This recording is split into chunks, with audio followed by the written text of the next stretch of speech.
Introduction. Rebirth in the divine realm, becoming Nezha. In this incarnation, Nezha exhibits a certain composure, yet proves to be somewhat difficult to manage. At times, he may act unpredictably, performing actions that astonish all. Master Taiyi finds himself in a state of distress, unable to sleep, his worries causing him to nearly pull out his beard. It is not only Taiyi who is troubled, many others share his concerns. Among them is the matchmaker, Lao, who is often approached by Nezha for conversation, inquiring about the remaining length of the red thread of fate in his hands and when it might be fully utilized. The cosmos unfolds like a game of chess. With all beings as mere pieces, even the sages are ensnared within this game, as they strive for the slightest glimmer of opportunity. In the grand cycle of existence, it hinges on who first steps beyond the confines of the game, transcending the ordinary. Chapter 1. Nezha emerges. In the Li residence at Chuntang Pass, a woman in her 30s, still possessing an air of elegance, stood at the doorway, kindly calling out, "Child, it is time for your meal." A steady voice resonated from within. "Mother, please have someone bring the food. I wish to continue my training." The woman furrowed her brow slightly. "Jar, you remain cooped up indoors too often. It is not good for your health. Go out and play with your two elder brothers." "I do not enjoy playing. I am devoted to my training."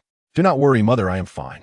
The two conversing were none other than Nezha from the world of the divine realm and his mother, Lady Yin. Seeing Nezha's persistent refusal, Lady Yin reluctantly placed the meal at the doorstep and shook her head as she departed. "My lady, how does it fare? Is Jatra still not coming out?" A stout man in his 40s, dressed in the uniform of a general, looked at Lady Yin with concern. He was Li Jing, the general of Chuntang Pass. Lady Yin gently shook her head, expressing her helplessness. "My lord, perhaps you should persuade Jar. His relentless training cannot be good for his health." Li Jing stroked his beard, feeling a pang of discomfort in his teeth.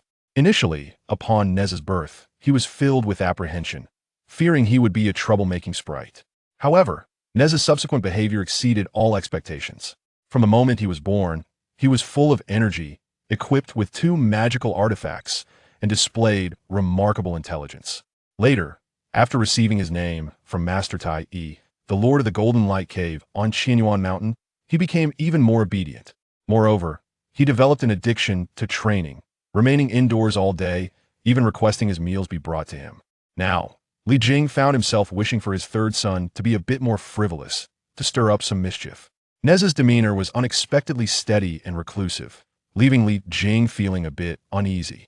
Within Nezha's chamber, he sat in quiet meditation, gazing at the universe ring and the mysterious sky silk in his hands, an enduring sense of surrealism enveloping him. These two artifacts were innate to his being, yet he understood they had been bestowed upon him by Master Taiyi. The day after his birth in the divine realm, Taiyi had come to grant him a name and impart the cultivation techniques of Qianyuan Mountain, urging him to devote himself to his training.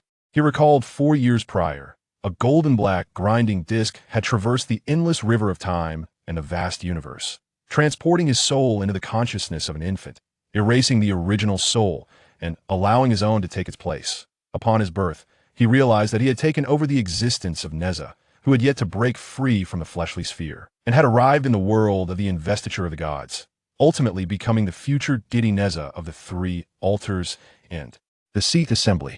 This revelation brought him joy, yet simultaneously a wave of trepidation.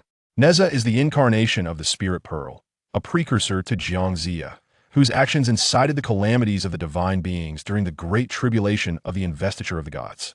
It can be said that the curtain was lifted on the divine calamity by him. The first to fall was the night demon Li Jin of the East Sea Dragon Palace, marked by the imperial edict of the Lingxiao Palace.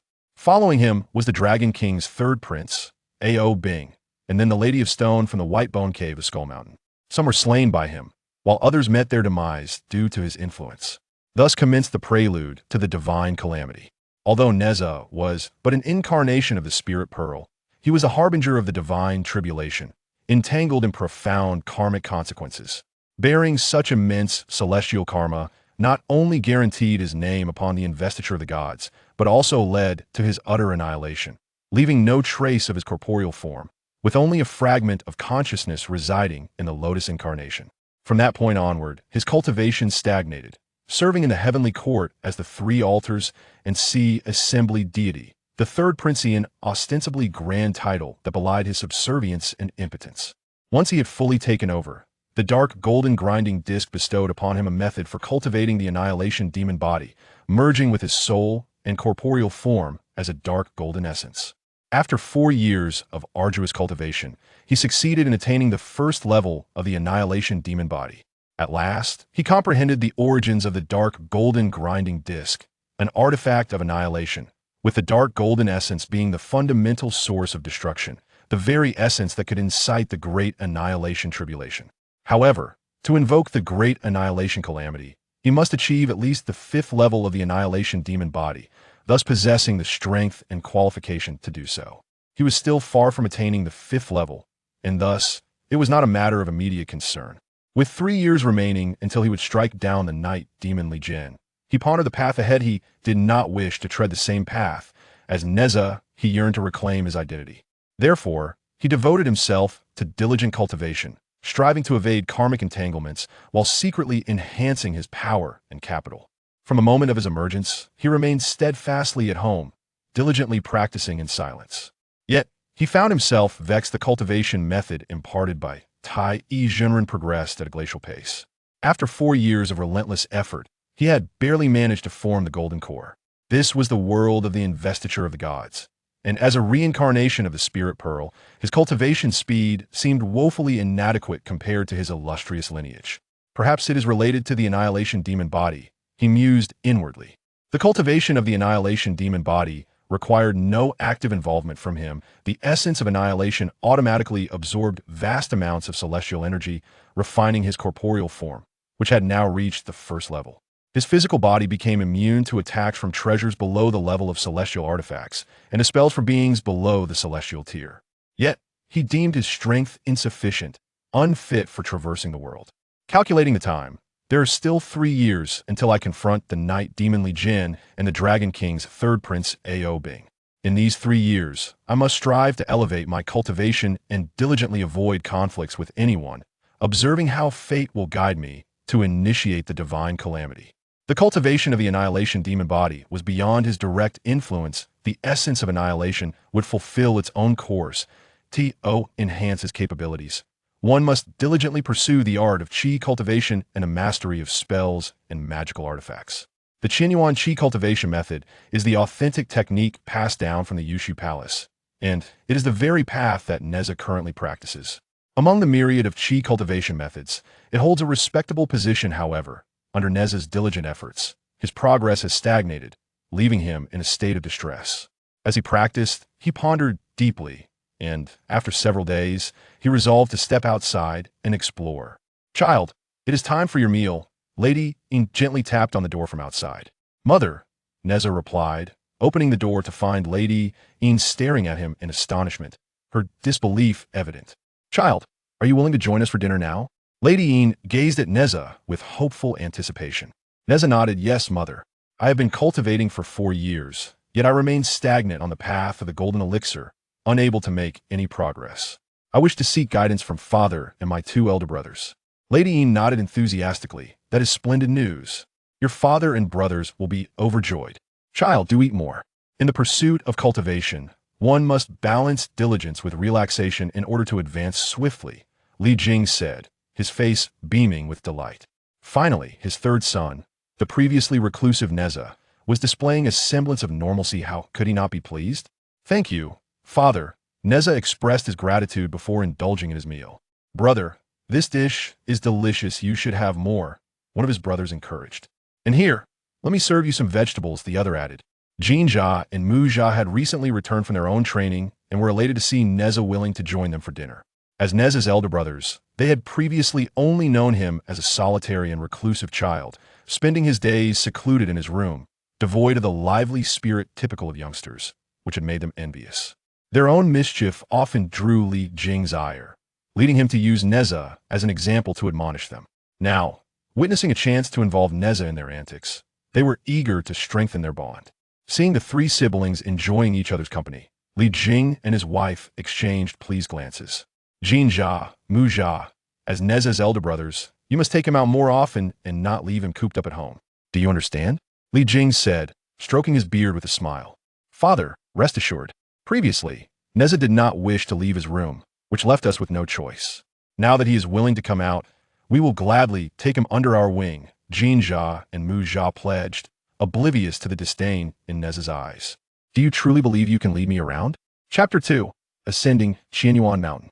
Li Jing left with a furrowed brow. Nezha had not only refused to venture outside, but had bombarded him with incessant inquiries about the intricacies of cultivation, each question flowing into the next. Before long, Li Jing had divulged all that he knew, yet Nezha's thirst for knowledge remained unquenched, pressing him for further answers. As an ordinary qi cultivator without celestial destiny and possessing only average aptitude, Li Jing found himself at a loss. Quickly rendered speechless by Nezha's relentless curiosity, he now wishes for Nezha to remain secluded in his chambers, practicing diligently. Only now does he realize how blissfully carefree those days were, and he cannot fathom why he was so eager to have Nezha emerge at that time truly a foolish and irrational thought. Witnessing their father's dismay, Nezha and Nezha could hardly contain their delight. Though they stifled their laughter, their faces flushed with suppressed mirth. Once Li Jing departed, the two erupted into uncontrollable laughter, only to find their amusement short-lived. Instead of wandering about with Nezha, they found themselves ensnared by him, confined in the courtyard, engaged in profound discussions about cultivation. Their minds buzzed incessantly like a swarm of flies, nearly overwhelming them. Yet, they could not succumb to faintness, for Nezha relentlessly posed questions, fixating on those who appeared inattentive, compelling the two to muster their focus, filled with regret for their earlier bravado. What possessed them to boast of taking Nezha on excursions? Now they found themselves firmly ensconced, awaiting interrogation. Having spent but a few years in their master's tutelage, the meager knowledge they possessed was swiftly exhausted by Nezha's inquiries, leaving them utterly speechless. With flushed faces, they felt embarrassment and indignation wash over them, desiring nothing more than to vanish into the earth. Eventually, they concocted excuses, claiming their master summoned them back to the mountains for further training, and fled using their escape techniques. The Grandly residents fell into an immediate silence. Aside from his cultivation, Nezha wandered through the courtyard, incessantly questioning Li Jing whenever he appeared. These days, Li Jing seldom ventured outside, preferring to drown his sorrows in solitude within his chambers. Madame Yin was troubled, pondering how to rekindle Nezha's fondness for remaining indoors to cultivate. "My lord, there may be a solution, though I fear it might anger you," Madame Yin sighed. Startled from his brooding, Li Jing sprang to his feet, exclaiming, "My lady, please speak freely. How could I possibly be angered? Nezha is still young. I cannot bear to part with him, and I worry whether he would adapt away from us. Since he has taken Taiyi Zhanren of the Golden Light Cave at Qianyuan Mountain as his master, and given his eagerness to learn and cultivate, perhaps we should send him to his master. What do you think, my lord?" Bang! Li Jing slammed his palm upon the table, shattering it into splinters and scattering the food and drink across the floor. "Ah, is my lord angry?" "I merely," Madame Yin gasped, her face paling as she hurriedly attempted to explain. Before she could finish, Li Jing embraced her, laughing. "My lady, this is a splendid idea. Why did I not think of it sooner? I shall send him to the Golden Light Cave to seek out Taiyi Zhanren." "I shall not go," Nezha resolutely declined. Li Jing, with a troubled expression, responded, "Nezha, you know well that I lack celestial affinity and my understanding of the arts is quite rudimentary. The questions you pose regarding cultivation are beyond my capacity to answer. Since you hold such a passion for it, would it not be beneficial to study under your master? Taiyi Zhanren is one of the 12 golden immortals of the Chan teachings, possessing profound skills and vast knowledge, far surpassing my own." "I shall not go," Li Jing implored. "Why is this so?" Nezha replied, "I fear that venturing out may bring trouble. It is better to remain at home in tranquility." Upon hearing this, Li Jing felt a glimmer of hope and immediately chuckled. "I thought you were worried about something significant, yet it is merely this? Rest assured, I shall personally escort you to your destination. Should any trouble arise, I shall bear the burden. Surely, this will suffice?" Nezha contemplated silently. "With 3 years remaining until the onset of the Fengshen calamity, and with my father accompanying me to the Golden Light Cave at Qianyuan Mountain, the journey should be uneventful. Once I arrive at the cave, I shall dedicate myself to cultivation, and under no circumstances will I venture outside. This should ensure my safety. Furthermore, upon reaching the cave and meeting my master, I may be able to request the other magical artifacts in advance. In this light, my chances of survival will be significantly enhanced. It seems prudent to proceed. I shall go, though I must trouble my father," he said. Just as Li Jing anticipated Nezha's continued refusal, he was taken aback by Nezha's consent, nearly leaping in joy. Ahem, dear child, you are my son, this is my duty, not a trouble at all. Let's depart at once. So soon? I have yet to bid farewell to my mother. Nezha exclaimed in surprise. Li Jing waved his hand dismissively. Your mother has gone visiting, there is no need to wait for her. I shall inform her upon my return, she will not be displeased. Now let us go. But I just saw mother. You must be mistaken, she just left through the back door. I am a practitioner, how could I be mistaken? Enough, let's make haste. The two of them grasped a handful of earth and soared into the air, utilizing the earth escape technique. An hour later, they arrived before a grand mountain, which was none other than Qinyuan Mountain. Before long, they reached the entrance of the Golden Light Cave, where they encountered a young boy playing outside, none other than the Golden Xia Boy. Upon seeing Li Jing and Nezha approach, the Golden Xia Boy hurriedly bowed and inquired, "What brings you both to my Golden Light Cave at Qinyuan Mountain?" Li Jing returned the gesture and said, I am Li Jing, the general of Chintang Pass, and this is my son Nezha, who has been accepted as a disciple by the great Master Taiyi. Today, I bring him here to study and cultivate. I kindly request that you inform the master. Upon hearing this, the Golden Xia Boy was filled with joy and promptly agreed, rushing into the cave. Shortly thereafter, a figure emerged from within the cave. It was the master of the Golden Light Cave, the great Master Taiyi. He regarded Li Jing with a hint of curiosity and said, Lordly, why have you brought Nezha here before he has ascended the mountain? Li Jing responded hastily, I wish to inform the master that my son Nezha is diligent and eager to learn, spending all his days in cultivation. However, he has encountered numerous challenges in his practice, and I am at a loss to provide guidance. Hence, I have brought him to seek your esteemed counsel. The great Master Taiyi felt a growing sense of doubt in his heart. At this moment, Nezha should remain at Chintang Pass, awaiting the right time to assist a wise ruler in fulfilling a great cause against the tyrant Zhou. Why then had he come to seek me? Yet he could not refuse and merely nodded. This is indeed a positive development. My disciple Nezha's thirst for knowledge brings me great comfort. You may stay here, lordly. You may return. Upon learning of Nezha's cultivation level, the great Master Taiyi's brows furrowed even deeper. I could see this moment. Having only just attained the golden core, my progress is indeed somewhat sluggish. When my junior brother Xia descends the mountain to assist the wise ruler, and when King Wu rises against Zhou, how shall I bear the responsibility of the vanguard? How shall I aid in the campaign against Zhou? As Taiyi Zhenren reached out to assess his condition, Nezha was filled with trepidation, fearing that Taiyi Zhenren might uncover his secret. Fortunately, Taiyi Zhenren detected no abnormalities. Instead, his brow furrowed even deeper as he remarked, Your situation is quite rare. I am uncertain of the intricate reasons behind it. However, fear not, for I possess numerous elixirs that can enhance your cultivation. With diligent practice and the aid of these pills, your progress will surely accelerate. Nezha hurriedly expressed his gratitude, saying, Thank you, Master, for your nurturing. Taiyi Zhenren then produced a jade vial and handed it to Nezha, stating, This contains the Lingyuan pills. I have concocted 108 in total. Each pill can augment a year of arduous cultivation. Take them and begin your training. Elated by the elixirs, Nezha quickly seized the pills and retreated to the depths of the cave, selecting a stone chamber where he ingested the pills to cultivate.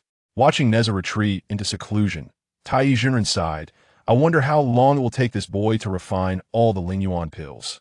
Can he manage it in 2 months? We must not jeopardize King Wu's grand endeavor against Zhou. The rise of the Zhou dynasty is destined, it cannot be defied.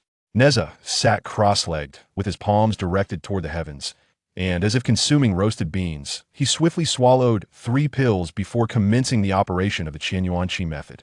Just as his spiritual energy began to circulate through a complete cycle, the essence of the Lingyuan pills was rapidly depleted. Only 1/3 was absorbed by the golden core, while the remaining 2/3 were consumed by the source of annihilation, repurposing it to transform his physical body. Nezha's expression darkened in an instant.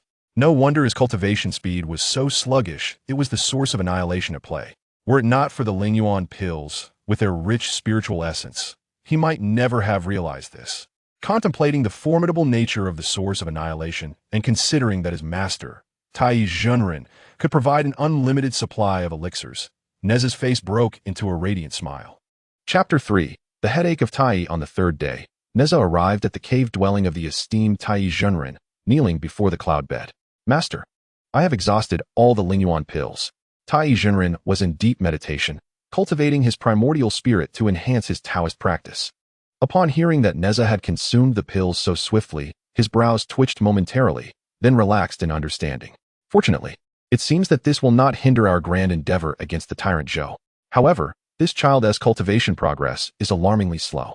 In just 2 days, he has consumed 108 Lingyuan pills and has yet to break through the golden core stage. After assessing Nezha's cultivation level, Taiyi Jinren furrowed his brows once more, silently acknowledging the wisdom of Li Jing in sending the boy to him. Otherwise, their alignment with the heavenly mandate might have been jeopardized. My disciple, your diligent practice has not disappointed me. I hope you will continue your efforts without complacency and strive to ascend the immortal path, Taiyi Jinren encouraged. Nezha promptly replied, Disciple will remember Master's teachings and will endeavor to cultivate diligently, though I find myself without pills. Taiyi Jinren chuckled, No matter, I have some pills remaining. Here are 72 earthly Sha Yuan pills. Each can extend your arduous efforts by 5 years, and these 36 heavenly Gang Yuan pills, each capable of extending them by at least 10 years. Take them and make good use of them. Should you require more, do not hesitate to come to me. Nezha was overjoyed, expressing his gratitude. Thank you, Master, for your nurturing. I shall not fail your expectations. As Nezha departed, Taiyi Jinren mused, this time, he should be able to break through to the infant stage, perhaps even attain the primordial spirit. The role of Jiangzia's vanguard rests upon my disciple. In the span of 3 days, Nezha refined all the earthly Sha Yuan pills and heavenly Gang Yuan pills, his golden core expanding with countless profound patterns. Yet no signs of breaking through to the infant stage emerged. His demonic form remained at the first level. Yet he sensed that a breakthrough to the second level was imminent. Master, I come seeking more pills. Nezha respectfully knelt before the cloud bed once again. Although Taiyi Jinren felt a tinge of frustration, he was not enraged. He still possessed some pills. Here are 360 stellar Yuan pills. Each can augment your efforts by 30 years. Take them and utilize them wisely. Once Nezha departed, Taiyi Jinren's expression fell. At this rate, my supply of pills will not last long. What shall I do? Should I borrow some from my fellow brothers? Nezha is pivotal in our alignment with the heavenly mandate. Assisting the virtuous ruler in the overthrow of the Shang dynasty, their contribution of pills would not be in vain. Taiyi Jinren closed his eyes slightly, his form gradually vanishing as he employed Taoist techniques to temporarily leave the golden light cave of Qianyuan Mountain. At Wulong Mountain's cloudy sky cave, the venerable Manjushri Bodhisattva sat serenely upon his cloud bed, cultivating his primordial spirit and refining his Taoist practice. Suddenly inspired, he opened his eyes and vanished from the cloud bed. It turned out that a fellow Taoist had arrived. Manjushri Bodhisattva appeared outside the cloudy sky cave, just in time to see the materializing Taiyi Jinren and hurried to greet him. I apologize for the intrusion. Let us discuss matters within, he said. The two entered the cloudy sky cave and sat opposite each other on the cloud bed. You mentioned there was something to discuss. Please proceed, Manjushri Bodhisattva encouraged. Extending his hand to summon 2 cups of ethereal tea, exuding a mist of celestial aura upon the stone table, the esteemed Taiyi Jinren addressed his fellow Taoist, stating, You must understand that we have not severed the 3 corpses for a millennium and a half, thus violating the precept against killing. Consequently, we have descended to the mortal realm, compelled to engage in battles to fulfill our karmic destiny. The phoenix cries upon Qishan, the reign of Shang will meet its end, and the Zhou dynasty shall rise. In a few years, my disciple, Jiangzia, will descend the mountain to assist a worthy sovereign. Yet, the pivotal figure in the campaign against Zhou is none other than the reincarnation of Ling Zhuzi, Nezha. This child serves as the vanguard in Zia's mission against Zhou and has already become my disciple. However, he is indeed peculiar. His innate talent is exceptional. Yet his cultivation progresses at an astonishingly slow pace, consuming a considerable amount of my elixirs, and he remains ensnared in the golden core stage. My supply of elixirs is dwindling, and I have come to beseech your assistance to procure more, lest we hinder his growth and fail to support the destined sovereign. When Shu Guangfa Tianzuan nodded slightly, affirming, What you say is most accurate. The phoenix's cry upon Qishan is indeed a manifestation of destiny, and we must comply. Moreover, our masters have instructed us to act with utmost seriousness. Your disciple and mine are brothers. Thus, I shall assist you. Here are some elixirs I have concocted. Please take them for your use. Should they prove insufficient, do not hesitate to return to me. Taiyi Jinren accepted the elixirs, expressing his gratitude. I apologize for the imposition, and I shall take my leave. With that, Taiyi Jinren's figure dissipated into the ether, vanishing from sight. When Shu Guangfa Tianzuan furrowed his brow, pondering. Such exceptional talent, yet so languid in progress? He has not yet transcended the Golden Core stage? With the campaign against Zhou imminent, I hope we do not jeopardize this significant endeavor. At Zhugong Mountain Baihe Cave, Puxian Jinren awoke from his meditation, offering a gentle smile as he exited the cave. I was unaware you had arrived. I apologize for the lack of a proper welcome. Taiyi Jinren gradually materialized in the void, recounting the matter of Nezha once more.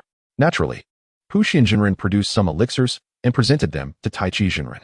Observing the elixirs in his hand, Taiyi Jinren's brow furrowed again as he murmured, I hope these elixirs suffice for Nezha to attain the path of immortality, otherwise, alas. Days later, Nezha returned, and before he could utter a word, Taiyi Jinren cast all the elixirs to him. These are all the elixirs I possess, including several celestial ones. Take them for your use. Noticing Nezha's silence, Taiyi Jinren gritted his teeth and added, if they are insufficient, do not hesitate to seek me out. I will certainly find a way for you. Focus on your cultivation. Nezha bowed his head in gratitude, proclaiming, Thank you, Master. I shall strive diligently, ensuring I do not disappoint you. As he watched Nezha depart, Taiyi Jinren felt an urge to chastise himself, pondering, what a pretentious act. What will I do if he requires more? Where shall I procure more elixirs? This child is still ensnared in the Golden Core stage, a veritable abyss. With a furrowed brow, Taiyi Jinren sank into deep contemplation. Upon returning to his stone chamber, Nezha gazed at the numerous jade vials before him, unable to suppress a smile. Just days prior, his apocalyptic demonic body had ascended to its second stage, rendering his physical form capable of withstanding the magical assaults of celestial beings, impervious to the strikes of divine artifacts. Truly, the apocalyptic demonic body is remarkable. It should not pale in comparison to the 9 transformations of Yuan Gong. Grasping the Qian Kuan ring, he struck it against his thigh. With a wince, he realized his thigh nearly succumbed to the blow, a testament to his restraint. Indeed, the Qian Kuan ring is among the finest of innate spiritual treasures at this moment. My physical form cannot endure its might. Before he could finish speaking, the injured thigh had already returned to its original state, rendering the previous events akin to a fleeting dream. Nezha, astonished, marveled at the remarkable regenerative ability demonstrated at this second level. If such prowess was exhibited at the second tier, what would it be like at the 9th? Surely, one would attain immortality. Suppressing his excitement, Nezha refrained from dwelling on it further, lest it disturb his focus, and began to inspect his qi cultivation. At this moment, the golden elixir had grown significantly larger than that of an ordinary cultivator, resembling a large bowl, adorned with an intricate array of Tao patterns that radiated an air of profundity and mystery. Among the densely packed patterns, numerous black threads intricately wove throughout the entire golden elixir. I recall my master once stating that a golden elixir should be the size of a quail egg, smooth and flawless. Yet, why is mine the size of a bowl and covered in Tao patterns? No matter. I must muster my resolve and strive to break through to the next stage, or else my master would surely be driven to madness. Nezha grasped 2 jade vials, uncorked them, and poured their contents into his mouth. The elixirs melted upon contact, transforming into a rich spiritual essence that surged into his body. Just as Nezha feared that the essence might be too potent for the golden elixir to operate properly, 2/3 of it vanished instantaneously, completely devoured by his physical form. The remaining third was then absorbed by the golden elixir. After absorbing such a vast quantity of essence, the golden elixir grew even more radiant, swirling chaotically in his dantian, emitting countless beams of light that illuminated the entire qi sea in a resplendent golden glow. A soft crackling sound reverberated throughout the purple palace qi sea as a thin crack appeared on the bowl-sized golden elixir, from which a more intense golden light radiated. The golden glow intensified, and the crack widened under its brilliance, as if something within was straining to break free. At that moment, the golden elixir emitted another crackling sound and shattered completely, transforming into an infinite cascade of golden light that was blinding. As the golden light gradually receded, it revealed the true form within, a 6-foot-tall golden infant. Is this the nascent soul? It certainly differs from my master's description. Wasn't the nascent soul supposed to resemble a newborn? Mine seems to have matured prematurely, appearing almost fully grown. Chapter 4. The departure. Gazing at the colossal nascent soul ascending into the purple palace, Nezha stood in stunned disbelief. What on earth have I conjured? Is this truly the nascent soul? After the initial shock, Nezha scrutinized the giant nascent soul. The immense form was also covered in Tao patterns, intricately woven together. Deep within these patterns lay countless black threads, resembling a spider's web, arranged in a mysterious and intricate manner, exuding an enigmatic aura. The source of annihilation? Could it be? I have already attained the body of annihilation, and the nascent soul I have cultivated has inexplicably merged with the source of destruction? Could it be a nascent soul of annihilation? Would I become a spirit of destruction? If my master discovers this and reports it above, I would surely be doomed. Or worse, captured for dissection and study. With a mere thought, the black threads vanished from sight. Besides its overwhelming size, there was no longer any indication of abnormality. However, Nezha distinctly sensed that it was not the source of annihilation that had vanished, but rather it had retreated into the depths of his primordial infant, merging more thoroughly and intimately. It seems that this is one of the reasons for my slow progress in cultivation. I had thought that even if 2/3 of the spirit energy from the elixir was consumed by the physical body, I should have long since broken through to the infant stage. It turns out it was due to the source of annihilation.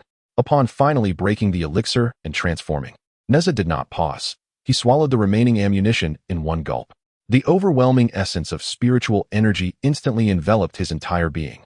Even having attained the second stage of the annihilation demon body, he felt a sense of crisis. The energy was too abundant and too intense. The primordial infant quivered slightly, absorbing half of the energy, while the remaining half was entirely consumed by the physical form. The annihilation demon body remained at the second stage, showing no signs of a breakthrough, not even causing a ripple. The colossal primordial infant was equally suffocatingly calm, exhibiting no signs of change. To break through again, one could only wonder how many elixirs would be necessary. Without elixirs, seeking assistance from my master would be the only option. Nezha approached the cloud bed of Taiyi Jinren, bowed his head in reverence, and joyfully reported, "Master, your disciple has finally broken through to the infant stage." Taiyi Jinren's lips twitched incessantly, barely restraining himself from cursing. Thinking to himself, how can you even say that? After consuming so many of my elixirs, how many favors have I accrued? Though he felt a pang of bitterness, he maintained a smiling facade, saying, "My disciple, you have at last broken through to the infant stage. My heart is greatly comforted. You must continue to strive in your cultivation, aiming to attain the primordial spirit and ascend to the ranks of the immortals, thus fulfilling your mission." Nezha lifted his head, replying, "Master speaks wisely, yet your disciple has no more elixirs. Relying solely on meditation and absorbing the spiritual essence of heaven and earth, I do not know how long it will take to cultivate the primordial spirit." Upon hearing this, Taiyi Jinren nearly jumped in frustration, but ultimately restrained himself. He forced a smile and said, "My disciple, do you not know that in the conflicts among Qi practitioners, victory and defeat depend on many factors? The level of one's cultivation is merely one aspect. Additionally, there are also mystical techniques and magical artifacts." Nezha's heart leaped with joy upon hearing this, and he eagerly asked, "Master, are you going to bestow upon me magical artifacts?" Taiyi Jinren was taken aback and forced a smile, responding, "You are correct. I was indeed about to grant you several magical artifacts. Even if your cultivation is somewhat lacking, you need not fear formidable foes." Nezha quickly expressed his gratitude, saying, "Thank you, Master. Please bestow upon me the magical artifacts." With the conversation reaching this point, Taiyi Jinren could not refuse any longer. With a casual wave of his hand, several magical artifacts floated in the air, undulating and radiating a myriad of brilliant lights. They included the wind and fire wheel, the fire spear, the demon-slaying sword, the golden brick, and the binding demon rope, but notably absent was the 9-dragon divine fire cover. Taiyi Jinren pointed to the magical artifacts in midair, stating, "These are the artifacts I bestow upon you. First, accept them, and then I shall impart to you the mystical talisman spells," followed by a set of spear and sword techniques. Once Nezha had received the artifacts, Taiyi Jinren extended his hand, and a surge of information flowed into Nezha's consciousness. He demonstrated the spear technique with a steel spear formed from his dust brush, and then transformed it into a precious sword to showcase the sword technique. "Disciple, have you remembered all of this?" The disciple remembered and requested the master to impart the secrets of the talismans once more. Taiyi Jinren was momentarily taken aback and replied, "Nezha, one must not be overly ambitious. First, become familiar with these few magical treasures, and then I shall share the arcane arts with you." Upon hearing this, Nezha felt it was reasonable and turned to enter the cave. Taiyi Jinren quickly called out, "Nezha, you have been away from home for some time now, and having achieved the yuaning stage along with acquiring numerous magical treasures, it would be wise to return home and visit your parents. The world outside is vast. and it will also aid you in familiarizing yourself with your treasures. Nezha smiled and replied, Master, I have only been here for a little over a month. I can return later. As for becoming acquainted with the treasures, the cave is spacious enough for that. Without waiting for Taiyi Jinren to respond, Nezha turned and entered the stone chamber. Taiyi Jinren, with one hand on his forehead, murmured, Is this truly the reincarnation of the spiritual pearl? How can it be so? I must devise a plan. It cannot always be I who lends him elixirs. Perhaps. As he contemplated, a smile appeared on Taiyi Jinren's face. Feeling that this method could at least allow Nezha to be away for a while. 5 days later, Nezha returned to Taiyi Jinren's cloud bed and said, Master, I have become proficient in the use of several magical treasures, as well as in my spear and sword techniques. I humbly request another treasure. Taiyi Jinren was taken aback. Feeling that his disciple was not following the expected path, why did he still desire more treasures? Hadn't he received enough already? I do have another treasure. The 9-dragon divine fire, but its power is immense. If I bestow it upon him and he misuses it, I would have no means to remedy the situation. Yet, if I refuse, he might not leave willingly. Very well, I shall give it to him. With this thought, Taiyi Jinren gritted his teeth and retrieved the 9-dragon divine fire. Tossing it to Nezha, My disciple, this is the 9-dragon divine fire. By reciting the incantation, 9 fire dragons will manifest, breathing forth the divine flames. Once enclosed by thee, even the mightiest of abilities will be reduced to ashes. Do not use it recklessly. Remember this well. Nezha's face lit up with joy upon seeing the 9-dragon divine fire, for it was the most powerful among his treasures. With this, he had yet another means of protection. After Nezha accepted thee, Taiyi Jinren imparted the secret incantation for its use. Thank you, Master, for bestowing this treasure. I shall now proceed to familiarize myself with it. Nezha said with deep gratitude before heading into the depths of the cave to demonstrate the treasure.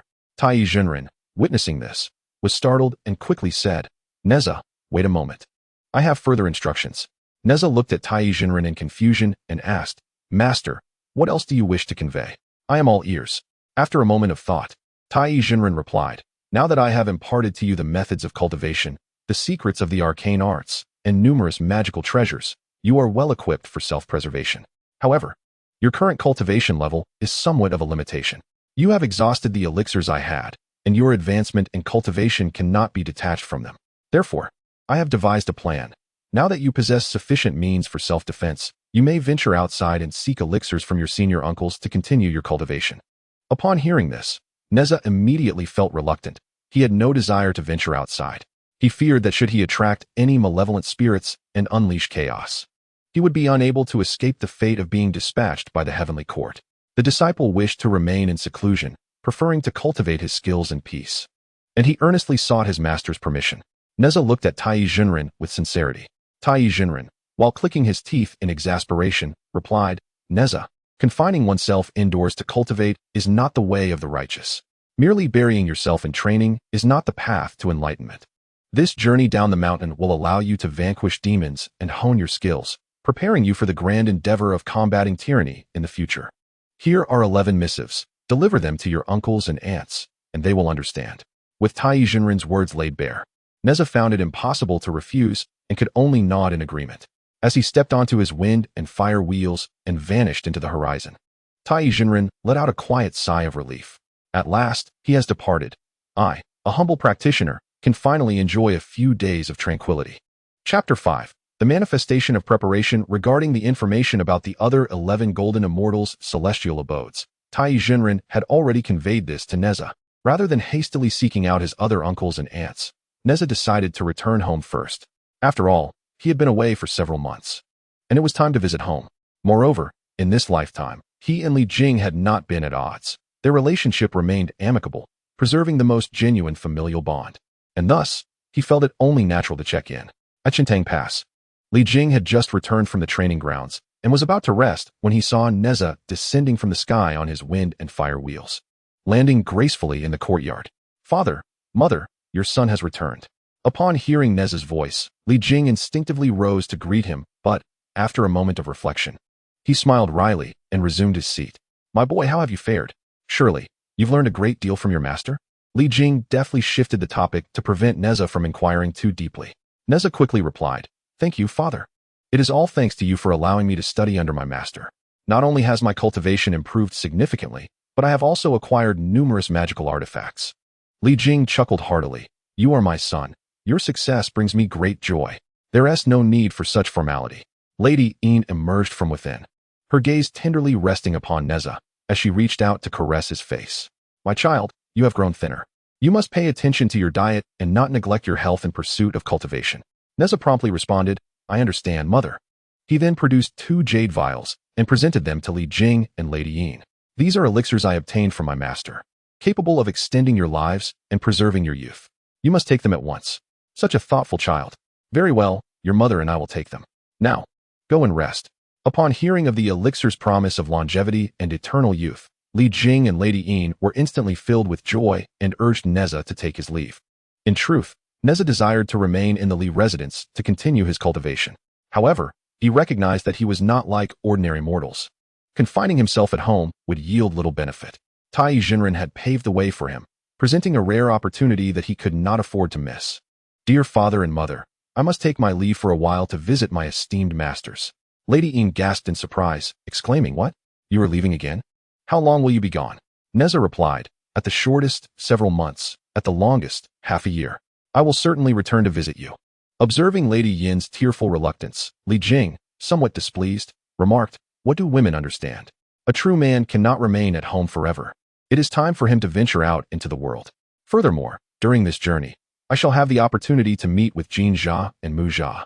Is that truly the case? Lady Yin inquired eagerly upon hearing Li Jing's words. Li Jing reassured her. The master of Jin Jia and Mu Jia is a fellow disciple of Nezha's master. Naturally, he will be able to see them. Rest assured, the real person will not place Nezha in peril. Upon hearing this, Lady Yin felt slightly more at ease, and after offering her final admonishments, she reluctantly allowed Nezha to depart. Surely my master should be acquainted with Xiandu's master. Why am I not permitted to seek him out? If I could, I would undoubtedly attain immortality in a short time. Xiandu, after all, is the sole heir of the Supreme Lord, possessing extraordinary alchemical skills. Many golden pills have been refined by him on behalf of the Lord. Alas, what a pity. Nezha gazed at the 11 letters bestowed upon him by Taiyi Jinren, shaking his head in regret. Among those individuals, none seemed proficient in alchemy.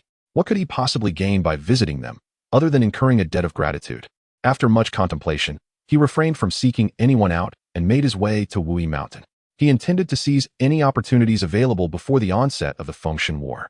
According to his recollections, he discovered a marsh within Wui Mountain, and with a swift stroke of his sword, the tranquil waters erupted into towering waves, reaching heights of hundreds of feet, with successive waves crashing toward him. Suddenly, from amidst the waves emerged a massive blood-red maw, lined with glimmering fangs, lunging at Nezha. With a cold laugh, Nezha summoned the Qianquan circle and struck at the gaping maw. Instantly, it vanished, transforming into a spirit that darted into a nearby cave, disappearing from sight. Observing the cavernous entrance, Nezha chuckled, once again wielding the Qianquan circle to collapse the entrance, revealing an opening tall enough for a person to enter. He stepped inside the cave and discovered at its end a 3-pronged, double-edged blade, with a cloth pouch hanging from the hilt. Yang Jian, I apologize, but this opportunity now belongs to me. Nezha stowed the 3-pronged blade in the yellow robe, employing a technique of concealment to vanish, avoiding the potential troubles posed by the 2 golden-haired youths. Once in a secluded area, Nezha produced the 3-pronged blade, scrutinizing it closely before infusing it with a touch of his divine power. The blade trembled violently, as if attempting to escape his grasp. Is there truly such a thing as a spiritual treasure recognizing its master? It does not wish to submit to me? As his thoughts stirred, a surge of black and yellow energy emanated from him, the essence of world-destroying power cultivated from the foundation of annihilation, enveloping the 3-pronged blade in an instant. The trident, with its dual-edged blades, struggled with increasing fervor, as if engaged in a desperate fight for survival. Before long, its thrashing weakened, and it soon fell silent. The overwhelming power of annihilation surged, returning to its corporeal form. Simultaneously, every trace of Nezha's presence vanished without a trace. The gaping hole was restored to its original state, as if nothing had ever transpired. The once mighty trident now lay rusted and devoid of spirit, reduced to nothing more than common scrap metal. Meanwhile, the power of annihilation, having re-entered the body, evenly permeated every inch, merging seamlessly with the flesh, continuing to transform it. A resounding clash of metal echoed in his consciousness, and then a radiant aura enveloped his form, rendering his body as if forged from divine steel. Could the body of annihilation actually consume treasures to grow stronger? The trident, a weapon of spiritual caliber, at least on par with the fire spear, was astonishingly devoured by the body of annihilation, absorbing the innate essence within to bolster its strength. As Nezha observed this, a mixture of astonishment and elation filled his heart. Was this method truly capable of hastening the growth of the body of annihilation? A flicker of understanding crossed Nezha's mind as he rapidly calculated his options, envisioning two golden paths before him, one strewn with golden elixirs, the other adorned with divine artifacts. Discarding the dilapidated trident, Nezha employed the art of earth escape, vanishing from sight. A quarter of an hour later, beside the broken trident, a figure appeared. This individual, with hair styled in dual buns and a pallid, slender physique, adorned with two floral ornaments, was none other than the second sect master of the Western teachings, the Taoist Taiyi. Extending his hand, the damaged trident flew into his grasp. Observing the trident, now devoid of its essence, Taiyi wore a perplexed expression, pondering the utility of extracting the essence from such a relic. This was a piece I had laid out as a pawn to cultivate goodwill with the Chan sect, facilitating the Western teachings' retrieval of the myriad worldly souls from the East. Now, with the impending calamity of the immortals, I hope it is not too late to restore this treasure. Taiyi stowed away the fragmented trident, closed his eyes slightly, and moved his fingers in a complex gesture. After a prolonged moment, he opened his eyes, now flushed with color, revealing a glimmer of astonishment. How strange. I am utterly unable to foresee any signs, aside from a few others. Who else could possibly escape my scrutiny? If it were those few, it would be impossible. How could they find such triviality in this treasure? Taiyi narrowed his eyes, revealing countless patterns within, a golden light enveloping his entire being. He was beset by a multitude of visions, yet none pertained to the trident, as if it had never existed. To move the trident without incurring karmic repercussions, could it be that this individual possesses the ultimate treasures of those few? Only thus could they evade my observation. What could this mean? Is it a warning for me not to meddle in Eastern affairs? A hint of anguish crossed Taiyi's visage as he sighed softly and vanished from sight. Chapter 6. The bloodied Guangchengzi Nezha departed from Wui Mountain, forging ahead on his journey. Before long, he arrived at a celestial mountain resembling a paradise untouched by the world. He materialized, carefully surveying the surroundings, and could not deny that this was indeed the residence of the foremost among the 12 golden immortals. Jiuxian Mountain, Taoyuan Cave, the domain of the esteemed Master Guangchengzi. Nezha stood at the foot of the mountain, gazing upward and murmuring to himself. Upon reaching the base of the celestial mountain, Nezha refrained from employing any magical arts, instead opting to ascend on foot as a gesture of respect towards the mountain's master. Who approaches? State your name, a voice called out. Not long after beginning his ascent, a young Taoist appeared, blocking Nezha's path. Nezha performed a respectful bow and spoke in a deep voice. I am Nezha, disciple of Taiyi Jinren from Qianyuan Mountain's Jingguan Cave, here with a letter from my master for the esteemed elder. The young Taoist took the letter, and upon seeing the exquisite calligraphy and symbols, displayed a hint of surprise. He quickly smiled and said, Ah, it is my senior brother. Please follow me. I shall escort you to meet the master. Nezha followed the young Taoist, navigating through a series of turns until they arrived at the entrance of a cave. Passing through the cave, he was greeted by a stunning vista, reminiscent of a paradise on earth, adorned with blooming peach blossoms and vibrant flowers, suffused with ethereal energy and enveloped in purple mist, a fitting abode for the immortal who first struck the golden bell at Yushu Palace.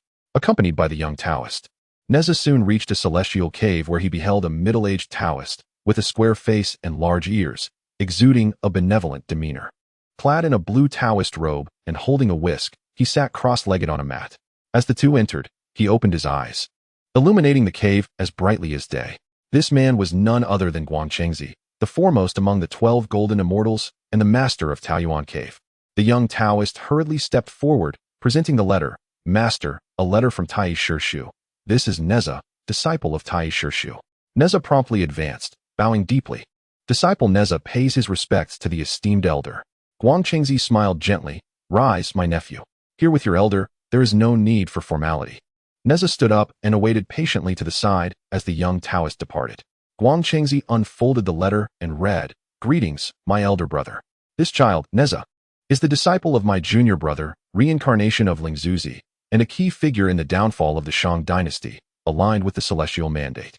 However, despite his exceptional talent, his cultivation progresses at an exceedingly slow pace, and requires the aid of elixirs. My resources are exhausted, barely enabling this child to attain the yuanying stage.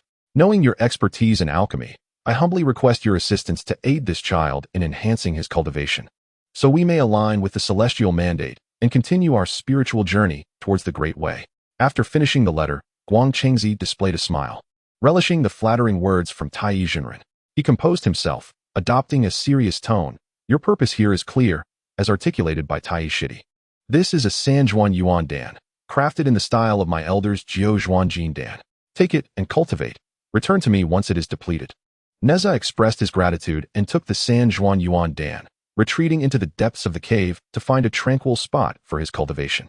Watching Nezha depart, Guang Chengzi stroked his beard, murmuring, although Taiyi Shidi possesses profound cultivation and remarkable Taoist skills, rivaling even my own prowess in battle, his alchemical skills are notably inferior to mine. Let this be a demonstration of the might of our Taoyuan cave lineage, showcasing the power of my elder brother. Nezha examined the Sanjuan Yuan Dan closely. Its emanating spiritual energy was indeed more potent, even surpassing that of celestial elixirs, a true testament to its craftsmanship, modeled after the Jiao Zhuanjin Dan. In the jade vial, there lay 36 elixirs.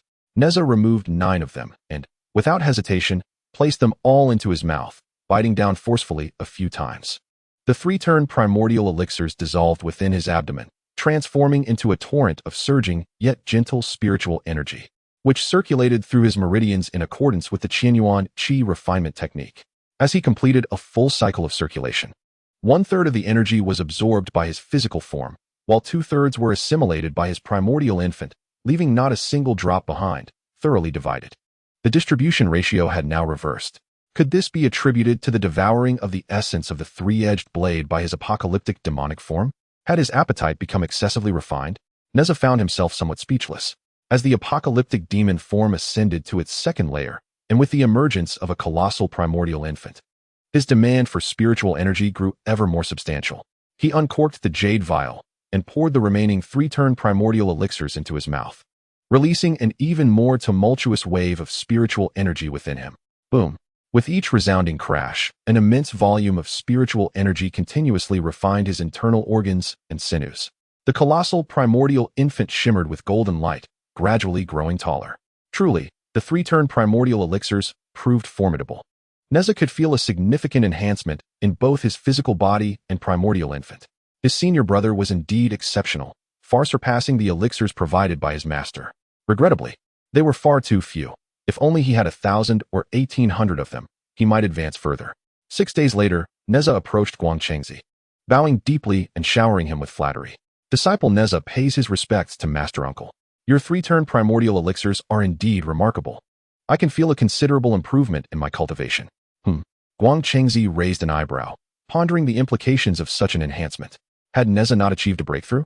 His mind was filled with questions, yet his expression remained unchanged as he solemnly stated, Nezha, step forward. Let me examine your cultivation level so I may provide further guidance. Following his instructions, Nezha approached Guang Chengzi. The latter placed his hand upon Nezha's form, frowning as he murmured, My junior brother speaks true. Your talent is extraordinary. Yet your progress is exceedingly slow. However, your foundation is solid. Should you enter the path of immortality, you would undoubtedly become a guardian deity of my Chanjiao. Nezha, undeterred by Guang Chengzi's remarks, promptly knelt and implored, Master Uncle, I have run out of elixirs, and my cultivation is at a standstill. I beseech your compassion, grant me elixirs, and I shall be eternally grateful. Guang Chengzi felt a pang of sympathy, yet maintained his stoic demeanor. Foolish child, you are a disciple of Taiyi, and thus, you are as much my disciple. If I can assist you, I shall do so. Here, take this 6-turn primordial elixir I have crafted. Nezha hurriedly expressed his gratitude and departed to enter seclusion. Guang Chengzi watched him leave, sighing repeatedly. This child was indeed remarkable, having cultivated such a primordial infant. Should he undergo a transformation into a primordial spirit, he would be a formidable figure, an asset to my Chanjiao. Yet, his rate of cultivation is lamentably slow. Although I have refined some elixirs, I must also prepare for the future. Having given them all to this child, what will I do next? After 3 days had passed, Guang Chengzi finally managed to calm his mind and was about to refine his primordial spirit and enhance his Tao attainments when a familiar figure entered his line of sight. Slowly approaching, who else could this be but Nezha? He approached and bowed deeply, imploring Guang Chengzi to grant him the elixir. Upon hearing Nezha's words, Guang Chengzi recoiled as if struck by a painful curse, his teeth clenched in discomfort. "Disciple, I regret to inform you that I have no elixirs left," he replied. Nezha quickly responded, "Master, my future depends entirely on you. My teacher has spoken of your remarkable prowess, your extraordinary mastery of Taoist arts, and your unparalleled skill in alchemy. I need not worry about the scarcity of elixirs in your presence. I, being of humble talent, cannot cultivate without such aids, and I beseech your compassion." Guang Chengzi opened his mouth, but words eluded him. After a long pause, he let out a sigh. Hearing Nezha's flattery failed to bring him joy. Instead, it stirred a desire to weep within him. He lamented internally, "Brother Taiyi, can your words be sincere? You have led me to this plight." Finally, he resigned himself to the situation. "Very well, I shall do my utmost to assist you, even depleting my reserves."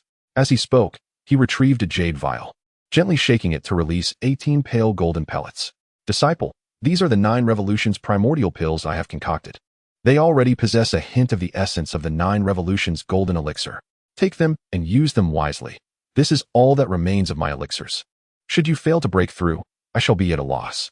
Nezha hurriedly expressed his gratitude and departed to cultivate. As he watched Nezha's retreating figure and glanced at the remaining 18 9 revolutions primordial pills, Guang Chengzi felt a pang of anguish in his heart. "Brother, you have led me astray," he sighed deeply. "What power do I truly possess? Must I rely on the acknowledgement of others?" Now, only 18 9 revolutions primordial pills remained. And with Brother Zia soon descending the mountain to assist the virtuous ruler, the grand endeavor against Zhou was about to commence. He wondered if this would suffice. Chapter 7. The young lord of Xuandu, gazing at the softly glowing 9 revolutions primordial pill, Nezha understood its extraordinary nature. He settled into a meditative posture and swallowed one of the pills. To his astonishment, rather than dissolving instantly, it spun within him like a diamond bead. "Isn't it customary for elixirs to dissolve upon ingestion? What is happening?" Nezha pondered, his confusion mounting. He endeavored to circulate his qi, hoping to expedite the dissolution of the pill and absorb its spiritual essence to enhance his cultivation. However, after a considerable time, the pill remained intact, and Nezha felt no influx of spiritual energy. Could my master have given me the wrong pill? How could this elixir possibly aid my cultivation? He concentrated his consciousness on his nascent soul, extending a hand from it towards the pill. Before his grasp could seize it, a surge of annihilating power erupted from his nascent soul, enveloping the pill. With a resounding crack, akin to the sound of a brittle bean being crushed, the 9 revolutions primordial pill shattered into several fragments. Under the relentless pressure of the annihilating force, the pieces diminished in size until they transformed into an endless stream of pale golden spiritual energy, devoured by both his nascent soul and physical form. Truly, the 9 revolutions primordial pill contains an astonishing wealth of spiritual power. If I can refine the remaining 17 pills, my demonic body should break through to the 3rd level, and my nascent soul ought to transform into a divine spirit. To his astonishment, the elixir was remarkably solid, almost akin to steel balls. It was no wonder that the ancients spoke of the necessity of refining celestial pills. Indeed, without such refinement, they were utterly worthless. The thought of achieving the Yuanshan filled Nezha with excitement. Once he attained the Yuanshan, the path to immortality would be within reach.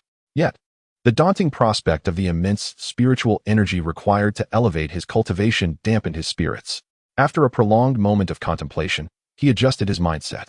There is always a way when one arrives at the mountain. When a boat reaches the bridge, it will naturally straighten out. One step at a time. New opportunities would surely present themselves in due course. Nezha continued to refine the 9 transformation Yuan Dan. Upon completing the refinement of the 9th pill, a flicker of enlightenment surged within him. He consumed the accumulated 9 transformation Yuan Dan in one go, directing his intent towards the Yuan Ying, fervently urging it to refine the Yuan Dan.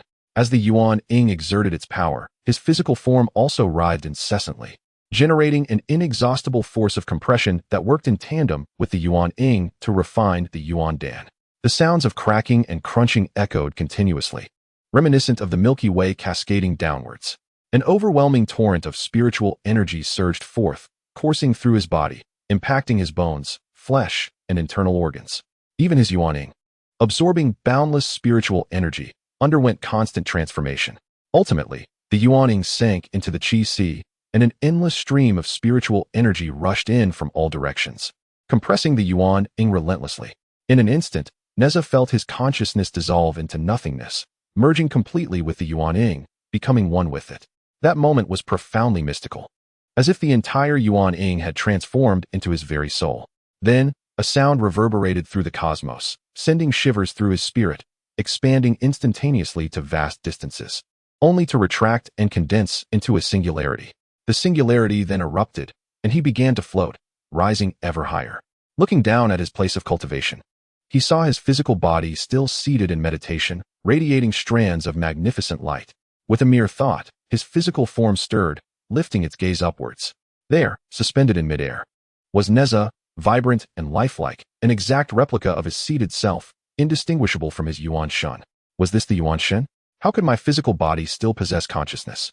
Once the Yuan Shun departs the body, does the physical form not become a soulless wooden effigy? Before he could ponder further, the Yuan Shun instantaneously returned to the physical body, merging the two once more. Yet, Nezha could discern that the physical body and the Yuan Shun had become two entirely independent entities, while their thoughts remained interconnected, devoid of any discordance. At that moment, his physical form became increasingly translucent, the demonic body of annihilation operating with newfound ease, no longer hindered by the cultivation methods, successfully breaking through to the third level. Upon the Yuan Shun's return to the physical body, it too underwent transformation, manifesting intricate details of bones, flesh, internal organs, and meridians. They had completely evolved into two brand new Nezhas, each unaffected by the other, yet mutually enhancing. This transformation surpassed all his expectations, leaving him momentarily stunned. When he regained his senses, half a day had already passed. Thank you, esteemed master, for your assistance. I, your disciple, have successfully cultivated my primordial spirit. Henceforth, I shall devote myself even more diligently to my practice, striving to achieve the path of immortality and fulfill my destiny. However, I find myself devoid of elixirs, rendering my progress exceedingly arduous. I humbly request your continued support. Upon hearing that Nezha has finally attained his primordial spirit, Guang Qingzi could not suppress a smile of pride. Yet, upon listening to the subsequent words, he felt a discomfort more repugnant than consuming a dead fly. Nezha, it is not that I do not wish to assist you, but rather that I truly have no elixirs left. My own resources are quite limited. The frustration within Guang Qingzi was palpable. He yearned to send Nezha away at once, convinced that he had come merely to collect debts. How could my junior brother have allowed him to come to me? How can one prevent him from seeking the company of other brothers? Guang Qingzi was secretly troubled. Nezha knelt resolutely, imploring his master for guidance in the arcane arts and divine powers. Observing Nezha's unwavering determination to remain in that position, Guang Qingzi felt an overwhelming sense of burden. It appeared that this young disciple would not depart without acquiring some genuine skills. If I were to carelessly impart a few mystical techniques, they would undoubtedly be ridiculed once they were revealed to the world. How could I possibly impart the esoteric powers of the Taoyuan cave lineage to Nezha? What if my junior brother Taiyi were to overthink the matter, wouldn't that inadvertently lead to undesirable consequences? Indeed, the profound techniques I have gleaned from the Fantian seal can be imparted to him. This seal was bestowed upon me by my master, and even my junior brother Taiyi would not harbor any undue suspicions upon learning of it. After much contemplation, Guang Qingzi ultimately resolved to teach Nezha a particular set of seals, derived from the Fantian seal, which possesses formidable power. After a single review, Nezha committed it to memory, and once Guang Qingzi elucidated the intricacies, Nezha fully comprehended the entire set of seals. Witnessing Nezha's rapid grasp of the Fantian seal, Guang Qingzi could not help but express his admiration. Although his cultivation has progressed slowly, his understanding of mystical techniques is remarkably swift. Once his cultivation matures, he is destined to become the foremost among the third-generation disciples of the Chan teaching. Nezha promptly expressed his gratitude for his master's guidance, but Guang Qingzi, sensing Nezha's impending remarks, interjected, "Nezha, I have 11 letters for you to deliver. However, I must advise you to leave Xuandu's letter for last, understood? It is imperative that you do not approach Brother Xuandu until your cultivation is truly solidified. Remember, do not squander this invaluable opportunity." Upon hearing the name Xuandu, Nezha's heart skipped a beat. At last, he had heard it. Xuandu, the master of alchemy and artifact forging, possesses skills that far surpass those of others. Revered as the young lord of Xuandu by the disciples of the three teachings, his prowess and status are acknowledged by all, earning him the recognition of the Grand Tao ancestor.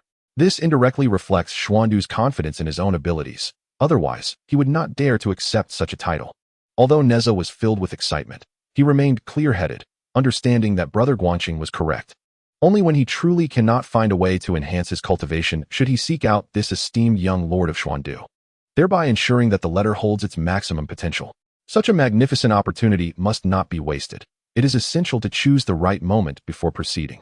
Nezha carefully stored the 11 letters, expressing his gratitude repeatedly. Chapter 8. The second son of Mount Jialong having secured the letter, Nezha understood it was time to depart. Guangqingzi had been thoroughly drained. If he lingered any longer, he would surely provoke Guangqingzi's ire, which would yield no favorable consequences. The sage still harbored anger. And what could be expected from those beneath him? As he watched Nezha vanish into the valley below, Guangqingzi let out a long sigh. Alas, he finally bid farewell to his troublesome companion. How could his junior brother Taiyi be so unprincipled, allowing his disciple to cling to him so persistently? Was he intent on extracting every last bit of benefit? Assisting the Zhou dynasty, overthrowing the tyrant Zhou and vanquishing the Shang. Aligning with the celestial order is not solely my endeavor. It is a collective effort where all must contribute, leaving no one in tranquility. The mere thought of my fellow disciples fretting and lamenting instantly alleviated Guangqingzi's gloomy disposition. Upon departing from the Nine Immortals Mountain, Nezha glanced around, uncertain of his destination. With 10 potential locales to choose from, an abundance of options only served to heighten his perplexity. Nezha rubbed his temples, feeling a throbbing ache in his head. If Guangqingzi and the others were to discover his dilemma, he would undoubtedly face a severe reprimand. Contemplating with a hand on his chin, he murmured that if the trajectory of history remained unchanged, Tuxingson would temporarily emerge as an adversary of the Western Zhou, possessing formidable earth manipulation techniques. Should he master such skills, it would grant him an additional powerful method, though he wondered if Shibuqiu Lushan would be willing to impart this knowledge. Though the 12 golden immortals are indeed brothers, sharing the teachings of the sage, each possesses unique fortunes and comprehensions of divine arts and secret methods. Each individual harbors their own exclusive techniques, treasured secrets that are not easily revealed, even among brothers, but rather passed down as a unique legacy. Moreover, being a disciple of Taiyi Zhenren, he has been bestowed with the true teachings of his master. When Guangqingzi transmitted the method of the Flip Heaven Seal, he clarified that it was impossible for him to impart the unique divine powers of the Nezha lineage from the Peach Garden Cave. Thus, he chose to convey the Flip Heaven Seal instead. Fortunately, this technique is not without merit. It is derived from Guangqingzi's profound understanding of the magical artifact. The Flip Heaven Seal. When perfected, it allows one to form the Flip Heaven Seal, possessing approximately 70 to 80% of the original artifact's might. Had it not been for Nezha's tenacity and relentless pursuit, Guangqingzi would have been loath to share it. Accepting this reality, he decided to select Master Zhu Lusun as his mentor, as it would facilitate the opportunity to forge a friendship with the Earthwalker's son. With this resolve, Nezha employed the Earth Escape technique, accurately determining his course as he set forth towards Mount Jialong. Upon reaching the base of the mountain, he encountered a young boy, standing just 4 feet tall, significantly shorter than Nezha, who was amusing himself at the foot of the mountain. Noticing the boy, Nezha felt a flicker of suspicion but could not ascertain its certainty. Thus, he approached and inquired, "Might I ask if this is indeed Mount Jialong?" Upon hearing an inquiry, the young lad hurried over, glanced at Nezha, and remarked, "Indeed, this is Mount Jialong. Who might you be? Are you a disciple of the way of enlightenment or the way of interception?" Nezha, having been instructed in the teachings of the Tao, regarded the youth as a kindred spirit. A joyful expression graced Nezha's face as he inquired, "Might I ask, esteemed Taoist, are you the Earthwalker's son from the Flying Cloud Cave of Mount Jialong?" The youth gazed at Nezha in astonishment, a joyful smile spreading across his face as he inquired, "Do you recognize me? Who might you be?" Nezha clasped his fists and introduced himself. "I am Nezha, a disciple of Master Taiyi from the Golden Light Cave on Mount Qinyuan, here to pay my respects to my esteemed Uncle Zhu Lushan." The Earthwalker's son, filled with joy, leaped in excitement and exclaimed, "Indeed, my master is Zhu Lushan. Come, follow me. Once we meet my master, we shall indulge in merriment together." Nezha chuckled in response. "Let us converse further after meeting my uncle." The two engaged in conversation as they ascended the mountain, where celestial mists swirled, fluffy clouds floated above, immortal cranes soared. Ancient apes presented fruits, and ethereal deer dashed through the woods, painting a splendid scene of the celestial realm. Before long, they arrived at the Flying Cloud Cave, where vibrant and exotic flowers adorned the entrance and divine herbs swayed gently in the breeze, captivating Nezha in a moment of reverie. "Master, my junior brother Nezha has arrived," announced Earthwalker Sunday. During their journey, they had discussed their seniority. Earthwalker Sun had been a disciple for over a century, nearly a century earlier than Nezha. Thus, he naturally held the title of elder brother. As his words resonated, a somewhat plump middle-aged man with twin buns atop his head and a bare chest emerged. He was none other than Zhu Lushun, the master of Flying Cloud Cave. Upon seeing Nezha, Zhu Lushun chuckled and remarked, "Who would have thought that Master Taiyi also took on a disciple? Quickly, follow your master uncle into the cave." The Earthwalker Sun accompanied Nezha, joyfully entering the abode. Upon arriving, Nezha respectfully presented the letters from the Grandmaster Taiyi and Master Guanqing. These were entrusted by his master and uncle for him to deliver. Upon realizing the letters were from Taiyi and Guanqing, Zhu Lushun did not dare to delay. He promptly took them, opened them, and upon reading the contents, he burst into hearty laughter. It turned out the letters were intended to assist in enhancing one's cultivation. "Well, I happen to possess a vial of elixir that augments magical power. Take it and make use of it." Zhu Lushun casually produced a vial of elixir and handed it to Nezha. Nezha accepted the elixir and expressed his gratitude once more. Seeing that Nezha had obtained the elixir, Earthwalker Sun quickly approached, laughing, "Junior brother, now that you have the elixir, you must join me in some fun." Despite having practiced for over a century, Earthwalker Sun retained a childlike spirit, only understanding the joys of play. Nezha, feeling somewhat troubled, replied, "Elder brother, my aptitude pales in comparison to yours, and my progress in cultivation has been exceedingly slow. It has taken me until now to barely cultivate to the primordial spirit stage. How could I dare indulge in play? Why not wait until I refine the elixir and enhance my cultivation before joining you in play?" The Earthwalker Sun, instantly displeased, expressed his irritation, remarking that cultivation was a folly for a troubled mind, preferring instead the joy of play and serenity. Upon hearing this, the venerable Zhu Lushun promptly rebuked him, stating that after a century of diligent practice, he had barely achieved the path of immortality, and his habitual negligence had delayed his descent from the mountain. Faced with Zhu Lushun's admonishment, the Earthwalker Sun dared not retort, lowering his head in silence. Nezha, aware of Earthwalker Sun's fondness for flattery and his gullibility, quickly interjected, "Master uncle, do not blame my elder brother. Even I, if confined to one place for over 100 years, would find it wearisome. It is no wonder my brother feels this way. Once I complete my cultivation, I shall accompany him in revelry for a few days. What say you?" Upon hearing Nezha's words, the ears of the Earthwalker immediately perked up, attentively listening to how Zhu Lushun would respond. Zhu Lushun sighed, expressing that it was not a matter of forbidding him from descending the mountain, but rather that the child still possessed an innocent heart, untainted and naive, making him susceptible to deception. It was for this reason that he hesitated to allow him to venture down the mountain alone. However, if accompanied by a disciple, there would be no objections. Upon hearing this, Tu Xingsuan immediately broke into a broad grin. Nezha, holding a pot of elixirs, chose a tranquil spot to commence his cultivation. With Nezha's permission, Tu Xingsuan concealed himself at a distance, quietly observing Nezha's practice. In merely a day's time, Nezha refined all the elixirs, resulting in a modest enhancement of his prowess. As Nezha concluded his training, Tu Xingsuan hurried over and inquired, "Master brother, isn't it time for us to descend the mountain and seek some amusement?" Nezha remarked, "Look at me, despite consuming so many elixirs from my master, my cultivation has barely improved." Sigh.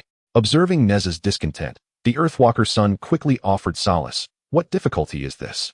Come, I shall accompany you to request more elixirs from our master." Such a situation is rather undesirable. The master uncle would surely be displeased. "Fear not. The master shall not take offense. Let us proceed." Observing his own land, with the arm bending outward, Zhu Lushun could only laugh in exasperation, yet felt utterly helpless.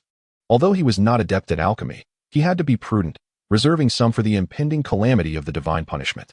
Thus, gritting his teeth, he produced a vial of elixir and handed it to Nezha, saying, "Esteemed nephew, the master uncle is not skilled in the art of alchemy. This is the only potion I possess that can enhance one's cultivation." Nezha understood that Zhu Lushun preferred to keep some secrets to himself. Not only was he cautious, but even his disciple, Tu Xingsun, had not fully mastered all techniques. The close-knit bond between the two disciples of Jialong Mountain was evident, and as an outsider, he felt even less entitled to anything. Nezha silently criticized this, yet dared not show any disrespect. Chapter 9. By divine providence, Tu Xingsun was anxiously yearning to descend the mountain for leisure, fidgeting in frustration beside him. "Junior brother, my master truly lacks proficiency in alchemy. Providing you with 2 vials of elixir is already the utmost limit. If I give you more, there will be none left for myself. With a swift glance, Tu Xing's son contemplated future circumstances and quickly added his support. Upon hearing Tu Xing's son's words, even Nezha, despite his thick skin, felt a tinge of embarrassment in requesting further elixirs. The disciple understood and expressed gratitude for the master uncle's generous gift, inquiring if the master uncle could impart some wisdom regarding magical arts and abilities to enhance his own skills and survival techniques. While the elixirs could not be requested further, he sought to extract whatever little knowledge he could, lest his journey be in vain.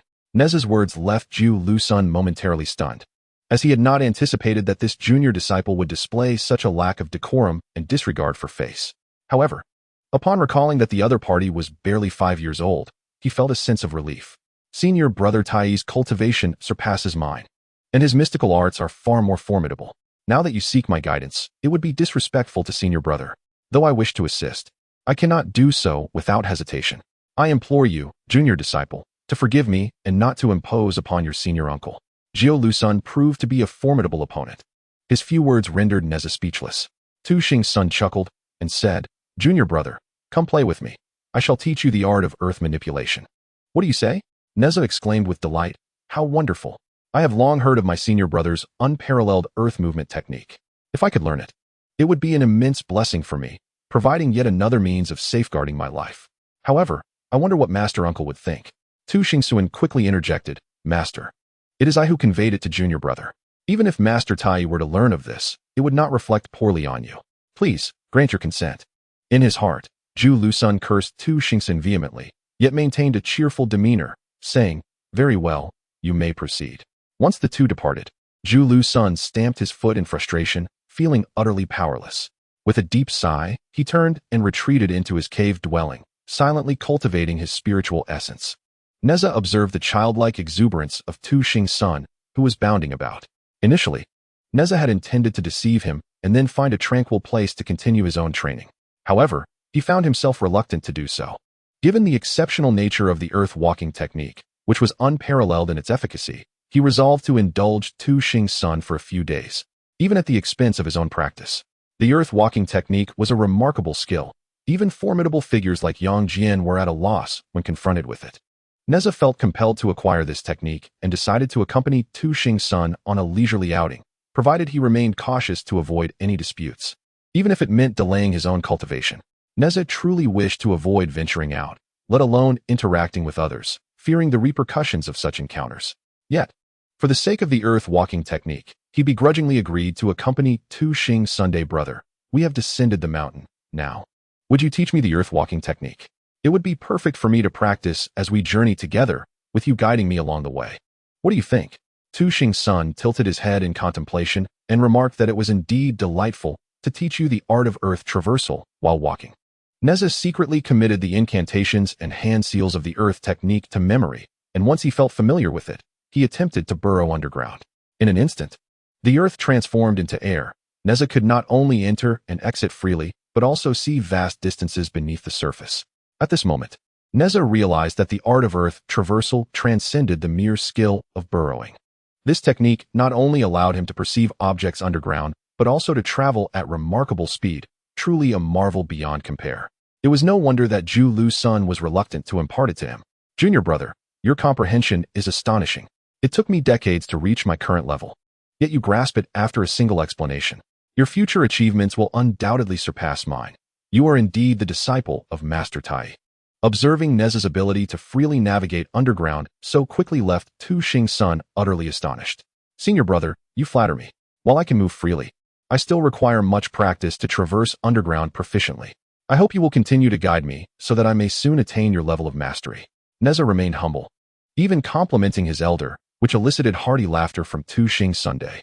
The two continued to practice the art of earth traversal, and after an hour, Nezha completely mastered the technique, entering the depths as if a tiger in the mountains or a dragon returning to the sea, feeling utterly liberated. Moreover, he sensed that his limits were far from being reached if he unleashed his full potential. The speed of his earth traversal might surpass that of Tu Xing's son by a considerable margin.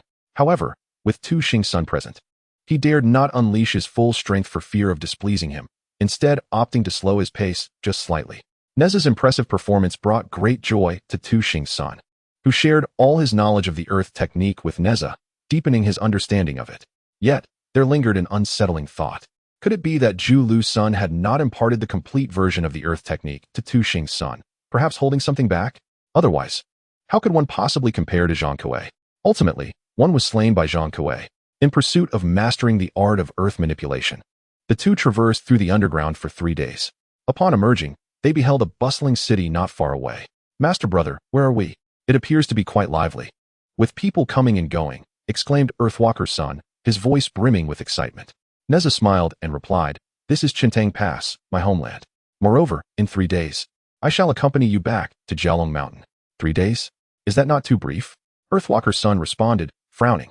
"If we extend our stay, I fear my master will be displeased, given that it was I who brought you out." He scratched his head vigorously, insisting, "No, 3 days is insufficient. Let us extend it to 10 days instead." Nezha pondered for a moment, then agreed, 10 days it shall be.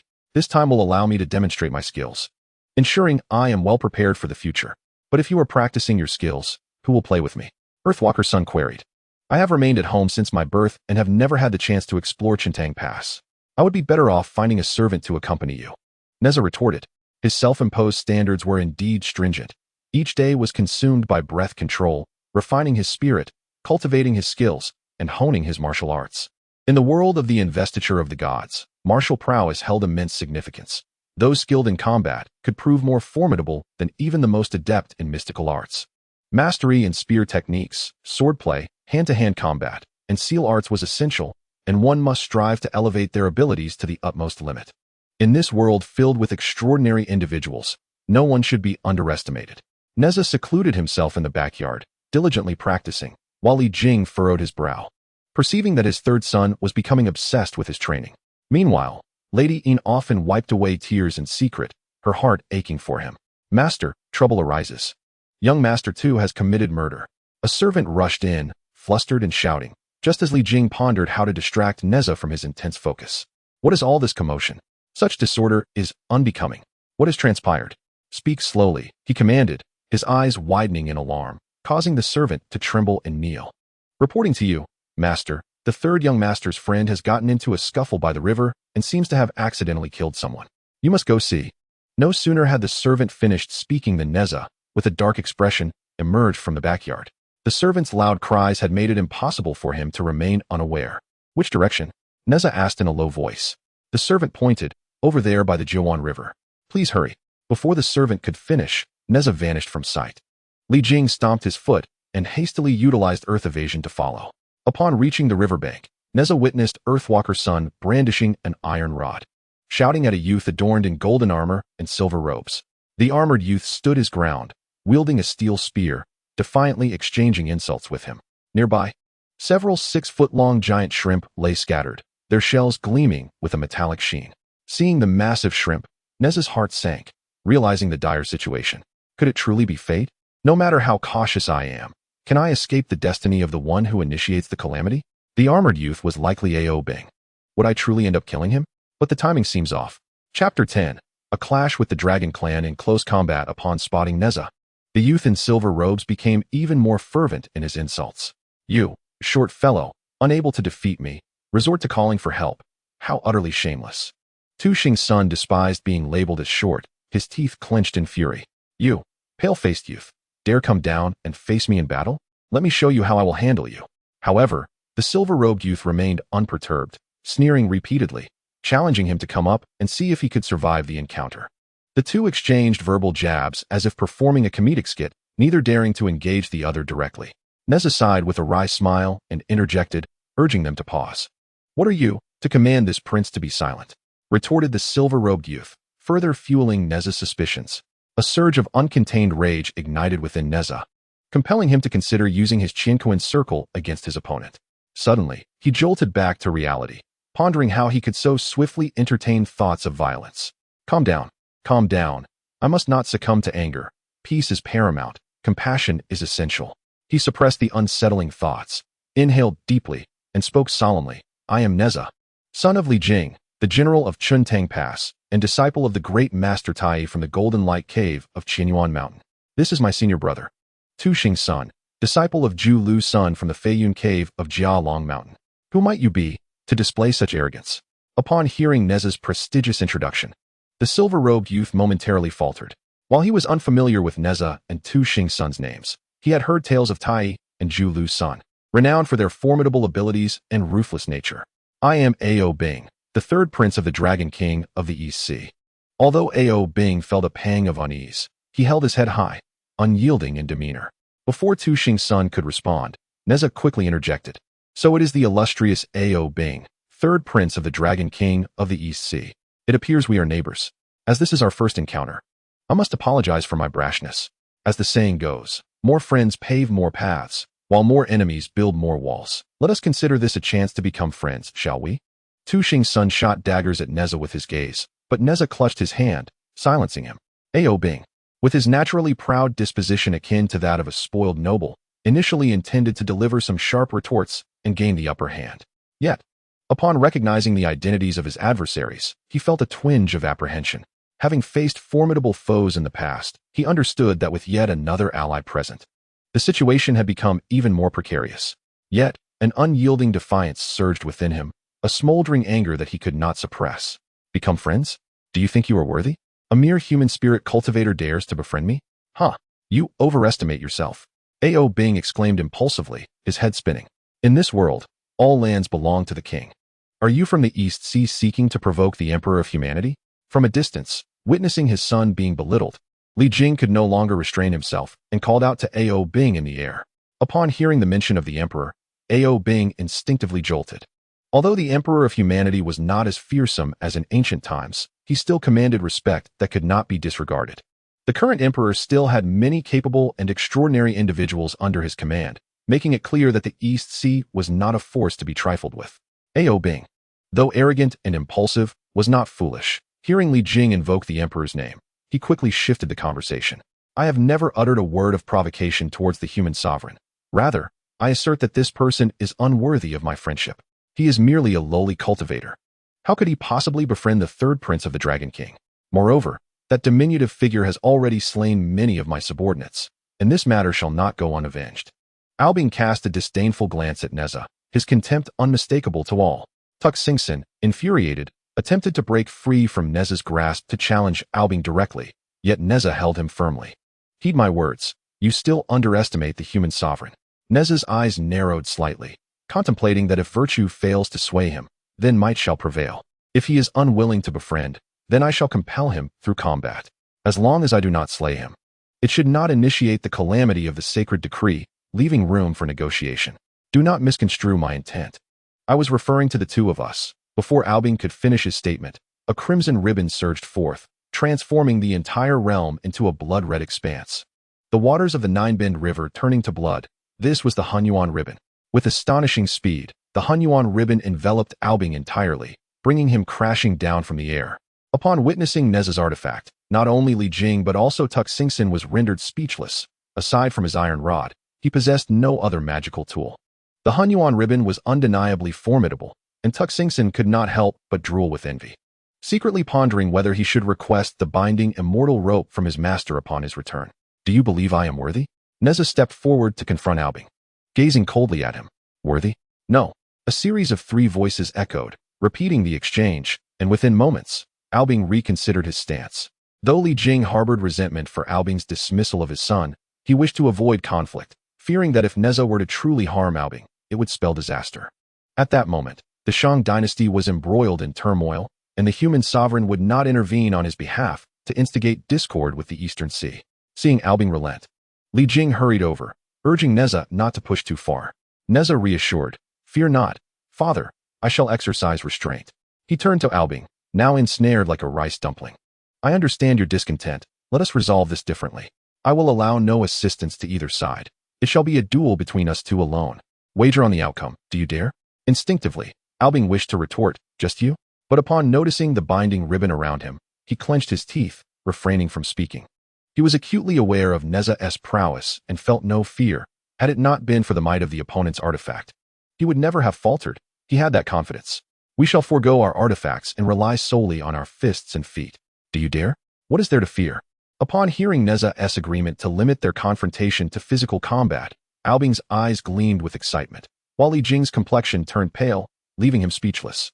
Before he could gather his thoughts, Bing continued, "Do you dare to wager with me? On what terms? The loser shall serve the winner, obeying their commands without resistance or ulterior motives. Otherwise, they shall incur divine retribution. Do you dare? What is there to fear? Ha! By the heavens above. Today I shall compete in martial prowess with Nezha. The defeated shall willingly serve the victor's bidding, without defiance or treachery, lest they face heavenly wrath." Upon hearing a light-hearted chuckle, Nezha immediately swore an oath. Li Jing, startled, fell to the ground, his face pale as he exclaimed, "My son, have you lost your senses? The dragon clan possesses an inherently formidable physique. If you were to wield a magical artifact, it might be feasible, but without one, engaging in a contest of mere fists and feet, how could you possibly stand a chance?" Bing, overhearing this, became ever more smug and could not help but burst into laughter. Nezha approached Li Jing, helping him to his feet while offering words of comfort. "Father, do not worry. I have a plan." Li Jing, trembling and pointing at Nezha, replied, "A plan? I fear it is destined for failure. Child, if your mother were to learn of this." Alas, Tu Xing's son, in a state of agitation, raked his fingers through his hair and said, "Junior brother, you are being reckless, more so than I. What shall we do? If master discovers this, I shall be in dire straits. This predicament arises from my actions, yet it is you who will bear the consequences. I, as your elder brother." Nezha quickly interjected, "Elder brother, do not blame yourself. Do you truly have such little faith in my abilities? Do you believe my defeat is assured? I have learned a considerable amount of martial arts from master and my uncle Guangqingzi. I need not fear him." Tu Xing's son countered, "This is not merely a matter of skill. It concerns your frail physique, which cannot withstand even a single blow from him. Engaging in hand-to-hand combat with the dragon clan is foolish and reckless." Li Jing nodded in agreement, stating, "The Taoist is correct. In a physical confrontation, the human clan is inherently at a disadvantage against the dragon clan. Are you truly so foolish?" Chapter 11. Resolved grievances at the Nine Bends River. The azure waters rippled gently under a soft breeze, with willows lining the bank and vast meadows stretching into the distance. The sun hung high in the sky, casting golden rays that typically uplift the spirits, yet an air of oppression lingered. Bing sheathed his steel spear, while Nezha withdrew the Hunyuan silk, both standing in a tense standoff. This marked Nezha's inaugural battle, one of utmost significance. Although he was aware that the onset of the divine punishment calamity was still 3 years away, the uncertainty loomed. Could his actions precipitate an earlier onset? This was Nezha's greatest concern, compelling him to proceed with utmost caution. He intended to use this battle to gauge the flow of destiny, seeking to alter minor details in hopes of extricating himself from the causal web that would lead to the divine punishment calamity. While he understood the trajectory of the divine path and had acquired the essence of world destruction, he dared not let his guard down. In the realm of divine ordainment, fate and destiny were palpably real. As a practitioner of Qi, one must be wary of their words, for the Tao would take notice, resulting in causality. "Make your move," Nezha declared, refraining from striking first. A sudden, inexplicable surge of murderous intent had instilled fear within him, making him wary that acting impulsively might lead him to unwittingly harm Bing. If he aimed to test the currents of fate and attempt to break free from destiny's grasp, he knew that every step must be taken with care and deliberation, even if it meant enduring momentary humiliation. Otherwise, he would find fleeting satisfaction but lose the chance for enduring freedom, and he remained acutely aware of the significance of each decision. One misstep could revert him to the path of becoming a harbinger of the divine punishment calamity, entangling him in profound karmic repercussions that would preclude any hope of a carefree, immortal existence. For the sake of the future, for the long term, he must remain steadfast and patient, unwavering as a seasoned warrior, enduring trials until he became as resilient as steel. "Shall I strike first?" he pondered with a chuckle. Upon hearing Nezha's words, Bing erupted in laughter, as if he had just heard the greatest joke in the world, a mere child challenging him to a fight, even requesting that he strike first. However, his expression soon darkened. "Do you underestimate me? I shall make your demise most unpleasant." In the original tale of the investiture of the gods, Bing had lost to Nezha in a single exchange, subjected to a brutal fate of skinning and muscle extraction. The root of his defeat lay in the artifacts they wielded. In terms of martial prowess, as the third prince of the Dragon King, he was by no means weak, and Nezha was acutely aware of this fact. Moreover, Bing was a fully grown dragon, possessing the strength of a celestial being, augmented further by his demonic nature, which rendered him physically formidable. Were it not for the skills he had acquired from Taiyi Zhenren and Guangchengzi, particularly mastering the third level of the Annihilation Demon body, he would not dare to be so boastful. As Ao Bing spoke, his figure vanished, and a fist rapidly loomed larger in Nezha's vision. Indeed, Ao Bing's martial skills were impressive. Observing Ao Bing's display, Nezha became even more convinced that the original Ao Bing had lost due to his reliance on artifacts. He had been ensnared by the misting silk before being struck down by the universe ring. No matter how skilled one might be, being incapacitated in a single blow left one waiting for death. Confirming his thoughts, Nezha remained unperturbed, stepping back a foot with his right leg before launching a powerful punch. The ground trembled, and a whirlwind erupted, causing the nearby willows to sway violently. Li Jing and Tu Xingsun, who were anxiously watching from the sidelines, were knocked back 3 steps by the sudden gust. Li Jing's face drained of color. Such a fierce collision would be beyond his capability to withstand. Just as they believed Nezha was doomed, they were astonished to find him standing firm, while Ao Bing had taken a small step back. Li Jing and Tu Xingsun exchanged glances, at a loss for words to describe their feelings. Nezha was astonishingly powerful, far exceeding their expectations. The most shocked of all was Ao Bing. As the third prince of the East Sea Dragon King, he was no frivolous youth, possessing considerable skill.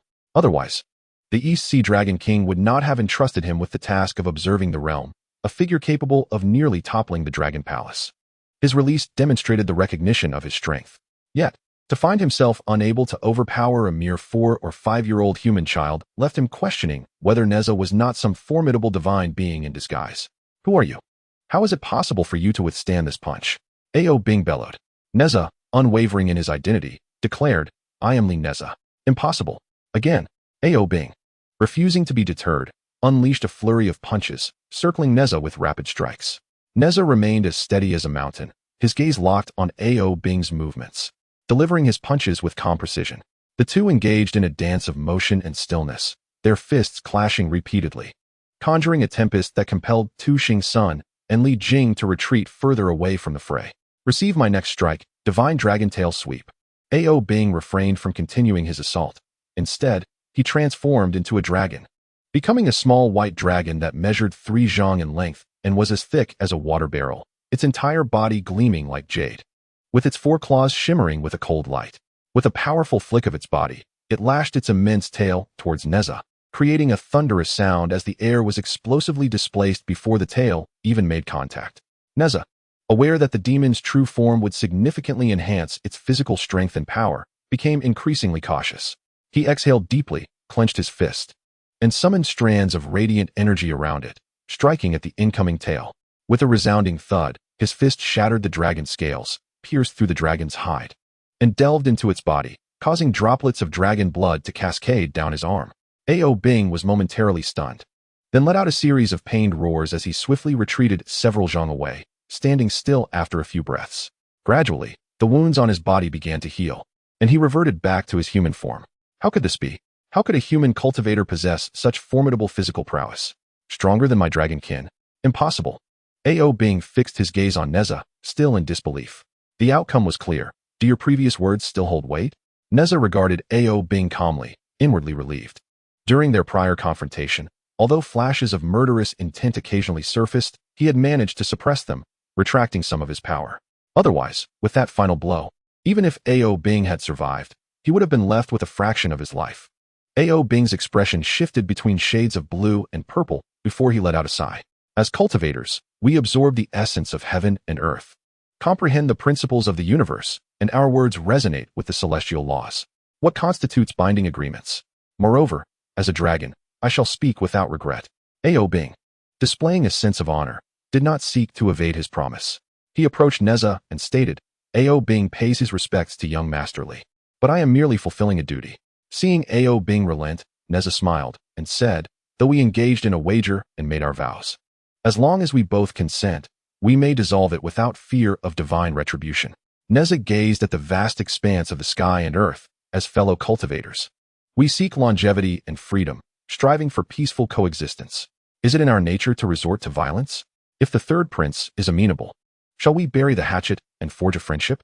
Upon hearing Nezha's words, Ao Bing was once again astonished. He realized he had underestimated his opponent. With the offer of reconciliation presented before him, he was not foolish enough to refuse. Their enmity was not insurmountable, and moreover, befriending a disciple of the Chan school could greatly enhance his standing across the seas, leading him to gracefully accept the olive branch. Chapter 12. The Crystal City of the East Sea. The most delighted by this resolution was Li Jing. Not only had he avoided forming enmity with the Dragon Clan, but he had also gained a friend in the process, an unexpected joy. During his time studying at West Kunlun, Li Jing had established a good rapport with the Dragon King Ao Guang of the East Sea, and now, with their children becoming friends, their relationship had further deepened. Observing the three engaged in light-hearted conversation, Li Jing returned to Chuntang Pass with a sense of ease, choosing not to interfere in the affairs of the younger generation. With this matter settled, he could at least ensure that the Chuntang Pass he guarded would enjoy favorable weather, free from floods, allowing the populace to live in peace and prosperity. Ao Bing felt elated, not only preserving his dignity but also forging a friendship with a disciple of the Chan sect. He rubbed his temples, pondering what had transpired moments ago. Given his temperament, upon learning the identities of the two individuals, and lacking any deep-seated enmity, he should not have uttered such words. This thought briefly flickered through Ao Bing's mind. Now that he and Nezha had become friends, he naturally chose not to dwell on the earlier incident. Nezha was also pleased, aware that the Four Seas Dragon Kings governed the waters of the world. Yet the expanse of these waters was immense. Could they truly manage it all? Before his journey through time, he had often been curious about the extent of the East Sea Dragon King's domain, and now that he had the opportunity, he naturally sought clarity. Once the three were acquainted, Nezha remarked, "I have often heard it said that the Four Seas are vast and boundless. With the Four Seas Dragon Kings overseeing the waters of the world, is it truly within your kin's capacity to govern such an expanse?" Ao Bing's expression grew somewhat awkward as he replied, "Indeed, the Four Seas are immensely broad, while we dragons are said to govern the world's waters. That is merely a claim. In truth, we can only manage about 1/10 or 1/12 of it. The broader and deeper waters remain unexplored by my kin, as they are said to be quite perilous." Nezha nodded. "So the waters are indeed so extensive? With the capabilities of your dragon clan, you can only oversee a fraction. Who governs the rest? Does the third prince know?" Seeing that Nezha did not harbor any intent to mock him, Ao Bing felt somewhat reassured and said, "I have heard elders of our clan speak of numerous conflicts since the creation of the world. Many ancient practitioners who despised warfare retreated to the vast waters to cultivate in seclusion. These individuals are formidable, and most of their factions are beyond the reach of my dragon clan." Nezha refrained from pressing further. Ao Bing was still young and lacked extensive knowledge, especially regarding many secrets that had been obscured by those with ulterior motives, with much fading into the annals of history. Even ancient practitioners who have existed since the dawn of time remain silent about matters from the primordial era, making it exceedingly difficult to uncover the truth. He considered inquiring of Taiyi Zhenren, but ultimately abandoned the thought, knowing that Taiyi would likely refuse to answer his questions for numerous reasons. "Is it possible for the third prince to take us to explore the seabed of the East Sea?" Nezha tentatively asked. Ao Bing replied, "Brother Nezha, please call me Ao Bing in the future, referring to me as the third prince feels distant. We can certainly explore the seabed right now." However, the Earthwalker's son immediately shook his head in fear. No. Although I am versed in earthwalking techniques, I cannot manipulate water. I shall not go." The third prince patted his chest and reassured him, "Fear not. With me present, you will be safe." Observing Ao Bing's demeanor, Nezha silently mused. "Now that Ao Bing and I have become friends, I wonder how fate will unfold, particularly with the sea patrolling Yiksha Li Jian, who was designated by the decree of the Heavenly Court to confront me.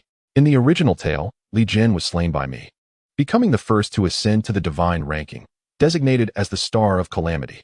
I must also strive to avoid any conflict with him."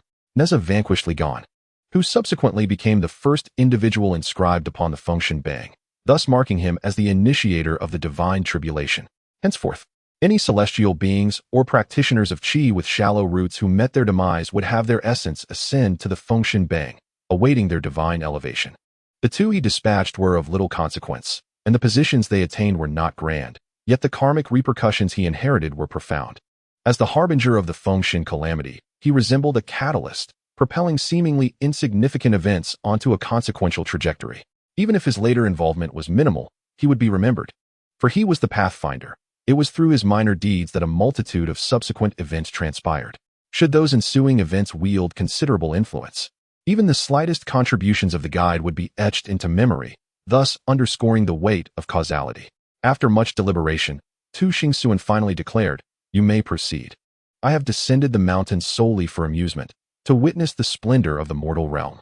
I shall forego visiting the East Sea, allowing my household attendant to accompany me for a few more days of leisure before returning to Jialong Mountain for my cultivation." Nezha pondered for a moment and replied, "Very well, I shall return post-haste." Following their farewell to Tu Xingsuan, the two soared above the river's surface, and before their feet even grazed the water, the river parted, creating a channel. They stepped onto this aqueous pathway, which functioned like an elevator, propelling them swiftly forward without a single drop of water touching them. What sorcery is this? Nezha marveled at the surroundings, observing that the waterway was a yard wide, emanating a luminous blue glow, resembling the underwater realms he had glimpsed in his past life rather than the ocean floor itself. This is the water parting technique, a natural ability of our dragon lineage. For practitioners of Qi to employ it, they must recite incantations and perform hand seals, which is considerably more cumbersome, explained Ao Bing. As they conversed, they soon arrived at the depths of the East Sea, where an expanse of darkness loomed ahead. Before long, a glimmer of light emerged below them, growing increasingly brilliant as they descended. Upon closer inspection, Nezha discovered an underwater city spanning hundreds of miles. This city was enveloped in a water shield, isolating it from the surrounding sea, and not a single drop of water permeated its confines. What astonished him further was that, despite the absence of sunlight, the city shone as brightly as day. This is the Crystal City, home to many aquatic beings, while our dragon clan resides in the central Crystal Palace. Ao Bing proudly introduced. Nezha was taken aback. He had never imagined such a grand city could exist at such depths beneath the ocean. The potency of the water shield, capable of supporting vast amounts of seawater, was truly astonishing. Indeed, such wonders exceed my expectations. In my previous life, such marvels existed solely in myth, Nezha exclaimed in awe. You are still in the early stages of your cultivation and possess limited knowledge. There are innumerable incredible phenomena across the realms of heaven, earth, and humanity. The Crystal City pales in comparison to other wonders, Ao Bing humbly remarked, though his expression betrayed a sense of pride. Nezha, naturally, refrained from exposing this, instead offering a few compliments, echoing the sentiment that a harmonious life is one where everyone thrives together. I have heard tales of the East Sea being replete with rare treasures and divine herbs. Is that truly the case? Nezha's eyes sparkled with excitement. If this were indeed true, his path of cultivation would become significantly smoother. Ao Bing, slightly taken aback, solemnly advised, "Brotherly, do not heed the idle chatter of others. The expanse of the East Sea is vast and boundless. Only those areas connected to the subterranean spiritual veins possess the potential to cultivate celestial herbs and divine medicines. The majority of the region remains desolate, and even if celestial herbs do exist, they are typically claimed by their respective owners. Unclaimed divine medicines are exceedingly rare." Nezha nodded, secretly acknowledging that this perspective was more aligned with reality. After eons of creation, numerous talents had emerged, and most of the explored waters were already inhabited. To seek unclaimed divine medicines would necessitate venturing beyond the jurisdiction of the Dragon Clan. Chapter 13. The Prince of the Dragon Palace. The waterway connected to the protective dome of Crystal City, revealing an opening. The two traversed through, and as they did, the waterway vanished, sealing the aperture of the dome without a single droplet entering the city. Nezha marveled at such extraordinary prowess. "Come, let me show you around Crystal City and allow you to witness the daily lives of the aquatic people," Ao Bing declared, gesturing grandly as he led Nezha forward. Along the way, anyone who laid eyes upon Ao Bing would bow in respect, acknowledging the esteemed status of the Dragon Clan, the masters of the East Sea. As he basked in the respect of the crowd, Ao Bing's expression grew more smug. With a friend by his side, such displays of honor were indeed more gratifying. The walls, roads, and residences of Crystal City were all fashioned from jade, crystal, and gold, a true testament to its namesake. As they proceeded, the aquatic beings parted along the sides of the road, as if a person of great significance were approaching. "Ao, what is happening? Is there someone of even higher status than you?" Nezha inquired, noticing the reverence etched on the faces of those who moved aside, a stark contrast to their previous greetings with Ao Bing. Ao Bing's demeanor shifted to one of slight discomfort, a flicker of apprehension passing through his eyes. "In all of Crystal City, only my father, mother, and elder brother command such authority. It must be my brother arriving." No sooner had he spoken than a luxurious crystal carriage, drawn by 6 majestic sea horses, approached them. "Brother, I greet you," Ao Bing called out. The crystal carriage came to a halt before them, and Nezha subtly peered inside, sensing the extraordinary nature of the vehicle. A.O. Bing, not daring to be negligent, hurried forward to pay his respects. "Elder brother, why are you here instead of cultivating in the Crystal Palace?" A voice, deep and enigmatic, emanated from within the carriage without the curtain being lifted. Upon sensing this overwhelming aura, Nezha shivered, realizing he faced a formidable expert. Engaging in combat with such an individual would lead to his certain demise. A.O. Bing, sensing the gravity of the moment, replied, "Brother, I am not idling. This is a friend of mine whom I am showing around Crystal City." Nezha immediately felt a penetrating gaze upon him, and he quickly introduced himself. "I am Nezha, honored to meet the Crown Prince." The Crown Prince remained silent for a moment, then let out a soft huff, stating, "Since he is your friend, do not neglect him. But do not let him act recklessly. Should I find out otherwise, I shall not be lenient." A.O. Bing scratched his head, feeling somewhat aggrieved. "With my elder brother watching over me, how could I dare?" Rest assured, the carriage continued its journey, soon passing through the city gates and vanishing into the dark depths of the sea. "Phew, he's finally gone. He nearly terrified me to death." A.O. Bing patted his chest, taking deep breaths. Nezha, curious, inquired, "Aren't you brothers? Why are you so frightened of your elder brother?" A.O. Bing, slightly irked, replied, "Let us not speak of it. My elder brother possesses not only extraordinary talents in cultivation, but also excels in management. Our father has entrusted him with all affairs of the East Sea. He is to be the next Dragon King of the East Sea. How could I not be afraid? Furthermore, he holds exceedingly high expectations for me, far more stringent than our father's. If he thinks I have fallen short, he does not hesitate to administer punishment. I feared I would be in for another beating just now, so I was surprised that all is well." Nezha looked at A.O. Bing with a hint of sympathy, thinking that if Jin Jia or Mu Jia treated him that way, he would have undoubtedly turned the tables on them by now. "What about the second prince?" Nezha asked. A.O. Bing waved his hand dismissively. "Don't even mention him. The mere thought is irritating. He idles away his days, causing trouble everywhere, yet he is shielded by our mother. Even my elder brother cannot do anything to him. If it weren't for our mother, I would have already given him a lesson." Nezha did not press further and continued to explore Crystal City alongside A.O. Bing. Eventually, A.O. Bing revealed, "The eldest prince is named A.O. Fan, and the second prince is A.O. Chun. When you see them, it's best to steer clear. Should you fall into their hands, I would be helpless." Though A.O. Chun is carefree, his aptitude for cultivation is not inferior to A.O. Fan's. His skills are second only to A.O. Fan's. Otherwise, A.O. Fan would have no trouble dealing with him. In truth, A.O. Bing possesses the least talent among them, having cultivated for several centuries just to attain the path of immortality. Nezha remarked, "Cultivation thrives on diligence. Your elder brother's insistence on your practice is for your own benefit. After all, you have only cultivated for a few hundred years, while your elder and second brothers have practiced for thousands of years. There's no comparison." A.O. Bing nodded, acknowledging, "You are right. If I were given a few thousand years, my cultivation might surpass theirs. Who can say?" Unbeknownst to them, the two arrived at a bustling plaza, filled with stalls and the sounds of vendors calling out. Noticing Nezha's curious expression, A.O. Bing explained, "All races are similar. Ordinary water beings must earn a living too. Many venture into the deep sea in search of rare and valuable items to sell here in exchange for money to sustain themselves." Nezha thought to himself how true this was. If all water beings could cultivate and attain enlightenment, they would have likely dominated the three realms by now.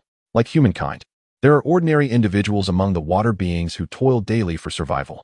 As they navigated through the stalls, Nezha felt a sense of familiarity. Just as they were about to leave, Nezha felt a stirring within, as if something was beckoning him. Following this instinct, he proceeded slowly, ultimately arriving at a small stall. "Brotherly, are you looking to buy something? Feel free to say what you desire. No need to be polite," A.O. Bing said, noticing Nezha pausing at a stall, examining its contents intently. Nezha chuckled lightly, stating that it was not an absolute necessity to purchase items, but considering the rarity of visiting Crystal City, how could he not acquire a few treasures? He wished to bring back gifts for his loved ones, affirming that he had indeed visited the East Sea, without deceit. A.O. Bing scratched his head and replied, "What you say is true, but I have never bought anything for my family during my trips to the land. Next time, I shall learn from Brotherly and bring some gifts for my relatives." Upon seeing A.O. Bing, the vendor promptly rose and bowed, saying, "Greetings, third prince. Is this your friend? Indeed, you have a discerning eye. All the items here are exquisite treasures, unearthed from the hidden depths of the sea. Which one catches your fancy? I can offer you a discount."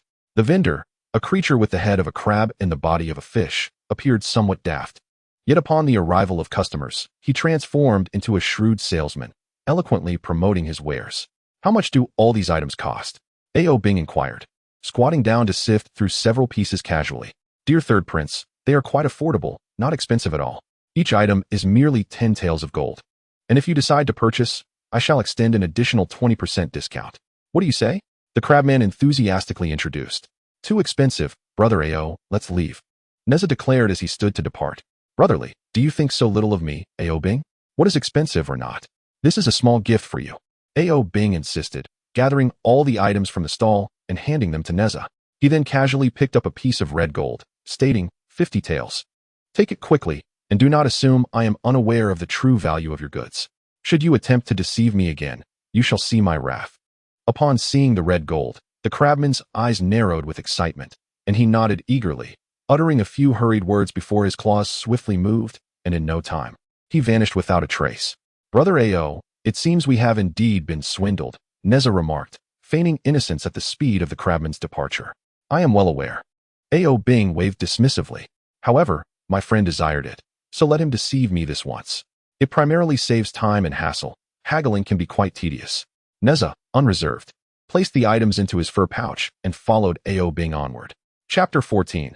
The Devouring of the Golden Cudgel. The Crystal Palace, entirely crafted from crystal, radiated a myriad of glimmers, imbued with an unparalleled majesty. While it was referred to as a palace, it resembled more of a grand city, spanning nearly 100 miles. With countless palatial structures rising and falling, exquisitely carved and remarkably beautiful, akin to a colossal masterpiece of art. The enormous city gates, 6 zhang wide and 9 zhang high, bore the illustrious characters Crystal Palace, which sparkled brilliantly overhead. Is this truly the fabled Crystal Palace? Nezha, witnessing such grandeur for the first time, found himself momentarily speechless. Observing Nezha's awestruck expression, A.O. Bing felt a surge of pride, silently thinking that although Nezha possessed formidable strength, he lacked worldly experience, easily captivated by the spectacle. Brotherly, let us enter. A.O. Bing nudged Nezha's arm, prompting him to proceed. Nezha nodded in agreement. Very well, brother A.O. As they ventured forth, admiring the surroundings, Nezha could not help but exclaim in wonder, genuinely astonished by the breathtaking sights before him. In a world of unparalleled advancement in a previous life, no city could rival the grandeur of the Crystal Palace. This marvel transcends mere technology. It can only be described as a miracle, a divine phenomenon. Brotherly, if you have no pressing matters, why not linger a while? Allow me to guide you through the entirety of the Crystal Palace, Albing suggested with a cheerful smile. Nezha inquired, is A.O. Bro truly sincere? I fear I may impede your affairs. Albing quickly reassured him, it is no trouble at all. As long as you wish to explore, I promise to accompany you every day. Nezha, contemplating this, grasped the underlying reason and simply smiled in silence. Noticing Nezha's understanding, Albing's expression faltered slightly, but he chuckled. Brotherly has stated that we are friends. When a friend is in need, one cannot turn a blind eye, can one? Thus, we shall assist each other. You desire to see the Crystal Palace, and I shall serve as your guide.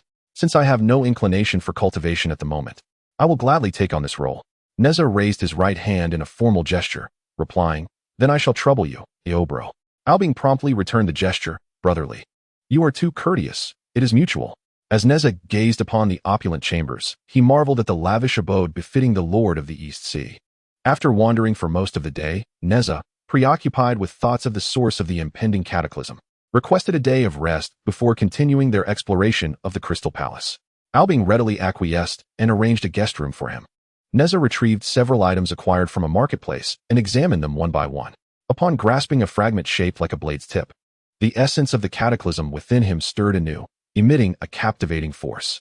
A unique spiritual energy surged forth from the blade-like object, penetrating his being and being consumed by the essence of the cataclysm. Once the spiritual energy ceased to emanate from the object, it disintegrated into a fine powder, vanishing entirely. Nezha, with his eyes gently closed, attuned himself to the transformations within his corporeal form. He discerned that after absorbing this spiritual energy, the essence of the cataclysm within him grew even more formidable, enhancing his demonic form slightly. Could this be a fragment of Chiyo's demonic blade? He pondered. Recognizing the boundless aura of slaughter, brutality, and destruction it contained, having been refined over countless eons into a spiritual energy akin to the essence of annihilation. It was no wonder that it could provoke such a stir within the essence of the cataclysm. Nezha set aside the remaining items and sat contemplatively at the edge of the bed. Qiyu, I have entered the world of Fengshen, and now Qiyu has resurfaced. What further changes lie ahead? Will the calamity of Fengshen introduce unforeseen variables? Will the tribulation intensify, or will it fade into oblivion? As these thoughts coursed through his mind, a sharp pain struck his head. The calamity of Fengshen had yet to commence, and already there were signs of deviation. The future promised to be increasingly captivating. In the realm of Fengshen, Qiyu is not a legitimate representative. Any entanglement with him could lead to complications in the future. Having absorbed the remnants of his broken weapon, the ties of fate had already been woven. Complaining would serve no purpose. The best course of action was to enhance one's strength. If he could attain the status of a Hunyuan Wujidian Daoyojingxian, impervious to the trials of eternity, then he would have no cause for fear. Nezha paced restlessly within the confines of his chamber, his brow furrowing once more. Now that he had arrived at the Crystal Palace, how could he resist the allure of the legendary and illustrious Rui Jingu Bang? At this moment, the Jingu Bang was still referred to as the divine metal of the Heavenly River's foundational treasure, believed to have been utilized by the Great Yu to regulate the depths of rivers and seas. The true value of this metal remained a mystery to all. If I were to secretly absorb its essence to enhance my corporeal form, perhaps it would allow my apocalyptic demonic body to ascend to the 4th tier. Upon his arrival at the Crystal Palace, Nezha had inquired, both intentionally and unintentionally, about the location of the sea concealment. When the subject of the sea concealment arose, Ao Bing displayed an expression of disdain. He informed Nezha that within it lay a piece of the Heavenly River foundational treasure, once wielded by the Great Yu, which had garnered the attention of the Dragon Clan. Yet, after all these years, there had been no evidence of its extraordinary qualities, and no one had the strength to wield it. It had merely been abandoned, forgotten over time. With the jade token bestowed upon him by Ao Bing, Nezha found himself unimpeded, provided he avoided certain restricted areas. He discerned his path and proceeded onward. After a considerable duration, he arrived at a desolate location, where towering stone pillars loomed, their surfaces rugged and entwined with countless strands of seaweed, presenting a dismal sight. No wonder Ao Bing characterized it as a wasteland. The environment was inhospitable, and the spiritual energy was sparse, rendering it unsuitable for cultivation. Any rational being would certainly refrain from venturing here. Navigating through the dense arrangement of stone pillars, Nezha soon reached a relatively open area, where a pillar stood erect, approximately 2 yards high, encrusted with a thick layer of silt and seaweed, exuding a foul odor. This pillar, as thick as a, would elicit no second glance from any practitioner of qi, for if they did not recognize it as the divine metal, the future Rui Jingu Bang, they would not even accept it as a gift. Gazing upon this fabled treasure, Nezha mused whether it was indeed a divine entity in hiding, its brilliance concealed, awaiting a fated encounter before revealing itself to the world. What good fortune it was for me. Nezha felt certain that no one was secretly observing this treasure, for it required no guardianship. Even if someone did come across it, they would hastily depart. He stretched forth his hand to press upon the divine metal, and the essence of annihilation within him seemed to sense the foul aroma. Surging forth from his body like a swarm of flies, the divine metal appeared to sense the impending danger, trembling slightly as the ground quaked, as if it sought to escape into the void. However, the essence of annihilation was swifter than the divine metal's reaction. Upon contact with its core, it enveloped the metal, gradually eroding its substance from within. Although the divine metal had developed a semblance of sentience, it remained without a master and instinctively resisted. Yet, the essence of annihilation had long been adept at dealing with the three-edged blade and expertly subdued the divine metal. After but a few moments of trembling, the divine metal fell utterly silent, its essence having been obliterated by the essence of annihilation. Nezha sat cross-legged nearby, drawing the spiritual essence from the divine metal into his corporeal form. Before long, all the annihilative energy returned to his body, causing a shudder to ripple through him. His apocalyptic demonic form grew stronger, yet still did not break through to the 4th tier. Chapter 15. Nodes of Destiny. Nezha did not linger. Having consumed the essence of the divine metal, he departed immediately. This divine metal, which would later transform into the Rui Jingu Bang, was intricately linked to a future calamity. Its destruction by Nezha could potentially unleash unforeseen consequences, hence the urgency to leave. Although the spiritual essence within the divine metal had been entirely devoured, it had not collapsed. Coupled with the layers of silt and seaweed, its anomalies would remain undetected unless someone were to investigate personally. Deep within the Crystal Palace, a dignified middle-aged man adorned with a crown of hanging pearls and 3 strands of long beard clad in a dragon robe, was being attended to by several mermaid maidens as he enjoyed his drink. At the moment Nezha consumed the essence of the divine metal and the earth trembled, this man suddenly paused and waved away his attendants. "Where's the Tortoise Chancellor?" he inquired. No sooner had he spoken than an elderly man, bearing a tortoise shell and swaying as he walked, entered the chamber. He approached the middle-aged man, bowed, and respectfully greeted the Dragon King, inquiring what orders he had for the old servant. The Dragon King furrowed his brow, exhibiting signs of impatience as he instructed, "Dispatch orders for increased patrols. We must avoid any unforeseen incidents. Lately, I have been feeling an unsettling dread, fearing something ominous may transpire." The Tortoise Chancellor promptly acknowledged, "The old servant understands. I shall attend to it immediately." Once the Tortoise Chancellor had departed, the Dragon King murmured to himself, "In recent days, the earth has been experiencing subtle tremors that vanish as swiftly as they come. What could be the cause? Is a significant event on the horizon? My dragon clan remains aloof, dwelling across the seas, not engaging in conflicts with the human race. Even if a great tribulation were to descend, it should not befall us. Let there be no connection with my clan. May the heavens protect us." Upon returning to his abode, Nezha sat in meditation. After a considerable time had passed without any signs of disturbance, he concluded that he was momentarily safe, with the essence of the divine metal consumed.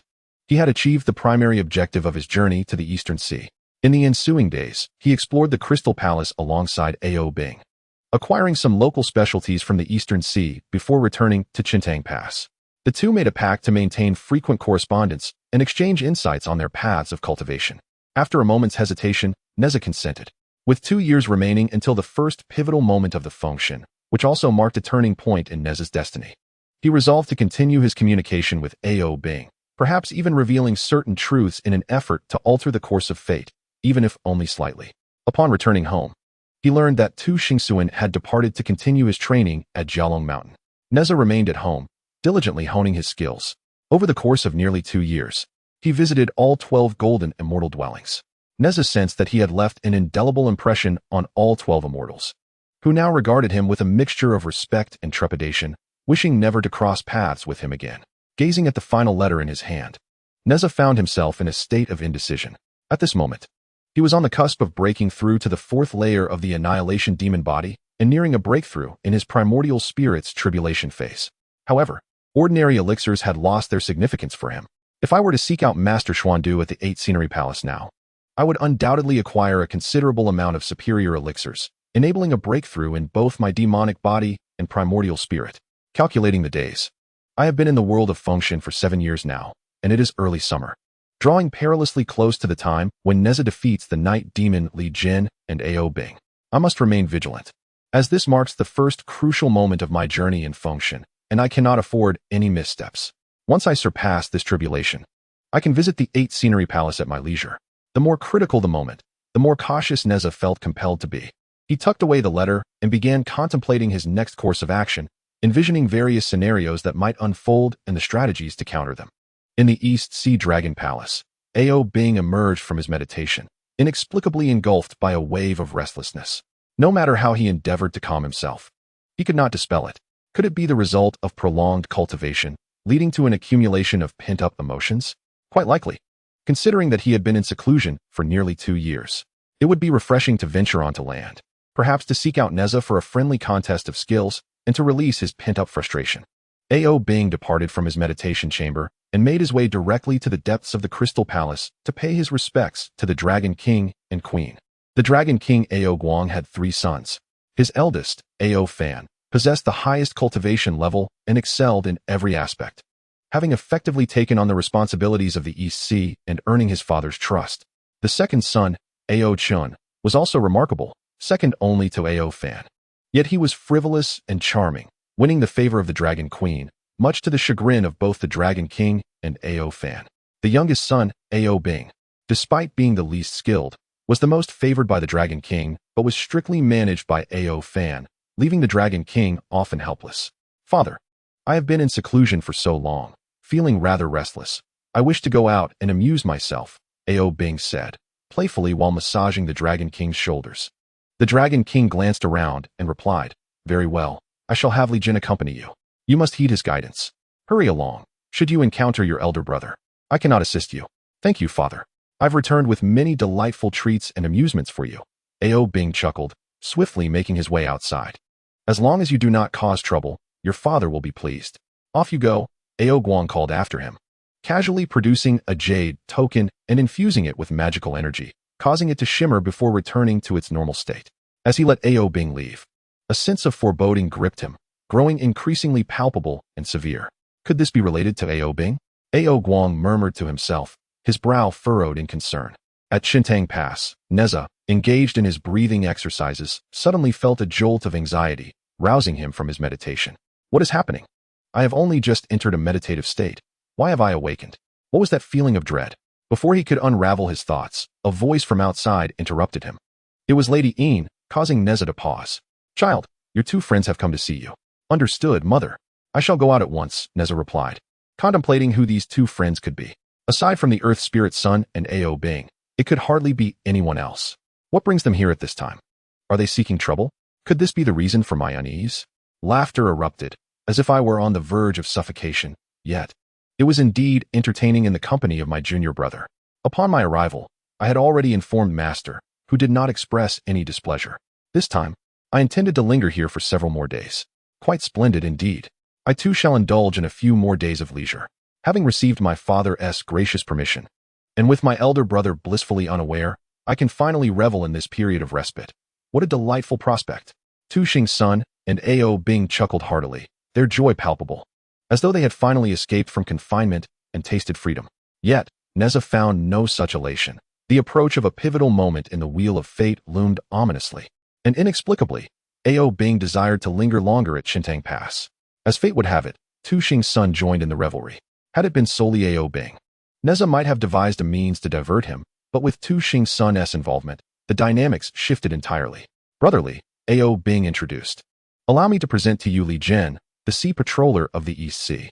He is a distinguished individual personally appointed by the Jade Bai of Lingxiao Palace. It is my father who has sent him to accompany me. It appears we share a familial connection. Hehehe. Upon hearing Li Jian's name and the words of the esteemed Lingxiao Palace, Nezha nearly fainted. All the key figures had congregated. The moment of destiny was at hand. Would unforeseen events transpire, leading to their demise at my hands? Is fate truly immutable? What is destined to come must inevitably arrive. Nezha's countenance darkened, nearly dripping with despair. Chapter 16. Better to trust in its existence. Ao Bing and Tu Xing's son engaged in incessant chatter, becoming quite the loquacious duo. Particularly as they discussed their next leisurely escapade. They were oblivious to Nezha's unease, completely disregarding it. Observing from beside Ao Bing, the Sea Patroller, Li Jian, noted Nezha's unusual demeanor and discreetly conveyed his concerns to Ao Bing. Brotherly, you seem troubled. Are we unwelcome? Startled, Ao Bing realized he had inadvertently neglected Nezha. Tu Xing's son also perceived the shift in Nezha's expression and inquired, Junior brother, are you well? With a faint sigh, Nezha replied, How could I not welcome what Brother Ao says? It is merely that I wish to discuss certain matters with him. Pointing to himself, Ao Bing asked, You wish to speak to me? Tu Xing's son, eager to interject, asked, What about me, junior brother? Nezha responded, Brother, please enjoy your time. I shall speak with you later. Delighted that Nezha was not seeking his company, Tu Xing's son exclaimed, Brother Ao, I shall take my leave to play. You two may converse. When you're done, come find me. As he neared the exit, Tu Xing's son called back, I'll also look for that servant who took me out to play last time. Don't take too long. Nezha led Ao Bing and the patroller to a hidden chamber beneath his abode. He had long envisioned this scenario, yet he had not anticipated reaching this juncture. What lay ahead was uncertain, and he could only strive earnestly. As for whether he could alter the course of fate, he held no assurance. The matters I speak of are profound, yet they pertain to the three of us. I fear that upon hearing them, you may not believe. Li Jian's expression momentarily froze, his eyes narrowing as his mind raced. Young Master Li, how is what you mentioned related to me? And what about the Dragon Palace of the East Sea? Nezha replied, If what I foresee proves inaccurate, then it has no connection to the Dragon Palace. However, if it is accurate, the implications are significant. Ao Bing chuckled, Brotherly, can you truly glimpse into the future? If so, wouldn't that lead to great fortune? Nezha sighed with a bitter smile, I anticipated you wouldn't believe me. Which is precisely what I feared. If we do not take great care to avert the events I speak of, all three of us will perish. Upon hearing that all three would die, Ao Bing appeared as if someone had gripped his throat, and the smile vanished from Li Jian's face. Brotherly, some matters should not be spoken of lightly, he cautioned. Nezha waved his hand. I understand. Otherwise, I wouldn't have invited you both here alone. Li Jin's complexion darkened. Young Master Li, please elaborate. Nezha stood up and paced a few steps, as you are aware. A Qi practitioner who has achieved a perfect primordial spirit engages in meditation daily and does not sleep, let alone dream. Yet for over a month now, I have been plagued by the same dream, which disrupts my serene practice. Initially, I thought it was a manifestation of inner demons, but to my astonishment, you both appeared in my dreams, which resembled my visions. Hence, I fear that the events within the dream may come to fruition. A.O. Bing, intrigued, inquired, brotherly. What exactly did you dream about? How can you be so certain that we are all doomed? Such matters are no jest. Nezha explained, it sounds utterly absurd. Yet I dreamt that we all suddenly transformed into different individuals, strangers to one another, seemingly harboring enmity, and we began to fight without provocation. Li Jin later joined the fray, and as our conflict intensified, you both were ultimately slain by my magical artifact. While I met my end at the hands of the Four Seas Dragon King. Noticing A.O. Bing and Li Jin's expressions, Nezha realized they might think he was mad. Speaking nonsensically, I know you do not believe me, but I have experienced this dream repeatedly for over a month. Each time I meditate, I inexplicably fall asleep and witness the same vision. I cannot fathom anyone playing such a cruel joke on me. Do you believe this? Seeing their skepticism linger, Nezha continued. A.O. brother, do you recall our first encounter? A.O. Bing replied, of course, we even fought then. It was a case of not knowing each other until we clashed. And thus we became friends. Your artifact is indeed formidable. Without caution, both Li Jin and I could have fallen to your might. Nezha interjected. Let us set that aside for now. I must tell you, during our battle, an inexplicable surge of murderous intent arose within me, nearly overwhelming my senses. What about you? At this, A.O. Bing shuddered, his complexion growing pale. Third Prince, what troubles you? Upon witnessing Nezha's sudden change of demeanor, Li Jin felt a chill run through him, and his gaze towards Nezha shifted uneasily. A.O. Bing took a few deep breaths and recalled how brotherly had spoken, which reminded him that a sudden surge of inexplicable murderous intent had arisen within him at that time. Otherwise, he would not have engaged in a conflict with brotherly. That malevolent feeling had come and gone without reason. Later, the three of them became friends, and he did not dwell on it much. However, upon reflection, it indeed exuded an air of strangeness. Nezha asked, did you truly harbor the intention to kill me and brother too at that moment? Did it arise without cause? A.O. Bing affirmed, indeed, it was so. If you hadn't reminded me, I would have forgotten. It is quite peculiar to think back on it now. Nezha continued, now? Regarding the dream I had, do you still consider my words to be mere jest? Do you believe I am deceiving you? Li Jin suddenly interjected. What does young Master Li think we should do next? Nezha replied with a wry smile, I do not know. In my opinion, we should avoid meeting each other as much as possible. This is also why I have not been in contact with Brother A.O. and have refrained from going to the EC recently. It is not that I cannot. Rather, I dare not. I can only try to evade encounters with both of you, for I fear the unforeseen consequences. That murderous intent comes and goes without a trace, and I cannot control it. Li Jin's expression grew solemn as he said, I will return to the Third Prince now. Brother A.O., I hope you take this matter seriously. I do not wish for the events of my dream to truly come to pass, for it would spell doom for all three of us. A.O. Bing replied, I understand. Do not worry, brotherly. Shall we reunite in 3 years? 3 years. By then, there should be some resolution, A.O. Bing responded.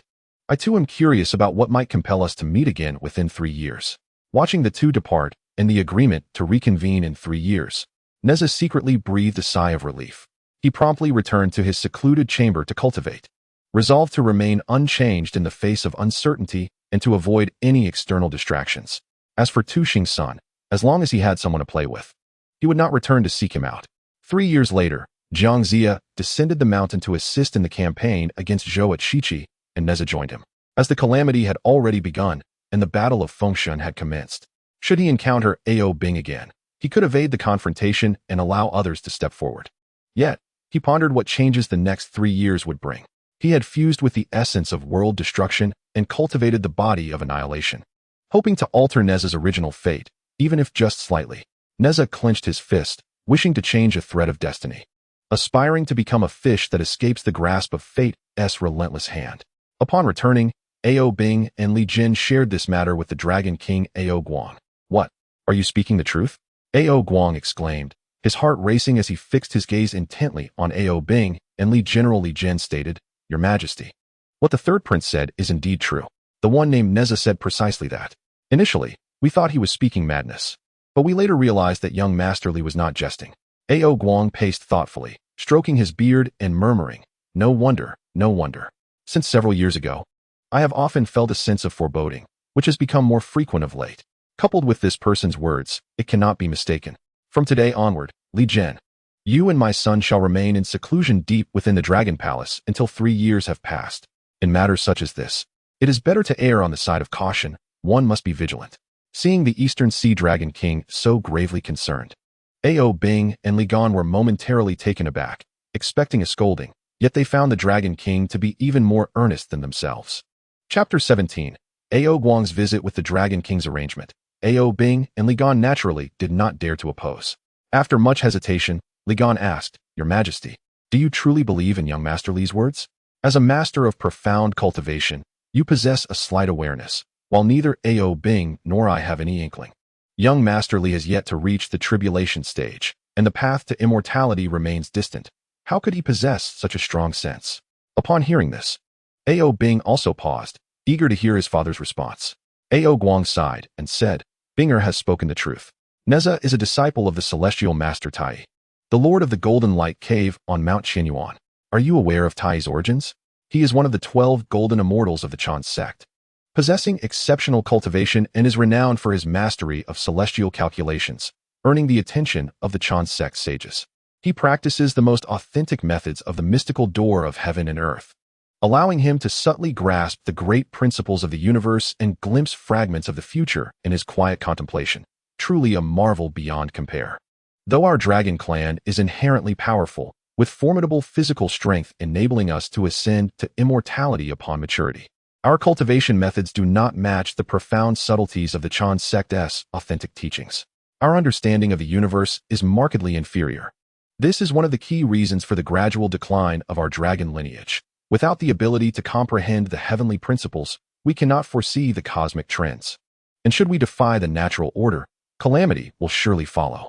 Although Nezha has yet to attain immortality, he practices the methods of the mystical door. And once his primordial spirit is fully formed, he can quietly perceive the heavenly mechanisms. While I am a golden immortal, my insights into the workings of fate are quite limited. I rely solely on instinctual perception. Thus, I choose to trust this youth's words. It is better to believe there is truth than to dismiss it. If you encounter misfortune, what shall I do? Indeed, but even if we seclude ourselves, can we truly avoid meeting Nezha within 3 years? In his dream, the three of us not only do not recognize each other, but appear as enemies, fighting fiercely. How could this be possible? Father, do you truly believe it? Ao Guang smiled wryly and replied, "We can only do our utmost and leave the rest to fate. It is far better than being oblivious and only realizing the danger when it is upon us. At least we can fight for a chance.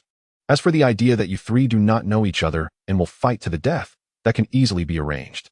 If you are placed in certain special environments or illusions, upon seeing one another, you might perceive the other as a stranger or as someone you deeply resent, and thus would instinctively strive to eliminate each other. Now I understand. Thank you for your guidance, Father. We shall retreat into seclusion at once."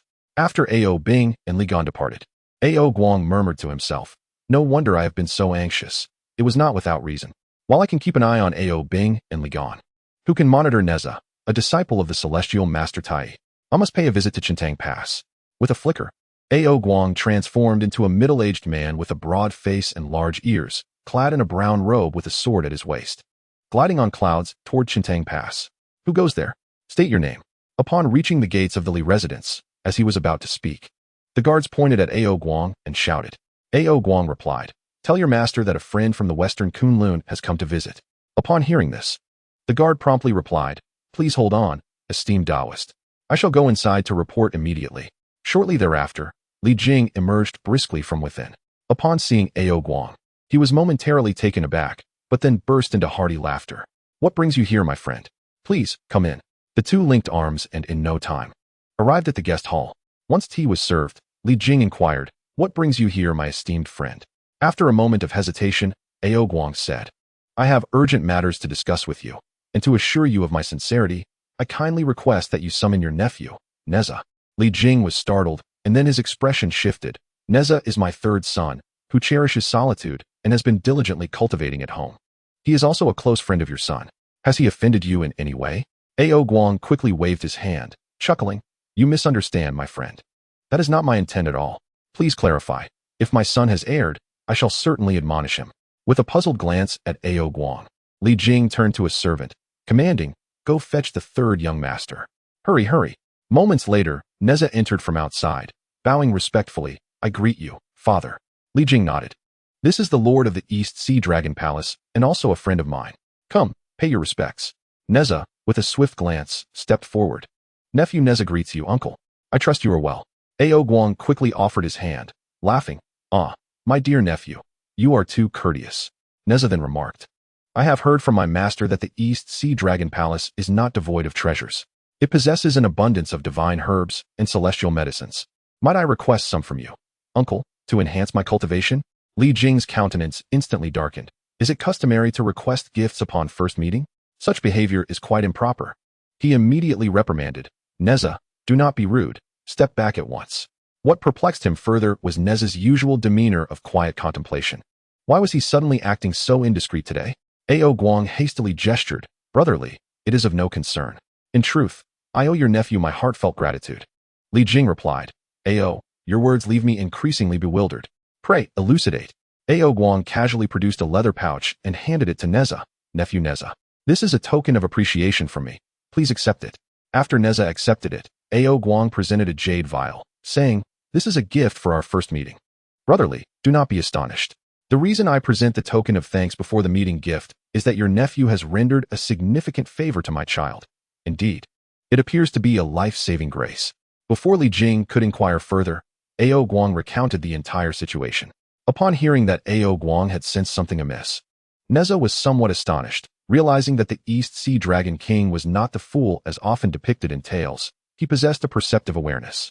It seemed he was far from the limitations portrayed in the journey to the west, and likely harbored profound depths. After understanding the circumstances, Li Jing's expression grew grave. Brother Ao, as long as my son remains at home, I can certainly keep a watchful eye. However, as you know, he has taken Taiyi Junren as his master. Should the master issue any commands, I fear I may not be able to intervene. Ao Guang sighed and expressed his uncertainty in how to address the situation you mentioned, which is why he sought counsel from Brotherly. Li Jing suggested, why not inform your son as master? Ao Guang waved his hand, rejecting the idea. Noticing Ao Guang's resistance, Nezha, who stood nearby, felt a sense of relief. Should Taiyi Junren intervene, it would create a difficult predicament for him. Li Jing inquired, why not? Ao Guang, wearing a smile that was more sorrowful than a frown, replied, those of the Chan teaching follow the heavenly principles and never defy the celestial order. If the master were to learn of this, he would surely advise us to let nature take its course and would not intervene against the heavenly decree. In that case, our attempts to interfere would become even more challenging. After a moment's contemplation, Li Jing nodded, acknowledging, you are right, brother. This matter can only be resolved through our own means, though I cannot guarantee that we will not encounter mistakes. Ao Guang understood, stating, when it comes to celestial matters, we practitioners of Qi can only act in accordance with the flow. With the intertwining of cause and effect, none can predict the outcome. We must do our utmost. The two conversed further about potential developments and strategies before Ao Guang took his leave. Chapter 18. The Sutra of Past Lives. Li Jing offered Nezha a few words of advice before allowing him to return to his cultivation. After several days of quiet meditation, Nezha adjusted his body to its optimal state and retrieved a jade vial and a brocade pouch. Upon uncorking the vial, a fragrant aroma wafted forth, intoxicatingly ethereal. What a fine elixir. I wonder if it will enable me to achieve another breakthrough. Just as Nezha was about to consume the elixir in hopes of reaching the tribulation stage, an inexplicable wave of intense palpitations surged through him. Disregarding his cultivation, he put away the elixir and hurriedly exited the secluded chamber. Upon emerging, he sensed a dozen fluctuations of energy approaching rapidly from the direction of the Ninebei River. Although the energies were not particularly strong, they were gathering and swiftly heading toward Chintang Pass. After a moment's hesitation, Nezha ascended to the walls of Chintang Pass, where he found Li Jing already directing the soldiers in their defensive preparations. Child, what brings you here? Li Jing exclaimed, startled as Nezha leaped onto the wall, fearing he might rush into danger. Nezha reassured him, Father, please do not worry. I shall not leave Chintang Pass. Just as I was about to meditate, I suddenly felt a heart-racing sensation and sensed the presence of several malevolent energies swiftly approaching the pass. I thought I might be of assistance. Li Jing chuckled. These mere demons are not worthy of your concern. Focus on your cultivation. The soldiers under my command are more than capable of handling them. Nezha replied, since my birth, I have yet to encounter demons, and after 7 years of training, I have not vanquished any. Today presents a perfect opportunity to test my skills. Father, rest assured, I will not act recklessly. Though he spoke with ease, his heart was filled with tension. Despite the adversary's weak auras, which had triggered his unease, he sensed they were anything but ordinary. With his current cultivation, he could easily dispatch Ao Bing, indicating that celestial beings posed no threat to him.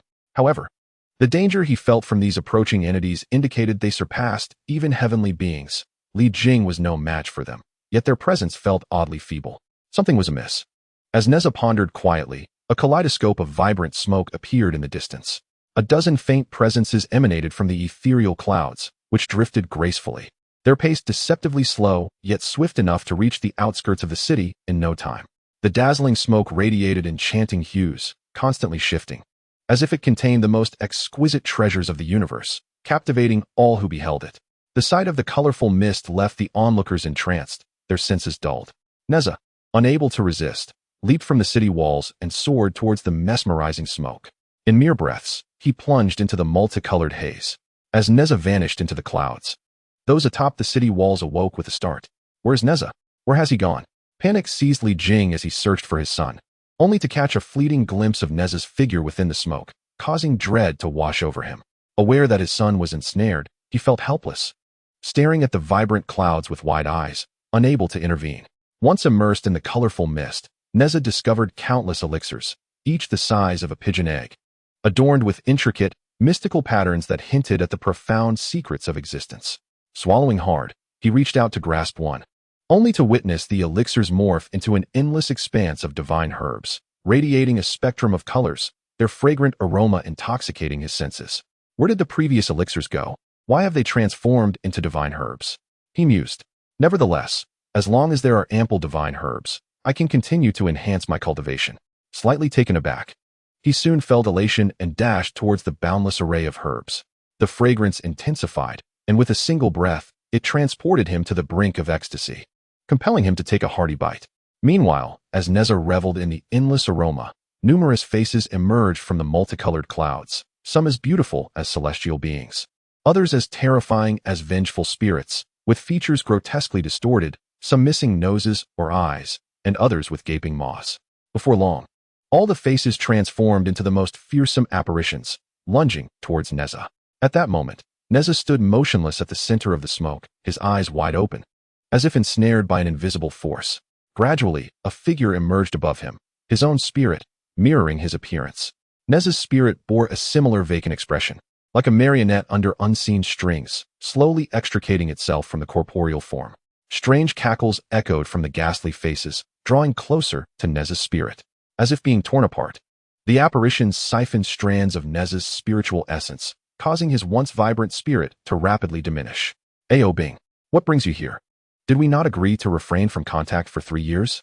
Nezha, savoring a divine herb, suddenly caught sight of Ao Bing, who stood coldly brandishing a formidable spear. I have come to slay you. Prepare to meet your end. Ao Bing trembled as he wielded his steel spear, a flash of cold light slicing through the air as the weapon aimed at Nezha's brow. Realization struck Nezha. Something was amiss. With a thunderous shout, he evaded the spear's thrust, retreating swiftly. Yet, no matter how fast he moved, Ao Bing remained several paces behind him. This is not right. This is an illusion. I have fallen into a trap set by another. Yes, the colorful mist, it ensnared me. He suddenly recalled that it was upon seeing the vibrant clouds that the subsequent events unfolded. How does one break free from this illusion? While dodging Ao Bing's relentless attacks, Nezha pondered his escape. A profound sense of dread enveloped his spirit, as though he were being stalked by death itself, his life hanging by a thread. What is happening? With the strength of my physical body, it should be impossible for anyone to kill me. Suddenly, Nezha remembered the words of Taiyi Jinren, who had cautioned him that rapid advancement in cultivation can destabilize one's foundation, inviting inner demons. When faced with a demonic tribulation, one must maintain a resolute heart, guard their mind, and preserve the clarity of their spirit. If the inner demons seize upon one's weaknesses, even the mightiest cultivator may see their efforts rendered futile, leading to utter desolation. Reflecting on Taiyi Jinren's wisdom, Nezha let out a bitter laugh. He had been so focused on hastening his cultivation that he never anticipated encountering such a formidable tribulation. It appears to be an exceptionally powerful one. The spirit is inherently clear, yet it is troubled by desires. A tranquil heart remains undisturbed by cravings. By often dispelling desires, the heart finds stillness. By purifying the heart, the spirit becomes clear. Naturally, the 6 desires cease to arise, and the 3 poisons dissipate. Thus, those who cannot attain this stillness have yet to clear their hearts and dispel their cravings. Those who can introspect find their hearts devoid of thoughts. When observing the external, the form loses its substance. When gazing at the material, the essence dissipates. When these 3 are comprehended, one perceives only emptiness. To observe emptiness is also to recognize its void. The void is without substance. The absence of substance leads to tranquility. In such stillness, desires cannot emerge. When desires cease to exist, true peace is realized. The authentic state responds to circumstances, possessing inherent nature. It remains perpetually tranquil and clear. With determination, Nezha clenched his teeth, abruptly closing his eyes, silently reciting the Sutra of Tranquility. Gradually, his previously restless heart began to settle. Chapter 19. The defeat of the earthly monkey after a considerable time. Nezha's heart attained complete serenity. He slowly opened his eyes and beheld the swirling, colorful mist around him, where faces continuously morphed, at times enraged, at others wild, weeping or laughing. A rapid carousel of emotions. Lowering his gaze, he noticed that his adult-like primordial spirit had diminished, as if a layer had been forcibly stripped away. Although the spirit had shrunk, he felt a newfound clarity in his heart, as if impurities within his primordial essence had significantly lessened, rendering it more crystalline and transparent. Akin to clear glass. Within this glass-like spirit, dark lines intertwined, merging as one with the essence. These black threads radiated a dim, grayish light, enveloping the primordial spirit, until the glow faded and the lines vanished, completely integrating with the essence. A multitude of grotesque faces lunged once more, gnashing at Nezha's primordial spirit, as wisps of his essence were devoured, rendering his spirit increasingly luminous. The soldiers of the formation shall all stand resolutely before me, he intoned. Upon hearing the 9-character incantation, the grotesque faces instantly exhibited expressions of terror, emitting a piercing wail before dissipating into a wisp of azure smoke. A strand of brilliant light descended from the void, penetrating his primordial spirit and fortifying it further. Instead of weakening, his spirit grew even more formidable after absorbing the radiance. As the kaleidoscopic clouds dispersed, Nezha discovered himself still seated in the secluded chamber, holding a celestial pill gifted by the Dragon King of the East Sea. Observing the pill in his hand, he suddenly found it lacking in allure. With a deep sigh, he returned it to its jade vial. Having traversed the tribulation of the heart, his resolve became increasingly clear, and his primordial spirit more steadfast. At this juncture, Nezha realized that all he had just experienced was an illusion, a mere fragment of the tribulation of the heart, so vivid that he nearly succumbed to it. The heart's tribulation arrived with such naturalness, stealthily descending upon him, leaving him unprepared to counter it. Fortunately, upon seeing Ao Bing, he detected an anomaly. Otherwise, he would have faced dire peril. Nezha felt a chill of apprehension. The earlier encounter was indeed hazardous. Had he continued to be ensnared within that illusion, his primordial spirit would have been entirely consumed, leading to his ultimate dissolution. Yet, upon awakening from the illusion and mastering his mind, the heart's tribulation proved harmless to his spirit. Instead, it became a whetstone, refining his essence. This duality of the heart's tribulation is what cultivators both cherish and loathe. Overcoming it is akin to sharpening one's blade, while failing to do so is tantamount to a death sentence. The 12 golden immortals, including his master, have toiled for countless years, as have more formidable beings such as the 4 disciples of the heavenly teacher and the 3 pure ones, many of whom began their cultivation before the genesis of the cosmos, yet remain unsanctified, underscoring the arduous nature of the path. In contrast, I have ascended to the realm of primordial spirit in merely 7 years, having started as an infant and encountered no setbacks along the way. My journey has been smooth sailing. Thus, I inevitably faced the tribulation of demons. Nezha rose to his feet, reflecting that encountering this demon tribulation now could be deemed fortuitous. Had it occurred during the tribulation itself, I would have been in serious trouble. Thankfully, I did not hastily seek the elixirs from my master Xiandu in the 8 Scenic Palace, lest I have faced calamity. I recall that during the campaign against Zhou in the West, there were numerous techniques and treasures specifically designed to counter primordial spirits. which even the most accomplished cultivators could not resist. Had I encountered them without my lotus embodiment, I would have had no chance of survival. Opening the brocade pouch given by Ao Guang, Nezha offered a wry smile. Aside from 2 treasures of celestial grade, the remainder consisted solely of elixirs. Of little use to him at this moment, he stowed the pouch and began to contemplate his future cultivation. The method he employed to confront the demon tribulation had validated the utility of certain memories he had retained. Now that he had attained the primordial spirit, many insights from his past life began to resurface from the depths of his memory, gradually awakening. Various scriptures vividly reappeared in his mind, as if he had just perused them. Having recited only a portion of the Quietude scripture, it surely will not invoke any karmic repercussions, will it? The origin of the 9-character mantra remains a mystery, seemingly detached from the threads of fate. In the present realm of the investiture of the gods, the 9-character mantra and the Quietude Sutra have yet to manifest. In a bid to confront the calamity of demonic tribulations, he sought to utilize artifacts from his past life, ultimately succeeding in vanquishing the threat. If these artifacts bore no significance, it would be one matter. There would be no entanglement of causality. However, the scriptures from his previous existence effortlessly eradicated formidable heart demons, prompting deeper contemplation. The introduction of a sacred text from another dimension, which wielded immense power, undoubtedly set in motion a series of transformative events, the direction of which remained shrouded in uncertainty. The repercussions might be far more substantial than the flutter of a butterfly's wings, leaving one to ponder the ultimate transformation that may ensue. He shook his head, resolving that as long as it proved beneficial to him, the potential ramifications mattered little. Let the deluge rage. As long as he emerged unscathed, that sufficed. Emerging from the secluded chamber, Nezha stepped into the courtyard, where the blazing sun hung high in the sky, its rays mingling with ethereal flames that permeated the atmosphere, nurturing all of creation. With his soul now fortified, he could perceive this vitality with clarity. He attempted to harness the solar essence contained within the sun's fiery rays. But upon drawing in a single wisp, he felt as though his entire being was ignited, his soul ablaze. Alarmed, he hastily ceased his inhalation, channeling all his energy into the chi cultivation technique to temper the intense solar flames. Even so, wisps of blue smoke escaped from his soul, causing it to diminish slightly once more. The sun's true fire was exceedingly domineering. Had it not been for the intricacies of the chi cultivation technique, his soul might have been reduced to nothingness. Nezha experienced a shiver of trepidation, realizing that it was his audacity, his disregard for convention, that led him to experiment with the solar flames at noon. Had the Master Taiyi learned of his recklessness, he would undoubtedly have faced severe reprimand.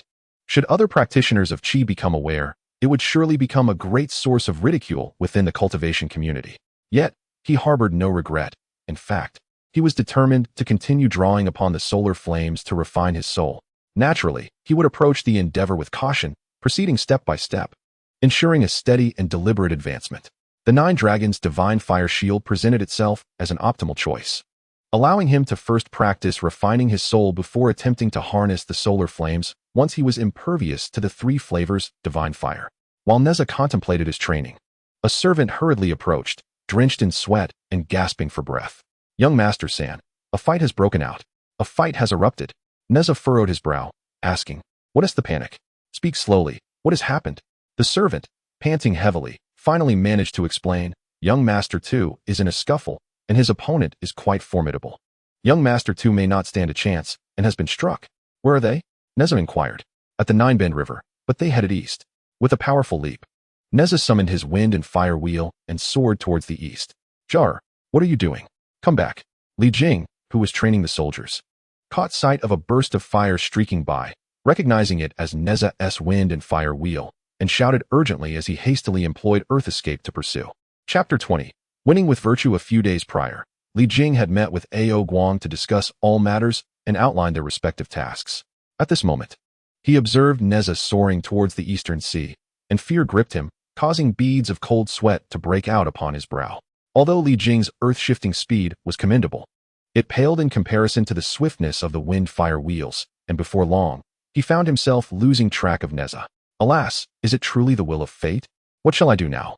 Frustrated, Li Jing smote his thigh and sat down heavily, only to spring back up and exclaim, "I must quickly inform Brother Ao."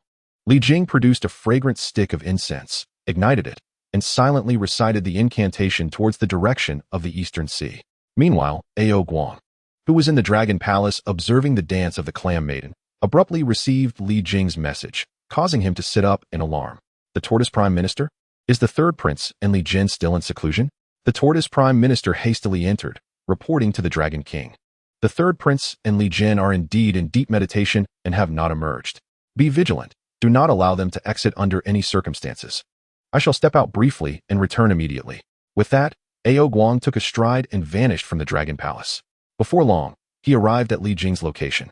Brother Li, what has transpired? I have come from the Eastern Sea and saw no sign of my esteemed nephew along the way. The Eastern Sea is calm at present. Are you certain you did not misjudge? Has my nephew truly ventured to the Eastern Sea? Ao Guang descended, concern etched upon his face as he gazed at Li Jing. Li Jing replied, that child Nezha departed without uttering a word, piloting his wind-fire wheels towards the east. His speed is astonishing, and I could not keep pace. I feared he had secretly ventured to the Eastern Sea, which could result in disaster. Thus I hastily informed you, Brother Ao, as a precaution. Come with me. With a flourish of his sleeve, Ao Guang conjured a dark cloud, and the two soared swiftly into the sky. Following the guidance of the household servant, Nezha flew rapidly onward, encountering numerous felled trees along the way, recognizing them as signs of a fierce battle. He traced the path and pursued diligently, eventually locating Tu Xing's son from 100 miles away. At that moment, Tu Xing's son was locked in a magical duel with a young man wielding a sword. Tu Xing's son chanted the incantation, commanding the golden binding immortal rope to attack. The young man wore a grave expression, watching the rope with acute vigilance. Suddenly, the binding immortal rope vanished, only to reappear, ensnaring the young man tightly. Just as Nezha breathed a sigh of relief, the bound young man transformed into a puddle of water, spilling to the ground. The figure reemerged nearby, and this cycle continued. One sought to bind the other, while the other evaded with finesse, one wielding a formidable artifact, the other employing unparalleled substitution techniques, rendering both unable to gain the upper hand. Stop! Nezha bellowed, rushing forward. Upon hearing Nezha's voice, Tu Xing's son was filled with joy, retracting the binding immortal rope. Junior brother, he dares to call me Shorty. I shall slay him. The young man scoffed, retorting, were it not for your powerful artifact, I would have vanquished you long ago. Junior brother, see how arrogant this individual is. You must assist me in teaching him a lesson. Tu Xing's son, incensed by the taunts, felt his anger rising, yet found himself at a loss for how to proceed. Nezha cast a glance at the two individuals and remarked, as practitioners of the Qi cultivation, we should embody compassion and benevolence. Why then resort to violence and accumulate boundless sins? Surely, the heavens will exact retribution in due time. The young man, with a disdainful smirk, retorted, your eloquence is commendable. Yet regrettably, I am sworn to eliminate you. None who dare offend me have ever lived to tell the tale. Junior apprentice, did you hear that? They refuse to engage in reason, while you still preach compassion. What good is that? We must strike and settle the score, said Tu Xing's son, murmuring incantations as the binding rope of immortals shot forth towards the young man. However, the young man, prepared for such an eventuality, employed a technique of substitution and narrowly escaped. Nezha's expression darkened. He recognized the futility of reasoning with someone so unreasonable. Senior brother, we must win them over with virtue, allowing them to see that we are men of morality. With a solemn demeanor, Nezha surveyed the surroundings and, relieved to find no others present, breathed a quiet sigh of relief. Junior brother, have you lost your wits? They seek to kill you, yet you continue to speak of ethics? How hypocritical. We should act decisively and eliminate them. Tu Xing's son, incensed, felt a surge of frustration, having been ridiculed by Lu Sun since childhood for lacking cleverness. He now found himself vindicated, for Nezha's reasoning seemed even more flawed. Boundless longevity and fortune, I shall prevail through virtue, Nezha declared, vanishing from his original position only to reappear behind the young man, unleashing a colossal fist. The speed of his strike produced a sonic boom, causing a sharp pain to resonate in the ears of those nearby. Just as the young man emerged from evading the binding rope, he was met with Nezha's powerful blow. The impact was akin to a cannonball striking the ground, sending tremors through the earth and dust soaring into the air. Before the young man could comprehend the situation, Nezha left a series of phantoms in the air and landed a kick upon his back. In these exchanges, Nezha relied solely on his physical prowess. His demonic form far surpassed the abilities of ordinary Qi practitioners. Without utilizing his physical strength, he would have been no match for his opponent. Thud, thud, thud, Nezha stomped on the young man's back, delivering a flurry of rapid punches, each resonating with explosive force, visibly swelling the young man's head. Young man, I have always believed in subduing others through virtue. Now do you yield? Nezha inquired earnestly, gazing down at the young man beneath him. From a distance, Tu Xing's son observed Nezha's sudden outburst, momentarily taken aback and uncertain of how to react. Is this what my junior brother refers to as winning over others with virtue? I find it rather appealing. I wonder if he could impart some of this wisdom to me, he pondered silently. I refuse to submit. You ambushed me, release me, and we shall compete again. The young man protested defiantly. What is your name? Nezha asked. Ao Chun, came the reply. Ao Chun, is it? I shall reduce you to dust, and see if you still refuse to yield. Upon hearing the name Ao Chun, Nezha's heart skipped a beat. He realized this individual was the second brother of Ao Bing. Could it be that under the celestial machinations, the third prince I had slain would be replaced by the second? No, I must temper my strength. Nezha was secretly startled, feigning ignorance as he relentlessly controlled his strength, striking Ao Chun with fists that flew like the wind. Do you yield? He asked after delivering dozens of blows. I do not yield, came Ao Chun's defiant response. With another barrage of over 100 punches, even the Dragon King himself would fail to recognize his second prince in this state. Do you yield? Nezha pressed once more. I yield. I yield. Ao Chun replied weakly, genuinely frightened as he realized Nezha's immense strength. With one foot firmly planted on his body, he found himself unable to move an inch. Infinite longevity and blessings. I, as a humble practitioner, rely on virtue to persuade others. If you concede, all will be well. Quickly swear an oath to obey both me, Nezha, and my senior brother, Tu Xing's son, without harboring a single thought of defiance. Otherwise, I will ensure your complete submission at this very moment. Nezha emitted a trace of a world-ending aura, causing Ao Chun to shudder involuntarily, and he hurriedly pointed to the sky to swear his oath. Once Ao Chun completed his vow, Nezha approached and clasped his shoulder, saying, "O brother, why endure such hardship? If you had cooperated sooner, you could have avoided all this suffering. Truly, from now on, the three of us shall be good brothers and friends, sharing both hardships and joys. Senior brother, do you not agree?" Tu Xing's son was utterly bewildered, unable to comprehend Nezha's sudden shift in demeanor, which changed faster than the weather in June. Instinctively, he nodded in agreement. Yes, you are right, junior brother. Nezha continued. We three brothers shall spend our days together. Now come back with me to Chintang Pass. I will take you on a day of exploration. Just then, as they were about to return, two figures descended from the sky, revealing themselves to be Li Jing and Ao Guang, with Li Jing posing the question. Chapter 21. Lay down the sword and become a saint. Upon seeing Li Jing and Ao Guang approach, Nezha's heart sank. He quickly rushed to Li Jing's side, explaining, "It's nothing. My senior brother Tu and Ao Chun were merely sparring. The household staff thought they were fighting, so they alerted me. I was concerned something might happen, so I came over." Ao Chun, is that you, Chun'er? At the mention of Ao Chun's name, Ao Guang reacted like a cat whose tail had been stepped on, exclaiming as he approached Ao Chun to scrutinize him closely. "Father, I have come to see you." Ao Chun, with a swollen head covered in bumps, resembled a solemn, yet comical figure akin to the Buddha awaiting enlightenment. "How did you end up in such a state?" Ao Guang questioned incredulously. Ao Chun felt tears welling up, thinking to himself, why do you ask such a thing? Aren't you just rubbing salt in my wounds? Yet, he answered honestly, I thought my cultivation was invincible and challenged both Brother Li and Brother Tu single-handedly. I did not expect their skills to be so refined, yet I remained obstinate and ended up like this. Nezha quickly interjected, my uncle, please forgive us. In our youthful exuberance, we were provoked by Ao brother's words and lost our composure, striking without restraint. Fortunately, my senior brother possesses the binding immortal rope, which Ao brother could not withstand. Ao Guang fell silent, astonished that they had resorted to such heavy-handed tactics even with the binding immortal rope in play. Were you truly not being deliberate? He inquired. Yet, hearing the mention of Tu Xing's son, Ao Guang conceded, realizing that what could he do against the disciples of two golden immortals? Moreover, given that this was a matter among the younger generation, if he intervened, he would only invite ridicule. However, Li Jing's expression darkened immediately, and he exclaimed in anger, this is utterly ridiculous. With the combined efforts of you brothers and the possession of the binding immortal rope, how could you reduce Aoxian to such a state? Shouldn't you apologize? Aoqing, filled with resentment, interjected, can we not dwell on this matter? Can we turn the page? Uncle, please do not be angry. The three of us have become friends through our altercation, Aoqing continued.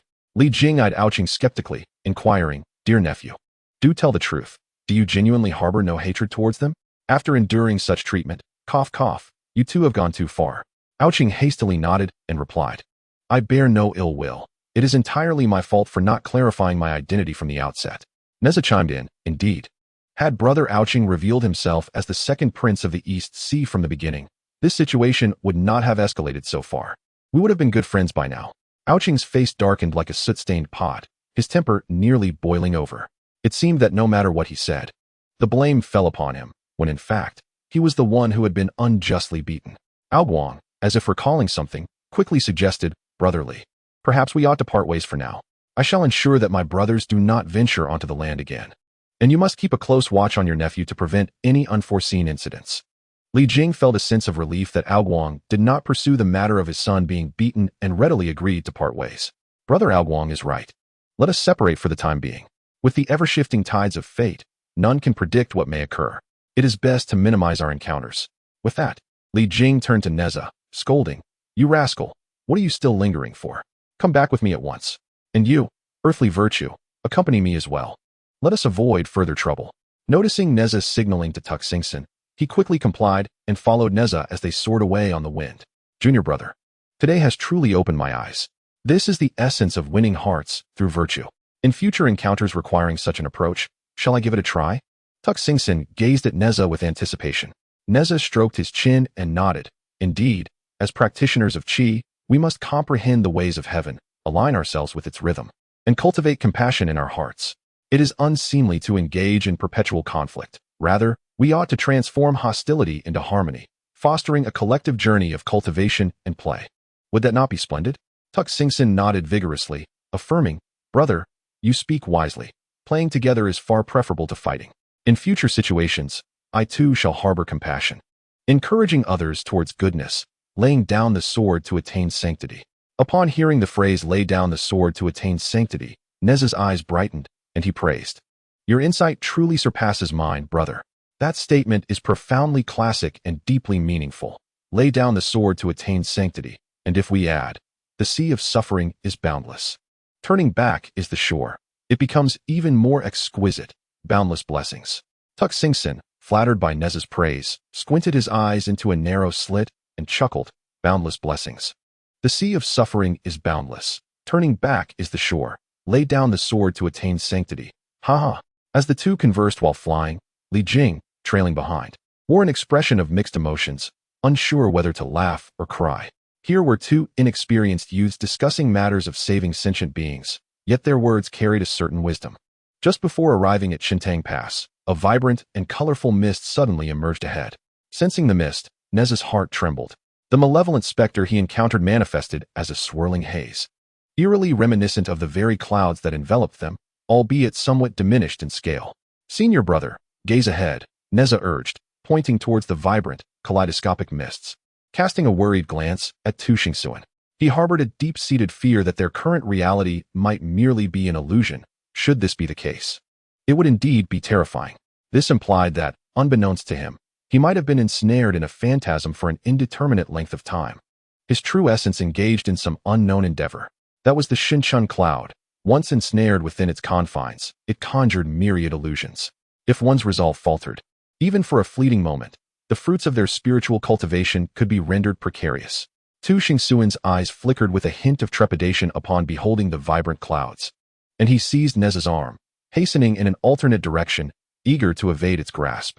You too, swiftly take cover. Do not let yourselves be ensnared by the Xinchun cloud. It is far too perilous.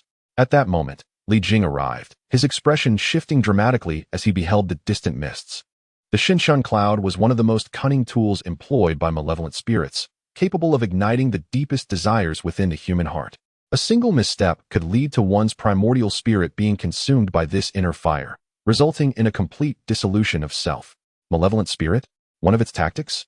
But from whence does the Xinchun cloud arise? Nezha pondered, entirely ignorant of its origins. Upon learning that it was a favored instrument of malevolent spirits, he felt compelled to gain further insight to prepare himself for future confrontations. Every practitioner of Qi would inevitably encounter the tribulations posed by these inner demons, as they embody the imperfections of one's spiritual heart. As long as one's resolve remains incomplete and flawed, the specter of malevolence will inevitably emerge. Yet, The timing of its arrival is shrouded in mystery. It descends silently, akin to a gentle spring rain, ensnaring one in a web of illusion without their awareness. Once entrapped, one's corporeal form could be overtaken by these inner demons, leading to unexpected actions. Although Li Jing had not attained mastery in his cultivation, his understanding of malevolent spirits far surpassed that of Nezha. My master once imparted to me that if one can maintain a heart of innocence, such spirits cannot exert their influence. I, indeed, possess such a heart of innocence, he chuckled. Nezha offered a wry smile, acknowledging that as a reincarnated being, his mind was often clouded with distractions. Coupled with his rapid progress in cultivation, his mental state lagged behind, leaving his heart susceptible to flaws. It was no wonder that, after merely a few years of training, the specter of malevolence had so abruptly descended upon him. He resolved to fortify his spiritual heart to prevent any intrusion at critical moments that might disrupt his plans. With clenched fists, Nezha made a solemn vow to refine his spiritual heart and temper his mind, aspiring to cultivate true strength within himself. Chapter 22. Vanquishing Beasts and Unleashing Skills. Noticing Nezha's earnest attentiveness, Li Jing felt a wave of satisfaction as he stroked his long beard. The Shinshun cloud is formed from the accumulation of Shinshun Qi, which is said to be exhaled by the Shinshun dragon. Although referred to as a dragon, the Shinshun dragon is, in fact, a magical creature, a denizen of the demon realm, resembling a divine dragon yet remarkably feeble and slow to cultivate.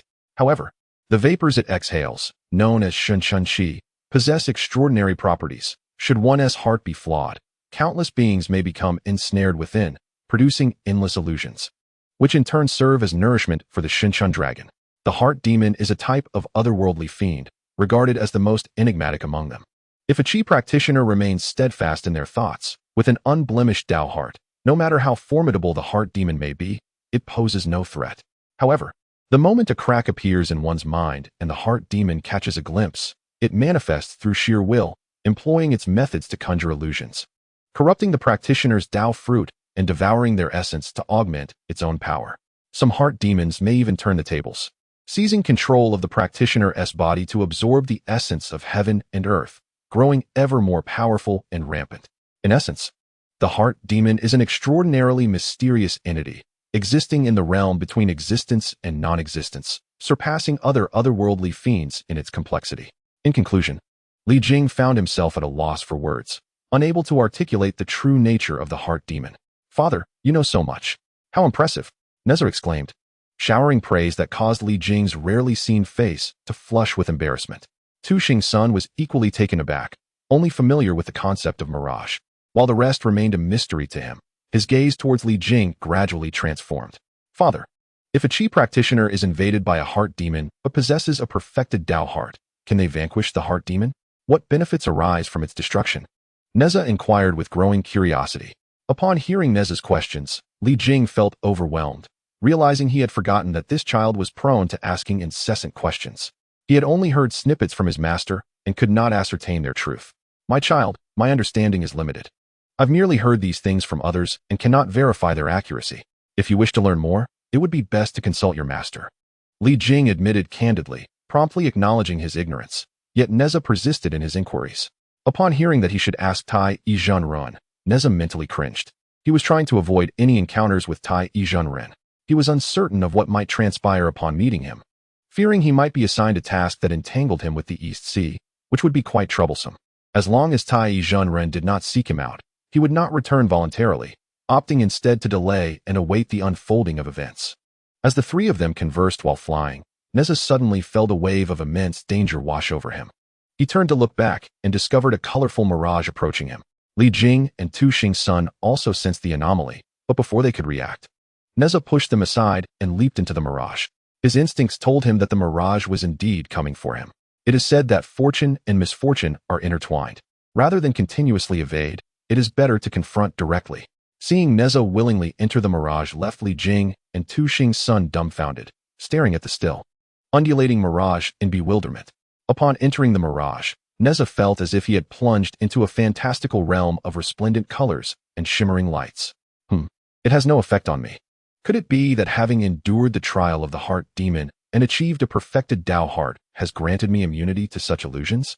Observing the kaleidoscopic display before him, Nezha felt akin to a mere observer.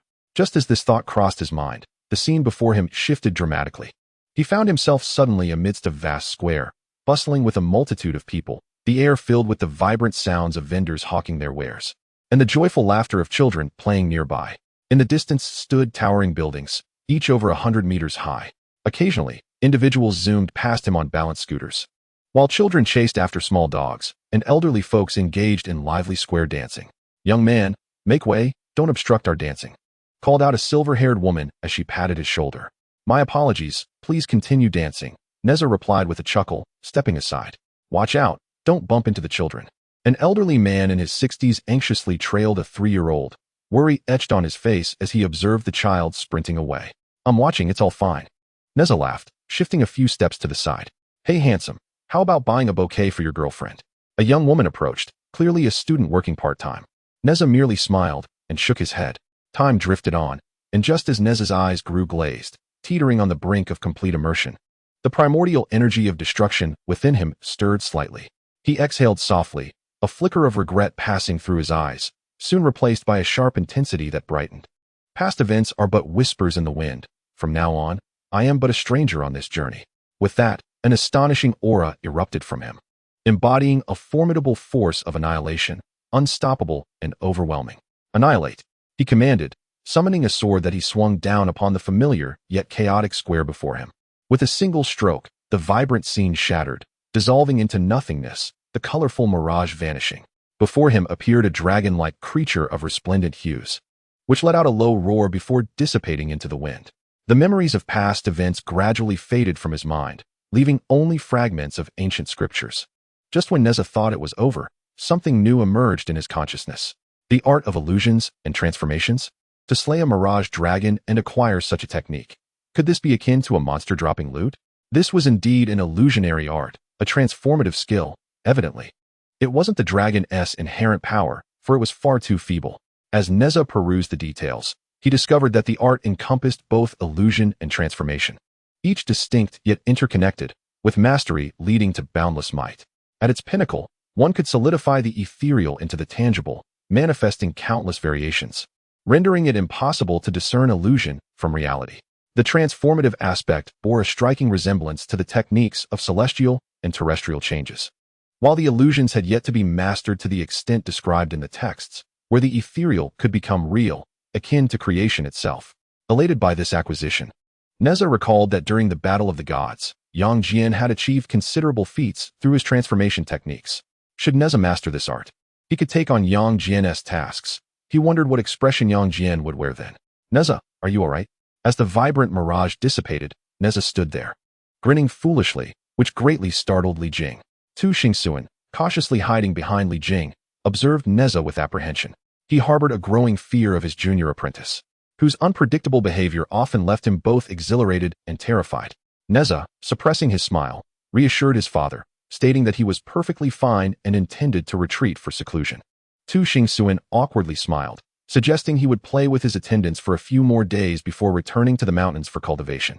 Witnessing Nezha's diligent pursuit of cultivation, Tu Xingxuan felt a pang of embarrassment, yet his playful nature led him to merely speak of it without intent.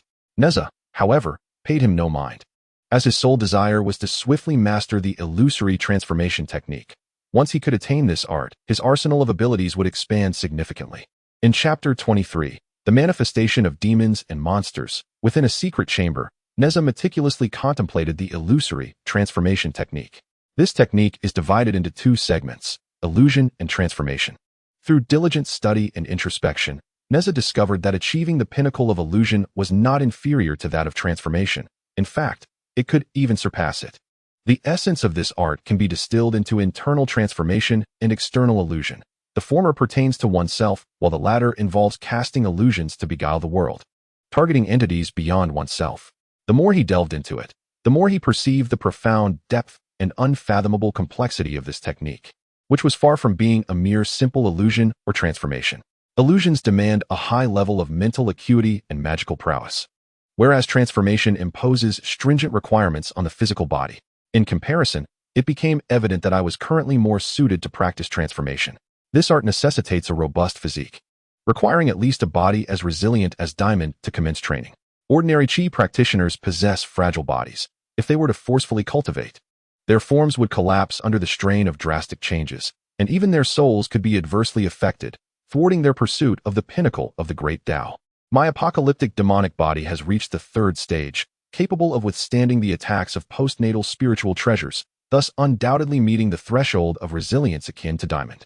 Transformation does not yield instantaneous results. Like any form of cultivation, it requires a methodical and steady approach, beginning with the most fundamental aspects.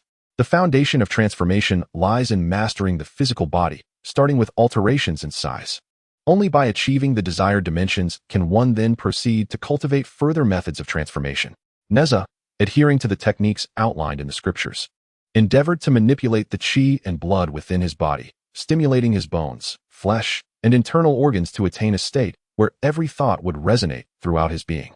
Only then could he attempt to grow larger or smaller. Failing to accomplish this would result in significant harm to his body, as it would be unable to proportionally adapt to such changes. The ability to control one's size, if one could master this, would undoubtedly be a coveted skill for every man.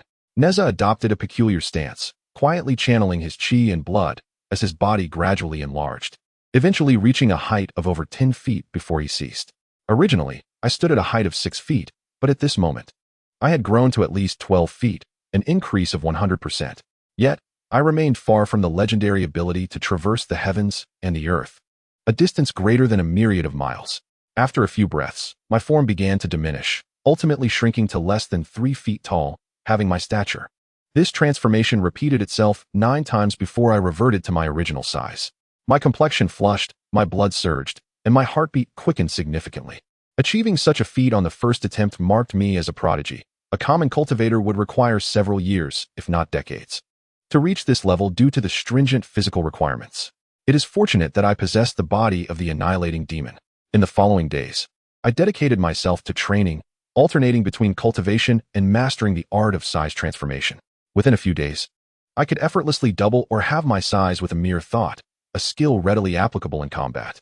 Most astonishingly, as I honed my ability to alter my dimensions, the breakthrough to the 4th level of the annihilating demon body, which had only required a single opportunity, seemed to drift further away. Concurrently, my primordial spirit experienced significant growth. Having been diminished by the trials of inner demons, it began to expand once more, though not yet fully restored. The cultivation of the annihilating demon body focuses on the physical form, while the Qian Yuan Qi technique nurtures the primordial spirit. Though they may appear unrelated, they are intricately intertwined. Should my Qi technique stagnate, the progress of the annihilating demon body may also cease. Contemplating the evolution of both my physical form and primordial spirit, I recognized their equal importance. I could not neglect the cultivation of my spirit merely because I possessed a formidable body. Upon emerging from my secluded chamber, a servant informed me that Earthwalker's son had returned to Mount Jialong for training, and he requested that I test my skills in the art of persuasion should such an opportunity arise. Hearing this, I could not help but smile wryly. It was merely a trick of his, yet I was surprised that Earthwalker's son had taken such an interest. What of my father? I inquired casually. Young master, the Lord has gone to the western mountains. It is said that there has been unrest there, with demons causing chaos in Shintang Pass, the servant replied. At the mention of demons, my eyes sparkled with excitement. Having recently mastered the ability to transform my size, I had been lamenting the lack of a worthy opponent. And now, just as I sought a challenge, I heard of the demon's disturbance. It was as if a pillow had been delivered to me as I drifted into slumber. Stay at home. I shall assist my father in vanquishing these demons, I declared, preparing to depart. The servant hastily objected. Young master, the Lord has instructed me to ensure your safety. Under no circumstances may you leave the courtyard. Please do not put me in a difficult position. I cannot let you go, or it would reflect poorly on me. I chuckled. That is easily arranged. No one shall blame you, though you may have to endure a slight inconvenience. Before the servant could respond, I delivered a swift blow to the nape of his neck, rendering him unconscious as he collapsed to the ground. There, no one will hold you accountable. If there is blame to be assigned, let it fall upon me. With that, I summoned the wind-fire wheels and soared into the sky, heading towards the western peaks. After flying over 40 miles, a plume of black smoke emerged from the mountains and forests in the distance, rising majestically toward the heavens. It was undoubtedly a formidable demon, an ideal opportunity for practice. Nezha contemplated whether he could overpower it once he transformed. Observing his delicate, fair palms, he resolved to first conduct a discreet reconnaissance. Despite having mastered formidable powers, he understood the necessity of discretion. The fewer who were aware of his presence, the better. Upon descending to the ground, Nezha stowed away his wind-fire wheels, oriented himself, and employed the earth-walking technique to swiftly approach the source of the ominous aura. Shui Ping Mountain stood tall and dense with trees, its peaks layered and majestic, ancient trees reaching skyward and vines entwined. While the front of the mountain was relatively picturesque, the surrounding areas were suffused with a poisonous miasma, a place where ordinary folk would meet their demise. The locus of the demonic aura was indeed a region thick with this noxious mist. Li Jing had stationed a contingent of soldiers at the front of the mountain, where several villages housed over 1,000 inhabitants. Currently, the demon had already abducted and devoured more than 10 people, instilling panic among the villagers, many of whom were preparing to flee. General, this black bear spirit is incredibly powerful. We are no match for it, and our losses have been severe. Should we seek assistance from the court?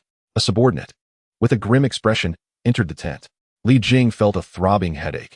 The once tranquil Shui Ping Mountain had been free of monsters, with its inhabitants living peacefully. However, for reasons unknown, a formidable black bear spirit had appeared over a month ago, possessing bizarre sorcery and unmatched physical strength. The hundreds of soldiers he had brought had suffered significant casualties, and without reinforcements, defeat was inevitable, a reality that weighed heavily on his pride. Moreover, the black bear spirit had issued a threat. If they did not vacate Shui Ping Mountain within 3 days, it would unleash a massacre, slaughtering all soldiers and devouring the villagers.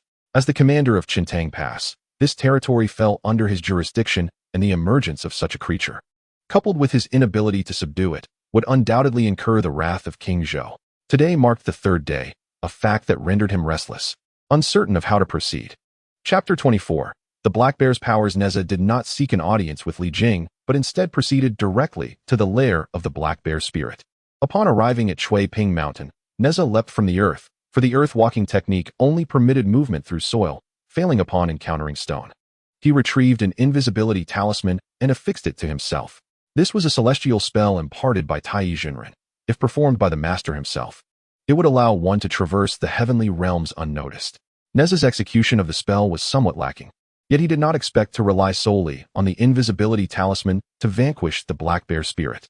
Towering at 2 zhang, the bear was stout and muscular, its bristling fur resembling steel needles, exuding a dark, chilling gleam. Its eyes were as large as bronze bells, and its mouth displayed a row of sharp fangs, releasing a foul stench that caused the nearby trees to wither and die instantly. The outside world is indeed preferable, though the demon realm is not without its merits. It is fraught with peril. Powerful demons lurk everywhere, and a moment's carelessness could result in death. This world is splendid, with its weak yet delectable creatures. Ha ha ha. Pleased with this thought, the black bear's spirit erupted into laughter. Today marks the 3rd day. I wonder if that fellow named Li Jing has departed. If he hasn't, we could feast together. Rising from the ground, the black bear's spirit emanated a swirling aura of demonic energy, causing the stones beneath him to corrode, releasing wisps of green smoke. He reached into the distant void, and a dark spear materialized in his hand. This spear, as thick as a bowl and 3 zhang long, was adorned with numerous peculiar engravings, rendering it all the more sinister. Nezha stood at a distance, quietly observing the black bear spirit. He sensed a familiar aura emanating from him, one of dark destruction. This recognition caused Nezha's flesh to tremble, especially the essence of annihilation within him, which stirred with a desire to consume the black bear before him. The demon realm? What manner of place is this? I recall the abyss of 10,000 demons, where a mirror of revelation suppresses the demons, preventing their escape. Could it be that the black bear spirit refers to the abyss as the demon realm? If so, what is a death trap for others could be a paradise for me.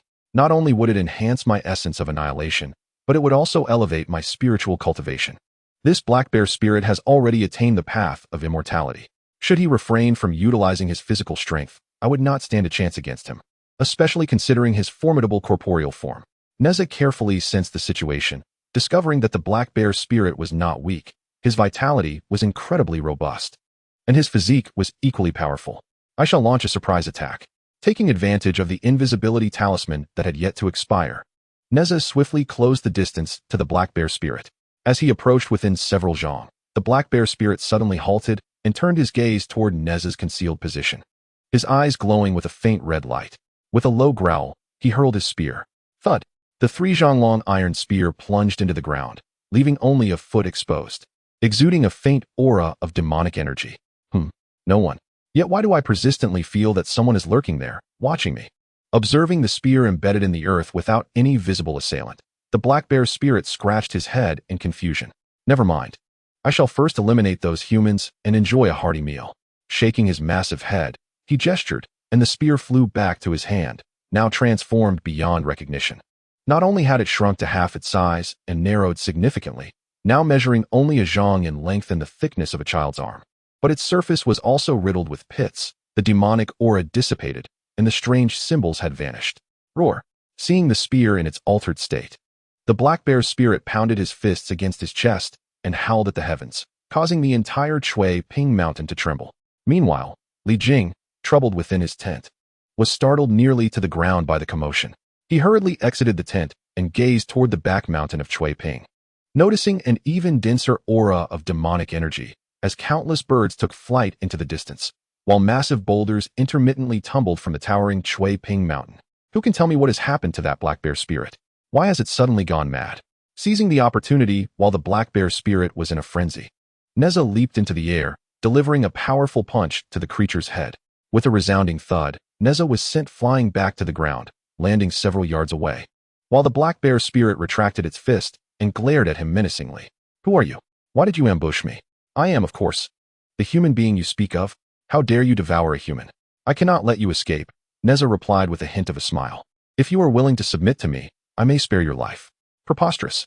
What are you to demand my submission? Prepare to meet your end. The black bear spirit took a step forward, closing the distance in an instant, and swung its massive fist towards Nezha's head. Nezha swiftly transformed into a diminutive youth, darting through the gap and reappearing behind the black bear, where he enlarged himself to twice his height and unleashed a fierce blow. The black bear spirit was knocked to the ground, its face covered in dirt. Seizing the moment, Nezha leapt onto the spirit's back, continuing his relentless assault.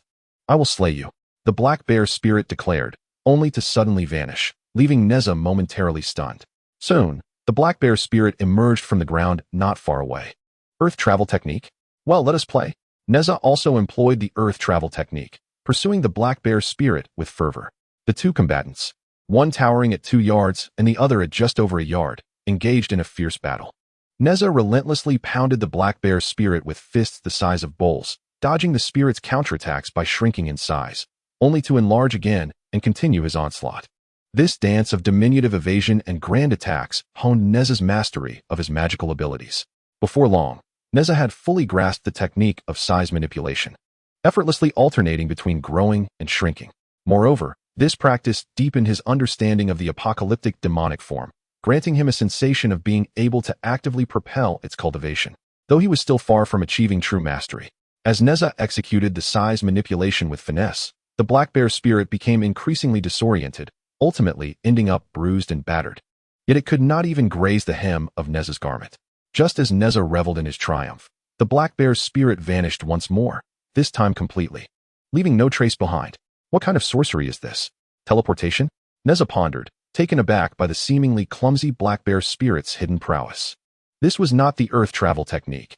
If it were, it would not evade his perception. Before he could unravel the mystery, a sudden sense of danger engulfed him, prompting Nezha to swiftly vanish using the earth travel technique.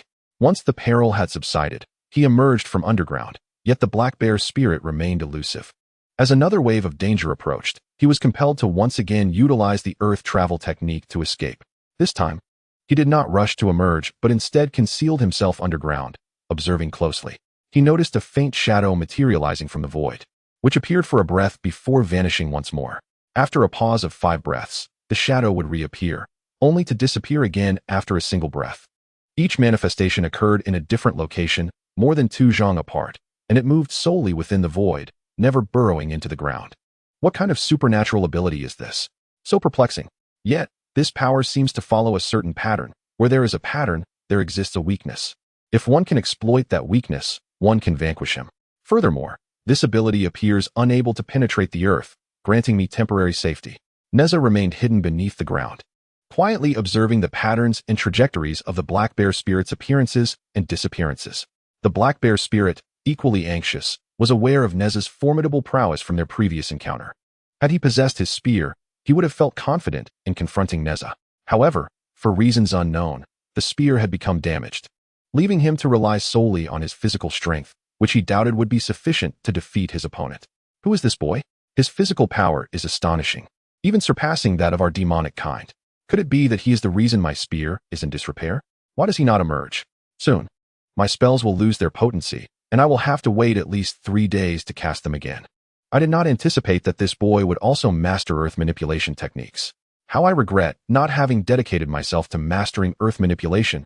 Had I done so, this boy would surely meet his demise. The black bear's spirit gritted his teeth in frustration. Although he knew Nezha's location beneath the earth, he was utterly powerless against him, as his teleportation technique could not penetrate the ground, leaving him merely staring in futility. Chapter 25. Teleportation Technique. As the effectiveness of his spell neared its expiration, the black bear demon found himself at a loss and could only harbor his anxiety. Meanwhile, Nezha exhibited remarkable patience, remaining underground and observing without any urgency to surface. He understood that all supernatural abilities have limitations. Otherwise, it would be a matter of one trick ruling them all, rendering one helpless against the ability to become incorporeal. The intervals of the black bear spirit's appearances and disappearances grew increasingly brief, and the distances between them diminished. Nezha realized that the opponent's powers were approaching their limits. A surge of excitement filled him, for he knew an opportunity was imminent, and he prepared to strike decisively to eliminate his foe. If he could also acquire the black bear's supernatural abilities, it would be even more splendid. Nezha subtly summoned the golden brick, the Qian Kuan circle, the merging heaven silk, and the 9-dragon divine fire shield, readying himself for combat. After a quarter of an hour, the black bear's spirit fully manifested, unable to conceal himself any longer. At that moment, the golden brick, which Nezha had previously suspended in midair, descended like a beam of golden light, striking the opponent's head with tremendous force, sending him sprawling. Roaring in fury, the black bear spirit did not have a moment to rise before the Qian Kuan circle fell upon him, striking his head once more, leaving him dazed and disoriented, unable to move. Then, the merging heaven silk descended, instantly binding the black bear spirit like a dumpling. Following that, the 9-dragon divine fire shield enveloped him, creating a sealed space. One treasure after another, they fell in succession, swiftly ensnaring the black bear spirit. What is your name? Nezha emerged from the depths, collecting gold bricks and the universe ring, cautiously watching the black bear spirit. He feared that the adversary might employ the same magical powers as before, should he escape from the heavenly silk and the 9 dragons' divine fire shield. He could swiftly flee and seek revenge, which would indeed be troublesome. How infuriating! How can a mere creature yet to attain immortality possess such a plethora of magical artifacts? The black bear's spirit fumed, smoke billowing from his nostrils. Despite having achieved the path of immortality, he lamented possessing only a pitiful spear as his divine weapon. What's the matter? Why can't I have so many magical treasures? Speak, what is your name? Nezha was momentarily taken aback, uncertain why the spirit posed such a question. Regardless, he felt it was rather normal. After all, disciples of the Chan sect, especially the 3rd generation, seemed to possess several commendable magical artifacts in the War of the Gods. I am Bearshite. If I had magical treasures like yours, I could roam the demon realm unchallenged. Why should I be here, defeated by you? I refuse to accept this. Bearshite huffed, his entire body ensnared by the heavenly silk, leaving only his mouth and eyes exposed, creating a rather comical sight. Refusal? No matter. I prefer to win others over with virtue. 9 dragons' divine fire shield, refine him for me. Nezha intoned incantations, retracting the heavenly silk, and with a clap of his hands, 9 fire dragons emerged from the 9 dragons' divine fire shield, unleashing a torrent of divine flames upon Bearshite. Ah, do you yield? I do not yield. Then enjoy your fate. I might even feast on roasted bear paw later. Continue refining him for me. Nezha recited the incantation again, amplifying the power of the 9 dragons' divine fire shield, the divine flames growing ever more vigorous. Do you yield? I yield, I yield. Quickly, retract your artifacts. Bearshite's tears and snot streamed down his face, his fur singed, releasing a pungent, burnt odor, with many patches scorched down to the skin, a most unsightly sight. Nezha clapped his hands. The 9 fire dragons vanished, yet the 9 dragons' divine fire shield still enveloped the spirit. Reveal all the cultivation techniques and magical artifacts you know to me, and I may spare your life. Otherwise, I shall continue refining you until you are reduced to ashes, and your belongings will inevitably fall into my hands. Think carefully, Nezha smiled. Bearshite immediately knelt, saying, there is no need for deliberation. These are all my possessions. Please take them, and I hope you keep your promise and spare my life." Nezha was taken aback. Just moments ago, the spirit had refused to yield. Yet now he seemed to cower. Observing Nezha's hesitation, Bereshit declared, "I truly yield. The demon realm operates on the principle of the survival of the fittest. Everything is for the sake of survival. As long as one lives, anything is acceptable. Otherwise, there is only the path to death." Little Bear yields. Nezha gestured, and the pouch in Bereshit's hand flew into his grasp. Upon opening it, he found nothing but a piece of yellowed beast hide. "Is this all there is?" Nezha glared at Bereshit. Bereshit's face flushed with embarrassment as he replied, "I originally had a steel spear. I do not know who ruined it, just that one." "What about elixirs?" "If I had elixirs, I would have consumed them long ago. In the demon realm, power is paramount. The strong are kings. Why would I keep elixirs?" "Where exactly is the demon realm?" Nezha casually inquired, producing a piece of beast skin to scrutinize. "Is the 10,000 demon realm truly there? Will you take me to see it?" "What? You wish to venture into the 10,000 demon realm? That is impossible. The entrance is sealed by a formidable array. I only managed to escape by sheer fortune. Upon my exit, I was swept by a mirror-like artifact, which stripped away a millennium of my cultivation. Otherwise, you would hardly stand a chance against me," Bereshit remarked with a furtive glance at Nezha. "A mirror-like artifact? Could it be the demon-repelling mirror?" Nezha murmured, then added, "Take me to a place with mirrors." Bereshit looked at Nezha in sheer terror. "Are you truly intent on going?" "Though it is not the 10,000 demon realm itself, it serves as its exit, where numerous demons reside, some of which I dare not provoke lightly. Were it not for my unique abilities, I would not have escaped that cave. I refuse to go." "Is this the divine ability recorded on the beast skin?" Nezha waved the beast skin. Bereshit's expression faltered, his eyes flickering. Ultimately, he detected the fierce glint in Nezha's gaze, and with a sense of resignation, he produced a jade slip. "This contains the divine abilities recorded within. I did not intend to conceal it from you, but I have not fully mastered it. I feared your inquiries might lead to my demise should I fail to articulate the details." "Umph, how dare you withhold information?" "Whether I take your life depends on my mood," Nezha retorted, taking the jade slip to examine it with his divine sense. He discovered it detailed a technique known as instantaneous movement. Instantaneous movement, when perfected, is also referred to as heart movement or smooth movement. This is indeed the legendary teleportation. With a mere thought, one can arrive in an instant, though regrettably, the technique remains incomplete.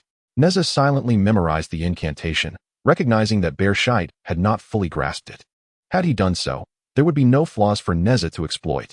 The complete instantaneous movement not only allows one to remain invisible and teleport for a quarter of an hour, covering over 100 miles without leaving a trace, but also ensures total disappearance.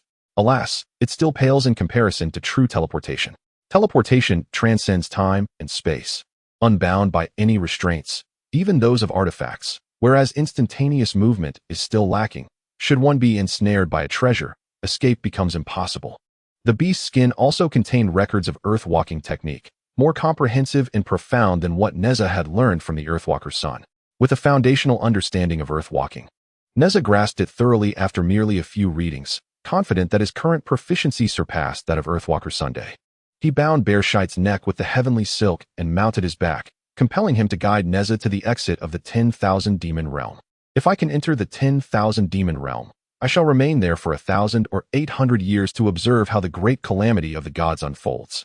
Must I truly eliminate the Yaxia Jin and Ao Bing to fulfill this?" Nezha pondered as he rode upon Bereshit. Chapter 26. The 10,000 demon cave. Bereshit soared on the winds, with Nezha astride his back, diligently contemplating the instantaneous movement technique. Mountains rushed past beneath them, and when Bereshit landed at the foot of a grand mountain, Nezha's mastery of instantaneous movement finally reached its initial success. Upon hearing Nezha's claim of achieving a minor accomplishment, Bereshit nearly burst into tears. From the moment he commenced his cultivation until he mastered the technique of instantaneous movement, nearly 2 years elapsed. Yet, Nezha accomplished this feat in less than an hour. To whom could he voice his grievances? Although he had achieved a minor success in the technique, Nezha refrained from attempting it, for Xiongshite had informed him that such powers require a cooling period. Once employed, one must wait 3 days before utilizing it again. He contemplated venturing into the cave of 10,000 demons, but hesitated to squander the opportunity, as Xiongshite had escaped from the cave solely by means of the instantaneous movement technique. The cave of 10,000 demons lies nestled within the mountains. Do we truly wish to proceed? I advise against it. It is far too perilous. Xiongshite's furry visage betrayed no color, while the hairless areas appeared strikingly pale, his eyes glinting with a hint of trepidation. I shall not enter. I will merely observe from a distance. Should you disobey, I shall cast you into the cave of 10,000 demons, Nezha threatened. No, no, no. I shall heed your words. Let us go. Xiongshite quivered, no longer daring to utter a dissenting word. Is it still so far? Can we not employ our powers to fly in? Nezha queried, gazing at the towering peaks, pondering how long it would take to traverse them on foot. Xiongshite offered a wry smile and explained, You may not be aware, but this mountain is known as the Dark Underworld Mountain. Ages ago, a mountain from the underworld soared into the mortal realm, breaching the barrier between the human world and the realm of demons, thus creating an exit passage. Otherwise, the cave of 10,000 demons would not exist. This mountain is peculiar. When cultivators attempt to employ their techniques here, their energy consumption increases several-fold compared to usual. Hence the vast majority opt to proceed on foot. Nezha nodded in understanding, refraining from further inquiries. He perceived that the world of Fengshen was increasingly diverging from his initial imaginings. Indeed, the world of Fengshen was merely my personal designation for this realm. Perhaps the human realm is its true name. My understanding is limited to matters pertaining to Fengshen. Yet it does not imply that entities and occurrences absent from Fengshen do not exist. Primarily, they simply did not manifest during the great calamity of Fengshen.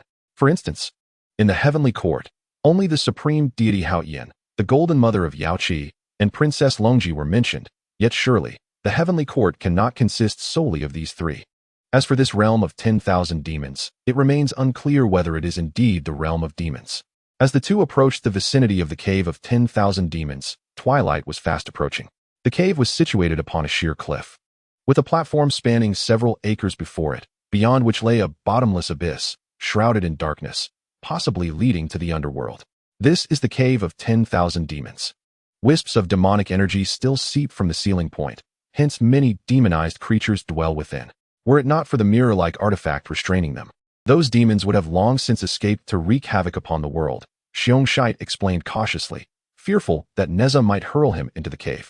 At that moment, bereft of his divine spear and unable to employ the instantaneous movement technique, Xiongshite was acutely aware that relying solely on his physical prowess and magic would be tantamount to courting death, for numerous formidable demons lay in wait within the cave.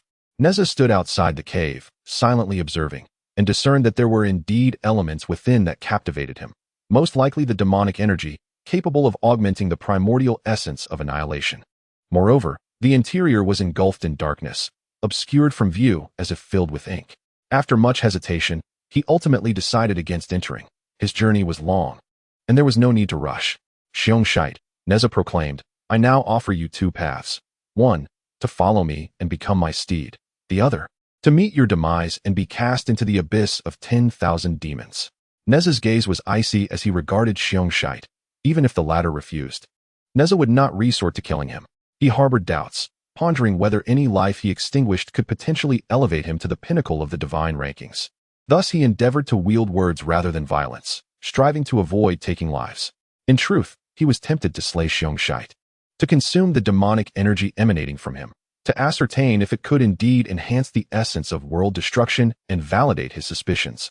Feeling the intensity of Nezha's gaze, Xiongshite's heart raced. He had no doubt that Nezha would carry out his threat. I am willing to submit. Please spare my life, he implored. Though reluctant, his fear of death compelled him to temporarily acquiesce, biding his time for an opportunity to escape. However, his hopes were swiftly dashed when Nezha produced a talisman, reciting an incantation that penetrated his brow and melded with his consciousness. Was this the mother-child controlling talisman? Xiongshite was engulfed in despair. Within the abyss of 10,000 demons, many had employed such talismans against their foes, transforming enemies into subservient slaves. Not only did it diminish adversaries, but it also bolstered one's own power. Most critically, once implanted, the victim could not harbor even a fleeting thought of defiance. Any such notion would invoke dire consequences. The master of this talisman could dictate the life or death of the bearer with a mere thought, an authority that was undeniably tyrannical. Indeed, as long as you heed my commands, I shall not impose excessively upon you. However, should you disobey, I will ensure you suffer to your demise. In the realm of mortals, you are forbidden from taking lives without my consent. Remember this, as we return. Dejected, Xiongshite bore Nezha upon his back, hastily soaring towards Chintang Pass. The abyss of 10,000 demons was far too perilous. He was not yet prepared to enter. Perhaps, upon further cultivation, he might dare to explore its depths. In the original divine rankings, when Nezha and Yang Jian sought the treasure of the demon-revealing mirror, Nezha's cultivation was at least that of a true immortal, and he had transformed into a lotus embodiment. Now, however, he remained weak. Venturing forth carelessly could yield unpredictable outcomes. Though he possessed the essence of world destruction, it was not a guarantee of invincibility. Formidable foes could still bring about his end. To remain low-key, restrained, and composed is my aspiration. When action is required, it must be decisive, uprooting the problem entirely. Nezha mused inwardly. To win hearts through virtue. The sea of suffering is boundless. Turning back leads to salvation. Lay down the butcher's knife and become a saint, bestowing infinite blessings. As Nezha rode upon the back of the bear, he suddenly intoned solemnly, startling Xiongshite, who nearly lost his balance and collided with a mountain peak. Why do you not assume your human form? Nezha inquired unexpectedly. I find the bear's form to be majestic and imposing, Xiongshite replied, curling his lip. Such a peculiar preference, I must say, Nezha remarked, expressing his incredulity.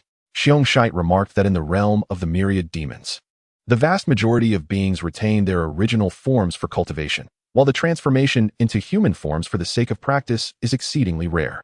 This is primarily because maintaining one's original form allows for a more accelerated pace of cultivation. As the two conversed, they made their way towards Chintang Pass. While the dawn had yet to break, Xiongshite landed before the gates of the Li residence. Li Jing had not yet returned from Sweeping Mountain and was unaware that Xiongshite had already been subdued by Nezha. He found it puzzling that 3 days had passed, and the black bear spirit had not emerged to prey upon the populace. At that moment, he dispatched soldiers to search the mountains and employed the art of earth escape to investigate, discovering no trace of the black bear spirit. This demon had appeared suddenly and vanished just as abruptly. It was uncertain whether it would return, but at least for now, safety was restored. After 3 days and nights of searching, upon confirming the black bear spirit's disappearance, Li Jing quietly breathed a sigh of relief. He reassured the villagers and then returned to Chintang Pass with his soldiers. Upon entering his home, he found a throng of servants gathered, engaged in fervent discussion and occasionally pointing at something. When one of them spotted Li Jing and exclaimed that the grandfather had arrived, the crowd dispersed in a flurry, revealing a massive black bear sprawled on the ground in deep slumber. Where did such a colossal black bear come from? Who brought it here? At this juncture, Li Jing had developed a certain aversion to black bears. The mere mention of the term would set him on edge, let alone the sight of such a large creature. He was nearly driven to madness. Chapter 27. Strategizing for fortune. Initially, Xiongshite was displeased after being marked with the mother and child empty deity talisman. It is not surprising. Anyone in his position would feel the same. Once a free and unfettered cultivator on the path to immortality, he suddenly found himself reduced to being a mount for a mere child. Can one blame him for feeling disgusted? However, it did not take long for his mood to shift towards elation, or rather, excitement.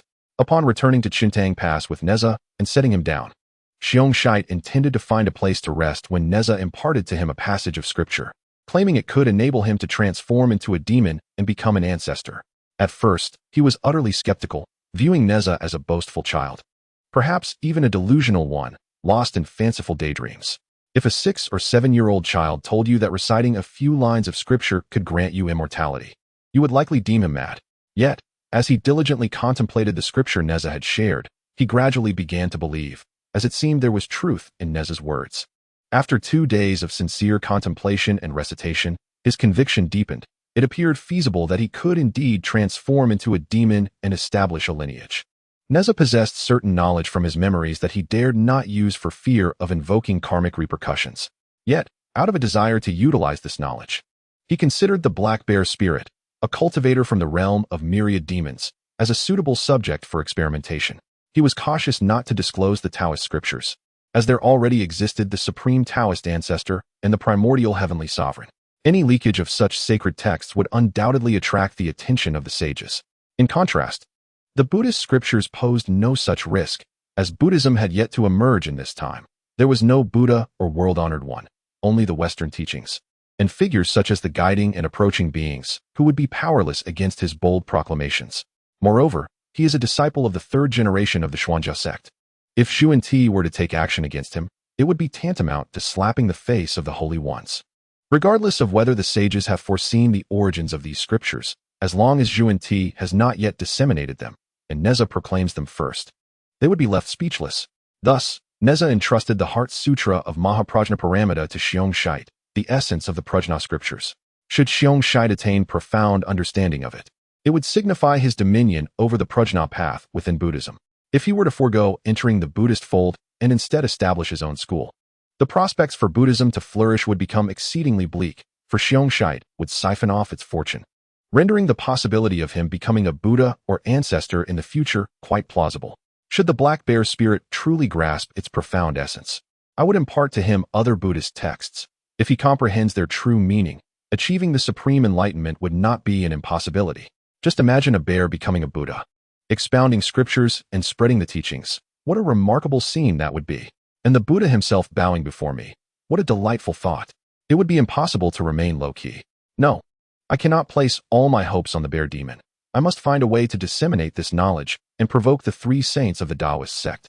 The moment Nezha envisions the black bear radiating a halo of Buddhist light, eloquently imparting the scriptures and liberating beings, he feels it is worth a try. Not only is it worth attempting, but the scope of promotion must be expanded. The emergence of a Buddha would surely create a stir. Nezha resolved to send Xiong-Shite out to wander and casually drop off books containing the Buddhist scriptures. These texts encapsulate the classic Buddhist teachings that Nezha recalls. Although he does not remember all of them, he has certainly encountered the most renowned scriptures. Now, having achieved the primordial spirit, he has retained memories of all he has seen and heard in his past life. He transferred everything he knew about the scriptures and Buddhism to Xiong-Shite and instructed him to compile them into a tome, secretly discarding it near the lairs of demons that have recently awakened their intelligence, substituting the image of the Buddha with that of Xiong-Shite. As long as those beings comprehend the essence, they shall pay homage to Xiong-Shite. Though the Buddhist texts noted by Nezha do not constitute half of what he knows, they still contain 1/10 or 1/12 of the most crucial teachings. Initially, Xiong-Shite sought only to focus on his cultivation, but upon hearing Nezha's analysis, he eagerly dashed about distributing the scriptures. Eventually, he even took direct action. Whenever he encountered a demon cultivator weaker than himself, he transmitted all the Buddhist scriptures to them telepathically, leaving behind his radiant image, an image of a fully black-furred figure, exuding golden light, with a golden wheel of Buddhist light behind its head. Nezha understood that excess could be detrimental and promptly interrupted Xiong-Shite's evangelistic endeavors, advising him to temper his enthusiasm and proceed with caution, lest he attract the attention of the sages, which would spell disaster. The world is fraught with peril. My actions must remain subtle. The seeds have been sown, and now I await their gradual sprouting and growth.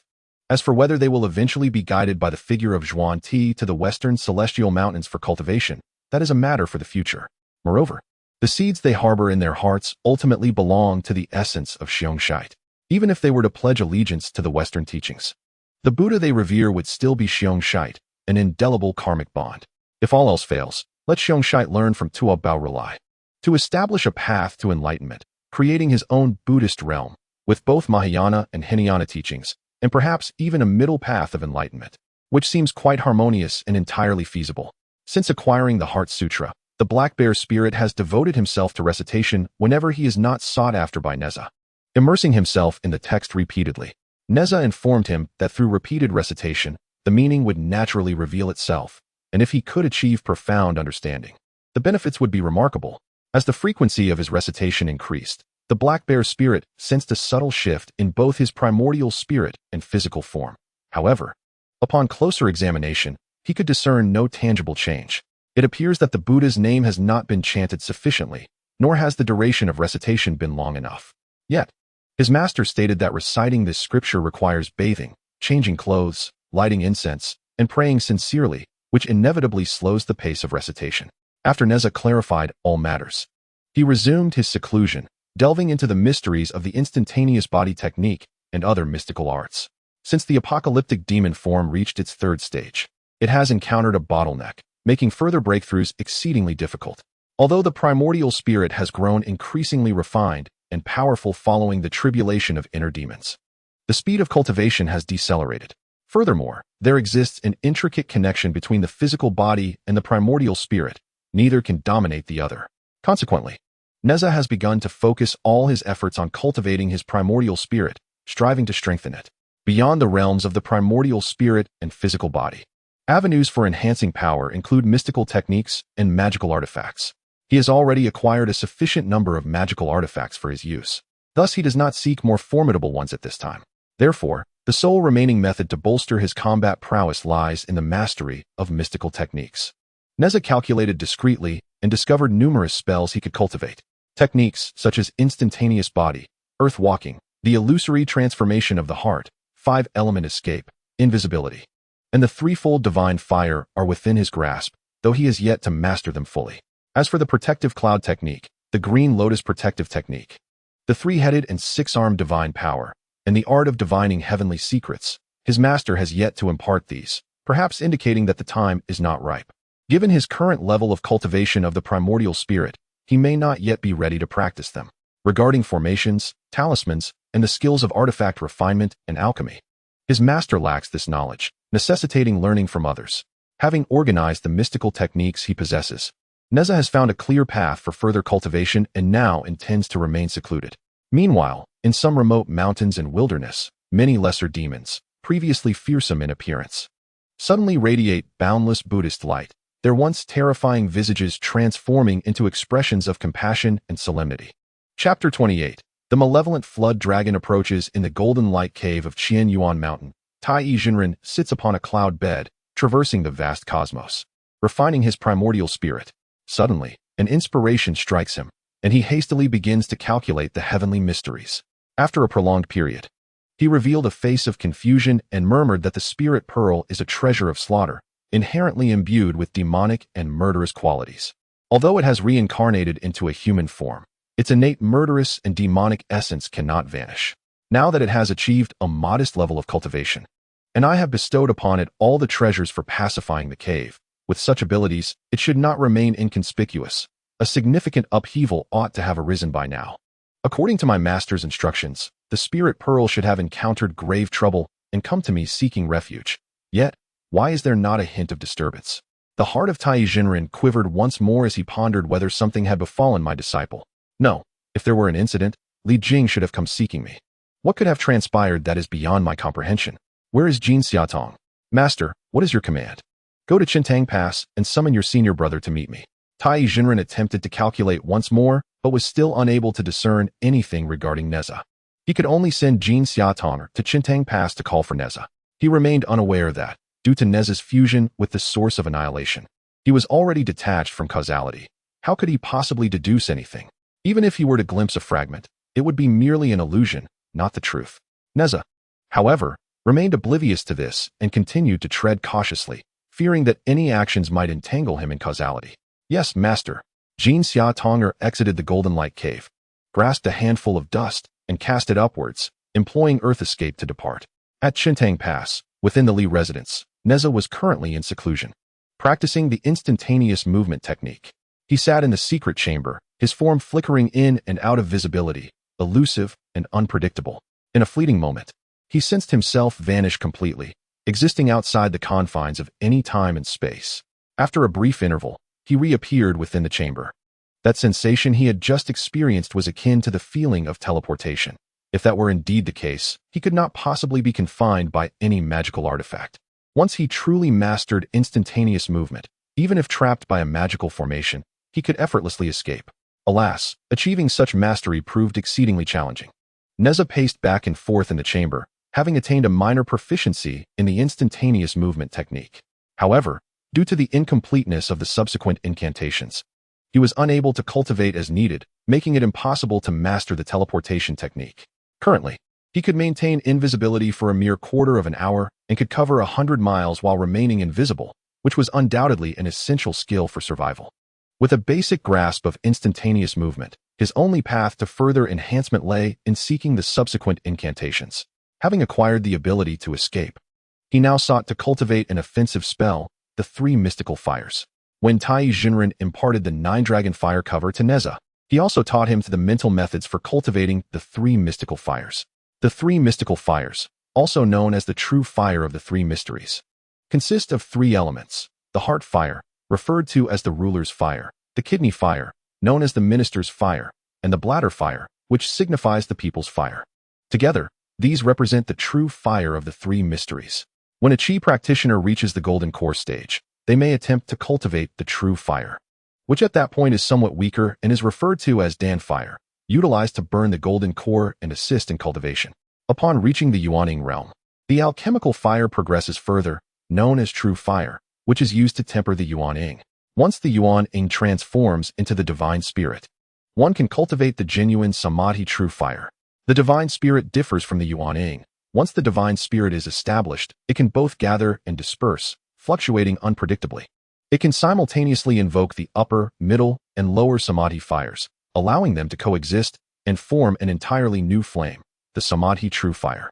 This Samadhi true fire is exceedingly formidable. Any practitioner who has achieved the divine spirit can cultivate it, yet few can harness its full potential for combat. The vast majority of practitioners can only cultivate a single bloom of Samadhi true fire, which resides in their Qi Si. As the quantity is insufficient for more than personal use, primarily to cleanse themselves and refine elixirs and magical artifacts, purifying both the divine spirit and the celestial body. Only a select few practitioners can cultivate a sufficient amount of Samadhi true fire to unleash an external attack. However, such individuals are exceedingly rare, as they require various fortuitous circumstances to cultivate such an abundance of Samadhi true fire. I possess the innate spiritual treasure, the 9 Dragons Divine Fire Shield, which contains a trace of the primordial Samadhi true fire. By guiding my own Samadhi to harmonize with the innate Samadhi, I can cultivate a Samadhi true fire that is capable of merging with anything. Nezha summoned the 9 Dragons Divine Fire Shield, reciting the incantation, and within the shield appeared 9 fire dragons. These 9 fire dragons are transformations of the innate Samadhi divine fire, typically concealed within the spiritual treasure, only to be activated through the recitation of the incantation to attack foes. External forces are ultimately just that, external. Only that which becomes part of oneself is truly reliable. Nezha invoked the Samadhi within his body using his divine spirit, transforming it into a bloom of Samadhi true fire, which he then directed into the 9 Dragons Divine Fire Shield to merge with the fire dragons, absorbing the innate Samadhi true fire.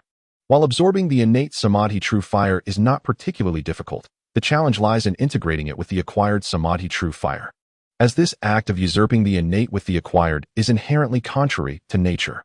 A moment of carelessness could lead to the true fire consuming oneself, resulting in death and the loss of one's path. Aware of the difficulties involved, Nezha remained patient, his mind serene, observing the process of the Samadhi true fire's fusion as an impartial spectator, aligning with the principle of Taoist naturalness. Within less than an hour, his Samadhi true fire successfully fused with a trace of the innate Samadhi divine fire. Witnessing this success, Nezha retracted the Samadhi true fire, allowing it to circulate throughout his being, incinerating impurities within, particularly refining the divine spirit. Desiring haste may lead to failure. To completely absorb the Samadhi divine fire from the 9 Dragons Divine Fire Shield would require at least several decades, if not a century, unless great fortune intervenes, making rapid absorption impossible. Upon exiting the secluded chamber, Nezha sensed a powerful aura pressing heavily in the void. Looking up, he beheld a black Jiao dragon, stretching dozens of feet long, adorned with 2 horns atop its head and 2 claws beneath its belly. Should it endure one more tribulation and sprout 4 claws, it would transform into a true dragon. Though the black Jiao in the void had yet to become a true dragon, its strength was terrifying, at least at the level of a celestial being. The Jiao dragon meandered through the air, occasionally letting out a low roar. "Father, what is happening? Why has a Jiao dragon appeared out of nowhere?" Nezha inquired quietly as he approached Li Jing. Li Jing, perplexed, responded, "How did you come out?" Observing the appearance of the dragon, "It seems to harbor a grudge against you. I speculated that you had ventured far away, hoping to prompt it to retreat first. Yet you, to my surprise, emerged directly. What are we to do now? Are you indeed Nezha?" The dragon's massive head suddenly descended, its tail still suspended in midair.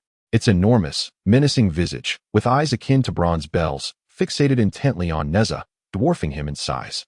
"Yes, I am," Nezha replied calmly. "And who might you be? What business do you have with me?" Despite the dragon's formidable presence, he felt no fear. Were it not for the concern of harming innocents or collapsing homes, he would have subdued the creature long ago. "What business do I have with you?" I have heard tales of your disdain for my aquatic kin. So I came to see for myself what sort of 3-headed, 6-armed individual dares to scorn the denizens of the East Sea." The dragon boomed, its voice thunderous. Nezha narrowed his eyes slightly, discreetly communicating with the black bear spirit, instructing it to be prepared, as he intended to subdue the dragon and have it join the black bear spirit in the study of Buddhist scriptures. At the same time, he readied himself to act. Chapter 29. Do you wish to convert? The colossal dragon's head swayed incessantly before Nezha, its gaze brimming with disdain. In its eyes, Nezha was merely an aspiring practitioner of the way, a mere insect easily crushed beneath its might. Nezha chuckled softly. Did I ever express contempt for the East Sea's denizens? Whom did you hear that from? The dragon sneered. Do I need to report to you who I heard it from? Nezha replied. Then you are merely spouting nonsense, or perhaps your ears are stuffed with donkey hair, leaving you unable to discern what others have said. You dare to speak to me in such a manner? You seek death. The dragon roared. What is there to fear? I have already spoken my piece.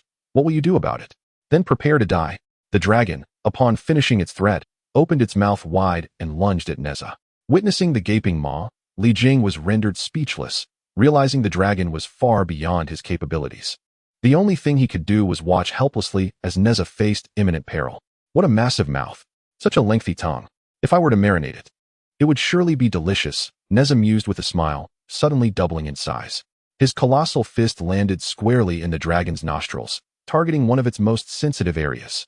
The dragon let out a shrill cry, an unbearable pain surging through its entire body, tears streaming down as it trembled uncontrollably. Its tail thrashed, intent on wreaking havoc on the surrounding homes. However, before it could strike, its tail was seized and yanked to the ground, firmly trampled underfoot by the bear warrior. At that moment, he grinned wickedly at the dragon. Enraged, the dragon's eyes glinted with malice as it endured the pain. Its mouth slightly parted. A flash of crimson light erupted like a blood spear aimed directly at Nezha's chest. Though it might not pierce Nezha's flesh, it would surely send him flying a considerable distance. Nezha smiled faintly and vanished in an instant. When the dragon retracted its blood spear, Nezha reappeared in the same spot. The blood spear reappeared, and Nezha vanished once more, a cycle that repeated several times. The black dragon, feeling a twinge of anxiety, recognized the formidable powers of the child before him and understood he was no match. Infinite longevity and blessings. The sea of suffering is boundless. Turning back is the shore. Lay down the butcher's knife and become a saint on the spot. I, a humble monk, harbor compassion in my heart and seek to save all sentient beings. Would you be willing to take refuge? Nezha gazed at the weeping dragon with a benevolent expression. Take refuge? You must be joking. I am a dragon, destined to become a true dragon. How could I possibly take refuge in a mere child? The black dragon, filled with indignation from the humiliation and torment he had endured, could not suppress his fury, erupting into a torrent of curses directed at Nezha. Nezha, unperturbed, replied calmly, It matters not. I take great delight in converting others through virtue. I shall use sincerity to win your heart and mind. Before his words could fully settle, Nezha leaped into action, delivering a series of thunderous punches, each like raindrops striking the bridge of the dragon's nose, splattering flesh and blood, followed by the sickening crack of bones. Infinite longevity and blessings. I shall awaken your wisdom with my fists. Do you comprehend now? Will you take refuge? You little brat, still not fully grown, and you expect me to take refuge? I would rather die than submit. The black dragon retorted defiantly. Nezha observed, It appears your fixation runs deep, and you have yet to awaken. I shall continue to assist you in unlocking your wisdom. Release your attachments, take refuge in the true path, and attain sanctity, infinite longevity, and blessings. With that, Nezha continued his assault, targeting the most sensitive spots along the dragon's head. Witnessing this, Xiongshite stood frozen in fear, gripping the dragon's tail tightly, too terrified to move. Infinite longevity and blessings. Thankfully, I attained enlightenment early and took refuge long ago, reaping benefits and even gaining the chance to become a demon ancestor. To convert others through virtue, my master indeed possesses great moral standing, harboring compassion and seeking to save all beings. There is still much for me to learn from my master. Infinite longevity and blessings. Benefactor, would you take refuge? Nezha paused his attack and approached the dragon's head, speaking softly and gently. I refuse. You shall not prevail. Infinite longevity and blessings. Young master, you often teach me to convert others through virtue and that surrendering attachments leads to sanctity. I have grasped a hint of the true meaning. Allow me to assist in guiding this fellow practitioner to take refuge in the true path. A glimmer of light enveloped Xiongshite, transforming him into a middle-aged man clad in a black robe, with a round face and large ears. With a solemn expression, he approached Nezha and sincerely knelt. requesting permission to act. Nezha responded, "That is splendid. I shall impart to you the supreme teachings. With diligent practice, you shall now have the opportunity to demonstrate your cultivation. Let me see to what extent you have progressed." Xiongshite walked slowly to the dragon, crouched down, and placed his hand upon the dragon's head. The dragon, having been battered by Nezha, was now psychologically scarred. The moment Xiongshite's hand made contact, the dragon trembled violently, quaking in fear. With a gentle smile, Xiongshite spoke softly, "Benefactor, my young master often instructs me to convert others through virtue and to maintain a compassionate heart. Rest assured, I will not harm you." Observing Xiongshite's actions, Nezha nearly retched. Though Xiongshite had assumed human form, in Nezha's eyes, he still resembled a black bear. Witnessing the compassionate visage of Xiongshite as he converses with others is an oddly disconcerting sight. Were it not for the impending task of inscribing the mother and child void god talisman, he would have turned away long ago, for the scene is utterly nauseating. Xiongshite transmitted some Buddhist scriptures to the black flood dragon with his thoughts, then remarked with a smile, "What do you think? To me, this is but a trifling matter. As long as you pledge allegiance to me, I can impart more scriptures to you." The black flood dragon instinctively sought to resist, yet upon discerning the scriptures, he found himself momentarily stunned. Although he did not comprehend the profound truths contained within, he sensed their significance, perhaps. If he could study them further, it might enhance his cultivation once more. The dragon struggled internally, his gaze wavering, for the temptation was immense. "I am willing to pledge allegiance to you, my lord." After a prolonged struggle, the black flood dragon ultimately chose to submit to Nezha, transforming into a young man and kneeling in earnest reverence. "Do you have a name?" Nezha inquired softly. "I am Ao Qingyuan, honored to meet you, my lord." "Rise," Nezha commanded, gently stroking Ao Qingyuan's head while simultaneously infusing the mother and child void god talisman into his being. Ao Qingyuan furrowed his brow momentarily, but soon relaxed, permitting Nezha's gentle touch. "Very well, from this day forth, you shall train alongside Xiongshite. After pledging to me, remember this, without my permission, you must not take a life." Ao Qingyuan knelt once more, pledging, "Disciple shall heed the teachings of my lord." At last, he had found a companion. And Xiongshite grinned widely, leading Ao Qingyuan away. "Remember, I am the senior brother. You must call me that and heed my words, though, of course, the master's words take precedence." "I have met the senior brother," Qingyuan responded. "As a junior, I shall remember your words. Follow me. I will impart to you several supreme scriptures, enabling you to become a formidable being." As the bear and the dragon, now transformed into a young man, walked hand in hand into the distance, all onlookers stood frozen in disbelief. They questioned whether their eyes were deceiving them, unable to comprehend such a spectacle, especially with Nezha, whose youthful countenance exuded an air of a sage, further igniting their skepticism. Chapter 30. The Trial of Taiyi. Once the bear and the dragon vanished around the corner, all attention shifted to Nezha. Suddenly, he felt a wave of anxiety and took flight. He had no desire for the spotlight. A tree that stands out will be uprooted.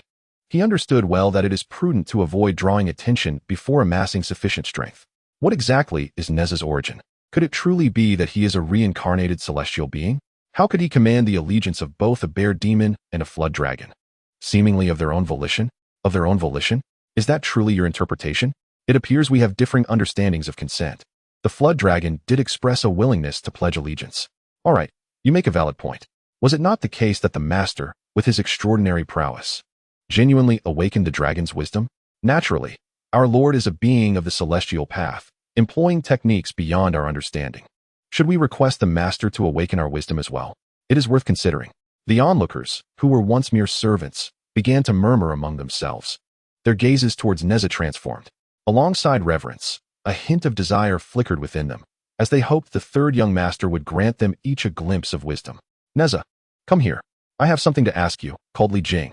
The young deity, not yet far away, heard his father's voice and immediately drooped his head, following Li Jing into the study. Above the clouds, Jin Xiaotonger felt a chill run down his spine, drenched in cold sweat, while others were oblivious. He understood the gravity of Nezha's earlier confrontation. Had that dragon been a human practitioner, it would have been reduced to mere pulp, dead beyond resurrection.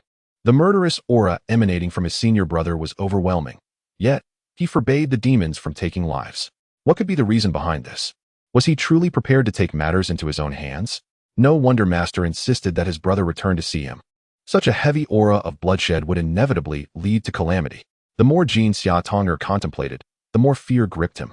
He resolved to swiftly bring his brother back to their master, to have him dispel the dark impulses of bloodshed that plagued him. In the study, Li Jing urged, Nezha, speak the truth to your father. What is your current cultivation level? That dragon possesses formidable prowess, and before it, I stood no chance of survival. Yet, you managed to convert it without employing any artifacts. Explain this to me, so I need not live in constant fear. The more he pondered, the more he found Nezha peculiar and enigmatic, a sensation that left him deeply unsettled. Though Nezha's cultivation might surpass his own, it should not have been sufficient to subdue a dragon with mere fists. The dragon's physical form was significantly more robust than that of a celestial being. So how had Nezha compelled its submission? Nezha's mind raced. He refrained from using artifacts and instead relied solely on his fists to batter the dragon into submission, which was indeed difficult to elucidate. He could not reveal the existence of his world-destroying demonic form. Such a secret must remain concealed, even from his own father. It was his most significant secret, one that, if disclosed, could invite unfathomable disaster. I cannot disclose that it is a secret technique passed down by my master. Should my father and master converse in the future, it might unravel the truth, leading to even greater complications. Perhaps I can shift the blame onto Xiongshite, he thought, contemplating the various scenarios that might arise from implicating Xiongshite and ensuring that all potential loopholes were addressed to perfect his deception. Father, your insight is indeed profound. You have seen through me. It was Xiongshite who aided me, for how else could I have triumphed over a dragon? Nezha exclaimed with a hasty smile. Speaking of Xiongshite, I had almost forgotten. I have long wished to inquire. What is his story? Why does he refer to you as master? What is his origin? The mention of Xiongshite stirred memories in Li Jing, recalling events at Shui Ping Mountain, causing a tremor in his heart, an enduring shadow in his mind. Nezha, feigning innocence, replied, I cannot quite explain it. Recently, a servant informed me that you were going to hunt the bear demon. Curiosity piqued. I knocked out the servant and slipped away. Not far from home, I encountered a large black bear. Mistaking it for the bear demon, I summoned my artifact to strike it down. The black bear, realizing it could not match my power, swore an oath of fealty and submission. At that moment, I thought to myself, the black bear is so formidable. If I could truly tame it, it could assist my esteemed father in guarding Chintang Pass. Having recently learned the mother and child empty spirit talisman from my master, I felt unafraid of its deceit and thus allowed it to accompany me. As for its origins, I had yet to inquire. For as long as I kept watch over it, it would not dare to act recklessly, so I refrained from asking. Li Jing, with a stern countenance, remarked, what if this creature is the black bear spirit that appeared at Sweeping Mountain? It has already devoured numerous villagers. Nezha replied, Father, as practitioners of the Qi cultivation, we must harbor compassion. The sea of suffering is boundless. Turning back is the shore. By laying down the butcher's knife, one can become a saint. If this spirit truly repents, we should grant it an opportunity for redemption. Even if it has erred in the past, it can make amends in the future. If it can aid you in defending Chintang Pass and protecting the common folk, it would be a monumental act of virtue, wouldn't you agree? Li Jing was momentarily taken aback, murmuring the phrases, the sea of suffering is boundless. Turning back is the shore. By laying down the butcher's knife, one can become a saint. The fact that you could articulate these words indicates that you have attained enlightenment. However, the path is arduous. You must consistently adhere to your original intent and not forget your beginnings. Nezha quickly responded, Father, your teachings resonate deeply with me. I shall remember them. My lord, there is a young man claiming to be a disciple of the great Master Taiyi who wishes to see you. He requests the third young master to accompany him to Qinyuan Mountain. A servant's voice called from outside. Upon hearing that it was a disciple of the great Master Taiyi, Li Jing hastily opened the door to meet him, with Nezha closely following behind. Upon entering the hall, they found Jin Xia, the young disciple, sipping tea while waiting. Greetings. Lord Li, greetings, senior brother. My master has sent me to invite you back to the mountain. Seeing Nezha approach, Jin Xia rose promptly to explain his purpose. Li Jing said, Since the great master has summoned you back, there must be an important matter at hand. You should return swiftly. Though his heart was filled with reluctance, Nezha understood that he could not refuse, so he said, I bid farewell to my esteemed father. Li Jing hesitated for a moment, then said, The distance to Qinyuan Mountain is quite far. For your safety on the journey, take the black bear spirit with you. It might lend you a hand in times of danger. Nezha considered this and replied, I shall heed my father's command. Nezha and Jin Xia took their leave of Li Jing, allowing the bear spirit to revert to its true form. The two of them mounted the bear's back and set off toward Qinyuan Mountain. A day later, they arrived at the mountain, and upon beholding the celestial abode, the bear spirit was struck with awe, becoming even more cautious. It was acutely aware that there resided a great master at Qianyuan Mountain, capable of extinguishing it with a mere wave of the hand, leaving no room for carelessness. Nezha instructed the bear spirit to wait outside the cave and proceeded directly to the cloud bed of the great Master Taiyi.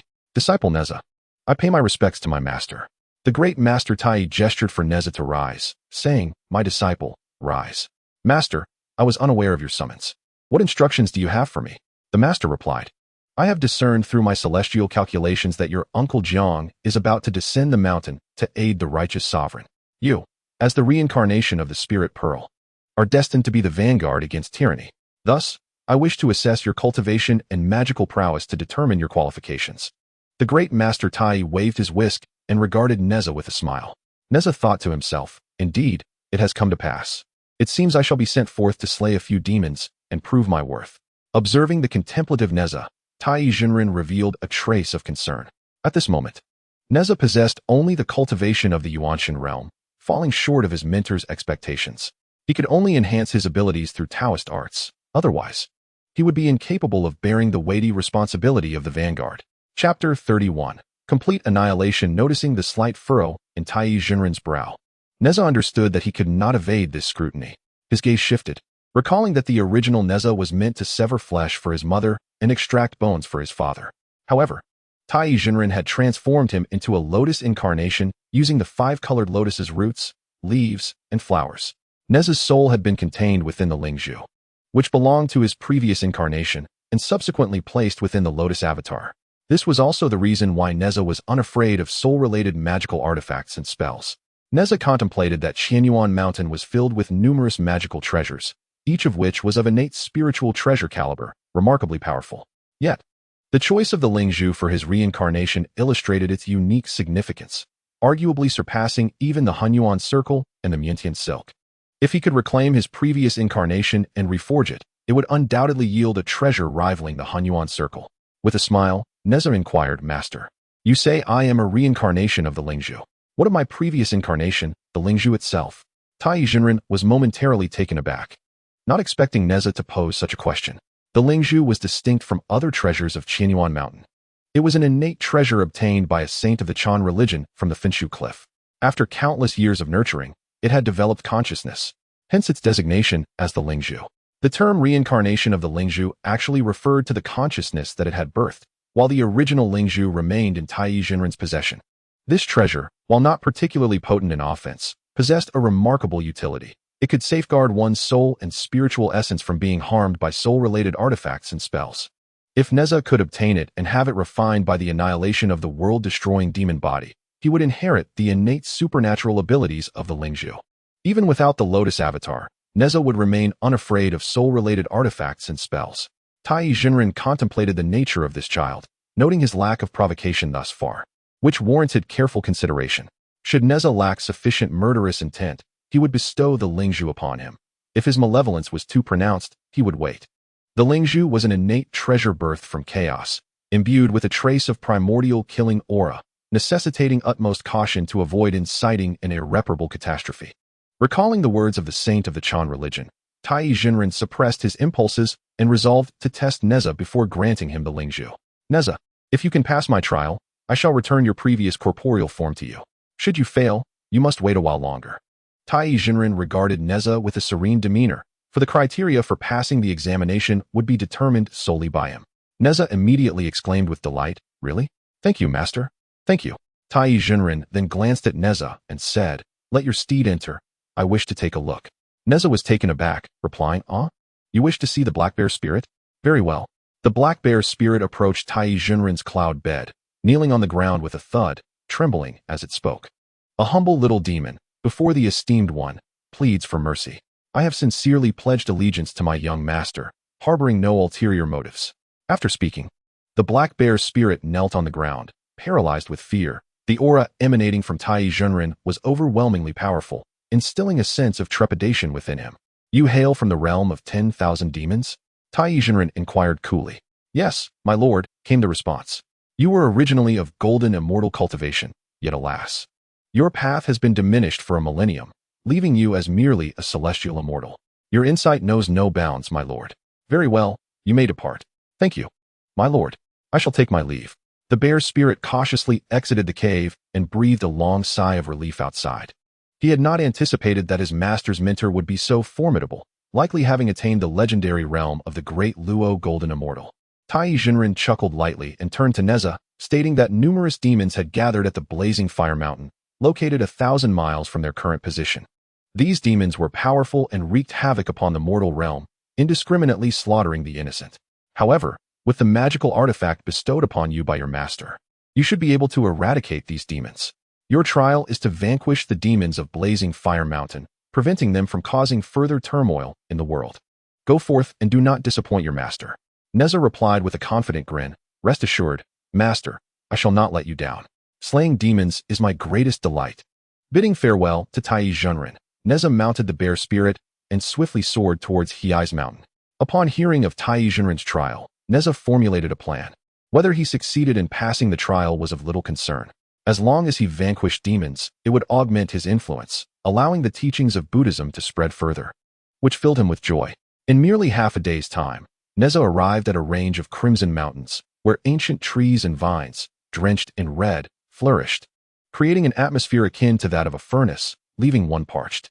Under Nezha's command, the bear spirit transformed into its bear form and unleashed a furious roar directed at Blazing Fire Mountain, releasing a powerful celestial immortal aura that sent countless birds and beasts fleeing in panic. Nezha intended to stir the grass to startle the snake, drawing the serpent out of its lair, such a straightforward tactic. A cacophony of harsh cawing echoed, and soon dozens of black crows took flight from the peak of Blazing Fire Mountain, angrily heading towards Nezha. The lead crow possessed a cultivation slightly superior to the bear spirit, likely reaching the threshold of a half-step true immortal, causing the bear spirit to tremble in fear and hastily retreat behind Nezha. Master, these crows are formidable. I am no match for them. It seems they wield fire-based magic and may possess the bloodline of the ancient divine bird, the three-legged golden crow. You must exercise caution. The bear spirit immediately lost its bravado. You wished to try winning them over with virtue, did you not? The opportunity has arrived. Do not claim I have not provided it.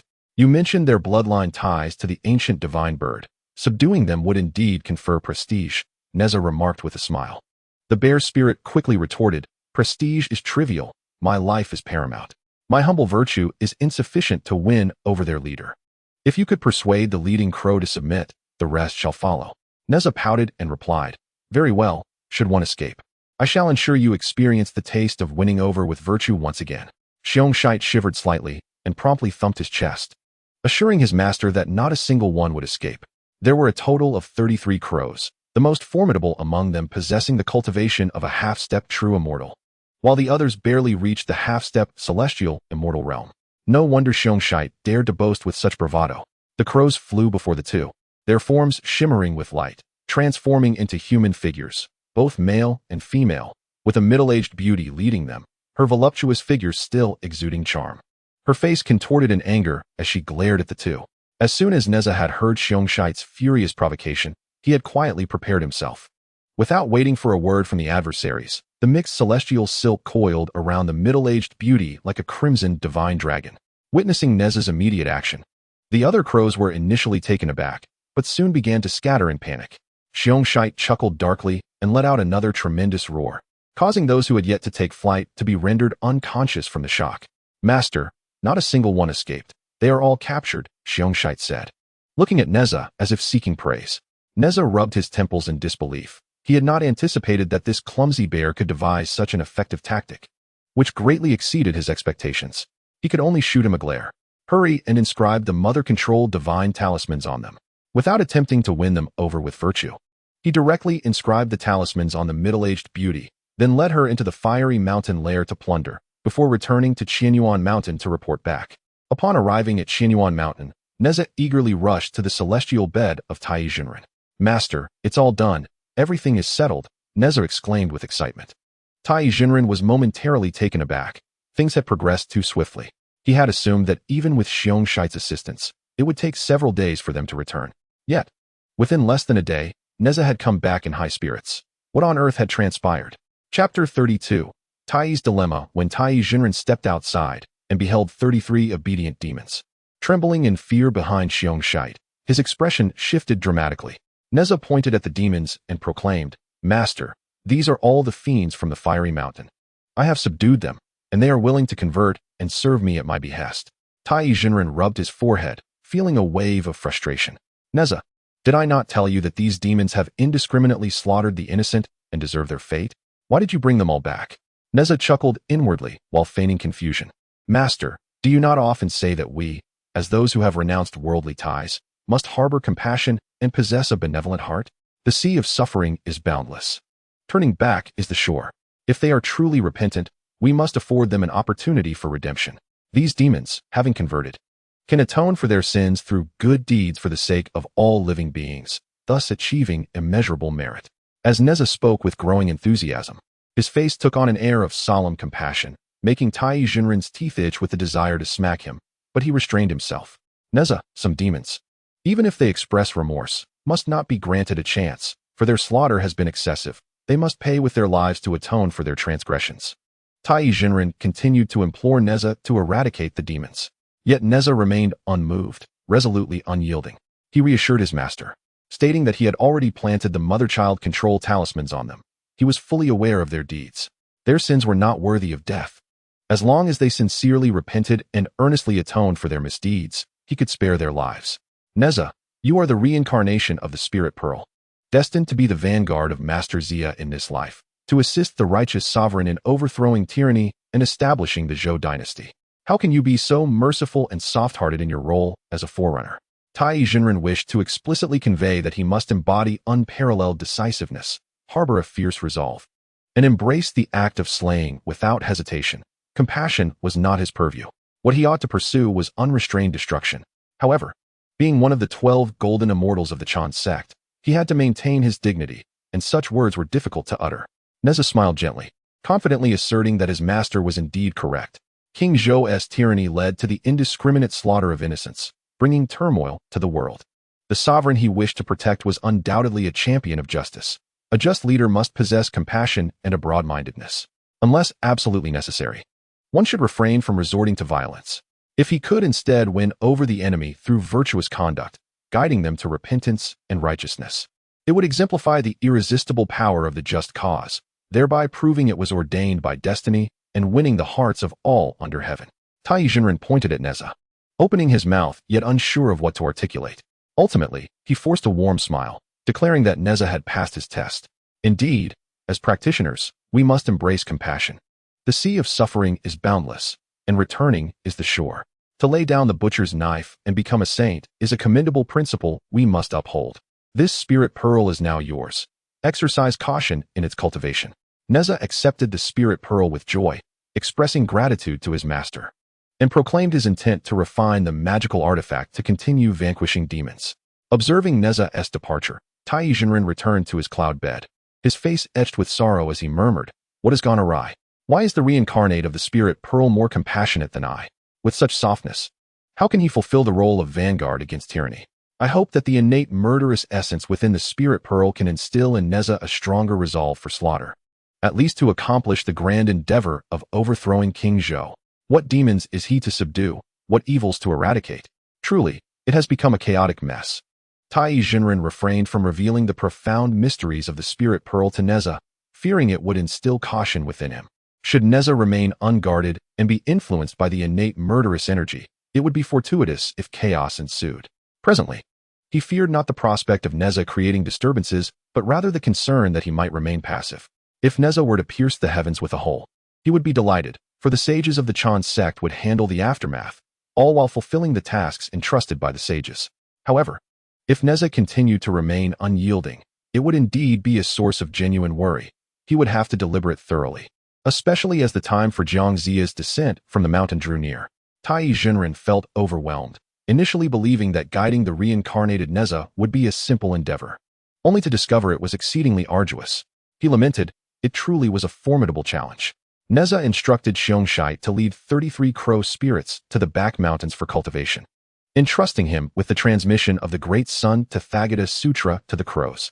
He hoped that among them, there would be one who could grasp the true essence of the scriptures, and if one could attain the status of a Great Sun Tathagata, it would be quite amusing. Upon arriving at the secluded cave for their training, Nezha produced the spiritual pearl. The moment he held the pearl in his hands, he was struck by an inexplicable sensation of a profound connection. What could this mean? It should not be so. I am a soul who has traversed and been reborn, not a reincarnation of the intellect of the pearl. How could I possibly feel this way? Is this destiny? Is it fated that the spiritual pearl belongs to Nezha? Nezha scratched his head, bewildered, realizing that this was not the time for such thoughts. He grasped the spiritual pearl tightly, channeling his magical energy to refine it, aiming to leave a trace of his consciousness within. As his power penetrated the pearl, he felt a jolt coursing through his entire being. It was as though he were a parched traveler in a desert for 3 days, now discovering a bottle of mineral water. The innate aura of slaughter contained within the pearl was that very water, precisely what his corporeal form craved. Like a great whale drinking deeply, that essence of innate slaughter was swiftly consumed by his flesh, and the apocalyptic demon body instinctively activated, purging any impurities that might disturb his spirit and transforming them into the essence of annihilation. As the essence of annihilation circulated through him, a fragment diverged and entered Nezha's primordial spirit, inciting an unexpected transformation within. His soul and true spirit merged completely with the essence of annihilation, resulting in unforeseen changes within his consciousness as well.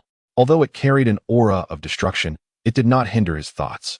Nezha maintained full control over himself, unaffected by this transformation. Is this the sensation of merging one's mind with the essence of annihilation? Though intertwined with such destructive power, I can still govern my own thoughts. Whether to annihilate or not depends solely on my disposition. How peculiar that I, having traversed realms, possess the essence of annihilation within me. Why has it chosen to align with me? What is truly happening? As he observed his primordial spirit evolving in unpredictable ways, Nezha felt a twinge of anxiety, particularly at the thought of the essence of annihilation, an energy antithetical to that of creation, existing within him, exerting immense pressure. Should others discover the essence of annihilation within me, I would surely be subjected to dissection for research.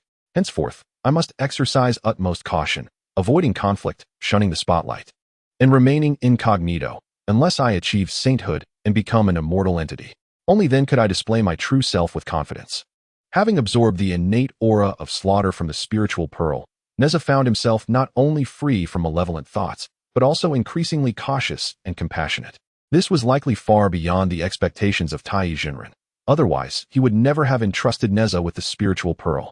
After refining the pearl, Nezha realized one of its remarkable benefits. When worn, it grants immunity to soul-related spells and artifacts, bringing him joy that lingered for quite some time. Additionally, there were other extraordinary applications, though with his current level of cultivation, he was yet unable to comprehend them fully. He did not emerge from his seclusion.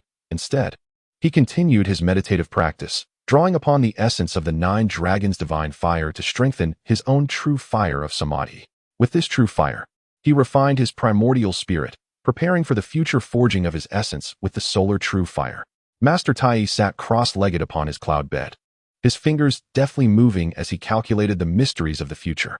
Yet, no matter how he reasoned, he discovered that Nezha would increasingly embody compassion, which stirred within him a desire to spit blood in frustration. Chapter 33. Outwitted by Taiyi, Master Taiyi instructed the Golden Cloud Boy to guard the cave dwelling before he departed alone.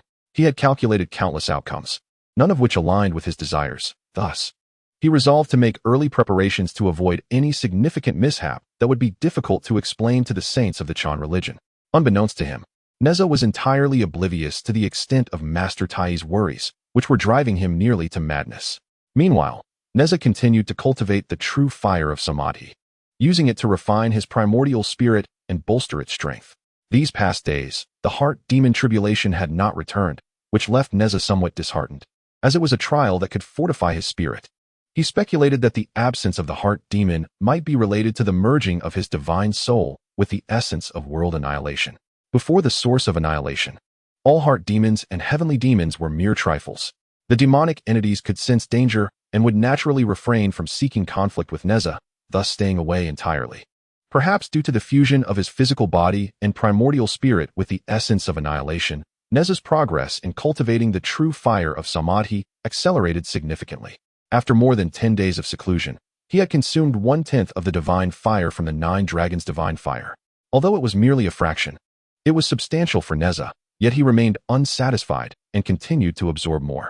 The 9 dragons' divine fire, being a primordial spiritual treasure, could automatically replenish itself. As long as he controlled the pace, he would not ruin this treasure. Over time, the 9 dragons' divine fire would restore itself to its original state, while he would acquire a spell comparable to the divine powers of the 9 dragons. Nezha gazed with delight at the expansive true fire of samadhi before him, which he had managed to contain without allowing a single wisp to escape. Despite its extreme temperature, it had not harmed the cave dwelling in the slightest. Once his true fire of samadhi reached a certain level of strength, he planned to attempt blending it with other divine fires. The first he considered was the 6-ding divine fire, followed by the solar true fire. The 6-ding divine fire was utilized by the highest Tao ancestor for crafting weapons and alchemy. It could dissolve anything, even primordial spiritual treasures, allowing for their reforging. The solar true fire, embodying the utmost yang, was exceedingly domineering and possessed a natural restraint against demons. If he could integrate it into his true fire of samadhi, his prowess in vanquishing evil would be formidable. Currently, Nezha yearned to remain in one place, diligently cultivating and striving to maximize his potential. However, now that he had assumed the identity of Nezha, how could he remain stationary? Otherwise, the concept of destiny would seem utterly trivial. In truth, he understood this dilemma. So he resolved to seek every possible way to stay put, minimizing his excursions. Even when necessary to venture forth, he would do so with compassion, valuing harmony above all. Nezha, there is a letter here from the master that you must deliver without delay. Hurry back. Before Nezha could exit the confines of his cave, he was summoned by Taiyi Zhenren, who, as he anticipated, insisted he venture forth into the world. Glancing at the letter in his hand, Nezha recognized it was destined for the Golden Cloud Cave on Yuling Mountain. In the past, for the sake of his cultivation, he had visited the Golden Cloud Cave, acquiring numerous elixirs. At that time, Yang Jian seemed to be in seclusion, and Nezha regretted not having met the revered god of war he had long admired. Now, as Taiyi Zhenren commanded him to deliver the letter to Yuling Mountain, it serendipitously provided an opportunity to remedy his lingering regret. Upon exiting the cave, Nezha sought out the Golden Cloud Boy. Junior brother, would you be so kind as to run an errand for me? After careful consideration, Nezha resolved to remain in the Golden Light Cave to continue his cultivation, believing he would eventually meet Yang Jian, thus feeling no urgency. He then devised a plan to have the Golden Cloud Boy assist him in delivering the letter. Senior brother, this may not be appropriate. The master instructed you to deliver it personally. If I take it, I shall incur his wrath, the Golden Cloud Boy expressed with concern. Nezha replied, the master did not explicitly state I must deliver it myself. As long as you assist me, this elixir is yours. It will undoubtedly enhance your cultivation. Seeing the small, dragon eye-sized elixir in Nezha's hand, radiating a greenish glow, the Golden Cloud Boy hesitated. Ultimately, unable to resist the temptation, he acquiesced to Nezha's request. Although the Golden Cloud Boy was Nezha's junior and a disciple of Taiyi Zhenren, he primarily served as a gatekeeper, occasionally receiving guidance from the master. The prospect of acquiring such a precious elixir, which he could never dream of obtaining otherwise, was too enticing to decline.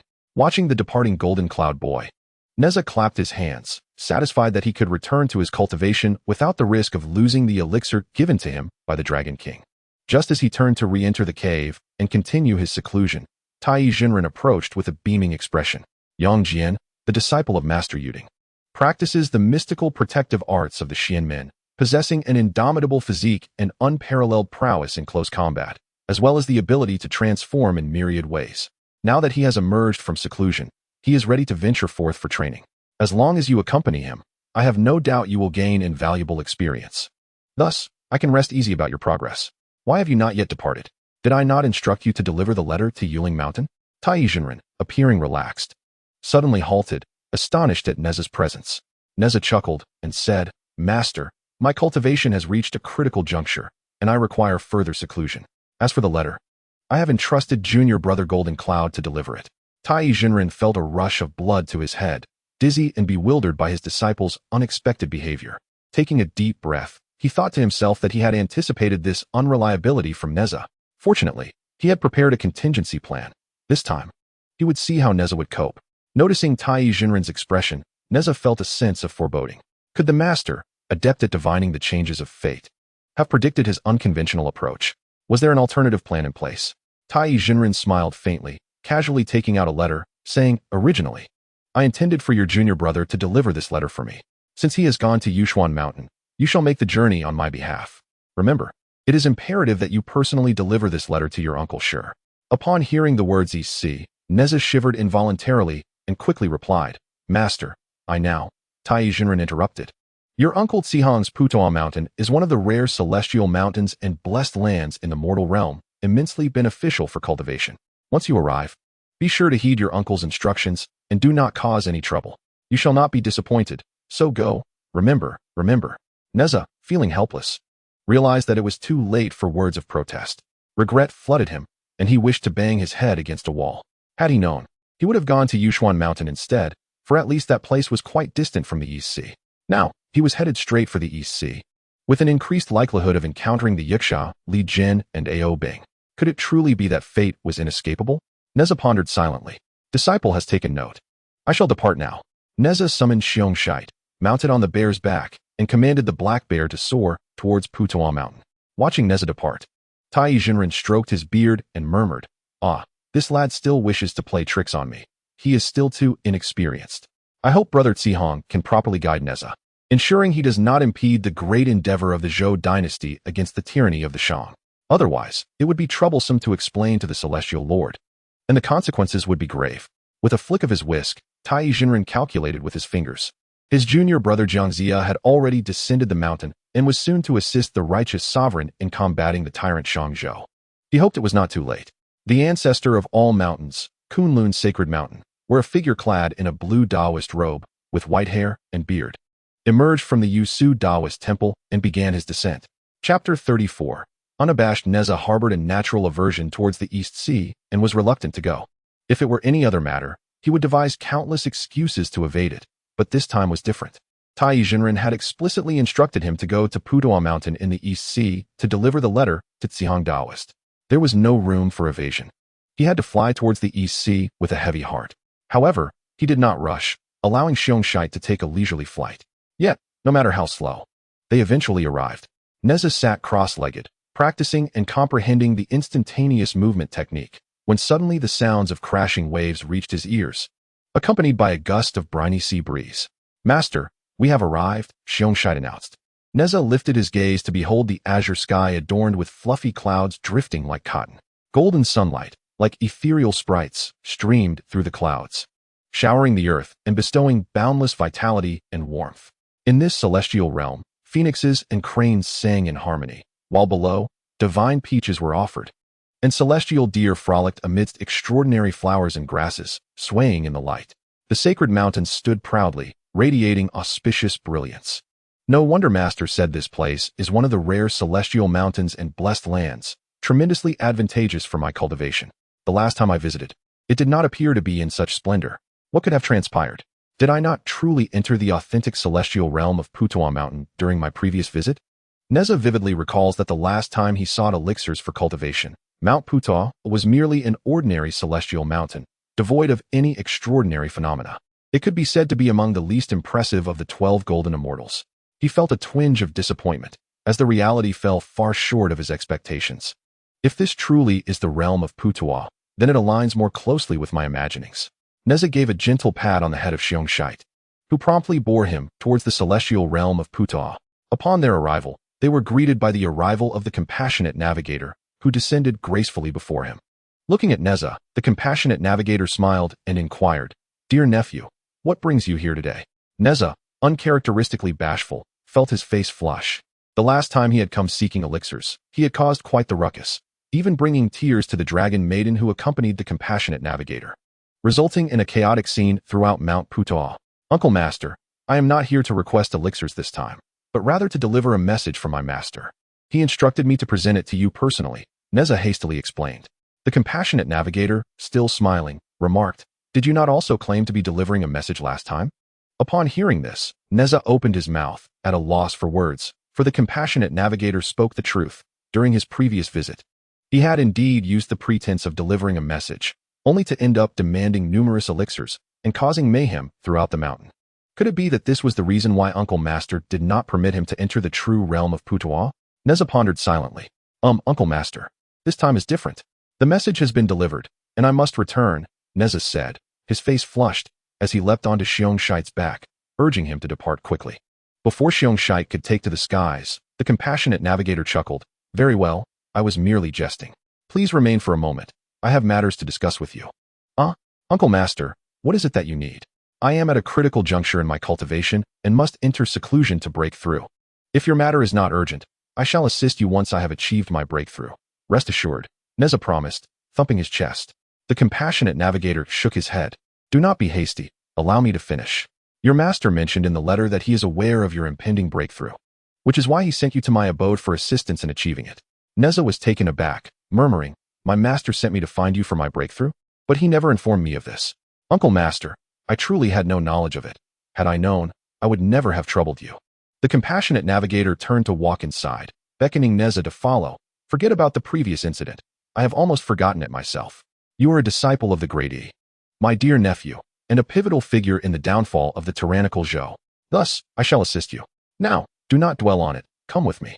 Seeing the unwavering tone of the compassionate navigator, Nezha could only follow along reluctantly, while Xiongshite remained cautiously silent, obediently hiding behind Nezha. I wonder if the dragon maiden has returned? If she hasn't, that would be fortunate. It would be quite awkward if she were here as well. What a headache. Nezha vigorously rubbed his temples, uncertain of how to face the dragon maiden. The last time he visited Putoa Mountain, in an effort to evade the celestial beings, he wished to avoid any contact with the dragon clan, naturally steering clear of the dragon maiden. Unbeknownst to him, this inadvertently incited her ire, leading the dragon maiden to believe that Nezha harbored a deep disdain for her. Nezha found himself at a loss for words, unable to explain the underlying reasons for such misunderstandings. How could he articulate such complexities?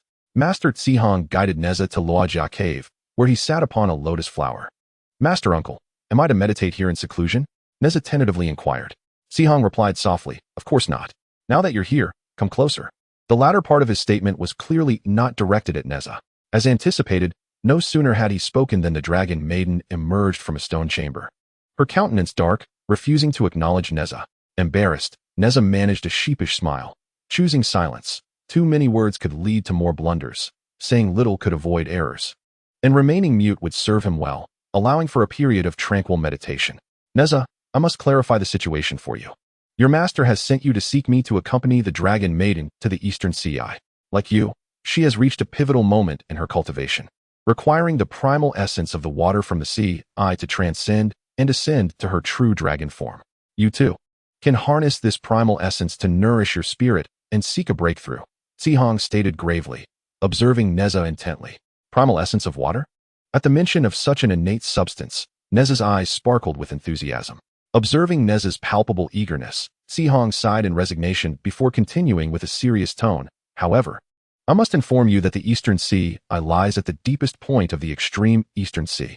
To reach the sea, even a true dragon must rely on the water avoidance pearl. Moreover, the journey will be fraught with peril and various formidable challenges. You and the dragon maiden must cooperate. Otherwise, you will be overwhelmed by demons and could even meet your demise. Do you still wish to proceed? Nezha chuckled wryly. Is it really that dangerous? Perhaps I shall reconsider. Even without the primal essence, I believe I can advance to the next stage of tribulation soon. Tsihong found himself momentarily speechless, taken aback by Nezha's audacity, realizing he had underestimated the boy. The dragon maiden let out a disdainful huff, stamping her foot before turning away. Tsihong took a deep breath, calming himself as he explained, The Eastern Sea is situated in the deepest region of the Eastern Sea. Since the creation of heaven and earth, few have ventured there, even amongst the dragon clan. Without the water avoidance pearl, it is impossible to reach the sea. Thus, there should be numerous treasures existing since the dawn of time in its vicinity. If one could acquire even a couple of these. Cough, cough, Master Uncle. I heard from my master that Uncle Zia is about to descend the mountain. My cultivation has stagnated, and with my current abilities, I cannot serve as the vanguard in the righteous campaign against the tyrant Zhou. How could I possibly abstain from such a noble endeavor? Nezha interjected, suddenly shifting his focus upon hearing of the treasures. Hence, I am determined to break through swiftly. I fear no challenges or dangers. Tsihong sat there dazed, watching Nezha speak with such conviction, wishing he could deliver a sharp reprimand for his audacity. The boy's audacity was indeed remarkable. Chapter 35. The Ice Mountain Comes to Life. In the void, two figures emerged, Taiyi Junren and Tsihong Daoren. In order to align with the celestial mandate and to instigate the downfall of Zhou, it was necessary for Nezha to assume the role of vanguard, which regrettably required the assistance of my esteemed Taoist brother. Taiyi Jinren lamented as he gazed at the disappearing forms of Nezha and the dragon maiden in the sky. Sihong Daoren chuckled. As fellow disciples, why speak of such distinctions? Taiyi Jinren shook his head. I have already troubled you once, but the circumstances have exceeded my expectations. The reincarnation of Lingzuzi into Nezha not only exhibits an extraordinarily sluggish pace of cultivation, but also lacks any inclination towards violence, displaying instead a profound compassion. How then can he bear the responsibility of being Jiangzi's vanguard in this crusade against Zhou? Sihong Daoren sighed in agreement, acknowledging the peculiarity of the situation. Lingzuzi was a primordial spirit pearl obtained by our master from the Finshua cliff. It not only protects the soul from harm, but also possesses various remarkable capabilities. It is said to contain a hint of primordial killing intent. Logically, one would expect a reincarnated being to be steeped in bloodlust. Yet, through my divine sight, I perceive that Nezha is not burdened by such malevolence, but is rather imbued with compassion. My dear brother, you must recognize that if we were merely seeking to overthrow Zhou, it might be manageable. Yet, we are amidst a cataclysm of slaughter that occurs once every 1,500 years. I feel that this child is pivotal to our survival through this calamity. Though how he will assist us remains unclear, he should not be devoid of a killing instinct. Taiyi Jinren furrowed his brow, pondering many unresolved matters. Hesitant to voice his thoughts, reflecting on the primordial killing intent contained within the pearl, his confusion deepened. When Nezha refined the Lingzuzi, he must have encountered the primordial killing aura. Why then was his soul not corrupted by it? Could it be due to his inherent essence as the spirit of the pearl? Does the killing intent have no influence over him? With a wave of his sleeve, Sihong Daoren transported them back to Luojia Cave, where they sat opposite each other upon a cloud bed. He offered reassurance. Let us hope that this journey to the East Sea will awaken his latent ferocity. Moreover, since there remains some time before we embark on our campaign against Zhou, we have the luxury of patience. Do not rush, my dear brother. Trailing closely behind the dragon maiden, Nezha clutched the Lingzuzi, murmuring, I never expected the Lingzuzi to possess the ability to repel water. Why did Master never mention this to me? Moreover, the primordial essence contained within. At this thought, Nezha's brow furrowed, sensing that Taiyi Jinren might have ulterior motives in not informing him about the killing intent within the pearl. Which would have better prepared him, had he not been reborn and been assailed by that shred of primordial killing intent. Even if he had survived, he would have transformed into a ruthless fiend. Is it because of my excessive compassion that I have yet to take a life, thus failing to unlock the divine slaughter calamity? Has Master, in his desperation, resorted to using the killing intent within the Lingzuzi against me? He mused, yet he would surely be disappointed. What are you doing? Hurry up. The dragon maiden turned and glared at Nezha, causing him to hastily retract the Lingzuzi. Sister, there's no need to rush. We can take our time, Nezha replied with a grin. If you are unwilling to go, you may return alone. Your company is not required, the dragon maiden retorted, her face clouded with frost, her cheeks puffing adorably in frustration. Nezha was acutely aware that the dragon maiden still harbored resentment towards him. Initially, he had chosen to avoid her in order to sidestep any unfortunate incidents. However, as they were now destined to journey together to the eye of the East Sea, avoidance was no longer an option.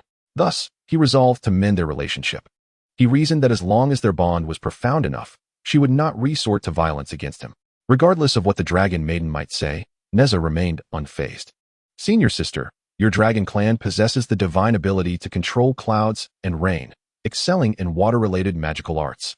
Could you possibly teach me a few water-based spells? In the event that we encounter aquatic demons, I would like to be able to defend myself. I cannot rely on you to protect me indefinitely, he implored. Upon hearing Nezha's words, the dragon maiden's eyes widened in disbelief. Me protect you? Indeed, I am not adept in underwater combat, and the spells I know are ill-suited for use in water. If you do not teach me, shall I resort to using fireball spells to vanquish foes at the ocean's depths? Nezha replied innocently. The dragon maiden initially intended to refuse outright, but upon reflection, she realized Nezha's reasoning was sound. Moreover, he had softened his stance, making it more prudent to extend him a favor. In truth, she did not genuinely despise Nezha. Rather, her heart brimmed with delight. Although it felt somewhat embarrassing, for the sake of future interactions, she conceded. Here are some of the water spells from my dragon clan. Take them and study them, she said, tossing him a jade slip.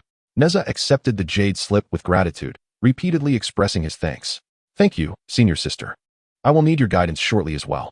The dragon maiden, a divine dragon, was on her way to the eye of the East Sea to harness the innate essence of water, aspiring to elevate her divine dragon form into that of a true dragon. Even in her divine form, she was inherently capable of mastering water. With a gentle gesture, she summoned 2 lotus flowers made of water to rise beneath them, propelling them swiftly forward. Nezha, undistracted, sat cross-legged atop the water lotus, meditating on the magical arts, while the dragon maiden pouted in irritation. Is cultivation truly that engrossing? Will you not even converse with me? The thought caused her cheeks to flush, and she silently scoffed, focusing intently on steering the water lotus. Among the spells she imparted were techniques of water thunder, water escape, substitution, and solidifying water into ice.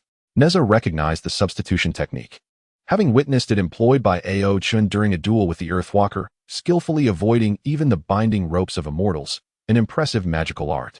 At that moment, Nezha's comprehension of the magical arts was remarkably swift, though his cultivation level limited his ability to fully manifest their potential.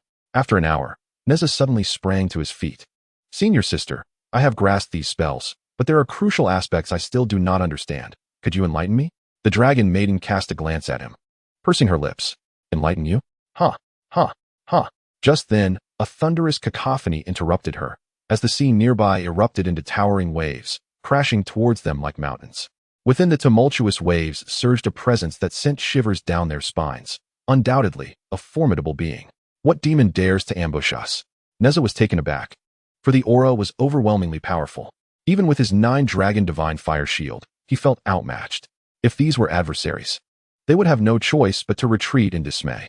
The dragon lady shot him a sidelong glance, gracefully waving her jade hand, causing the towering waves to vanish instantly.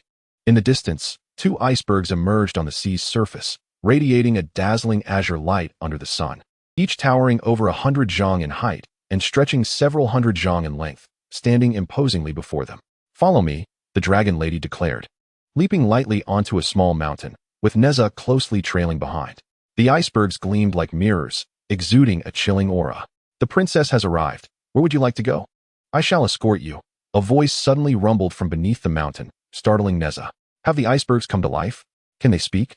Nezha exclaimed in astonishment. The dragon lady rolled her eyes in exasperation, turning away from him, feeling utterly embarrassed.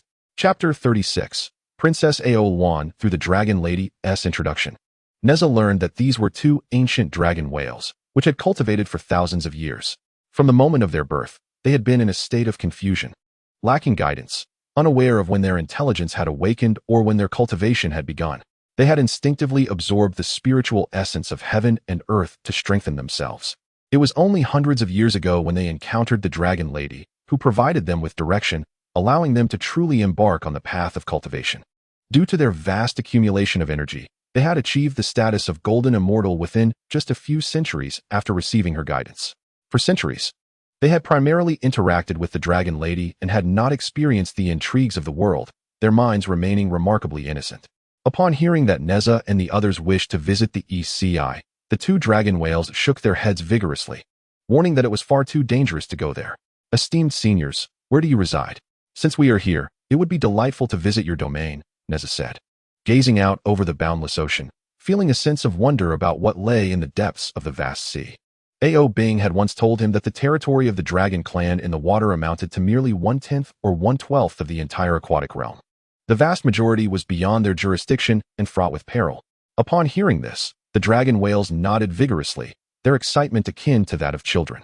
With their tails thrashing, they stirred up immense waves, exclaiming, "Indeed, we have never had guests in our place of cultivation. We shall take you there at once." Seeing the enthusiasm of the 2 dragon whales, the dragon lady felt it impolite to refuse and allowed them to carry the 2 onward. Uncertain of how far they had traveled, the dragon whales soon advised them to brace themselves, diving swiftly towards the ocean floor. As they did, a large bubble formed beneath them, isolating them from the vast ocean water. Once submerged, the entire world fell into a profound silence. The deeper they descended, the quieter it became, and the waters grew increasingly tranquil. Initially, there was some illumination in the water, which gradually transformed into a deep blue hue. Looking down, it was an abyss of darkness, an unfathomable void. Were it not for the knowledge that this was a world of gods and demons, where one could see in the dark and possess magical artifacts, and with the dragon whale being a friend of the dragon lady, Nezha would never have dared to venture to the ocean's depths, for he harbored a profound fear of the unknown, particularly when gazing into the pitch-black depths, as if a colossal, monstrous maw awaited to devour everything.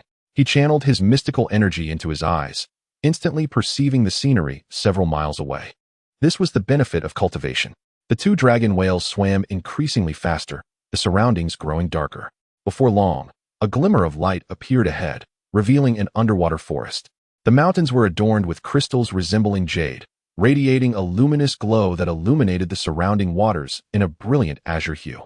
The dragon whales carried the two individuals to a platform, where they transformed into a man and a woman, both with white hair and beards, their faces exuding kindness.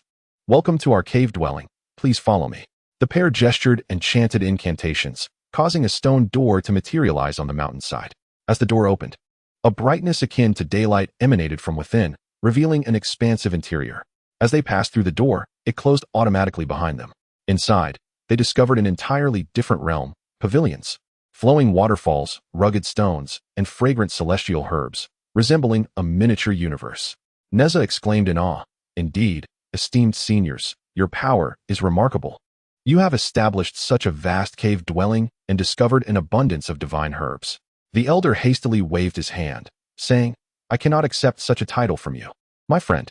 If we must speak of it, the princess has bestowed her guidance upon us. We should address her as our teacher. However, if you do not mind, let us refer to each other as fellow practitioners.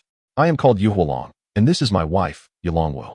Nezha had no objection and, noticing the dragon lady remained silent, stepped forward to introduce himself.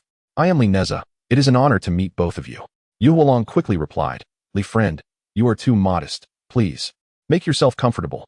Once everyone was seated, Yuhualong continued, "Earlier, you mentioned that this cave dwelling was established by my wife and me. I cannot claim such credit. It is merely the result of our fortunate encounters and serendipity that led us to this abode. This sanctuary was left behind by an ancient immortal, and we only discovered it a few decades ago, receiving the legacy of its master. We owe much to the princess, for without her, we would never have embarked on this path of cultivation and would have remained unaware of this cave." The dragon lady quickly interjected, "This is your own fortune. Even without me, you would have discovered it." Nezha, feeling intrigued, realized this was his first encounter with a cave dwelling beneath the sea. While Yuhualong and the dragon lady conversed, he wandered around the cave, noting its considerable size of over 100 acres, crafted entirely from a single piece of jade. Though it might not compare to the Loggia cave, for two solitary cultivators to possess such a dwelling was indeed a tremendous blessing. Returning to his seat, Nezha inquired, "Fellow practitioner, we have traveled quite a distance. Where exactly are we in the East Sea?" Yuhualong paused briefly, then replied, "I have never set foot on land and cannot accurately describe it. I only know that directly above the surface of the sea, traveling eastward for another 100 miles, there lies an island. The peaks rise majestically, adorned with verdant cypress and an abundance of exotic flora. It is a splendid place for cultivation, home to a spirit who calls himself Baijian. He claims to be the chief general of Emperor Xinyuan, who, after battling Qiyu, was struck into the sea by a supreme weapon. Having received no guidance, he has languished for countless millennia, unable to reincarnate, which is truly lamentable." Upon hearing the name of Baijian, the chief general of Emperor Xinyuan, Nezha's expression remained unchanged, yet his heart raced with excitement. Isn't this the deity responsible for overseeing the construction of the Fengshen platform, leading those destined for ascension to the ranks of the divine? The calamity of the Fengshen has unexpectedly extended to this part of the Eastern Sea.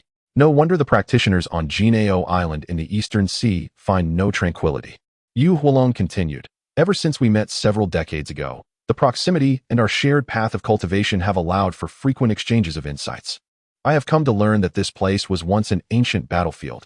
The master of the cave sought serenity and thus established a dwelling in the sea. Yet, entangled in the web of fate, he ultimately perished in a great conflict. As for how far it is from the land, I truly cannot say. This is an ancient battleground. There must be many relics of ancient divine weapons and treasures." Nezha interjected eagerly. Nezha's apocalyptic form thrives on absorbing spiritual energy and the essence of magical artifacts. If this is indeed an ancient battlefield, it undoubtedly harbors numerous ancient treasures. Even if they are incomplete, as long as the spiritual essence remains, he can absorb and utilize it. Yuhualong chuckled softly. "I understand your intentions, my friend. But the depths of the sea here are profound. Without a water avoidance pearl or similar innate treasure, it is impossible to explore the ocean floor. Thus, even if there are treasures beneath, we would be powerless to retrieve them. Junior sister, shall we descend and take a look?" Since we are here and our master hasn't set a deadline for our return, what do you think? I invite you, esteemed you, to join us in our descent. Should we happen upon a valuable artifact, our journey would not be in vain. Nezha approached the dragon maiden and whispered. Upon witnessing the exchange, Yu Huolong and his wife exchanged a knowing smile. The dragon maiden furrowed her brow but ultimately nodded in agreement. Does Princess Ao Wan possess a water avoidance pearl? Upon seeing the dragon maiden's nod, Yu Huolong's expression shifted, exclaiming in surprise. Nezha, equally taken aback, laughed. So your name is Ao Wan? A beautiful name indeed. And a princess at that? My brother was quite unaware. Mind your tongue, Ao Wan replied. Nezha, feeling slightly chagrined, suggested, let us depart at once. The four emerged from the cave and plunged directly toward the ocean depths. Chapter 37. The Lord of the Ice Array. This ocean expanse is thousands of miles deep. Yet it pales in comparison to the depth of the eastern sea. Among the four, Yu Huolong and his wife are golden immortals. While the dragon maiden Ao Wan possesses the cultivation of a celestial immortal, only Nezha holds the weakest position, being at the nascent soul stage. He, therefore, sheltered himself within the protective space created by the innate treasure, the Lingzhu. After descending approximately 1,000 miles, they arrived at the edge of a great mountain's cliff. Peering down, they were greeted by an abyss of darkness. It felt as though they had plunged into a vat of ink, surrounded by an infinity of blackness in every direction. Only within a radius of several dozen feet around them did a golden light radiate, emanating from a luminous pearl that Ao Wan had produced. Fortunately, they all possessed night vision abilities, though not as far-reaching as on land. They could still discern several miles ahead. Look over there, there is light. Could it be an ocean spirit? Nezha exclaimed, spotting a flicker of ethereal blue light not far away, instantly invigorated. Having encountered no living beings on their descent, the sight of what appeared to be a creature felt immensely comforting. Following the direction indicated by Nezha, Yu Huolong chuckled and remarked, who could it be? Oh, it is none other than the esteemed Yuan Tianjun from Jinao Island. Since fate has brought us together, let us go greet him. As they approached, Yu Huolong gestured for the others to halt, stating, Yuan Tianjun is currently engaged in treasure refinement. It would be inappropriate for us to intrude. I shall attempt to send him a message to ascertain if he has a moment to spare. No sooner had Yu Huolong spoken than a brilliant aura erupted in the distance, accompanied by an overwhelming chill that surged forth. Countless volumes of seawater were instantaneously frozen into blocks of ice, only to be crushed shortly thereafter by the immense pressure of the ocean, reverting back to water. Sensing the situation was amiss, I observed that Yuan Tianjun seemed not to be refining treasures, but rather embroiled in a battle of spells. Should we intervene to assist him? Long Nu inquired, her brow furrowing as she glanced at Yu Huolong. Indeed, since we have encountered him, it is only natural that we lend our aid, Yu Huolong declared. And he called out toward Yuan Tianjun's direction, friend Yuan, I have come to assist you. The couple, each wielding a bone whip, swam toward Yuan Tianjun's location. It turned out that the couple had arrived just as Yuan Tianjun, having completed the formation of his ice array, was preparing to return to Jinao Island. Unexpectedly, a millennia-old ice serpent emerged, threatening his life. This serpent was remarkably powerful, albeit lacking in intelligence. If I could vanquish it and refine its essence into my ice array, it would undoubtedly rank among the top formations. Yuan Tianjun expressed his gratitude to the couple, promising them a substantial reward should they succeed. Within the ethereal azure light sat a figure, wielding a massive black banner adorned with countless dragon and phoenix patterns, along with enigmatic runes. As the banner swayed gently, an infinite expanse of ice emerged within the array, resembling celestial blades, icebergs, and water thunder, relentlessly assaulting a black ice serpent of considerable girth and length.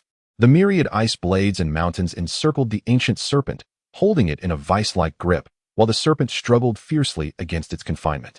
It became a contest of cultivation depth or the arrival of external assistance, determining the victor. Yu Huolong hastily replied, Yuan Tianjun, there is no need for such formalities. We are friends. When a companion is in peril, it is our duty to extend our hands in aid.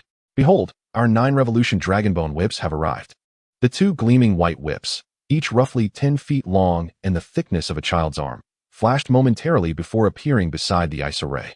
Yuan Tianjun gave a slight tremor to the black banner, causing a fissure to open in the array. As the 2 9-revolution dragonbone whips entered, the fissure sealed instantly. The millennia-old ice serpent, though lacking in wisdom, possessed a keen sense of danger. Seizing the moment when the array split, it made a frantic lunge toward the opening, attempting to escape. We have come to assist, not to obstruct your escape. Yu Hualong and his spouse incanted their spells, pointing at the dragon bone whips. In an instant, the whips sprang to life, transforming into two colossal ancient dragon whales, each as thick as a water barrel and dozens of feet long, unleashing torrents of black water upon the fleeing ice serpent. With a resounding crash, even the formidable millennia-old ice serpent found itself at a disadvantage against the ancient dragon whale, the apex predator of primordial waters, leaving it dazed and disoriented. The everlasting ice serpent proved to be a formidable adversary. With a tremor of its massive body, the surrounding ocean transformed once more into a colossal expanse of ice, and a brilliant blue light flickered across its form as it attempted to evade capture. The couple, fish transforming into dragon, exchanged a knowing smile. With a swift motion of the dragon whale whip, they struck the everlasting ice serpent with such force that its bones shattered, leading to its untimely demise. "Thank you, fellow Taoists," exclaimed Yuan Tianjun, elated at the serpent's defeat. He vigorously shook the black banner in his hand, from which a swirling mass of dark energy erupted, coalescing into a large hand that seized the near-lifeless everlasting ice serpent and drew it into the depths of the black banner. Yuan Tianjun swiftly formed intricate hand seals, continuing for a considerable time before finally ceasing, stowing away the black banner and other array flags. With a flick of his sleeves, he approached fish, transforming into dragon. "Gratitude to both of you, dear brothers. It is thanks to your assistance that my ice array can advance further. Once I fully cultivate the array spirit, I shall surely pay my respects in person. For now, I must return to my treasure refining. I shall take my leave." After exchanging a few words with fish transforming into dragon, Yuan Tianjun transformed into a stream of water and swiftly departed. Nezha stood alone in the space, supported by the spirit pearl, lost in thought. Yuan Tianjun and the ice array, aren't they among the 10 celestial lords of Jinao Island? He pondered. It seemed evident that had it not been for his presence, Yuan Tianjun's ice array would have remained as it was. However, with his arrival, the array's power would likely multiply many times over. What changes might that herald for the future?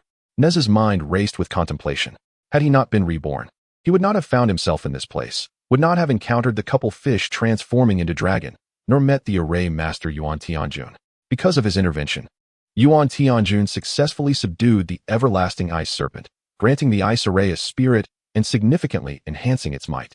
Would the future see the eminent Puxian Jinren breaking this array? Would there be unforeseen consequences? "What are you thinking about?"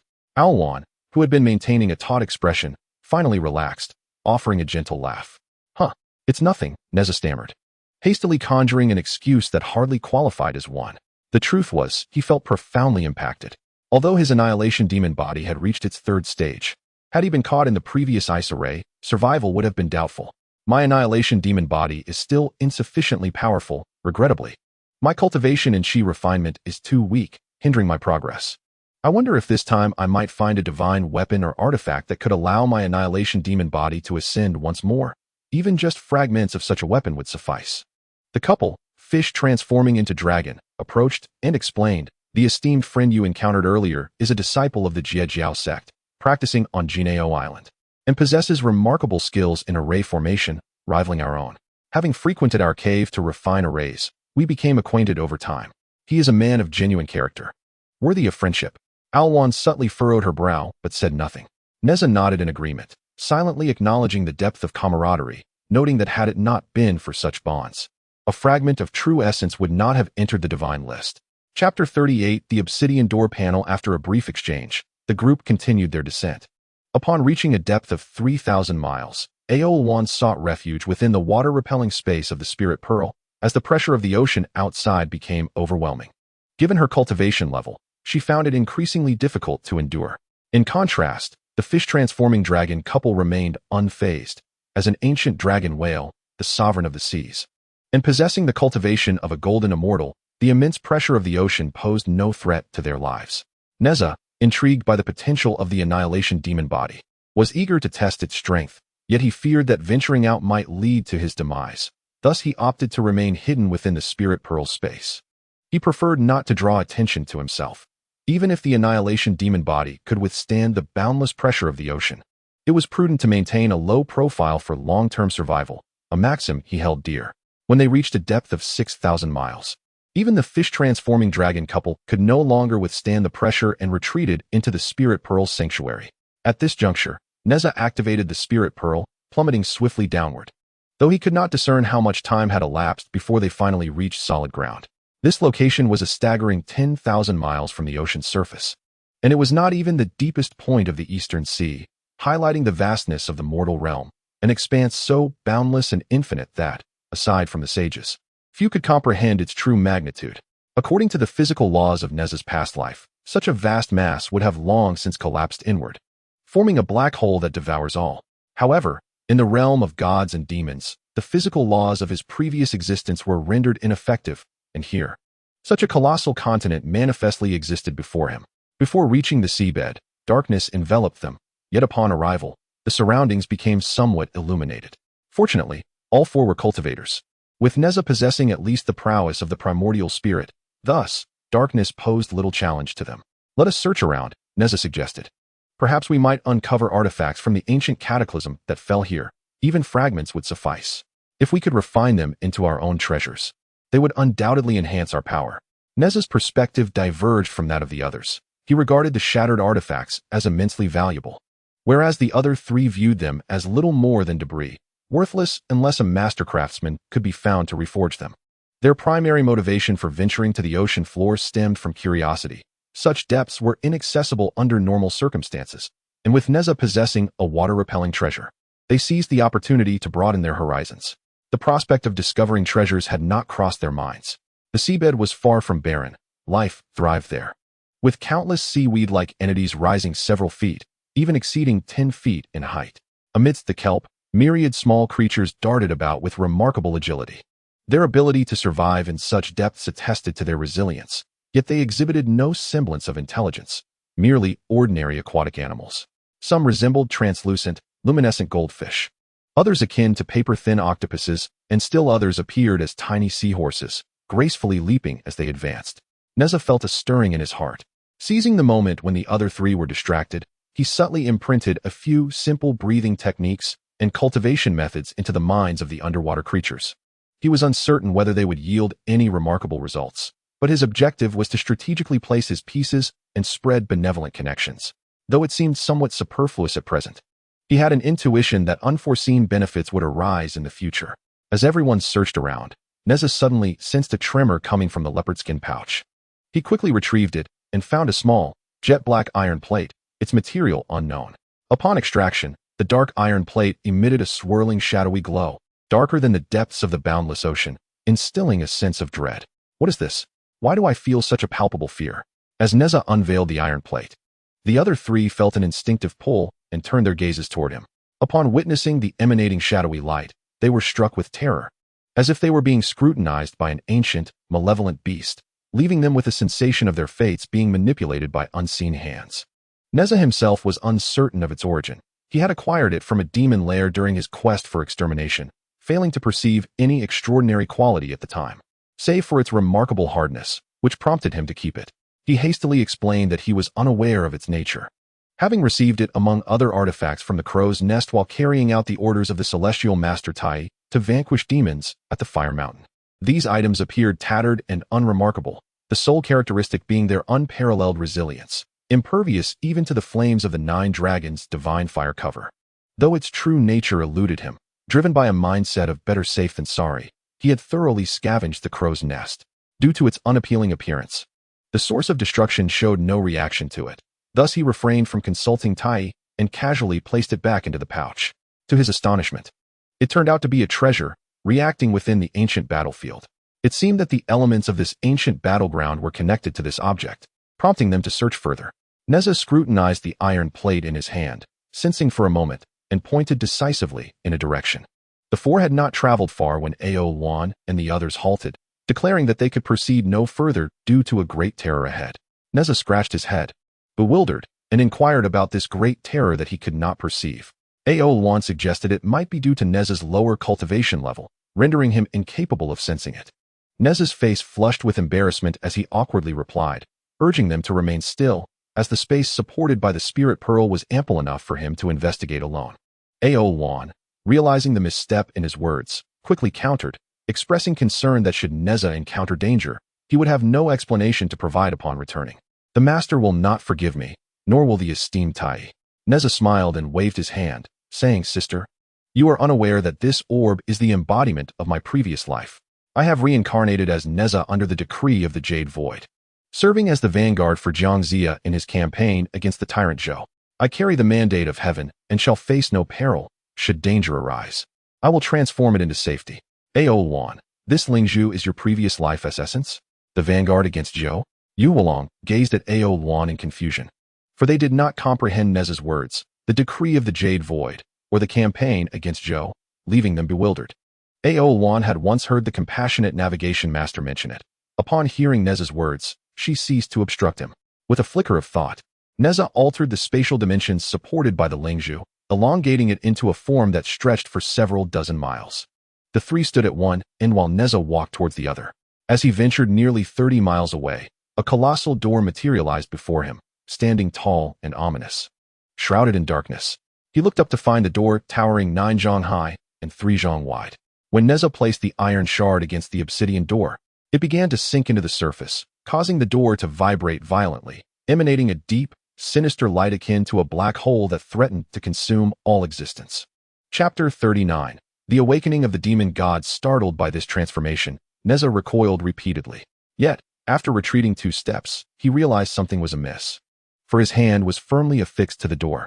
The dark door radiated an intensifying gloom, resembling viscous ink, gradually enveloping Nezha. This was an essence of endless slaughter, boundless destruction, and unrelenting fury and resentment. As the dense black light wrapped around him, Nezha was suddenly overwhelmed by a savage aura capable of shaking the heavens and earth, annihilating all in its path. Sensing this profoundly negative and sinister energy, Nezha instinctively felt compelled to unleash a thunderous roar to the sky. Release freely, slaughter without restraint, annihilate the world, obliterate all who stand in my way.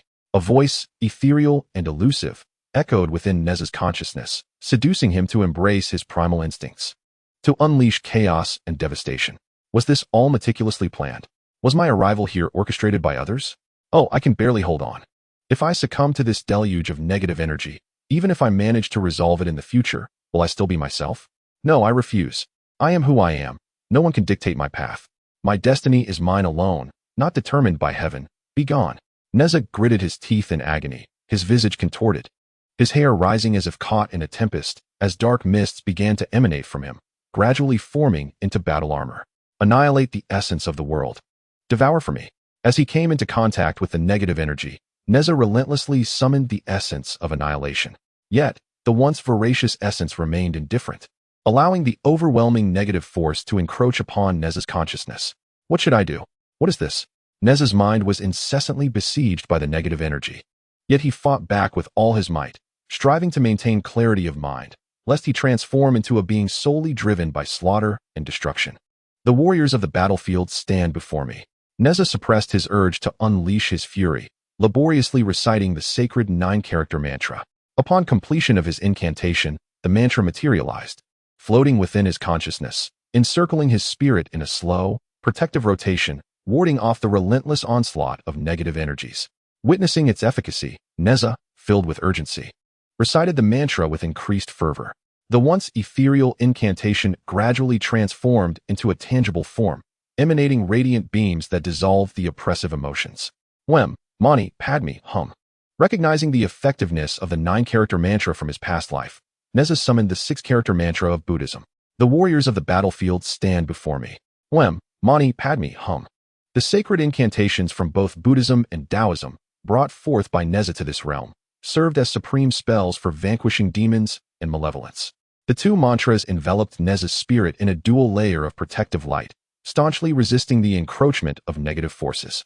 Annihilate the source of destruction, consume it. Nezha roared vehemently, yearning for the source of annihilation to swiftly engulf the ominous black door, for it was exceedingly sinister. The previously dormant source of annihilation finally stirred. It surged forth from within him, ensnaring all negative energies, ultimately enveloping the entire door. Consume it. The boundless negative forces began to be devoured by the source of annihilation, thinning out, as the once pitch-black door underwent transformation, its darkness receding into a weathered stone, riddled with countless tiny holes. With a sigh of relief, Nezha finally withdrew his hand from the door, collapsing onto the ground, gasping for breath. Reflecting on the recent events, he was still filled with trepidation. for he had discerned the true nature of the ominous door. To his astonishment, it was the weapon of the ancient demon god Taiyi, the legendary tiger soul, a weapon that devours all living beings and embodies boundless slaughter, now consumed by the source of annihilation within him. According to legend, the demon god Taiyi had been slain by the holy emperor Xianyuan. How could his weapon be present here? After the source of annihilation returned to his body, it continued to circulate, refining his physical form, ultimately merging a portion into his primordial spirit. Upon the fusion of the primordial spirit with the source of annihilation, he felt as though a veil had been lifted from the world, rendering it clearer in his sight. Simultaneously, he sensed a pulse of dread, a threat emanating from the infinite void. The tribulation phase? Had he truly ascended to the realm of tribulation? He could summon the heavenly tribulation at any moment to temper his primordial spirit. The demonic form of annihilation had finally reached its third critical threshold. Whenever he desired, he could break through to the fourth level, a level capable of withstanding the full force of an innate treasure strike. Once he transcended, he would possess the true foundation to establish himself in the world of deification, able to endure the assaults of the innate treasure, the celestial seal. However, now was not the time for a breakthrough. He needed to find a concealed, safe place to quietly ascend, for discretion was the path to success. Rising to his feet, Nezha felt a surge of confidence. His resources were finally nearing completion. Before the transformed and unrecognizable tiger soul, a gentle tap caused the black tiger soul to disintegrate into countless particles, dissipating into the vast sea. Suddenly, a long blade resembling a slender dagger emerged, slowly sinking to the ocean floor, devoid of any extraordinary features, appearing merely as an ordinary long knife. Yet, under the immense pressure of the boundless sea, the blade remained unchanged, a testament to its exceptional nature. How could the essence of the tiger soul not be devoured by the source of annihilation? After all, both the three-pronged double-edged blade and the celestial river's divine iron, which are innate spiritual treasures, had succumbed to the source of annihilation. Did this blade surpass their rank? Upon seeing the black long knife, Nezha recognized it as the tiger soul blade, also known as the Taiyi blade. Curiously, he picked it up, his mind increasingly perplexed. A gentle swing revealed its weight. Fortunately, having attained the third level of the annihilation demon body, granting him immense strength, he was able to lift it. Could the colossal black door be the embodiment of the ultimate een and darkness gathered by the tiger soul? Did I only consume its negative essence, thereby leaving the tiger soul unscathed? If innate spiritual treasures could not withstand the erosion of the source of annihilation, could it be that the tiger soul blade's rank transcended that of innate spiritual treasures? Nezha found himself unable to comprehend. He ceased his contemplation, for at that moment, the tiger soul seemed to have become a part of him, fully refined without his awareness. Legends spoke of a tiger spirit residing within the tiger soul blade, yet it contained nothing. Had the ancient battle rendered the tiger soul incomplete, extinguishing the tiger spirit, thus resulting in fragments falling outside, which I have now acquired. The causal ties on it had been obliterated by the source of annihilation, meaning that although he possessed the divine weapon of the ancient beast Taiyi, he bore no burden of the endless causality attached to it. What a pity that Nezha remained unaware. In the endless depths of the Earth's center and the four corners of the universe, a sliver of consciousness awakened. My connection to the tiger soul has vanished? Who has seized the tiger soul? Are they not afraid of the endless causality that comes with it? My fine sons of the Jili clan, why have you not yet arrived? We must wage war once more across the heavens and reclaim the myriad realms. As this consciousness stirred, countless powerful beings across the heavens subtly furrowed their brows. Who could it be that awakened this demon's consciousness?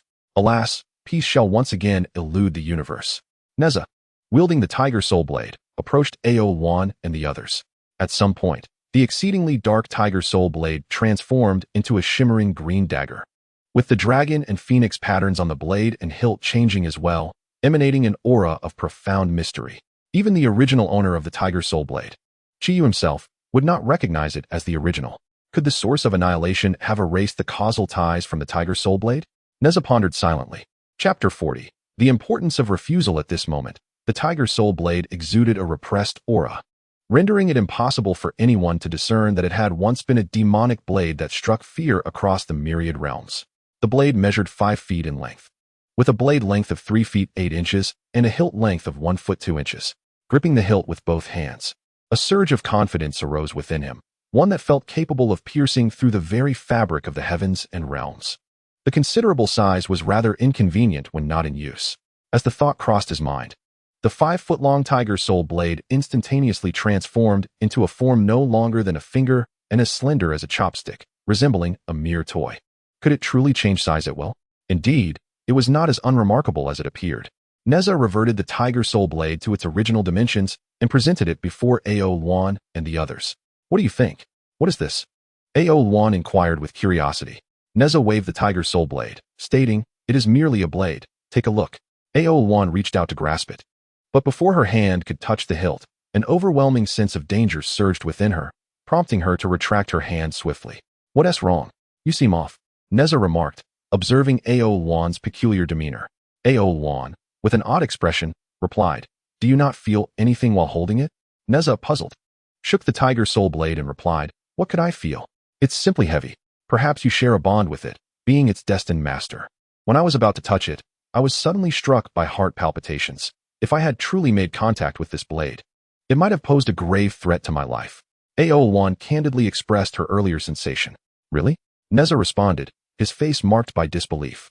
Yet, Ao Luan had no reason to deceive him. "I cannot explain why. Perhaps, as you said, we are fated.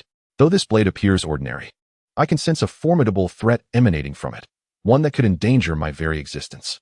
"What sort of blade is this? What is its name?" Yu Hualong regarded the tiger soul blade with evident trepidation. Seeing Yu Hualong's apprehension, Nezha paused, thinking the Qinkuan circle would hardly invoke such fear even among golden immortals. "This blade is called Qingming." Nezha initially intended to name it Tiger Soul, but reconsidered. The Dragon Maiden and her companions might remain oblivious. Yet if the news reached the likes of Tai Yizhenren or Ci Hangzhenren, they could deduce the blade's true nature upon learning of its intricacies. Thus, he conjured a name on the spot. Once he spoke it, the tiger soul blade quivered, producing a series of melodious sounds, as if rejoicing in its new name. Indeed, the blade possessed a spirit. Qingming blade, it was aptly named. Ao Luan nodded in agreement. "Let us search further to see if we can find any additional treasures." In Nezha's imagination, the ancient battlefield surely harbored countless remnants of divine weapons and treasures, not limited to just one. Expanding their search area, they should uncover more valuables. My master often says that contentment leads to happiness. One should not be overly greedy. Since you have already obtained such a treasure, desiring more may invite misfortune. Moreover, we have already scoured the surroundings and found nothing. There should be no more. Unlike Nezha, Ao Luan displayed no greed. Upon witnessing Nezha's fortune, she resolved to depart. Yu Hualong and his wife, in agreement with Ao Luan, nodded, their simple minds and recent acquisition of the 9-turn dragon whale whip diminishing their enthusiasm for other treasures. Leaving Nezha slightly embarrassed. His words had turned him into an example of insatiable greed. "Very well then," he conceded with a reluctant nod. He recognized the wisdom in Ao Luan's words. As the saying goes, extremes lead to reversals, and fortune and misfortune are intertwined. If he were to succumb to insatiable greed and linger here, the natural order might summon unforeseen beings, resulting in even greater complications. Having acquired the Qingming blade was already a tremendous opportunity, and he ought to feel content. It was time to depart, for he still had to journey to the East Sea's Eye. Nezha felt little regret, for among the four, he was the one who had obtained the treasure. The four of them, riding the spirit pearls, swiftly soared towards the surface of the sea. As they approached the water's edge, they suddenly sensed a chaotic surge of spiritual energy, with powerful waves of magic sweeping through the air. There were evidently combatants above, their cultivation levels formidable, and he hoped they would not be drawn into the fray. The expression on Yu Hualong's face was grave. Anyone who could elicit such a response from him must be at least an accomplished immortal. The four retreated to a safer distance, and once they reached a zone where the magical fluctuations had lessened, they discreetly emerged from the water. Upon surfacing, they beheld towering waves in the distance, treasures flying about, and countless spells clashing in fervent intensity. The battlefield was enveloped in an endless shroud of black smoke and mist, where flashes of lightning sporadically illuminated the obscured scene. "How long have we been down there? Why are there suddenly so many Qi practitioners engaged in battle?" Nezha scoffed. He had initially thought that the divine calamity had not yet commenced, and that the three teachings of humanity were ostensibly united, thus avoiding open conflict. Yet, he now realized his misjudgment. Aside from the disciples of the three teachings, he could not fathom which sects could boast such might. "Junior sister, do you know who is embroiled in this conflict? As Qi practitioners, violence is ill-advised. Wouldn't it be far better for everyone to engage in harmonious discourse and mutual advancement?" Nezha's thoughts were consumed by the ideal of fostering a harmonious cultivation community, where disputes could be resolved through reason rather than conflict. Although he knew the likelihood of achieving such a vision was virtually nil, he still wished to try. This is not good. I sense the presence of Taoist by Jian and Taoist Yuan within. I must go and investigate. Since surfacing, the couple, Yu Huolong and his wife, had remained silent, their expressions growing increasingly troubled. As the battle intensified, he could no longer restrain himself and prepared to lend his assistance. We are unaware of the reasons behind this conflict. It would be prudent not to act rashly, lest we provoke a greater misunderstanding, Ao Luan cautioned, wishing to keep the couple from becoming entangled in other strife. However, Taoist by Jian has offered me guidance, and I share a good rapport with Taoist Yuan. I cannot simply stand idly by, Yu Huolong replied, his resolve unwavering, exchanging a glance with Yu Longwu before soaring into the fray. Senior sister, what should we do? Let us proceed to the East Sea's Eye. Nezha had no desire to be drawn into the conflict. Once involved, regardless of who perished, he would be implicated, potentially taking the place of Li Gan and Ao Bing as the first to ascend the divine ranking. In such a scenario, he would not escape the inevitable calamities of the divine tribulation, and greater adversities would likely follow, rendering his aspirations for freedom and tranquility utterly unattainable. They both acknowledged my guidance and thus became akin to my disciples. I cannot remain aloof. Ao Luan sighed, seemingly unwilling to turn a blind eye. This left Nezha speechless, as it elucidated why the entirety of the GS sect was embroiled in the War of the Gods, ultimately leading to its near annihilation. They respond to every call and rush at every shout, utterly oblivious to the concept of refusal, even when aware of the danger of death. They still feel compelled to follow.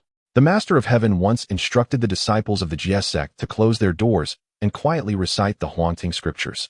He cast himself into the Western lands, where he is named on the list of deified beings. Regrettably, this counsel was dismissed as irrelevant, and none heeded it. The only one who remembered was Yun Xiao, who ultimately succumbed to the persuasion of her two burdensome sisters, leaving the three immortals island and eventually ascending the list of deified beings, a lamentable fate. Had they understood the art of refusal, the outcome of their deification would likely have been vastly different. Chapter 41. Soul Treasures. Upon witnessing Ao Luan soaring into the sky, Nezha shook his head repeatedly, acknowledging that while he understood the importance of refusal, there are moments when one cannot simply choose to decline. Could I truly remain detached and indifferent to their plight? That is an impossibility. If I were to distance myself, and something were to happen to my junior sister, I could only imagine the wrath that Master Zihong would direct at me.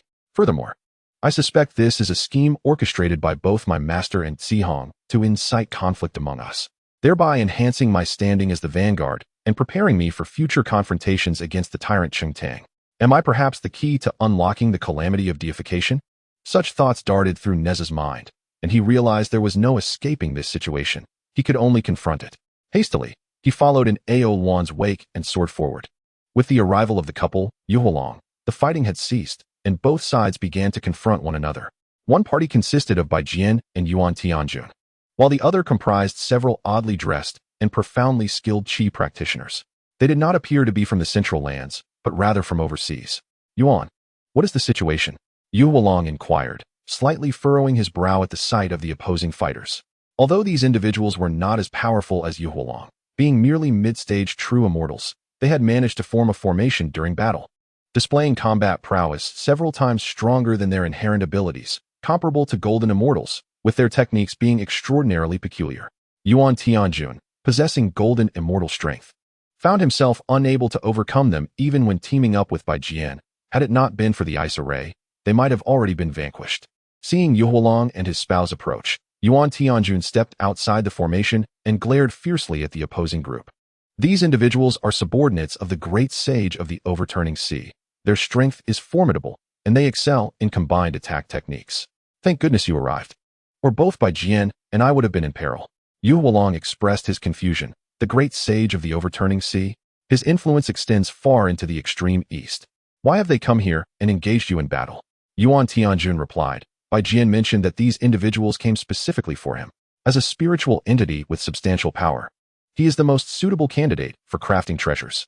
After bidding farewell to you at the seabed, I encountered Bai Jian being besieged by 3 assailants. Unable to stand by, I intervened, but these 3 proved to be formidable opponents. Were it not for my ice array, I would have truly been at a disadvantage. As Yuan Jiao spoke, his face flushed with embarrassment. After all, having just perfected the ice formation, he had hoped to showcase his skills, only to find himself ensnared in the very formation he had summoned. Nezha's physical prowess was unassuming, appearing to any observer as nothing more than an ordinary Qi practitioner. His cultivation, however, was merely at the primordial spirit stage. Although he had surmounted that threshold and could summon the heavenly tribulation to ascend to the transcendent stage at any moment, he had yet to face the tribulation. Thus, to others, he was merely a primordial spirit Qi practitioner, a mere insect yet to embark on the path of immortality. The trio across from him cast but a fleeting glance at Nezha, their faces contorting into expressions of derision before redirecting their focus to the other four, particularly the couple, Yu Hualong and Yuan Jiao, whose golden immortal cultivation was not to be underestimated. I advise you to surrender that individual quickly. We may spare your lives. Otherwise, you shall all remain here, the leader remarked with a dismissive snort, casting a scornful gaze upon them. Yuan Jiao quietly informed that this man was the eldest of the trio, named Lei Guang, while the other two were Lei Ming and Lei Liang. They were ancient electric eels who had attained enlightenment, wielding the divine thunder technique, which perfectly countered his ice formation. Otherwise, he would not feel so constrained. Ancient electric eels attaining enlightenment? The divine thunder technique. Thunder and lightning were indeed the nemeses of Qi practitioners, and it could be feared that all cultivators held a profound apprehension of this divine ability. Should the three be able to set a formation that summoned heavenly lightning, they would become even more formidable. Ao Luan was momentarily taken aback. Among all Qi practitioners, once one reached the transcendent stage, they were required to endure the baptism of the thunder tribulation, a trial that many could not survive, leading to their demise and the loss of their path. With no hope for reincarnation, even those who managed to pass the thunder tribulation would face periodic heavenly lightning in the course of their future cultivation, serving as a continual test. Surviving such trials would elevate their strength. Failing would again result in death. Our patience is limited. If you do not surrender him, we will take action, Lei Guang warned, his eyes narrowing as he emitted countless fine arcs of lightning. His brothers likewise radiated an abundance of electrical energy, producing a cacophony of crackling sounds that were quite astonishing. Just as the onlookers were taken aback, the three shifted positions, their electric light coalescing into a singular entity, splitting the void and summoning more lightning, which transformed into a roaring thunder dragon that meandered menacingly. The combined might of the trio was indeed formidable. Even the three of them together might not stand a chance against them. Hence Yuan Jiao's predicament was understandable. Witnessing the overwhelming power of the adversaries left Yu Hualong in a state of shock, his scalp tingling at the sheer ferocity of the lightning. Seizing the moment when everyone was distracted, Nezha utilized the misty celestial silk, transforming it into an almost imperceptible red glimmer that plunged into the depths of the sea, vanishing from sight. Having listened to the conversations around him, Nezha formulated a strategy in his mind, yet he did not intend to take the lives of his opponents. Although these three figures were absent from the original investiture of the gods, he dared not gamble, uncertain if his actions might alter the course of the grand calamity. Thus, the most prudent course of action is to refrain from bloodshed, to spare lives, and to transform all adversaries into allies. In doing so, conflicts shall dissipate, and violence will be extinguished. The virtue of winning hearts through kindness remains essential. The abyss of suffering is boundless, and turning back is the path to salvation. The notion of laying down one's weapon to attain sanctity is not mere rhetoric, but a principle to be diligently practiced. You three, though formidable in your powers, become even more astonishing when united, yet our methods are not to be underestimated. Since you press us so relentlessly, let us engage in a contest to determine whose prowess prevails.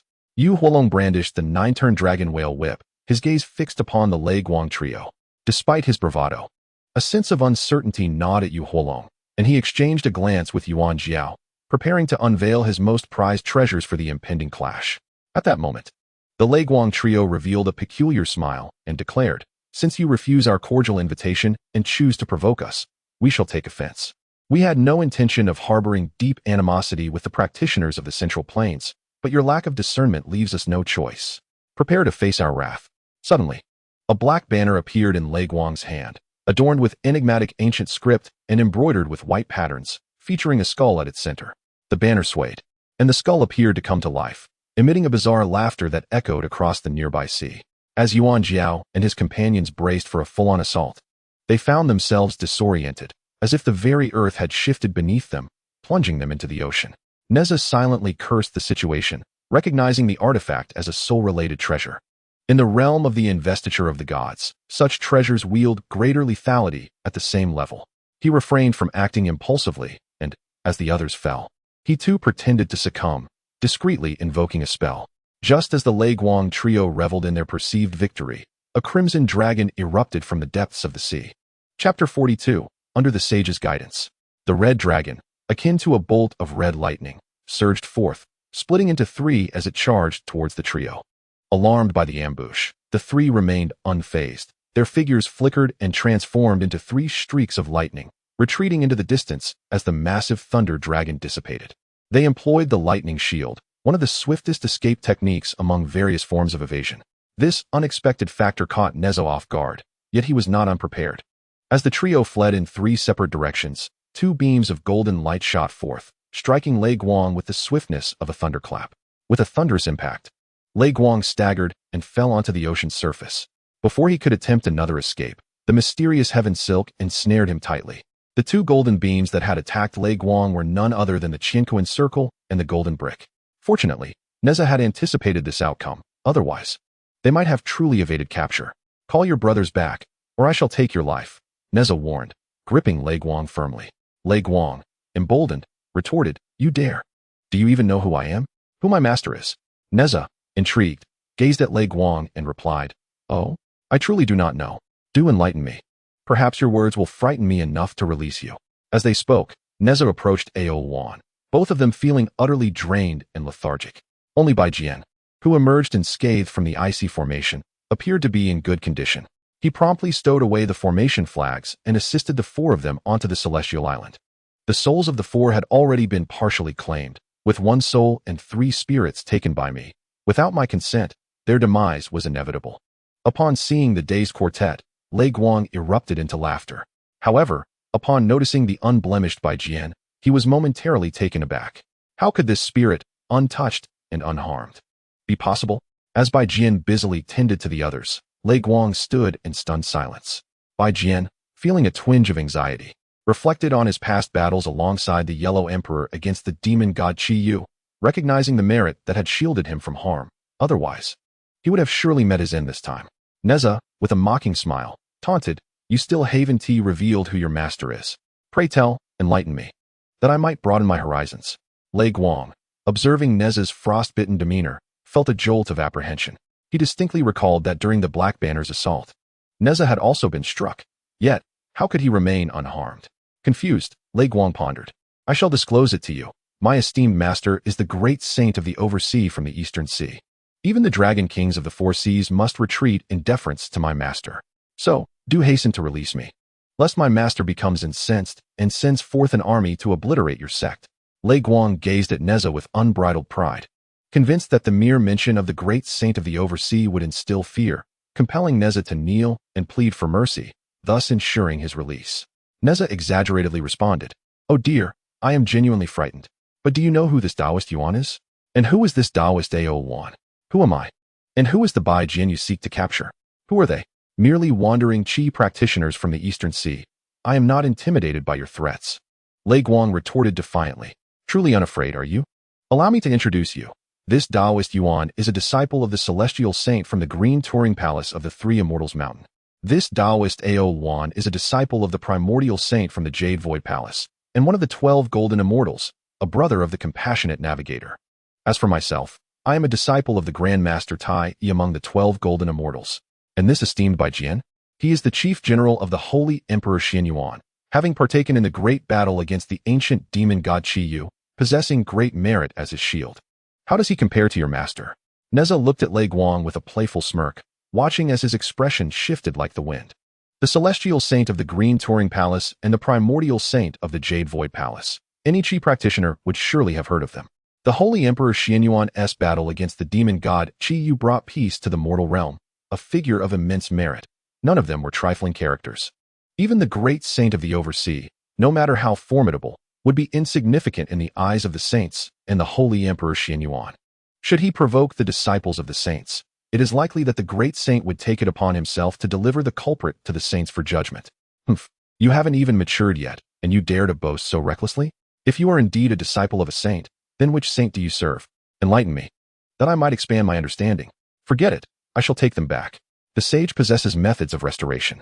As for you, ha ha ha, I will extend invitations to the disciples of the Jade Void sect and the Biao Palace, bringing you to the farthest reaches of the Eastern Sea to pay a visit to the great sage of the overturned sea, and we shall see what means he possesses. What do you suppose will transpire? Nezha spoke, producing the universe circle and the heavenly silken cord, murmuring. It appears some remain unaware that these treasures were bestowed upon the Lord of the Golden Light cave by the sage of the Jade Void Palace. This serves as a splendid opportunity for the practitioners of Qi to recognize their significance. Beside them, Bai Jian, tasked with overseeing the four, looked on in bewilderment at Nezha. He was genuinely unaware of their identities. He had not anticipated that, aside from the two ancient dragon whales, the others were all disciples of the sage. A flicker of fear finally emerged in Lei Guang's eyes, his brows beaded with fine droplets of sweat, his lips quivering. I will release their soul and 3 spirits. You must first free me, Lei Guang stammered. Nezha rose, enveloping the group with his magical energy, preparing to depart. I shall take them to meet the sage. Do you think the sage will be unable to act if you refuse? Lei Guang finally relented. I will release their souls. I will do so, just loosen my bindings. I cannot perform the incantation to break the seal on the soul-capturing banner. Nezha instructed, do not resist. At this moment, he had thoroughly shattered Lei Guang's psychological defenses, making it an ideal opportunity to employ the mother-controlled divine talisman. Nezha produced the talisman and infused it into Lei Guang's consciousness, thus completely subjugating him. Lei Guang released the 4 soul and 3 spirits, stating they would require 3 days of rest to fully recover. Nezha coldly commanded, summon your 2 brothers.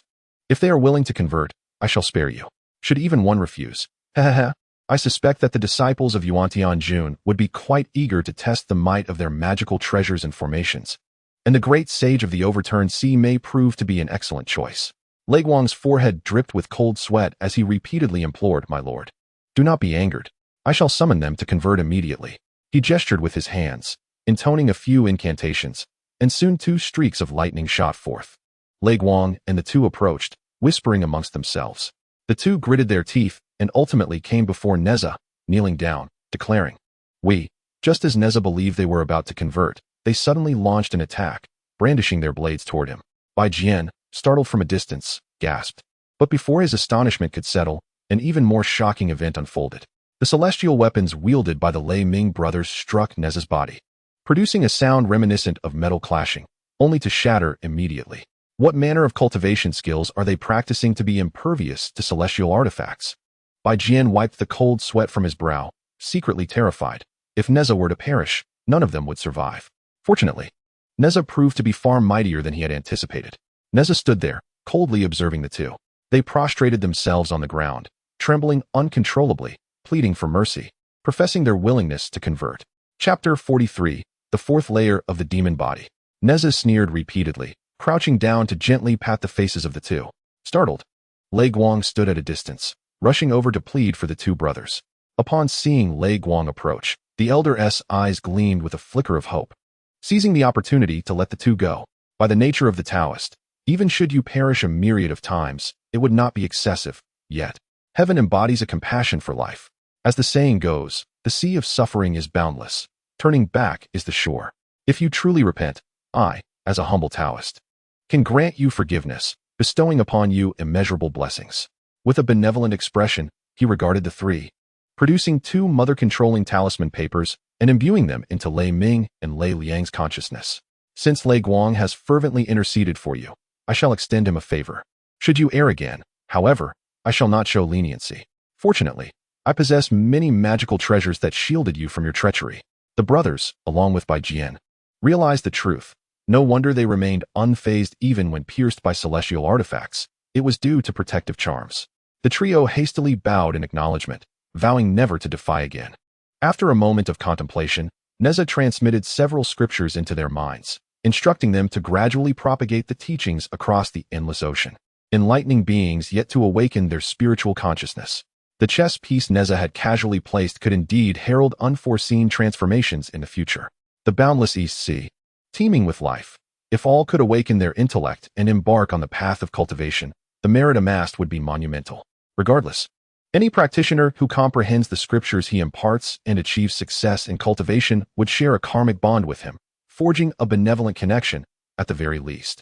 At this moment, he disseminated not only Buddhist texts but also Taoist scriptures and Confucian classics, intertwining them in a singular flow. As for the potential ramifications of this amalgamation, he could scarcely concern himself. The scriptures I impart to you encompass the true essence of the cosmos's creation, embodying the ultimate principles of existence. Should you grasp the truths within, you shall ascend as formidable beings. I earnestly hope you do not disappoint me. The three ancient beings who had survived since primordial times, though their cultivation was modest, possessed considerable insight. Upon witnessing the scriptures imparted by Nezha, they revealed expressions of ecstatic joy, repeatedly bowing in gratitude. Their innate talents were not lacking. What they lacked was guidance in the teachings.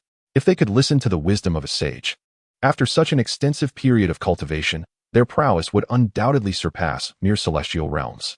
They recognized the invaluable nature of the scriptures Nezha had shared and, upon regarding him anew, found their eyes filled with reverence. Yet, a hint of confusion lingered, though they had not directly heard the sage's proclamations. They were somewhat acquainted with the cultivation world of the Central Plains. Many of the scriptures Nezha transmitted were unfamiliar to them, differing significantly from those commonly known in their realm. Could it be that these texts were penned by the master after attaining profound understanding of the great principles? Daring not to inquire further, they expressed their gratitude once more and quietly departed. After sending the lay brothers away, he would need to wait 3 more days for the 4 to fully recover. He sought an isolated spot on the small island, intending to first advance the world-destroying demon body to the 4th level. Once he achieved this breakthrough, he would be capable of withstanding the assaults of the celestial seal, significantly enhancing his defensive capabilities exponentially in comparison to his current state. Since it devoured immeasurable negative energies from the depths of the ocean, the primordial spirit has once again ascended, resulting in a thrilling transformation.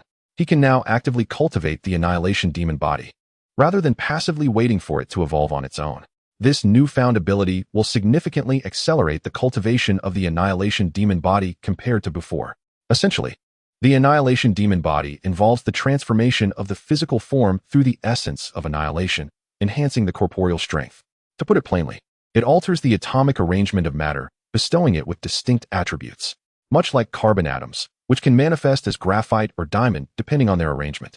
This serves as a simplistic illustration. The cultivation of the annihilation demon body transcends mere atomic rearrangement. It requires the physical body to adapt to the incessant fluctuations of atomic configurations, ensuring that even countless instantaneous transformations do not lead to corporeal collapse. Furthermore, as the annihilation demon body grows stronger, one must also modify the number of protons and electrons within the atomic nucleus. This endeavor is not merely about altering the form of matter. It fundamentally changes its essence, enabling the alchemical transformation of base elements into gold, and doing so in a permanent manner. Once one can freely manipulate atomic properties, the next step involves altering the protons and neutrons within the atomic nucleus. Progressing further still entails the modification of quarks, allowing for an even deeper transformation of matter's nature. Whether through the 9 transformations of primordial power, the mystical arts, or the methods of chi cultivation, reaching the pinnacle of these paths ultimately converges towards the same truth, the unity of myriad forms. The aspiration to alter the essence of things is pursued by embodying corresponding forms, thereby granting them specific functionalities. For instance, the defensive cloud of a sage represents a particular manifestation of matter that excels in protection, while the sword chi of extermination embodies a form with formidable offensive capabilities. This serves merely as a basic explanation. Within the realm of gods and demons, physical transformation accounts for only a fraction of the phenomena, as many occurrences defy explanation through physical principles alone. Take illusions and the creation of reality from nothingness, which transcends the mere alteration of physical properties. It is a conjuration of existence itself. Thus, the path of cultivation is replete with boundless mysteries, many of which remain beyond the reach of scientific explanation. Yet this does not imply their non-existence. One might argue that science is but one avenue toward the pursuit of the great Tao, albeit one that traverses a different path and employs distinct methodologies. Understanding these principles is one thing. Actualizing them is a daunting endeavor. Fortunately, the cultivation methods of the annihilation demon body provide a means to achieve this, given sufficient time. Nezha sighed, akin to knowing how to construct a towering edifice, but finding the endeavor Herculean when undertaken alone. The realization of such a feat may take an eternity. Cultivating the annihilation demon body is, indeed, a challenge a million times more arduous than a mere mortal constructing a skyscraper. The immediate goal must be to break through to the fourth level of the demon body. The fourth level of the annihilation demon body signifies a further transformation of the physical form through the essence of annihilation. Upon reaching this realm, not only is one's defensive capability astounding, but one also gains access to a multitude of transformations, capable of altering size even without the cultivation of the illusory transformation technique. Without practicing the art of instantaneous movement, one can still momentarily transform into a state of ethereality. This is merely one of the two divine abilities that emerge automatically from the fourth stage of the annihilation demon body, akin to the foundational knowledge inherent in introductory courses. In contrast, the illusory transformation technique and the instantaneous movement technique resemble specialized courses dedicated to the in-depth study of a particular divine ability. Although distinct, they are interconnected. A solid foundation allows for greater ease when undertaking specialized studies, which elucidates why he could instantly cultivate the illusory transformation and instantaneous movement techniques. Having attained the third stage of the annihilation demon body with a sufficiently robust foundation, Nezha stretched his body, assuming a cross-legged position, channeling his will to circulate the essence of the annihilation source, prompting a gradual transformation of his physical form. His internal organs, bones, and flesh underwent yet another metamorphosis under the refinement of the annihilation source, with even his blood growing heavier, producing a resonant roar reminiscent of crashing waves as it flowed. Everything within began to fade, gradually becoming colorless, rendering him as transparent as glass. Ultimately, Nezha vanished completely, as if transformed into air, allowing the world beyond his form to be visible. After a span of several breaths, the once vanished Nezha began to re-emerge, transitioning from complete transparency to semi-transparency. He returned to his original state. This transformation, albeit gradual, exhibited no sign of stagnation. Upon reappearing, he once again became transparent. After repeating this cycle 9 times, the pace of change accelerated. What had initially taken several breaths to shift from a solid state to complete transparency now required only a few breaths, and eventually, he could vanish in the blink of an eye. The process of reappearing and disappearing unfolded instantaneously, entirely governed by his thoughts and intentions. At this juncture, Nezha remained in meditation, continuing his practice. Suddenly, his body softened, akin to wax melting under heat, gradually collapsing to the ground, ultimately transforming into a transparent liquid that flowed toward a depression, where it coalesced back into the seated form of Nezha. As a gentle breeze stirred, his hair began to drift, disintegrating into fine particles that floated away. Subsequently, his physical form began to peel away in layers, transforming into dust that danced with the wind. Resembling a statue of sand being eroded by powerful gusts, countless specks of dust, carried by the wind, gathered before a stone wall, where they fell to the ground and reformed into Nezha, still in meditation. At this moment, Nezha finally awakened from his trance. Lifting his gaze, he observed the world with newfound clarity. The clouds drifting across the sky were rendered in exquisite detail before his eyes, and the vapor within them was not lost to his perception. A faint smile graced his lips as he unleashed a punch, his arm extending to an impressive length, striking a massive boulder the size of a yojana.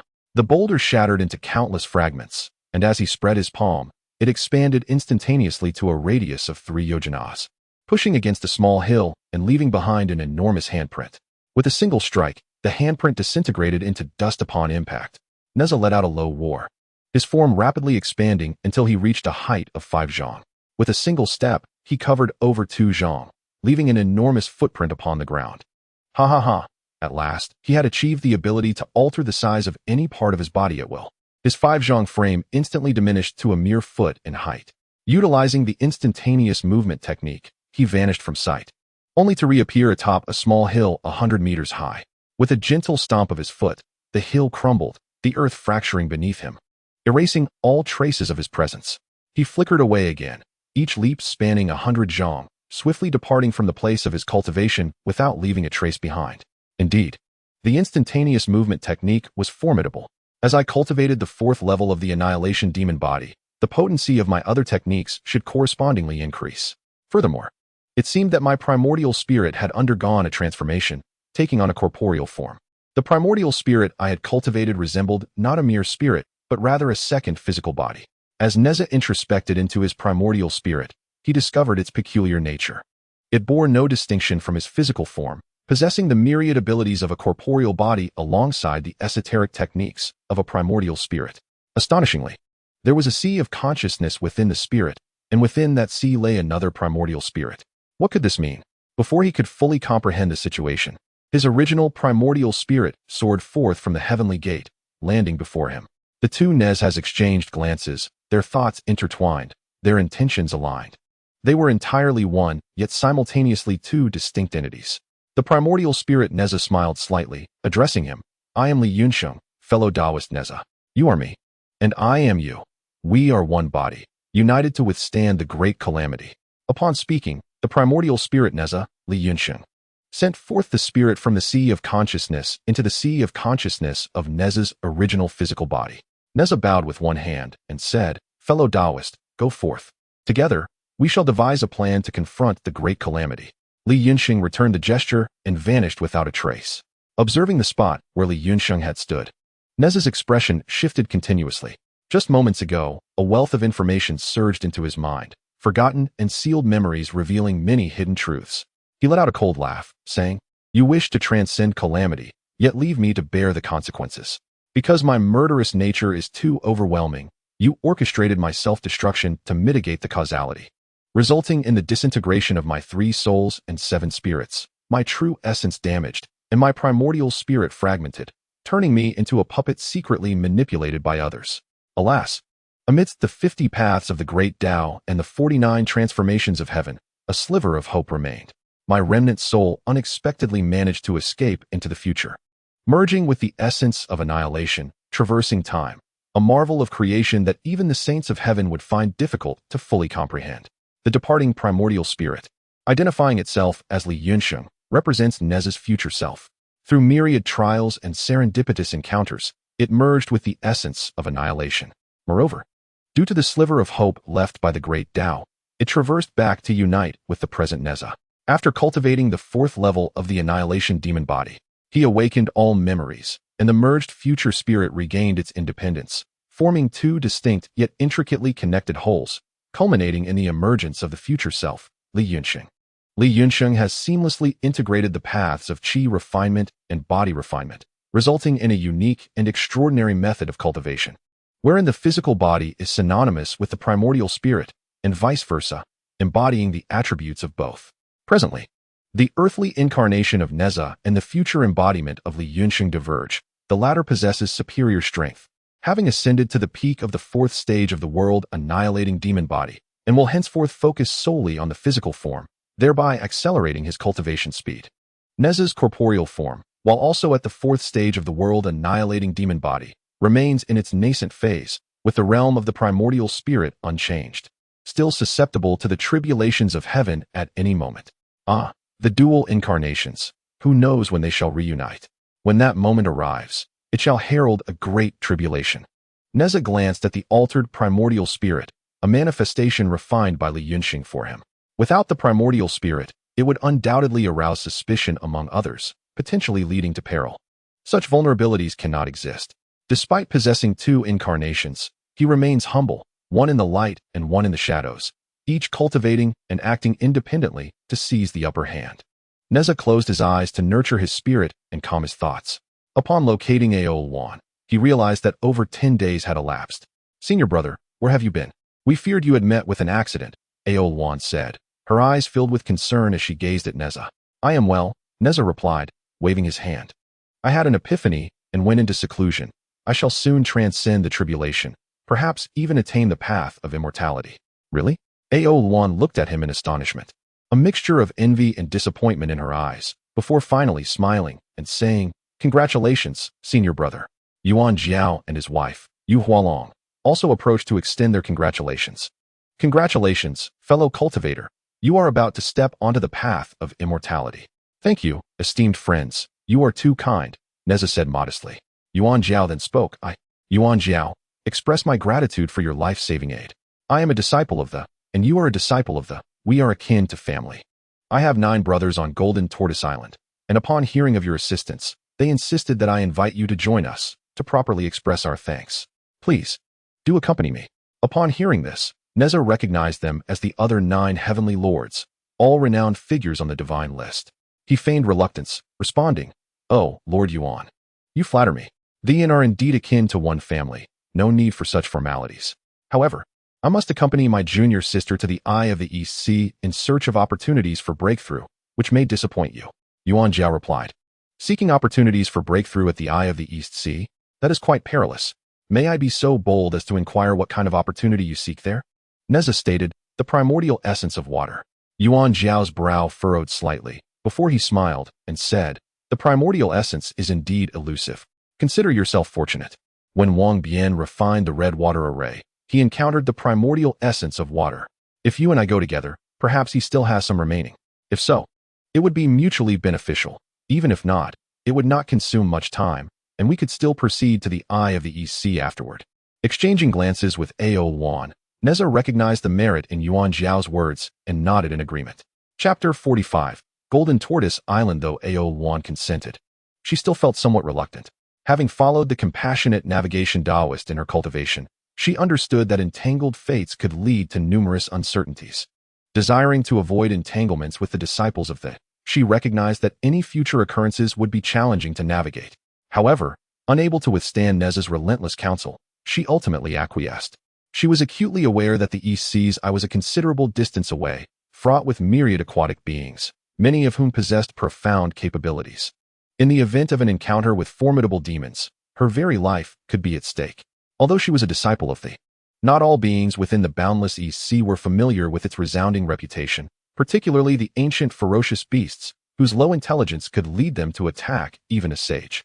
The peril was significantly greater for a third-generation disciple of the, who could easily be devoured in a single gulp. Thus, she reluctantly agreed to accompany Nezha on a journey to Jinao Island in search of fortune. Along with them, the couple, Yu Huolong and Bai Jian, also joined, claiming it was to celebrate. Nezha, however, intended to remain on land, focusing on the impending calamity of the. As for the East Sea's Eye, his future incarnation, Li Yunsheng, would assuredly undertake the exploration. The group followed Yuan Jiao as he led them on clouds towards Jinao Island, grateful for Nezha's life-saving intervention. Yuan Jiao held him in high regard and spoke with great courtesy. Through Yuan Jiao, Nezha learned that the water domain governed by the East Sea Dragon King was relatively modest compared to the entire East Sea, constituting merely 10 to 12% of it, while the remaining expanse was divided among other factions. The most formidable of these was naturally Bio Palace, which occupied nearly half of the East Sea. The vastness of their territory was primarily attributed to the saints. Additionally, many disciples of the did not reside in the Three Immortals Mountain where Bio Palace is situated, but instead sought out divine islands across the endless ocean to establish their own sanctuaries. They returned to the Three Immortals Mountain Bio Palace solely during the lectures of the saints, spending the remainder of their time cultivating within their own domains. Among these, the most renowned sanctuaries belonged to the disciples, including Sanxian Island, Jinao Island, Zhulong Island, Huolong Island, and Luofu Cave. These disciples' sanctuaries were predominantly scattered throughout the East Sea, forming a vast network. Although it was not explicitly stated, other practitioners of Qi secretly assigned these waters to Bio Palace's domain. Beyond Bio Palace, they commanded nearly 30% of the East Sea, boasting significant power and ambition. Had it not been for a fear of the saints, he would have long engaged in warfare with the disciples to seize territory. Jinao Island lay in close proximity to this influence, frequently troubled by his subordinates seeking to instigate conflict. Additionally, the realm of the East Sea Dragon Palace bordered these territories, where numerous formidable rogue cultivators resided. Though they pursued solitary cultivation, their strength was such that even the would think twice before provoking them. Nezha speculated that this might be the principal reason why the disciples struggled against those of the. The disciples of the are predominantly scattered across the ethereal islands of the sea, where the intricate web of maritime powers leads to incessant conflicts. Their lives are consumed by either cultivation or combat, endowing them with unparalleled experience in actual combat.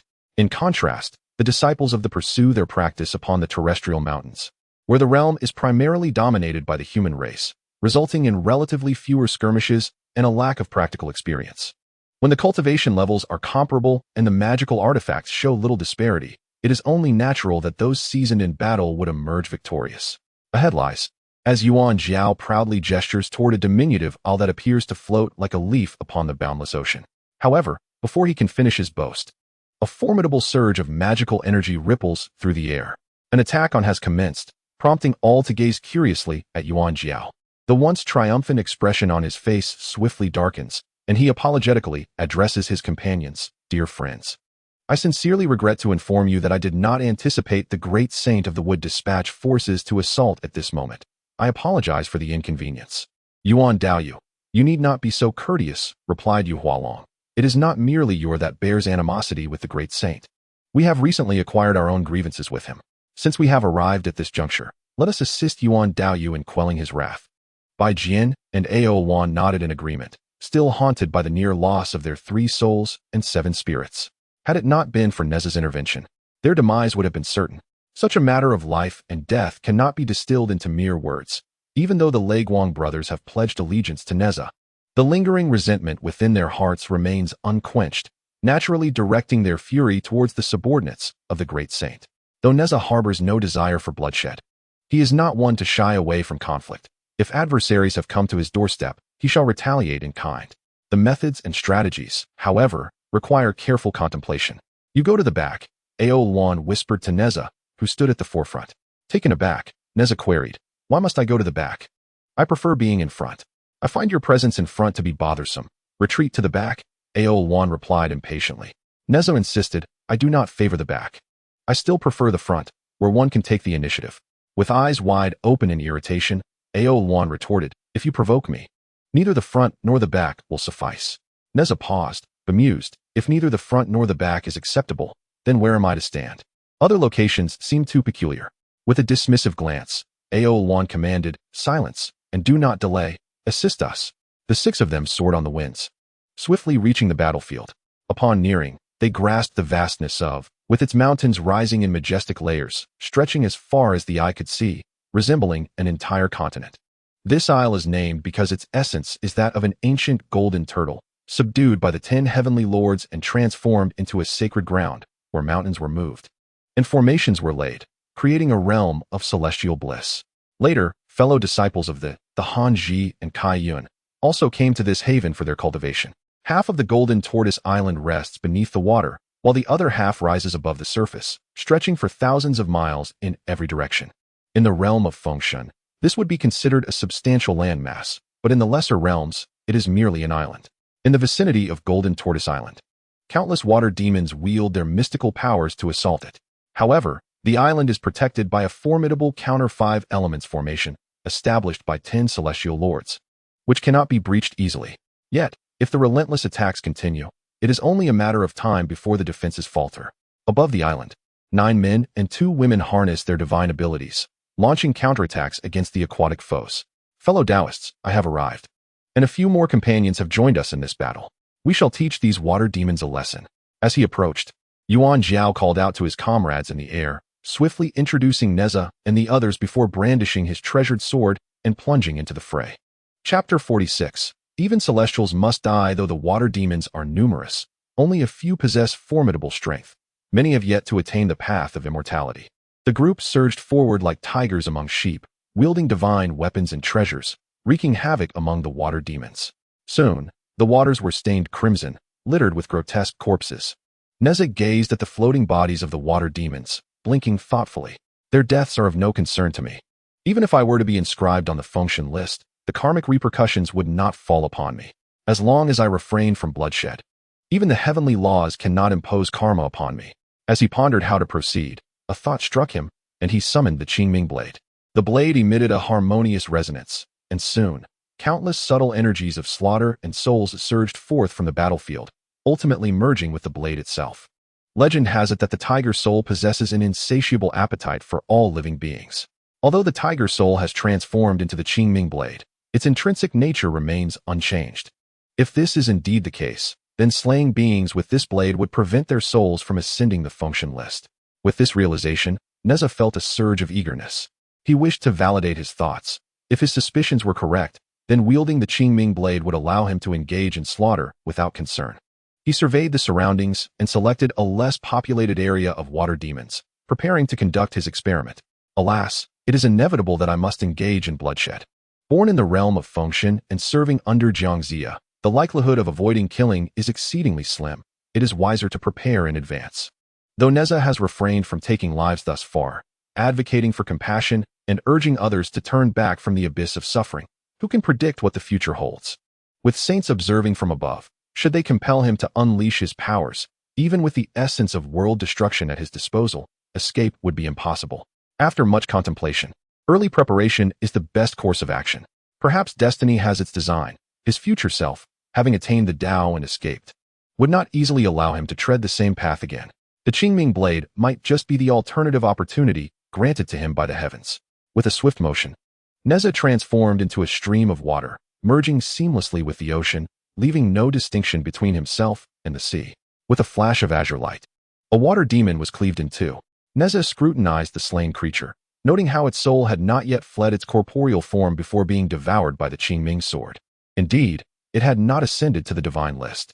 If Li Gan were to be vanquished by this blade, would his soul be consumed by the Qingming sword? Or would it ascend to the divine list? The divine list is a remarkable artifact, a celestial tome among the three scriptures of heaven, earth, and humanity. I wonder if the Qingming sword possesses the power to rival it. Nezha continued to slay dozens of water demons, their souls consumed by the Qingming sword, along with the malice and bloodlust that emanated from them upon their demise. Observing the multitude of water demons, Nezha felt a pang of regret. If only they could all be converted and the prepared scriptures imparted, they could undoubtedly form a formidable force. However, the enmity between these water demons and the 10 heavenly lords was profound. Recently, he had released Lei Guang, and should he attempt to subdue these water demons and implore the 10 lords to cease their slaughter, he would likely incite their wrath. Considering this, it seemed unwise. Moreover, the East Sea teems with life. There are plenty of beings destined to convey the teachings. My focus should be on forging alliances with notable figures on the divine list, in hopes of altering their fates and ultimately shifting the course of the divine list itself. As for what it might ultimately become, so long as I am spared from the karmic repercussions of the divine slaughter, I care not if the heavens upheave or the floods rage. Resolute, Nezha unleashed his fury, embarking on a rampage. Yet, his slaughter was not indiscriminate. He sought out the most formidable water demons, transforming his body into seawater to stealthily approach them, striking with precision. It was not long before half of the water demons at the celestial immortal level fell to his blade. Though these water demons wielded formidable spells and powers, Nezha's transformations were too enigmatic, rendering them nearly impossible to anticipate. By the time they sensed his presence, it was already too late. Initially, the sheer number of water demons did not raise alarm, but within the span of an hour, the ranks of celestial immortal water demons had thinned significantly, prompting even the dim-witted to perceive something amiss. The remaining water demons of celestial immortal rank and above gathered together, continuing their assault on the 10 lords while vigilantly scanning their surroundings, wary of further ambushes. To their horror, more of their kin fell. Each time, a flash of azure light heralded death, with souls obliterated. Rebirth was an impossibility. Who was it that lurked in the shadows, striking them down? You disciples of the adept at ambush, have the audacity to demand a fair fight. Finally, a water demon of true immortal rank could no longer withstand the pervasive dread of the unknown and bellowed at the 10 lords hovering above. Yuan Jiao, upon hearing this, was instantly enraged. It is you, the wicked water demons, who excel at ambush. Not only have you assaulted my comrade Bai Jian, but you have also attacked my golden tortoise island. How dare you accuse us of treachery? Is this not merely a reflection of your own practices? As Yuan Jiao spoke, his strikes were unrelenting, claiming many more water demons with his sword. Though the 10 lords were most proficient in formations, their martial prowess was not to be underestimated. The disciples of seemed equally skilled, possessing numerous mystical arts. Nezha held a deep admiration for this attribute of the disciples. In the battle of the gods, many third-generation disciples of the thoroughly overwhelmed their second-generation counterparts from the, leaving them in a state of utter disarray. In terms of martial prowess, with only a few exceptions, the disciples of were largely inferior to those of. Nezha yearned to unleash his world-destroying demonic form and engage in a fierce battle against the water demon of the true immortal realm, yet he restrained himself. This was his trump card, one that must remain concealed. At present, he had attained the realm of the primordial spirit, relying solely on ambush tactics. Even if discovered, he could only be suspected of possessing a secret treasure rather than revealing his true strength. If others were to learn of his formidable physical prowess, they would inevitably take precautions, diminishing his advantage. Therefore, he resolved to pursue his ambushes relentlessly. While Yuan Jiao conversed with the true immortal water demon, a flash of azure light erupted, and the speaking immortal was abruptly cleaved in two, meeting a most definitive demise, his soul scattered. The true immortal was slain before the very eyes of all present. Not only the water demons, but even the 10 heavenly lords felt a chill run down their spines. They had not seen who struck the fatal blow, and upon counting heads, they realized only Nezha was missing from their midst, leading them to surmise that he was the culprit. However, considering Nezha's primordial spirit cultivation, how could he possess such exquisite powers? This revelation left the onlookers silently astonished, particularly Aowan, who had never heard of such arcane arts from his revered master, Taiyi. Could it be a stealth talisman bestowed by Taiyi himself? How generous of the master to grant such a treasure to his disciple Nezha. Aowan looked at Nezha with a tinge of envy, thinking how fortunate it was to have such a master. Humph, even the true immortal must face death, Nezha scoffed, as he began to seek his next target. Just as Nezha prepared to strike again, a sudden and overwhelming pressure descended upon the scene, revealing 9 figures emerging from the distant sea. These 9 individuals, clad in the attire of celestial beings, radiated an aura that transcended the mundane, each at least of the caliber of a true immortal. Among them, 4 were enveloped in golden light, surrounded by auspicious mist, signifying their status as golden immortals. However, when compared to the likes of the couple, Yu Hualong, the disparity was stark, rendering any comparison utterly futile. Chapter 47. Targeted by the golden immortals. Even among golden immortals, there exists a hierarchy. Those like Yu Hualong, who had achieved their status through serendipity, were not particularly formidable. If one were to categorize golden immortals, they would undoubtedly fall among the weakest. Possessing the cultivation of a golden immortal, yet lacking the requisite techniques, they were unable to grasp the profound mysteries inherent to their realm. One of the 9 soared forth, wielding a bronze mirror, directing its light in all directions. As the mirror was activated, it emitted a radiant glow, illuminating the sea as if kissed by the sun, casting a golden sheen. All creatures within the ocean, regardless of their nature, were laid bare within the reflection of the mirror. Upon closer inspection, the individual discerned that, aside from common sea life and water demons, no other beings were present. When the golden light brushed against the waters where Nezha concealed himself, there was no remarkable transformation. It passed through seamlessly. Nezha remained quietly hidden within the ocean's depths, blending effortlessly with the flowing water. Without prior knowledge, one could scarcely differentiate between the sea and him. This epitomized the marvel of his world-destroying demonic form. Transforming into water meant being indistinguishable from it, even to a demon-revealing mirror, which could unveil no flaws. As Nezha lay in quiet concealment, one among the 9 suddenly leaped forward. I have already faced this individual. You all may choose your opponents. The remaining 8, alongside several water demons of the Taiyi true immortal realm, soared into the air, seeking their adversaries for a battle. While Nezha was in search of a target, an overwhelming sense of danger suddenly enveloped him, as he beheld the very individual who had just emerged, charging directly towards his position. Clad in a blood-red Taoist robe adorned with a black and red Taiji symbol, he exuded an uncanny aura. A golden radiance shimmered around him, unmistakably indicating his status as a golden immortal. Nezha felt a surge of frustration. He was merely a spirit stage practitioner and had inadvertently attracted the attention of a golden immortal. Who could he turn to for justification? He realized that even revealing his world-destruction demon form might not guarantee victory against a golden immortal. No, he must not expose the secret of the world-destruction demon. If he were to reveal it, he must ensure a single, decisive strike to eliminate the threat entirely. The others had already engaged in combat. Artifacts flying and divine powers colliding, transforming the entire sea into a boiling cauldron of chaos. Nezha understood that cursing would not resolve his predicament. He endeavored to calm himself, channeling his energy as he swiftly descended into the depths of the water. With the spirit pearl in his possession, he was undeterred by the immense pressure of the boundless ocean. At the ocean's depths, perhaps he could devise a flawless means to deal with a golden immortal without arousing suspicion. Aowan and the others were aware of his spirit pearl and his ability to withstand the crushing underwater pressure, providing him with a plausible excuse.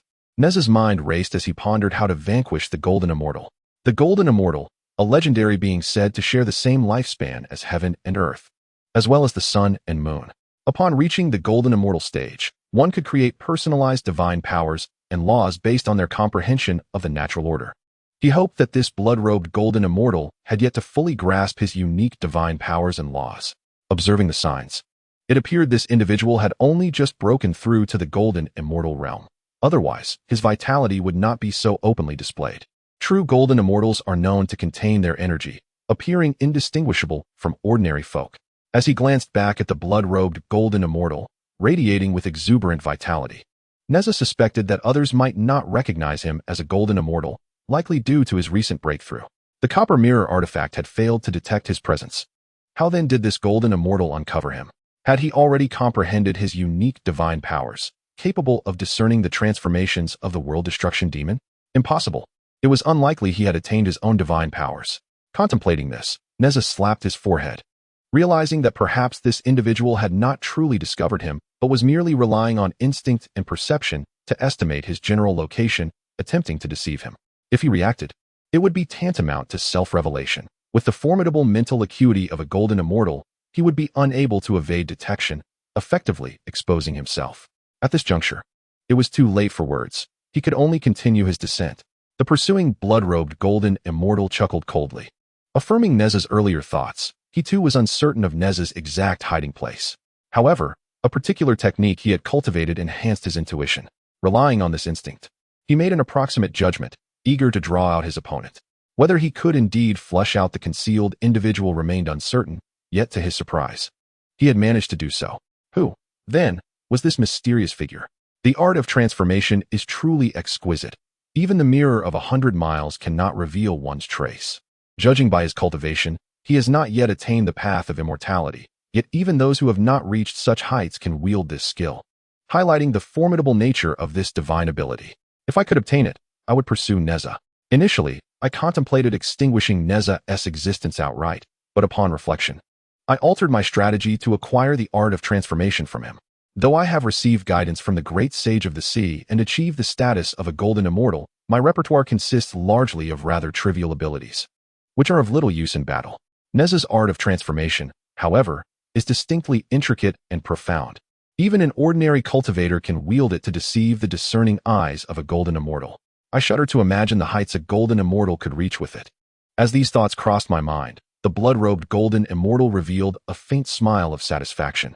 Noticing Nezha continuing his descent into the depths of the sea, his joy intensified. I had initially pondered how to lure you into a secluded place, allowing me to discreetly acquire this divine skill, but unexpectedly, you have chosen to flee into the depths yourself. Truly, the heavens are aiding me. Once I obtain the skill, I shall grant you a swift end. The blood-robed golden immortal trailed Nezha at a leisurely pace, maintaining a distance of several dozen yards. To a golden immortal, such a distance was negligible. However, he refrained from striking.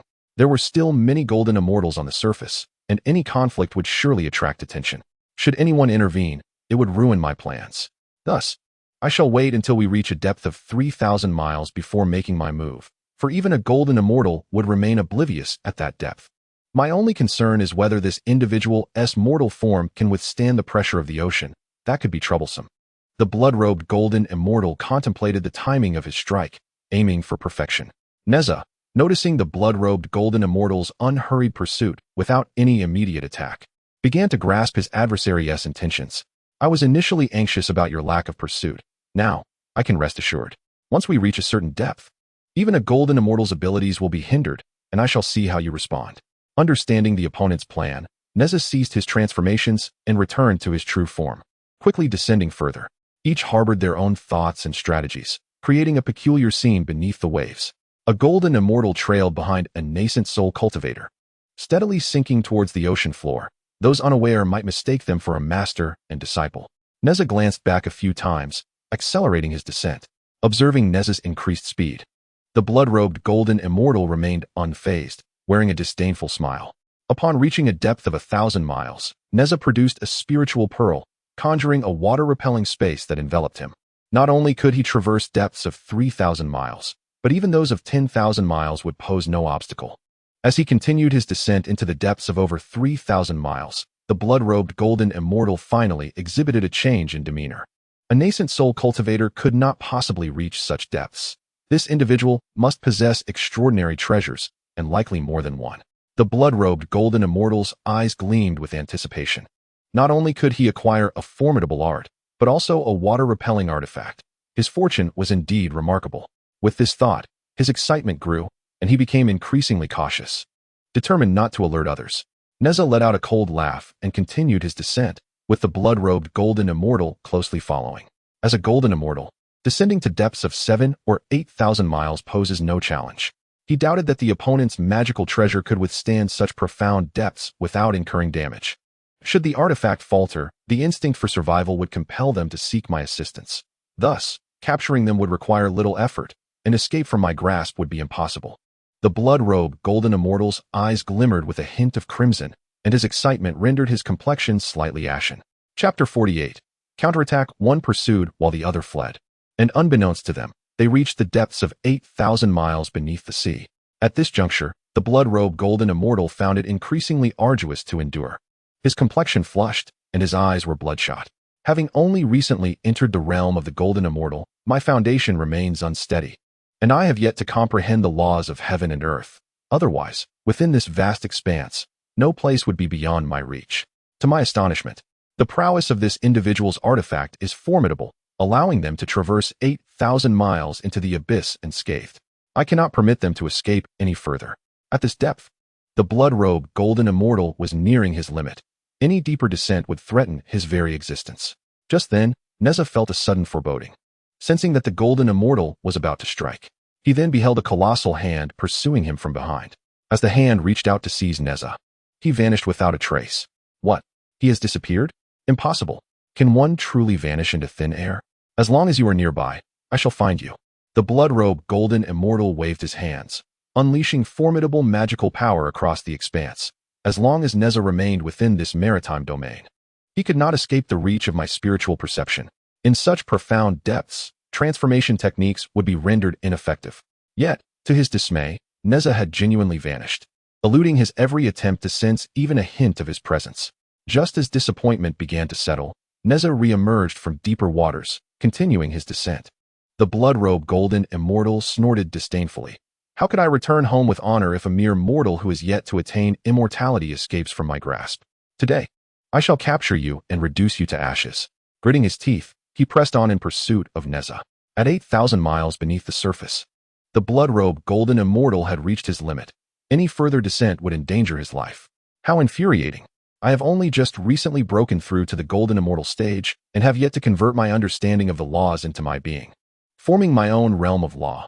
Otherwise, even the depths of tens of thousands of miles would be traversable at will. Although both are golden immortals, the understanding of the laws of heaven and earth can be categorized into numerous tiers, with each tier presenting a disparity greater than that between the Qi refinement stage and the Taiyi true immortal stage. The blood-robed golden immortal once again invoked his divine powers, reaching out to grasp Nezha. Nezha, employing his instantaneous movement technique, vanished entirely, transcending the confines of space and time. In that moment, Nezha was undetectable even to a great Luo golden immortal. Such is the profound nature of the instantaneous movement technique. When Nezha reappeared, he had descended several hundred fathoms deeper, yet hesitated, slowly continuing his plunge. Observing Nezha's actions, the blood-robed golden immortal rejoiced, believing that Nezha too had reached his limit and dared not venture deeper. Gritting his teeth, he continued his pursuit, while Nezha, with a face of hesitation, persisted in his descent. Both their speeds diminished, yet neither halted. They continued their descent into the abyss. As the two delved deeper into the abyss, descending over 500 miles, the blood-robed golden immortal underwent a complete transformation into a blood-bleeding golden immortal. His body incessantly oozed glistening crimson droplets, which mingled with the seawater, tinting the entire expanse of the ocean a resplendent gold. Countless beings were obliterated by the overwhelming energy emanating from the blood of the golden immortal. Nezha let out a cold laugh as the merging heaven silk materialized behind the golden immortal, swiftly enveloping the blood-robed golden immortal like a dumpling. Grasping the other end of the silk, Nezha unleashed the full power of his apocalyptic form, propelling the blood-robed golden immortal rapidly towards the ocean floor. Golden droplets continued to seep from the seams of the merging heaven silk, further saturating the waters in gold. The blood-robed golden immortal roared in fury, struggling violently within the confines of the silk, though his attempts grew feebler by the moment. At last, Nezha arrived at the ocean depths, plunging into the abyss that extended for miles. The merging heaven silk returned to Nezha's grasp, while the blood-robed golden immortal's body exuded even more blood, being pressed flatter and flatter.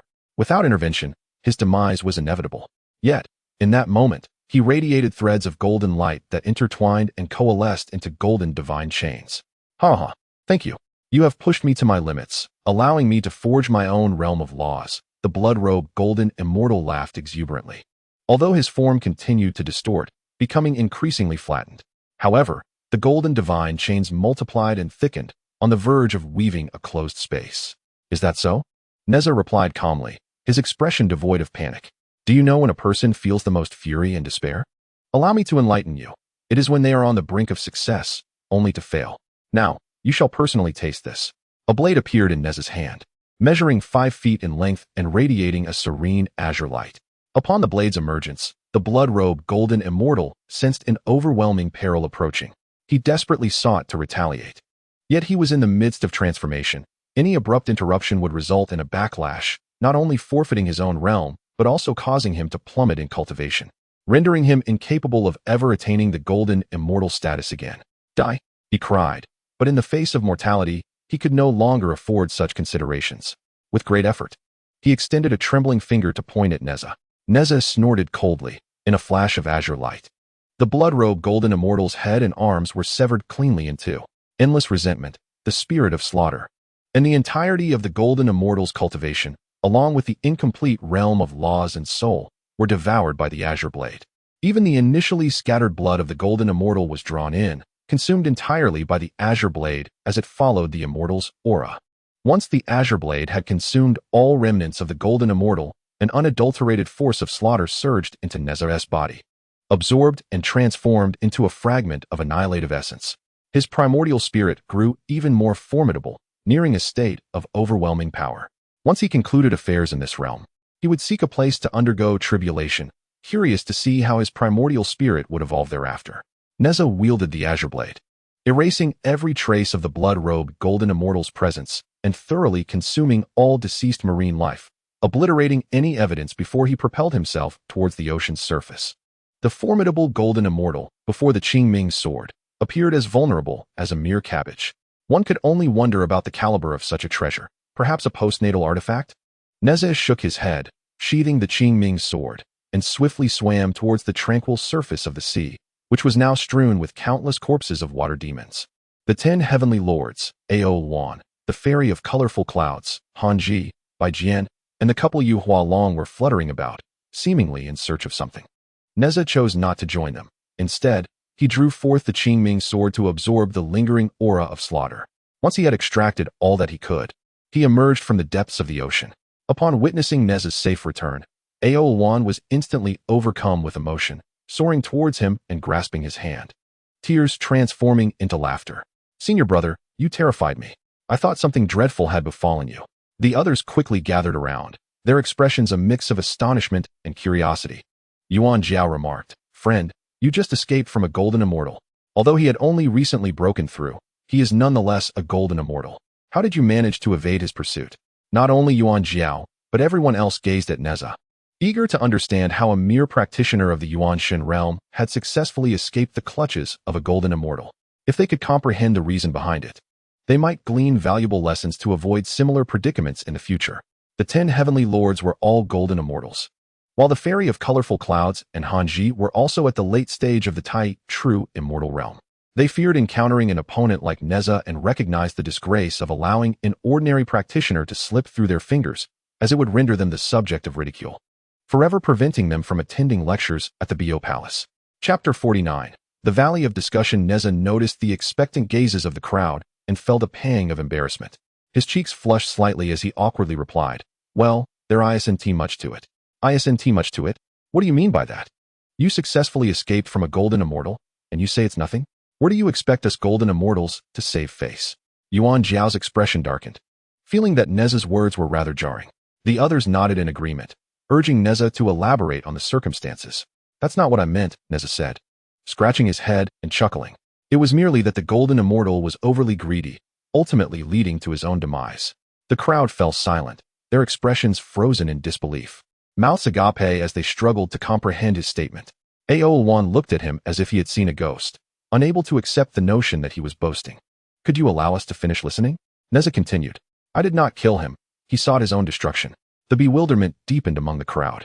He sought his own destruction?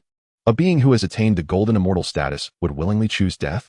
They exchanged incredulous glances, questioning whether Nezha was fabricating tales. Sensing that the misunderstanding had grown even more pronounced, Nezha hastened to clarify. I possessed the water avoidance pearl, and when he caught sight of my Chinquan circle, he declared his intent to seize my treasures. He relentlessly pursued me until we reached the depths of 8,000 miles beneath the sea, where he met his limits. Yet, driven by his desire for my treasures, he continued to chase me, ultimately leading to his demise. Unthinkable, they exclaimed. After all, he was a golden immortal. How could he choose death over treasure? As a golden immortal, should one not discern the weight of matters? Speak, how did you come to slay that individual? Upon hearing Nezha's defense, the crowd's disbelief only deepened.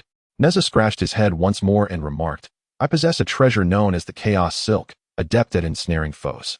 I ensnared the golden immortal with it and dragged him to the depths of the sea.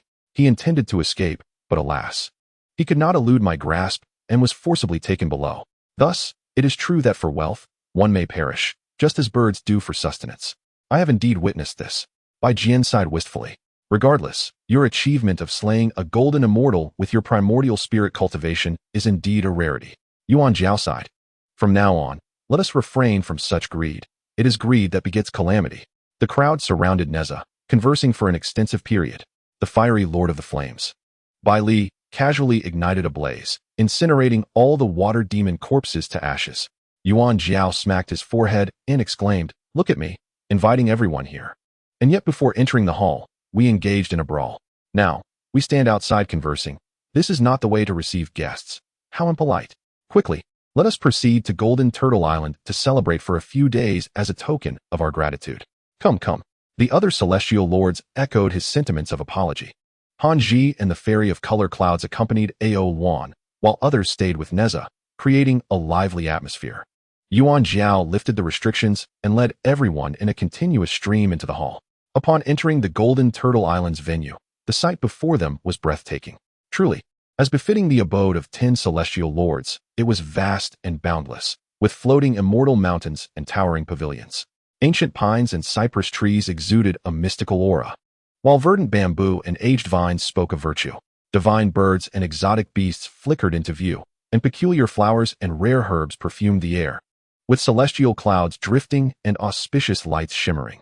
The island's terrain was interwoven with rivers and valleys, rich in spiritual energy that moved like a delicate mist in the wind, a splendid scene of celestial grandeur. What a paradise this was, a true haven for cultivation, worthy of being called an immortal dwelling. Bai Jian praised repeatedly upon witnessing it. Nezha marveled, exclaiming that the abode of the 12 golden immortals was utterly incomparable to this place. The 10 celestial lords accompanied Nezha and others on a tour of the venue. After a leisurely half-day, they arrived at a grand hall inscribed with Celestial Lord Hall, the dwelling of the 10 celestial lords. Everyone took their seats, with Nezha, despite being the lowest in cultivation, receiving the utmost respect and yielding his place to the esteemed guests. He dared not take a seat himself, and ultimately passed it to Bai Jian. The 10 celestial lords instructed attendants to bring forth celestial wine and fruits for the guests, and the gathering was filled with joyous conversation. As the wine flowed, the atmosphere grew more spirited. After a time of exchange, the attendees became familiar with one another. Wang Bian approached Nezha with a cup in hand. Li Daoyu, in your leisure, do visit Golden Turtle Island often. We should share our insights on cultivation. Yuan Daoyu has already informed me. This is the innate water I discovered while refining the crimson water array. Only a small amount remains, and I wonder if it will suffice. Wang Bian, having indulged in drink, spoke somewhat unclearly, yet Nezha clearly grasped the words innate water. He glanced at Ao Luan beside him, who promptly nodded and said, I require but a single drop. Just a single drop? Upon hearing Ao Luan's words, Wang Bian instantly sobered from his intoxication. Do you not require a breakthrough? Is a single drop sufficient? Ao Luan replied, 1 drop is ample. By comprehending the true essence of water, I can transcend my current limitations and transform into a true dragon. Wang Bian chuckled, even better. I have only 9 drops of primordial water left, and feared it insufficient. Now, I am at ease. This fulfills the trust of my friend Yuan. Ha ha ha. Please, bring forth a vessel. Ao Luan smiled. No vessel is necessary. The heavenly Lord shall provide. Without inquiring further, Wang Bian opened the jade bottle and, with a gesture, summoned a drop of primordial water that soared from within. Upon seeing the primordial water, Ao Luan's delicate face flushed. In her quest for the essence of water, she had solicited many, including the benevolent Taoist Taiyi, who had once inquired on her behalf. Although there were myriad divine waters, the source of primordial water remained elusive. It was said that the essence of water could only be found in the oceanic eyes of the four seas, requiring considerable time and effort to refine, an arduous endeavor indeed. Thus, she had no choice but to have Nezha accompany her to the eastern sea's eye, for she had prepared everything else needed for her ascension to the true dragon form. Only the water's essence was lacking. With a profound understanding of the true essence of water, coupled with her other preparations, she felt a 90% certainty of achieving her transformation. Aolan beckoned, and the crystalline drop descended into her palm, merging seamlessly into her being. As the drop integrated with her dragon form, it underwent a rapid, indescribable metamorphosis, emanating a strand of mysterious Taoist resonance. A radiant light enveloped Aolan, casting a serene glow around her. Witnessing her transformation, the others engaged in discourse fell into a hushed silence. Has Taoist Aolan truly grasped the Tao? This is a rare opportunity indeed. Let us not disturb her. Please accompany me to another location for discussion while we await her divine transformation into a true dragon. Zhang Xiao, the esteemed lord of the Red Sand Array, gestured to the assembly, beckoning them to lower their voices and inviting them to exit the grand hall. Zhang Xiao was regarded as the leader among the 10 lords. Upon stepping outside, all the other lords turned their attention to him. Observing their gaze, Zhang Xiao remarked, "Since we are to engage in discourse, let us proceed to the valley of discussion, where the ambience is most fitting, and perhaps we shall all reap significant insights." Noticing Nezha's confusion, Yuan Jiao smiled and said, "Once we reach our destination, I shall elucidate everything. You will surely comprehend and appreciate the underlying profundities." With a flourish of their sleeves, they took to the winds and vanished in an instant. Chapter 50. The three Xiaos. The mountains stood tall and majestic, their scenery captivating. Celestial springs gurgled, and cascading waterfalls rushed forth, while countless fish frolicked in the waters. Not far away, a celestial deer grazed leisurely, unfazed by the approaching company, continuing to nibble on the grass. An ancient ape traversed the forest, occasionally accompanied by a few elder Yuans, who flew in bearing celestial peaches, delighting everyone present. The phoenix spread its wings, dancing in the vast sky, while celestial cranes cried out, resonating through the azure expanse. Suspended in midair were several inverted peaks, shrouded in ethereal clouds that ebbed and flowed, with celestial birds flitting by. This was indeed the Valley of Discussion. Please follow me to the floating island. From there, one can behold the entirety of this magnificent vista and grasp its profound mysteries. Zhang Xiao led the group, ascending to an inverted floating peak, meticulously arranged, sparsely dotted with dozens of celestial trees.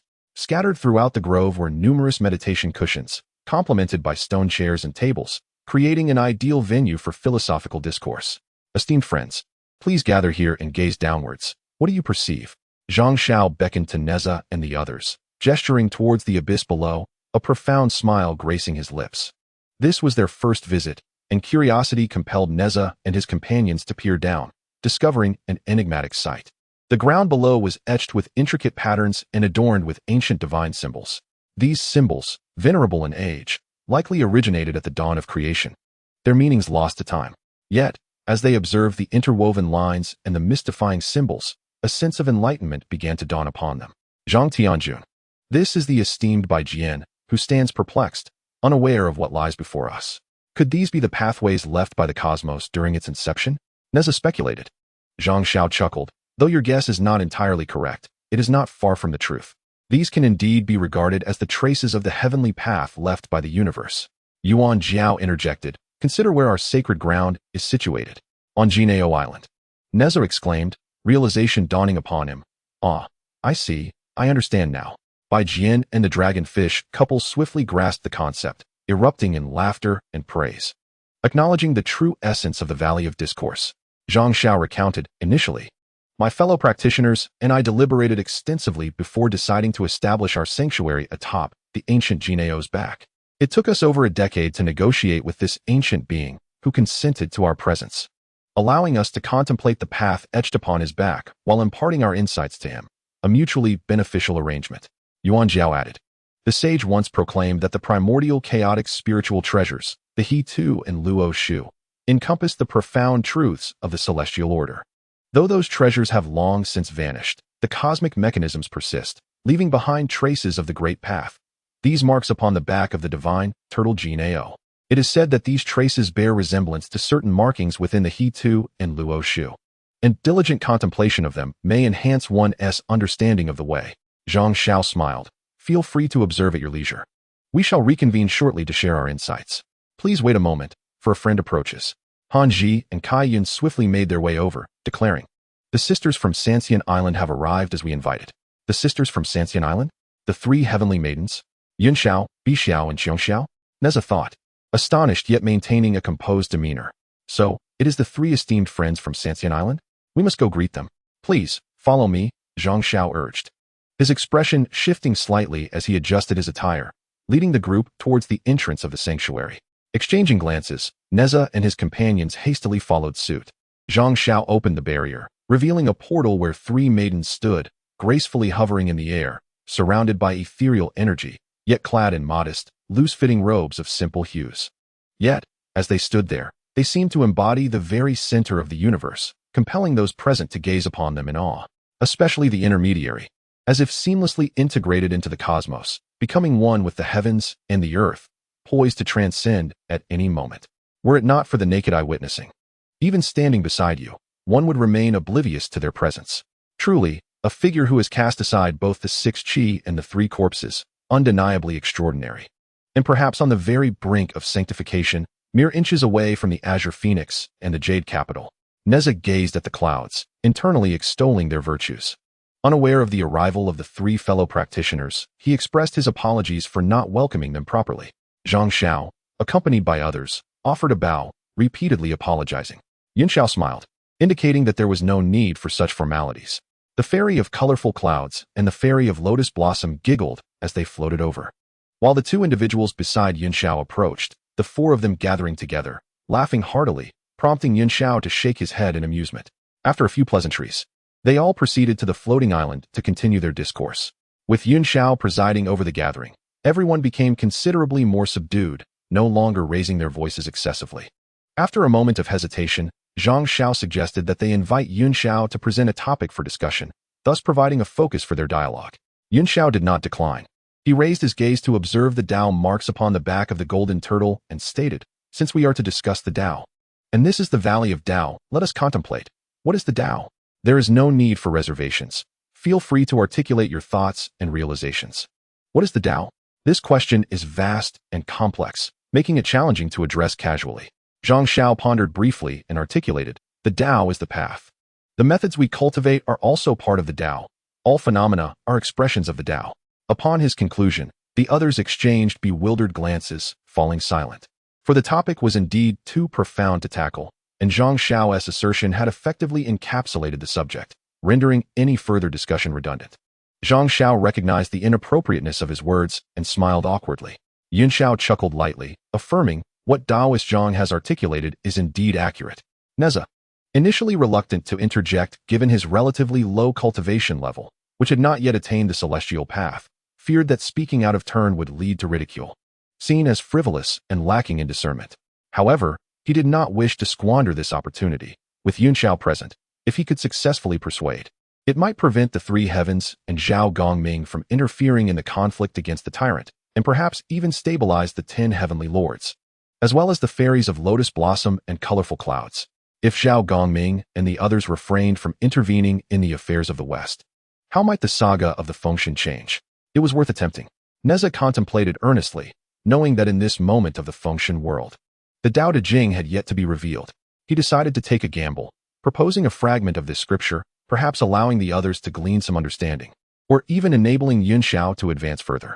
At that juncture, the 3 heavens might truly evade the calamity of the Fengshen.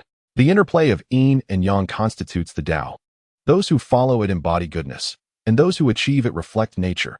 The dualities of black and white, positive and negative, high and low, firm and soft all comprise the Tao. Nezha refrained from directly presenting the contents of the Tao Te Ching, as such a revelation would be too shocking. Instead, he opted to substitute with other scriptures. Although he did not fully grasp their meanings, he was confident that those present would certainly comprehend the profound truths therein, for his own understanding of the scriptures was still quite superficial. However, unlike others, who merely listened to the teachings of the sage, the cultivator Yun Xiao has already discarded the 6 emotions and the three corpses.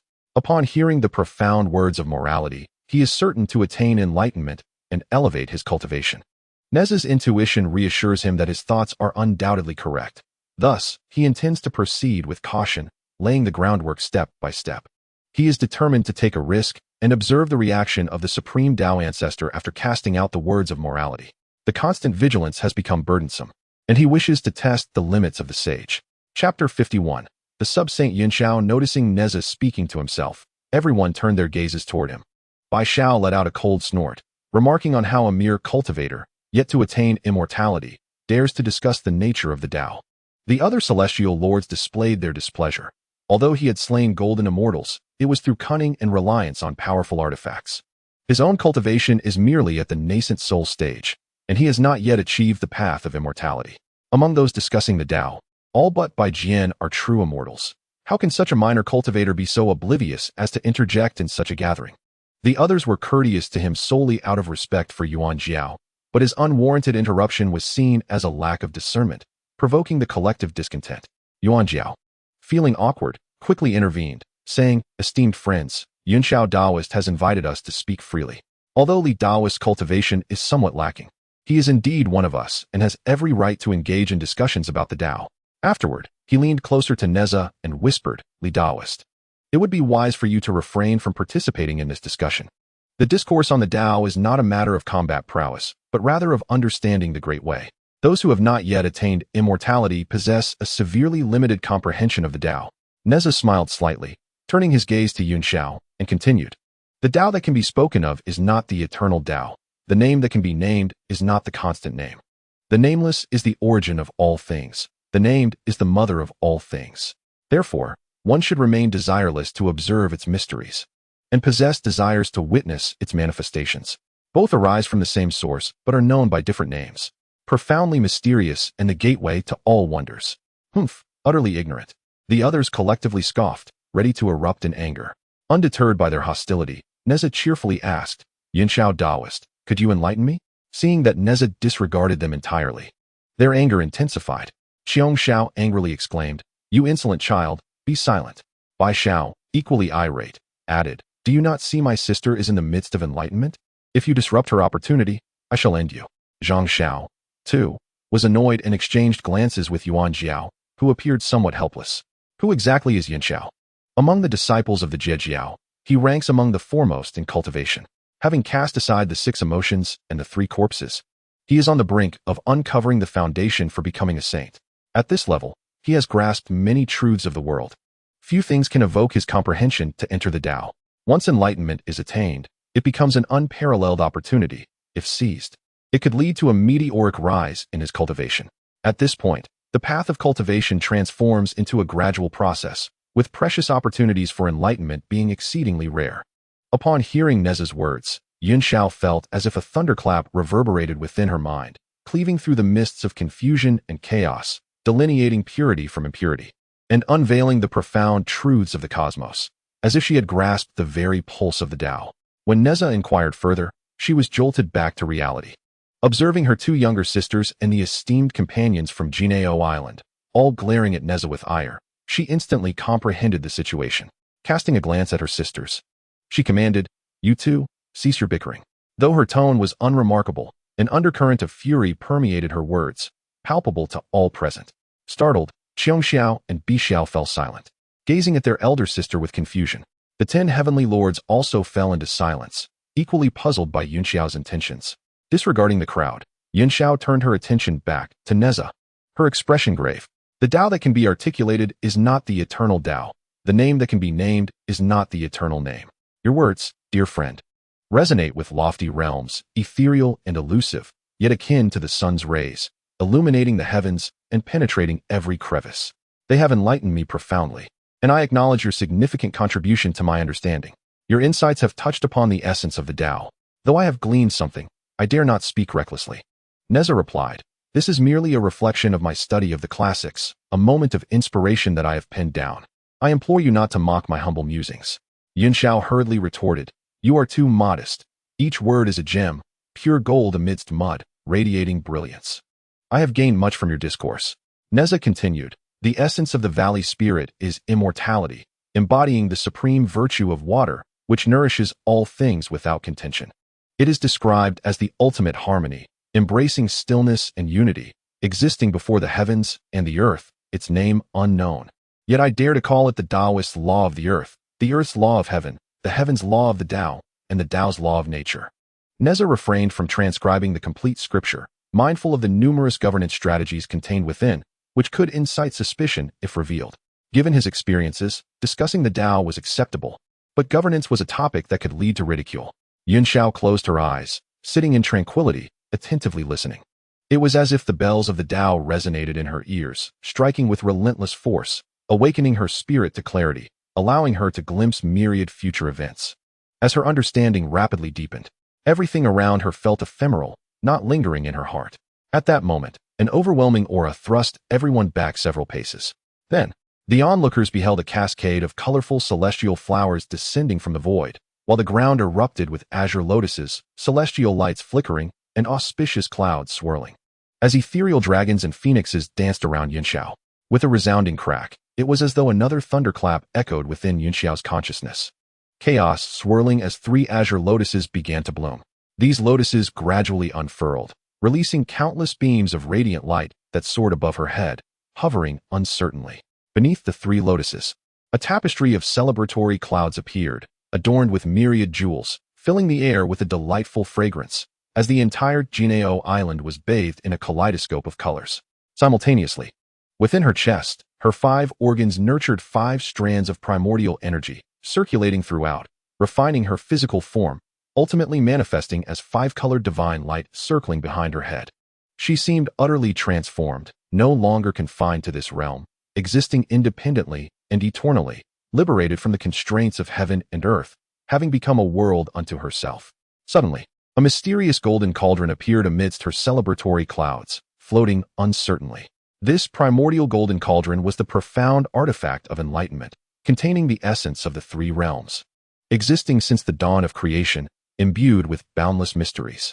Humanity follows the earth follows heaven, heaven follows the Tao, and the Tao follows nature. All things in the world are manifestations of the Tao, and I too am the Tao, so why seek externally? As she gradually opened her eyes, the primordial golden cauldron descended before her. She extended her hand and directed a surge of vital energy into the cauldron. My path is already established. This treasure is unnecessary for me. You may take it for your use. With a casual flick, she tossed the primordial golden cauldron to her 2 younger sisters. At that moment, everyone was astounded, gazing at her in sheer disbelief. Xiong Xiao and Bai Xiao paid no heed to the flying cauldron, their eyes fixated on their sister. Has the Taoist friend truly attained enlightenment? Nezha exclaimed, equally astonished, reciting the incomplete verses of the Tao Te Ching. Had Yunxiao truly grasped the Tao? It seemed almost too effortless to attain such a divine state. Yunxiao chuckled softly, rising to perform a gesture of respect towards Nezha, expressing gratitude for the support of her fellow cultivator. This is my understanding of the great Tao, which may be of some benefit to you. As for your speculation, enlightenment is not so easily achieved. She pointed her finger, and a beam of pristine light entered Nezha's consciousness. This encompassed all her insights into the Tao since the beginning of her cultivation, especially the recent understanding of the great Tao. What realm is this? Nezha inquired. Yunxiao replied, it is akin to a saint, but not quite. It may be referred to as a quasi-saint. Chapter 52. The shock of the realms. In that fleeting moment of Yunxiao's ascendance to quasi-sainthood, countless powerful beings across the myriad realms suddenly became aware. Their astonishment directed towards Golden Ao Island. Since the creation of the heavens and the earth, apart from the innate saints, someone had finally reached this extraordinary stage once more. On 3 immortal mountains, within the Bayou Palace, a young Taoist clad in azure robes, with black hair and beard, a slender face marked by distinct features, sat cross-legged on a cloud bed, quietly cultivating his spirit and contemplating the grand Tao of heaven and earth. Suddenly, 3 azure lotuses, each measuring 3 feet, blossomed above his head, slowly rotating, releasing streams of pure energy that transformed into auspicious vapors descending downward. A radiant 5-colored halo appeared behind his head, manifesting the saintly aura of the convergence of 3 flowers and the harmony of 5 energies. Who else could it be but the Tongtian saint of the... He abruptly opened his eyes, revealing the interplay of Tai Chi, the chaos of primordial void, and the cycles of the myriad realms, all unfolding before him. Ha ha ha, the flourishes. I never expected that our sect would produce a second saint before the Western teachings. Yun Xiao, from now on, you and I shall be fellow Taoists. With 2 saints from our lineage, we shall not allow the Western teachings to claim the spotlight. In the Xiandu heaven, within the 8 scenic palace, an elderly Taoist dressed in bright yellow robes, adorned with the black and white Taiyi symbol, with white hair and beard, holding a whisk, was deeply immersed in the profound mysteries of heaven and earth, unraveling the subtleties of the great Tao. Suddenly struck by inspiration, I hastily calculated with my fingers, my eyelids trembling slightly before I resumed my meditation on the great Tao, my expression remaining unchanged. On Kunlun Mountain, within the Jade Void Palace, a middle-aged Taoist clad in a white robe, with black hair and beard, a plump visage, and holding a jade rui, sat cross-legged upon a cloud bed of 8 treasures. Engrossed in a celestial scripture, abruptly sensing a stirring in his heart, he quickly stowed the scripture and silently channeled his primordial spirit for divination. Had the Yin Xiao achieved the sacred path? The calamity of the divine sealing brought forth new uncertainties, and the heavenly mysteries became increasingly obscure. After speaking, the Taoist put away the scripture and sat in silence. In the impoverished western lands, there stood a spiritual mountain named Shumi. On Shumi Mountain, 2 venerable individuals of great virtue practiced, having once made a grand vow to save and guide the world. Within the mountain lay a pool of 8 virtues, beside which 2 gaunt Taoists sat in discussion. Suddenly, the 2 engaged in discourse paused and gazed eastward. Indeed, it was the sacred land of the East, a realm blessed with both talent and spirit. Since the dawn of creation, the first to attain the status of a sub-saint emerged from the East. Alas, in the West, the poverty of the land and the dullness of its beings hindered their comprehension of the Tao, ultimately necessitating the arrival of 3,000 worldly guests from the East to revitalize our Western teachings, lamented the slender Taoist. His companion, a portly figure with a square face and large ears, wore a look of sorrow that deepened upon hearing the words of the lean Taoist. What you say is indeed true. However, the emergence of a sub-saint from brings forth further uncertainties and muddles the heavenly order. The future becomes increasingly difficult to predict. Yet, the slender Taoist displayed a confident demeanor, smiling. My brother speaks heavily. Divine powers cannot oppose destiny. As fate unfolds, all shall find its predetermined course. We need only to align with the heavens to receive their blessings. The other remained silent, seated upon a 12-petaled lotus, engaged in quiet cultivation. In various realms, Nuwa Palace, Fire Cloud Cave, the Heavenly Court, the depths of Biming, the Blood Sea of the 9 Nether, and Wuzhuang Temple, beings slightly opened their mystical eyes, gazing towards Golden Ao Island. At that moment, as all eyes turned towards it, Yun Xiao chuckled lightly, waving a grand hand, enveloping the entire Golden Ao Island in an infinite mist. Even the true sages could only glimpse vague, indistinct images. A sub-saint? What distinction exists between this and a true sage? Nezha remained perplexed, having brought forth fragmented moral truths. He did not attract any ill fortune, thus his apprehension diminished. Achievements in virtue, merit, and words are the 3 immortals of a sage. Yet I have yet to attain them. Possessing the strength of a sage, but lacking their moral conduct, does not qualify one as a true sage. Hence, I am termed a sub-saint. Observers of the discourse between Yun Xiao and Nezha felt as though they were witnessing a ghost. Initially, they had mocked Nezha for his ignorance of propriety and weight. Yet now, it seemed more fitting to describe them that way. The slap to their faces echoed painfully. For the one they had scorned had become a half-master to sub-saint Yun Xiao, who honored him with the respect of a disciple. They felt as though their faces were swelling from the severity of the blows dealt to their pride. Pray tell, my fellow Taoists, what does it mean for us, the practitioners of Qi? Nezha shifted the topic, for this was his true intent. As for Yun Xiao's ascension to sub-saint, it was not a deliberate endeavor, merely an unintended consequence of an innocent action. Yun Xiao remained silent as she surveyed the assembly before her. Pray tell, she began, what is the purpose of our cultivation as Qi practitioners, harmonizing the dragon and the tiger, nurturing our primordial spirit, and enduring the arduous path of enlightenment? If this were earlier, I dare say many would have eagerly spoken up. The crowd exchanged glances between Yun Xiao and Nezha, and for a moment, silence enveloped them. Sensing the awkward atmosphere, Yuan Jiao summoned his courage and spoke. We cultivate, of course, to attain the Tao and achieve longevity, to transcend the 3 realms and escape the 5 elements. The others nodded in agreement. Even Xiongxiao and Bixiao refrained from speaking, their gazes towards Nezha tinged with trepidation. Is this truly the essence of your path? Nezha inquired, observing the group. As he appeared as usual, Yuan Zhao's fear began to dissipate, and he affirmed, indeed. We Qi practitioners seek to comprehend the profound truths of the heavenly Tao, act in accordance with it, cultivate for longevity, roam freely between the North Sea and Kangwu, unencumbered by material concerns, untroubled in spirit, and undisturbed by the affairs of others. Nezha chuckled. Well said. To comprehend the great Tao, to act in accordance with heaven, to roam freely in the cosmos, unencumbered by material things, untroubled in spirit, and undisturbed by the affairs of others. May you all remember these words and not let the distractions of the world cloud your vision, forgetting your original intent. Becoming entangled in material concerns, troubled in spirit, and acting against the heavens. Yin Xiao added, to act in harmony with heaven is effortless, while to act against it brings toil. No divine power can rival the decrees of fate. To remain ignorant of these decrees ultimately leads to emptiness. Suddenly, ominous thunder rolled as dark clouds gathered above, crackling with lightning that slithered through the heavens like colossal serpents. Moments later, the storm coalesced directly above the hall of the heavenly monarch. Alas, my friend Aowan has broken through. This is her true dragon tribulation, Yuan Zhao exclaimed, realizing that in their philosophical discourse, over 10 days had slipped by unnoticed. In that brief span, Aowan had shattered her limitations and confronted the true dragon tribulation. Sister Yin Xiao, can you help our friend Aowan disperse the tribulation clouds? Fairy Kaiyan, who shared a close rapport with Aowan, felt a surge of trepidation upon witnessing the magnitude of the impending thunderstorm. Yin Xiao's expression grew serious. The true dragon tribulation is both a calamity and an opportunity. To forcibly disperse it would merely provide a shortcut, leaving her path incomplete. The entanglements of cause and effect would demand recompense in the future, rendering that moment even more perilous. Should she successfully navigate the true dragon tribulation, she shall receive unimaginable benefits, securing a solid foundation for her future achievements. You must cultivate without the intent of cleverness. Upon hearing this, the assembly fervently agreed.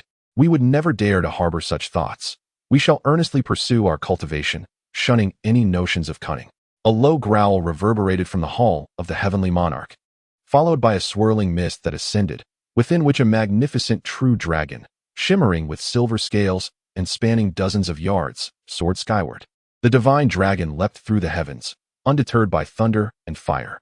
To seek the fruit of the Tao amidst tribulations, one must refine the mortal self and comprehend the true celestial being. The colossal dragon raised its head to confront the infinite lightning, releasing a resounding roar before transforming into a streak of light, plunging into the heart of the true dragon tribulation. Chapter 53. Nezha's heavenly tribulation. As the assembly focused on Aowan's true dragon tribulation, Nezha began to undergo a transformation of his own. A multitude of auspicious energies erupted from the void, while delicate white petals blossomed from the abyss. Golden lotuses surged forth from the ground, encircling Nezha in an instant. An ethereal aura of countless blessings enveloped him, with myriad jewels cascading down, enhancing his otherworldly presence. Amidst this celestial radiance, golden light descended from above, merging with his consciousness, and a faint halo of golden light appeared behind his head. The wheel of meritorious virtue? Yuncio gazed at Nezha in astonishment, realizing that the profound truths he had just articulated stemmed from Nezha's own enlightenment. No wonder the divine blessings were bestowed upon him. The ultimate truths of the Tao are typically ineffable, yet he had eloquently expressed them, elucidating the Tao for all practitioners in the realm, truly a boundless merit. Alas, his teachings were not yet complete. Had they been so, his merits would have been even greater. Initially, Nezha felt a sense of disappointment. He had brought the truths of virtue to the world of the investiture of the gods. If the supreme Taoist ancestors sought to confront him, that would be understandable. But since there had been no response, it indicated a lack of karmic entanglement. If that were the case, the heavens ought to bestow merits upon him. Moreover, Yuncio had attained the status of a lesser sage through his insights. What immense merit that entailed. Yet, the universe remained unresponsive. Now, witnessing the descent of divine merit and the formation of a golden wheel of virtue behind him, Nezha finally felt a sense of peace. The wheel of meritorious virtue, a veritable shield of unparalleled strength, free from karmic entanglements, transforming calamities into blessings. As long as one refrains from defying the heavens and the Tao, few would dare to oppose him. The boundless longevity and fortune he had not anticipated, merely sharing a few insights on cultivation, had granted him such vast merits. A delightful surprise indeed. Surely, in his future endeavors, heavenly tribulations would not befall him. Yuncio, somewhat dazed, instinctively replied, "Indeed, my friend, with the protection of merit. Calamities shall not approach you." Nezha beamed with joy, his smile stretching ear to ear. However, before he could fully relish his happiness, he noticed an expanse of ominous black clouds gathering in the sky, obscuring even the calamity clouds of the true dragon's tribulation. The endless black clouds swirled slowly, gathering lightning bolts towards the center, where a colossal vortex materialized. Within this vortex, an unfathomable power of lightning amassed, intensifying and glowing with an eerie blue hue. "Yuncio, could this possibly be your tribulation for attaining sainthood?" Nezha exclaimed, his heart racing with trepidation at the sight of such a monumental heavenly tribulation. Feeling as though the end of days had arrived, Yuncio gazed at the ominous clouds above with confusion, stating, "This is not my tribulation. There is no heavenly calamity upon attaining sainthood. Once one becomes a sage, they comprehend certain celestial laws, thus evading tribulation." Nezha looked quizzically at the others, asking, "Then whose is it? What could have summoned such a formidable heavenly calamity? It must be the tribulation of a golden immortal, at the very least."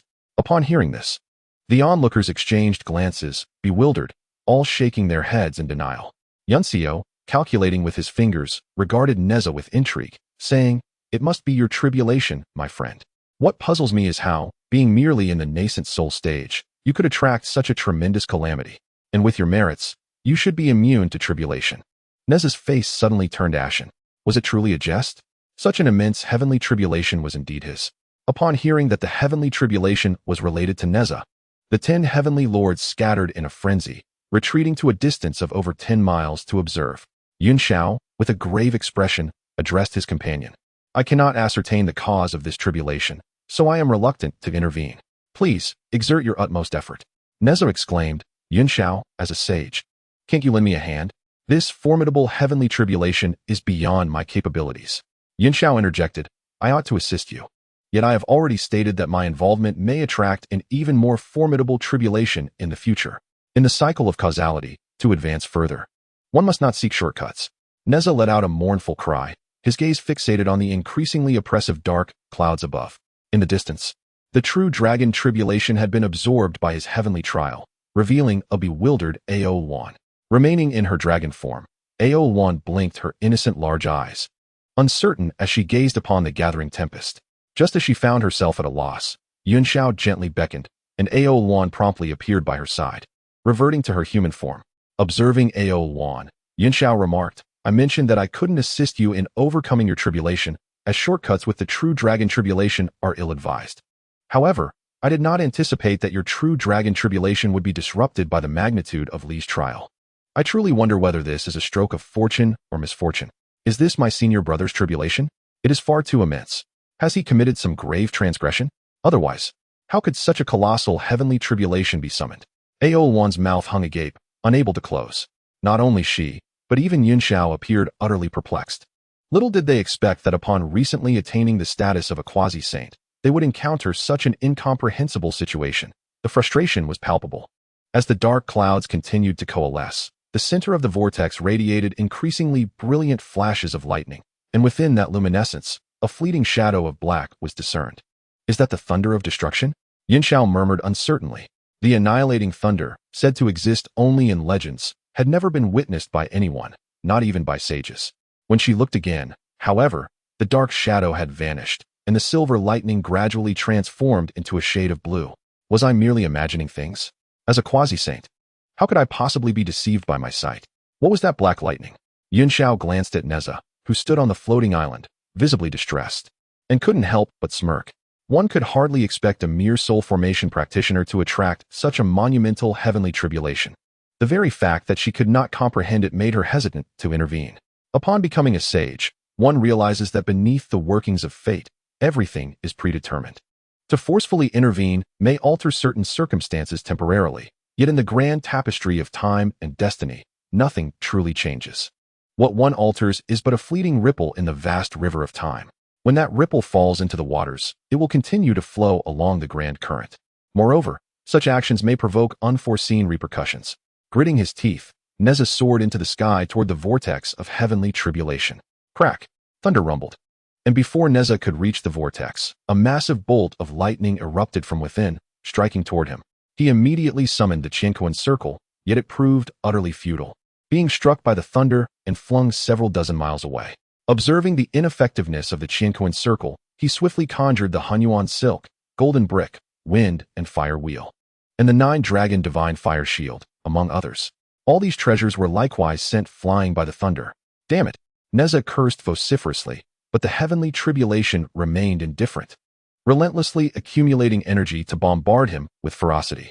Nezha growled. As the saying goes, when a man dies, he faces the heavens. If I cannot escape this fate, then I shall confront it head-on. No sooner had he spoken than the massive vortex of the heavenly tribulation came to a halt, unleashing torrents of thunder that rained down upon him like a deluge. Boom, boom, boom.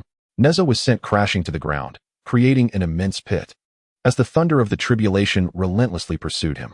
Suddenly, the earth trembled, and a deep, resonant roar emanated from the depths of the sea. If one were to ascend into the skies, they would witness the colossal golden tortoise island suddenly sprouting a massive dragon head, roaring defiantly at the heavens, before darting swiftly across the sea. The tribulation clouds above trailed closely behind the golden tortoise island, striking it with relentless bolts of thunder. Chapter 54. The annihilating divine thunder above the East Sea. An extraordinary sight unfolded. The immense golden tortoise island fled rapidly, raising towering waves that soared hundreds of feet high, crushing countless sea creatures beneath them. Numerous wandering cultivators, startled from their abodes, stifled their curses and hastily retreated, realizing that the enormous golden tortoise island, accompanied by boundless heavenly tribulation, rampaged through the East Sea. Anyone who dared utter a curse would find themselves in its path. From a distance, the vast golden tortoise island resembled an ancient Kunlong, swiftly navigating the waters, while the thunderous clouds above appeared as its expelled torrents of seawater, cascading like a fountain. The tribulation clouds roiled incessantly, and countless formidable bolts of thunder struck down upon the golden tortoise island. The island trembled violently, emitting anguished cries, while fissures appeared upon its shell at the Taoist valley, prompting the golden tortoise to hasten its flight. At this moment, Nezha clung tightly to the tortoise shell, unable to rise, as the colossal shell was on the verge of being pierced by the thunder, emitting thick plumes of black smoke. It was no wonder the golden tortoise had gone mad. Those observing from afar were utterly bewildered. What kind of calamity was this? A mere heavenly tribulation had turned the Taoist sight into chaos, and they were left in the dark about the whereabouts of the golden tortoise. Furthermore, they could only witness the endless thunder crashing down from the heavens, unable to discern Nezha's plight within the tribulation. Even Yuxiao furrowed her brows, uncertain of the circumstances within the tribulation, yet she knew Nezha had not perished. The ongoing thunderstorm indicated that he still lived. If the one facing the tribulation were to perish, the heavenly tribulation would automatically dissipate. At that moment, within the storm of thunder, Nezha cursed incessantly, for aside from cursing, he knew not what else to do. All his treasures had been shattered by the divine lightning, leaving him with only the Qingming sword. As he unsheathed the Qingming sword, the heavens unleashed a torrent of thunder, each bolt cascading in rapid succession, merging into an unbroken symphony of lightning. Had it not been for his apocalyptic demonic form achieving the 4th level, he would have long since perished. Get away from me, Nezha roared, propping himself up with the Qingming sword, gradually rising to his feet as the myriad treasures flung by the thunder returned to him. He stood there with great difficulty, his garments reduced to mere ashes, his body marked with charred streaks from the relentless strikes of lightning. Is this considered a divine baptism? To be cleansed by thunder, even if it is akin to the excrement of a scorpion. Blood streamed from Nezha's 7 orifices, smoke rising from his ears, his hair standing on end like a frenzied explosion. What brought him solace was the fact that his physical form remained unscathed. Yet, his primordial spirit could no longer take shape, dissolving into a dark golden mist within his sea of consciousness, violently swirling and dissipating whenever it neared a human form. The blue lightning pierced through his flesh, burrowing into his being, ultimately wreaking havoc within his sea of consciousness. This sea, also known as the Purple Palace or the Mud Pill Palace, is the most vital yet fragile part of the human body, the repository of the spirit. Now, as boundless thunder penetrated his flesh and wreaked havoc in his sea of consciousness, the danger was extreme. Should this sacred space be harmed, the path to enlightenment would be irreparably lost. Just as Nezha's heart brimmed with trepidation, his primordial spirit, now a dark golden mist, surged towards the oncoming lightning. His spirit transformed into a sponge, absorbing the lightning like seawater, devoured without a ripple. Before Nezha could fully comprehend the phenomenon, a tremendous force of absorption emanated from both his physical form and primordial spirit, consuming all the thunder, especially that strand of dark golden essence. Akin to a colossal whale drinking in water, every bolt of lightning that struck him vanished silently into his being, without a trace of a splash. Yet, the magnitude of his tribulation was overwhelming, with the descending thunder being relentless and dense, only a fraction of it being absorbed by him. Oh, the essence of annihilation has saved me at a critical moment. I wonder how much it can truly consume. Nezha, wielding the Qingming sword, gasped for breath, having been severely drained by the ferocity of the lightning strikes. He raised his gaze towards the vortex of tribulation, suddenly leaping forth, charging directly into the heart of the infinite thunder, soaring towards the center of the swirling tempest. Amidst the lightning, he forged a path through sheer force, devouring every bolt that dared to touch him. Though capable of absorbing the celestial thunder, its impact upon him remained substantial. It took nearly half an hour for him to reach just beneath the vortex. With a fierce roar, he summoned all his strength and leapt upwards, finally penetrating the eye of the storm. As he entered the vortex's center, the infinite torrents of lightning abruptly ceased, while the boundless calamity clouds above began to converge towards the eye. When all the calamity clouds gathered at the vortex's core, they coalesced into a vast azure sphere of lightning, spanning over 10 acres. The colossal thunder sphere rotated slowly, crackling with sounds akin to firecrackers, while arcs of electricity flickered across its surface. The onlookers on Golden Tortoise Island felt an exhilarating current coursing through their bodies, causing their hair to stand on end. Yunxiao squinted his eyes in astonishment, realizing that, despite his semi-saint cultivation, he was utterly incapable of penetrating the mysteries of this immense thunder sphere. Were Nezha to behold the spectacle of the thunder sphere, he would undoubtedly exclaim, "A spherical lightning." Though he had never witnessed it in person, he had heard whispers of it in his past life. This type of lightning could traverse walls and barriers, unimpeded by any object. At times, it could annihilate everything in its path, while at others, it would depart silently without causing any harm. Some had claimed it to be thunder from a higher dimensional space. However, it now appeared to be thunder from the realm of deities and demons, a tribulation that cultivators must confront. Upon entering the vortex of thunder, Nezha was startled to discover himself in a secluded space, dominated by a serene azure lake. The lake was not particularly large, spanning merely a few acres. To his astonishment, the water in the lake was not ordinary but rather thunder water, formed from the essence of lightning, with occasional arcs of electricity dancing across its surface. The thunderwater lake was remarkably clear, revealing the depths that extended several dozen fathoms below, devoid of any life. Nezha found himself completely immersed in the lake, floating aimlessly, while tendrils of potent lightning energy seeped into his flesh, continuously devoured by the annihilating essence within him. Was there life within this thunderwater? Suddenly, he caught a fleeting glimpse of a shadow darting across the lake. Rubbing his eyes vigorously, he was dismayed to find the shadow had vanished. After an extensive search, he was about to relinquish hope when the shadow flitted past him once more. Prepared this time, he gave chase, yet the shadow moved with astonishing speed, eluding Nezha's grasp. Nevertheless, he persevered, urging the annihilating demonic form within him to hasten the absorption of the lightning power. As he accelerated the consumption of the lightning energy, the very thunderwater that had initially impeded him transformed into an ally, exponentially increasing his speed, allowing him to pounce upon the shadow in an instant. When he reached out to seize the shadow, it surprisingly burrowed into his body, willingly merging with the essence of annihilation. Annihilation, divine thunder, echoed through Nezha's mind as the essence absorbed the shadow. Chapter 55. Worship at the Purple Sky Palace. The onlookers below wore expressions of deep concern. Having learned from Yunxiao that Nezha had likely entered the thunder sphere, Ao Luan, overwhelmed with emotion, wept, her tears resembling rain-soaked pear blossoms, evoking sympathy from all. The 10 heavenly lords exchanged astonished glances, gazing at the suspended thunder sphere, bewildered by the level of this tribulation. For they had neither heard of nor witnessed such a phenomenon. Yunxiao, having cultivated since the dawn of creation and endured countless ages, also had never encountered such a thunder tribulation. At this moment, she could no longer afford to hesitate. She was determined to intervene and rescue Nezha. She rescued Nezha for 2 reasons. One was to fulfill a karmic obligation, and the other, more significant reason, was to investigate the nature of the thunder tribulation, to discern what it truly was. If she could grasp its profound essence, perhaps it would facilitate her ascension in the path of enlightenment. However, as her hand neared the thunderball, An inexplicable wave of immense terror surged within her, akin to facing death itself, engulfing her in dread. How could this be? Now that she had attained the status of a quasi-saint and comprehended certain celestial principles, even a true saint could not slay her, only suppress her. Yet, how could such a diminutive thunderball evoke such an overwhelming sense of peril? The moment she touched it, it could very well lead to her demise. How utterly astonishing. Yunxiao suddenly withdrew her hand, trusting her intuition, which would not deceive her.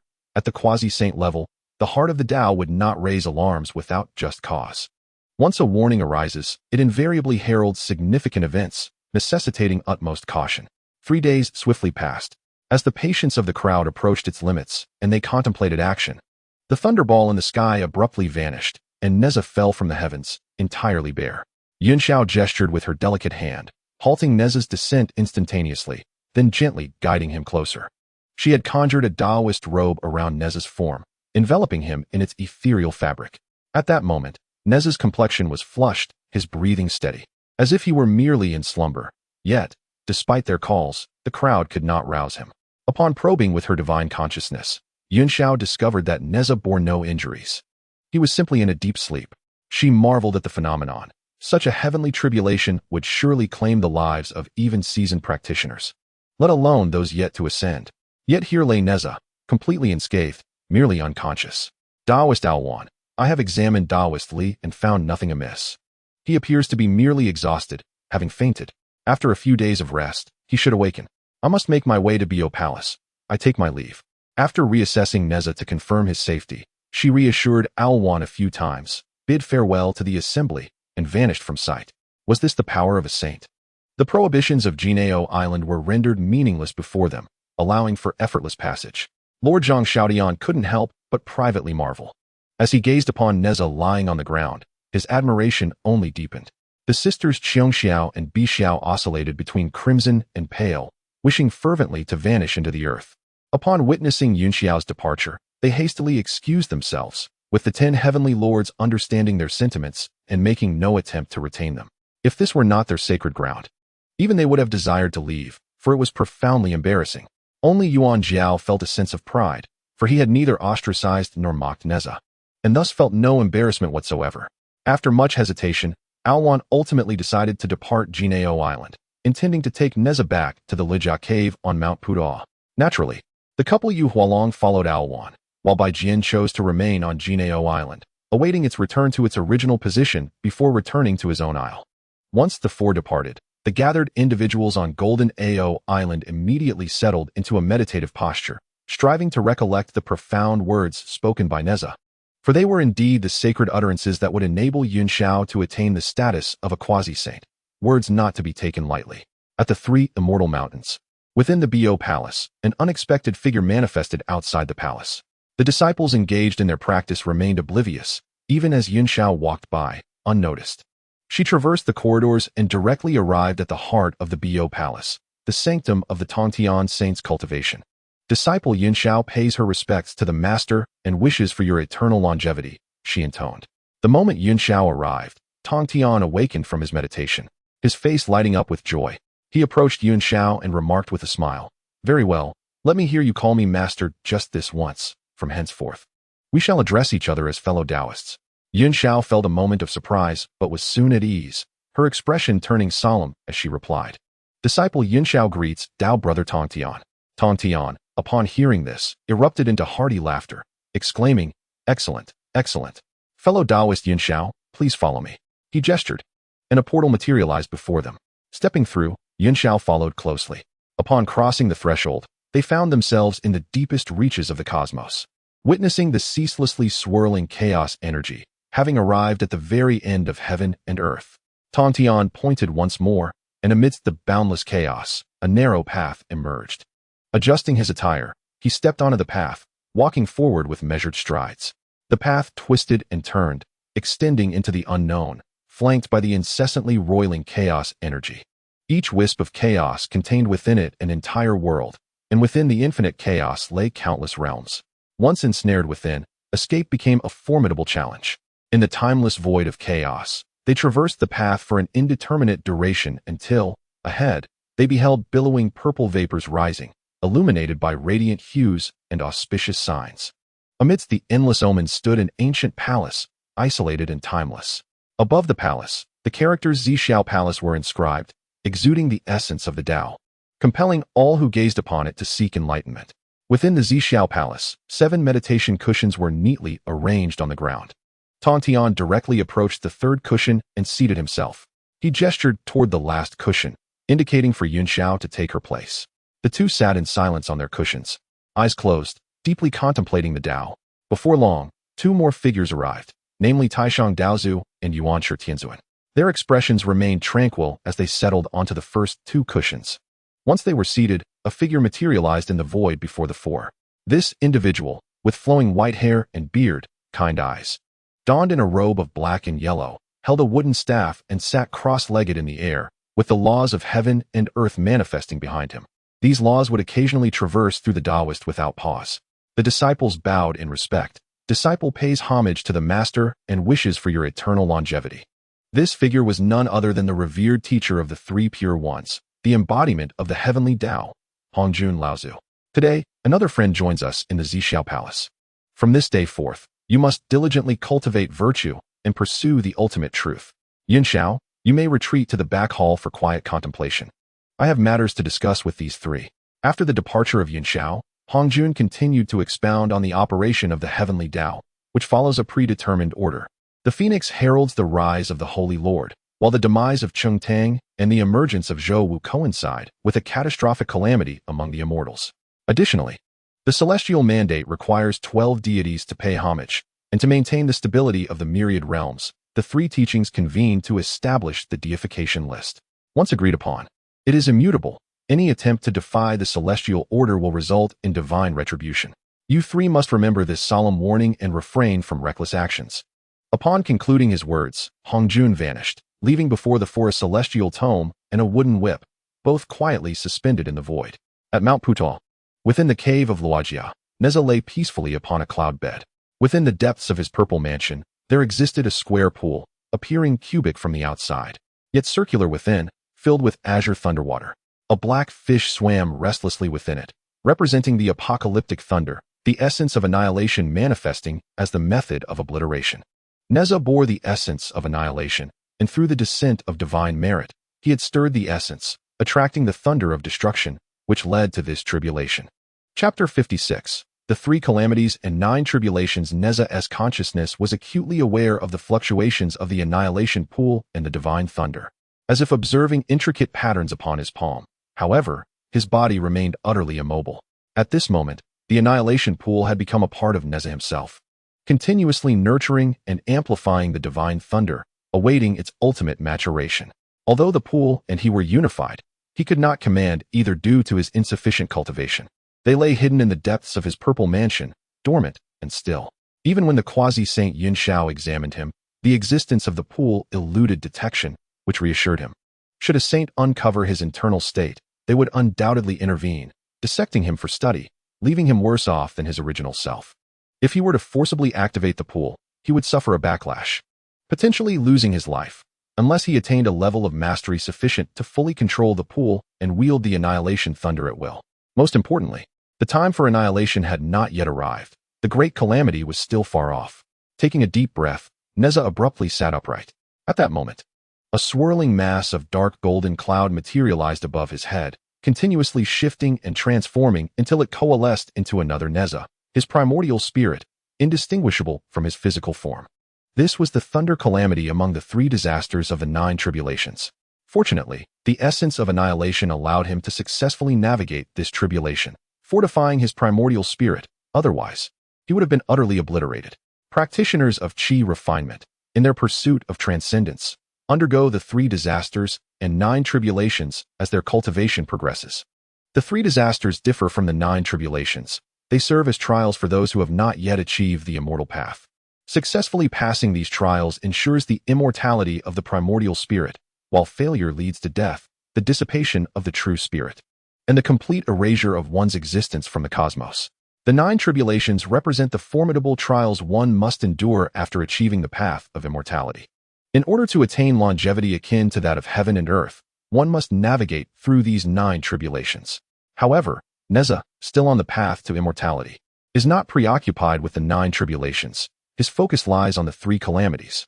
Among the 3, the thunder calamity is comparatively manageable, with sufficient strength and resilience. One may withstand its onslaught. For those lacking in power, there exist elusive methods to evade the 3 calamities, yet these secret techniques remain inaccessible to the average person. Those who possess adequate strength often disdain the use of such evasive measures, for the 3 calamities serve as essential tests for practitioners of Qi to attain true immortality. Only by facing these trials can one genuinely achieve everlasting life.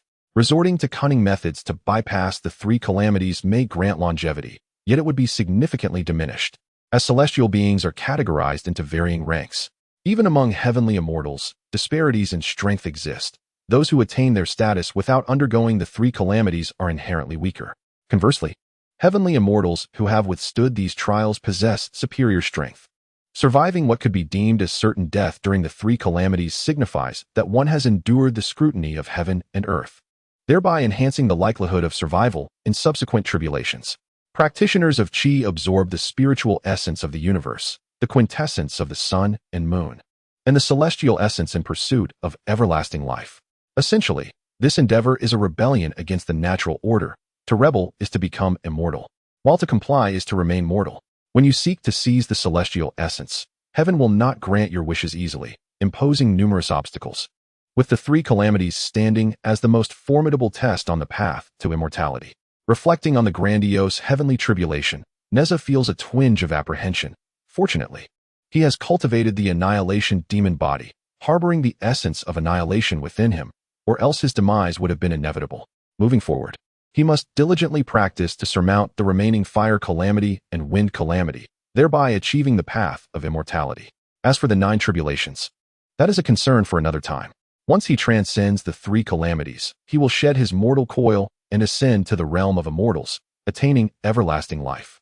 However, it is essential to note that everlasting life does not equate to eternal existence. It merely signifies an extension of lifespan, a feat achievable through various divine herbs and fruits, such as the ginseng fruit and the peach of immortality. To truly attain the legendary status of sharing longevity with heaven and earth, one must ultimately conquer the 9 tribulations. The 9 tribulations are undoubtedly more challenging than the 3 calamities, but that is a matter for the future, and Nezha prefers to set it aside for now. He introspects, examining his body. Aside from the hidden annihilation thunder pool deep within his purple palace, he notes a transformation in his primordial spirit. His entire being now radiates a dark golden hue, entwined with auspicious purple energy, a manifestation of having endured the thunder calamity. Though his physical form remains at the 4th level, it has progressed from the initial to the mid-stage, rendering his body several times more resilient. Where he once could withstand the heavenly seal without succumbing, he can now not only endure but counterattack with a punch or 2. The Qingming blade, having undergone the trials of the heavenly tribulation, has also experienced a transformation, becoming increasingly luminous and infused with spirit, completely erasing the traces of the tiger's soul. His sea of consciousness is now enriched with a wealth of knowledge and experience in cultivation, imparted to him by the semi-saint Yuntian, including the journey of Yunshao from the initial steps on the path to achieving the status of a sub-saint, along with a wealth of knowledge regarding formations, alchemy, and other subjects. The 3 Shaos have attained remarkable mastery in formations. The 9-bend Yellow River formation they devised even ensnared the 12 golden immortals of the Chan school, with only the lantern-lighting Taoist managing to escape, highlighting the formidable nature of such formations. Among the teachings Yunshao imparted to him was the 9-bend Yellow River formation. Despite acquiring an abundance of knowledge and experience, it does not imply that Nezha has fully absorbed this wisdom. It is akin to implanting a chip imbued with all knowledge into someone's brain. While they may possess all the information, it does not belong to them. Once the chip is removed, they are left with nothing. To transform this knowledge into one's own, one must engage in gradual learning and attain a thorough understanding. The wisdom Yunshao shared is profoundly intricate, much of which Nezha finds incomprehensible. It resembles a particularly challenging mathematical problem where, even if all steps of the solution are laid out, comprehension may elude one due to the multitude of concepts involved, many of which are unfamiliar. What Yunshao has conveyed is akin to such a mathematical conundrum, yet it is exponentially more complex. At this moment, Nezha has merely mechanically learned the divine arts, lacking comprehension of the underlying principles. It is comparable to someone who can fire a gun but knows nothing of its manufacture or the principles governing the projectile's discharge, aware of the mechanics but ignorant of the rationale. Practitioners of Qi cultivation strive for immortality, aspiring to coexist with the heavens and comprehend the great Tao. It is not sufficient to merely wield a weapon. One must also grasp the principles behind its creation.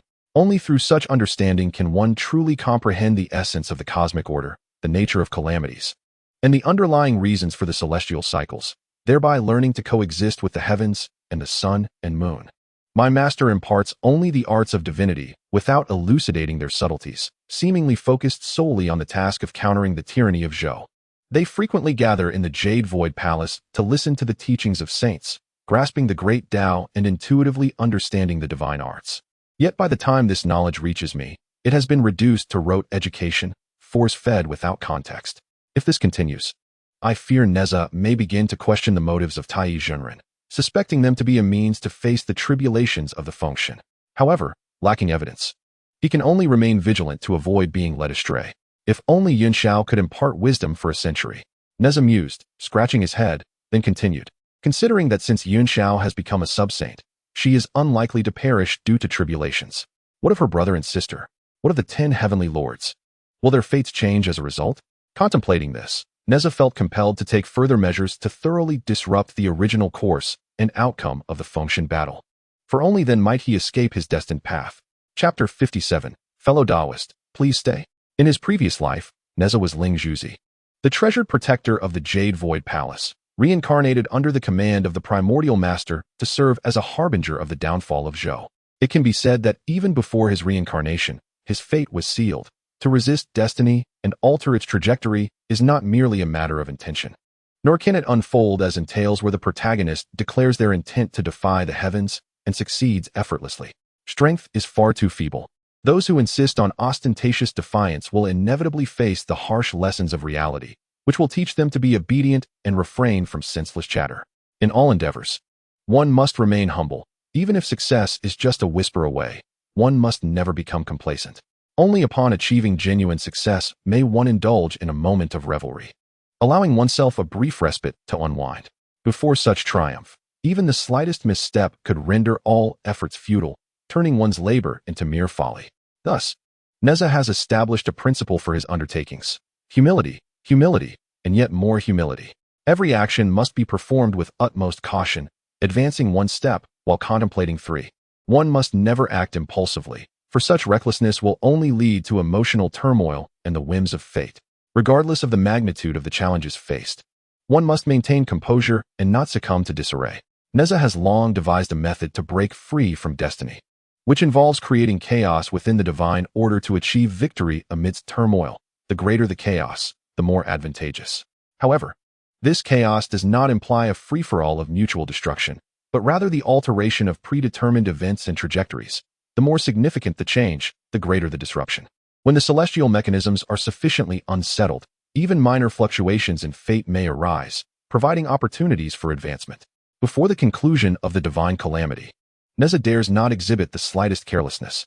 The so-called mysteries of heaven are unpredictable, and the threads of fate are difficult to alter. Thus, one must not relax even a fraction. A moment's negligence could lead one back onto the original path. The narrative of retribution, where one repays flesh for flesh, remains a potential outcome, as does the transformation into a lotus incarnation. Once the physical body is lost, and one becomes a lotus incarnation, one's cultivation stagnates eternally. At that point, one is akin to a crafted artifact, with their spirit infused within. Once the artifact is formed, its attributes and power are fixed, making growth exceedingly challenging. This is also true for the lotus incarnation. This explains why Nezha could rampage with unparalleled might during the divine ordination, yet when it came to the journey to the west, Yang Jian could contend with the Monkey King, while Nezha faltered, for his cultivation was forever trapped at the moment of his transformation into a lotus incarnation. Though he has attained the 4th level of the world-destroying demonic form, numerous artifacts capable of vanquishing this demonic body still exist. Therefore, he remains vigilant. The workings of fate are intricate, and a singular misstep may entangle him in unimaginable consequences. Under such entanglement, he risks retracing his former steps.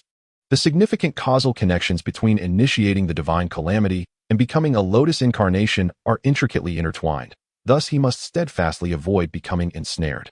Which cultivator would willingly forsake their advancement? To remain stagnant at a single realm? Aware of the stakes, he must strategize in advance to prevent such occurrences, no matter how arduous the battle may be. He surmises that the causality of initiating the divine slaughter is exceedingly burdensome, rendering an ordinary physical form incapable of withstanding it. Entangled in such fate led him to ultimately become a lotus incarnation. Thus, he must strive to avert the onset of the divine calamity. He would never be the first to slay someone renowned on the divine ranking. If he were to kill, he must ensure that the true spirit does not ascend the list. Brother, are you awake? The master instructed that upon awakening, you need not see him, but should return directly to Qianyuan Mountain, as the master uncle has matters to discuss with you. Just as Nezha contemplated the path ahead, Ao Luan entered with several celestial fruits. Upon seeing Nezha awake, she exclaimed and rushed over.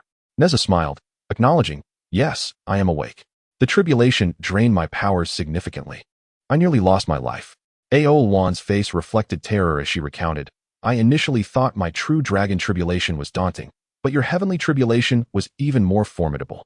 I was so frightened that I was rendered speechless, believing you, brother Nezha, would surely perish.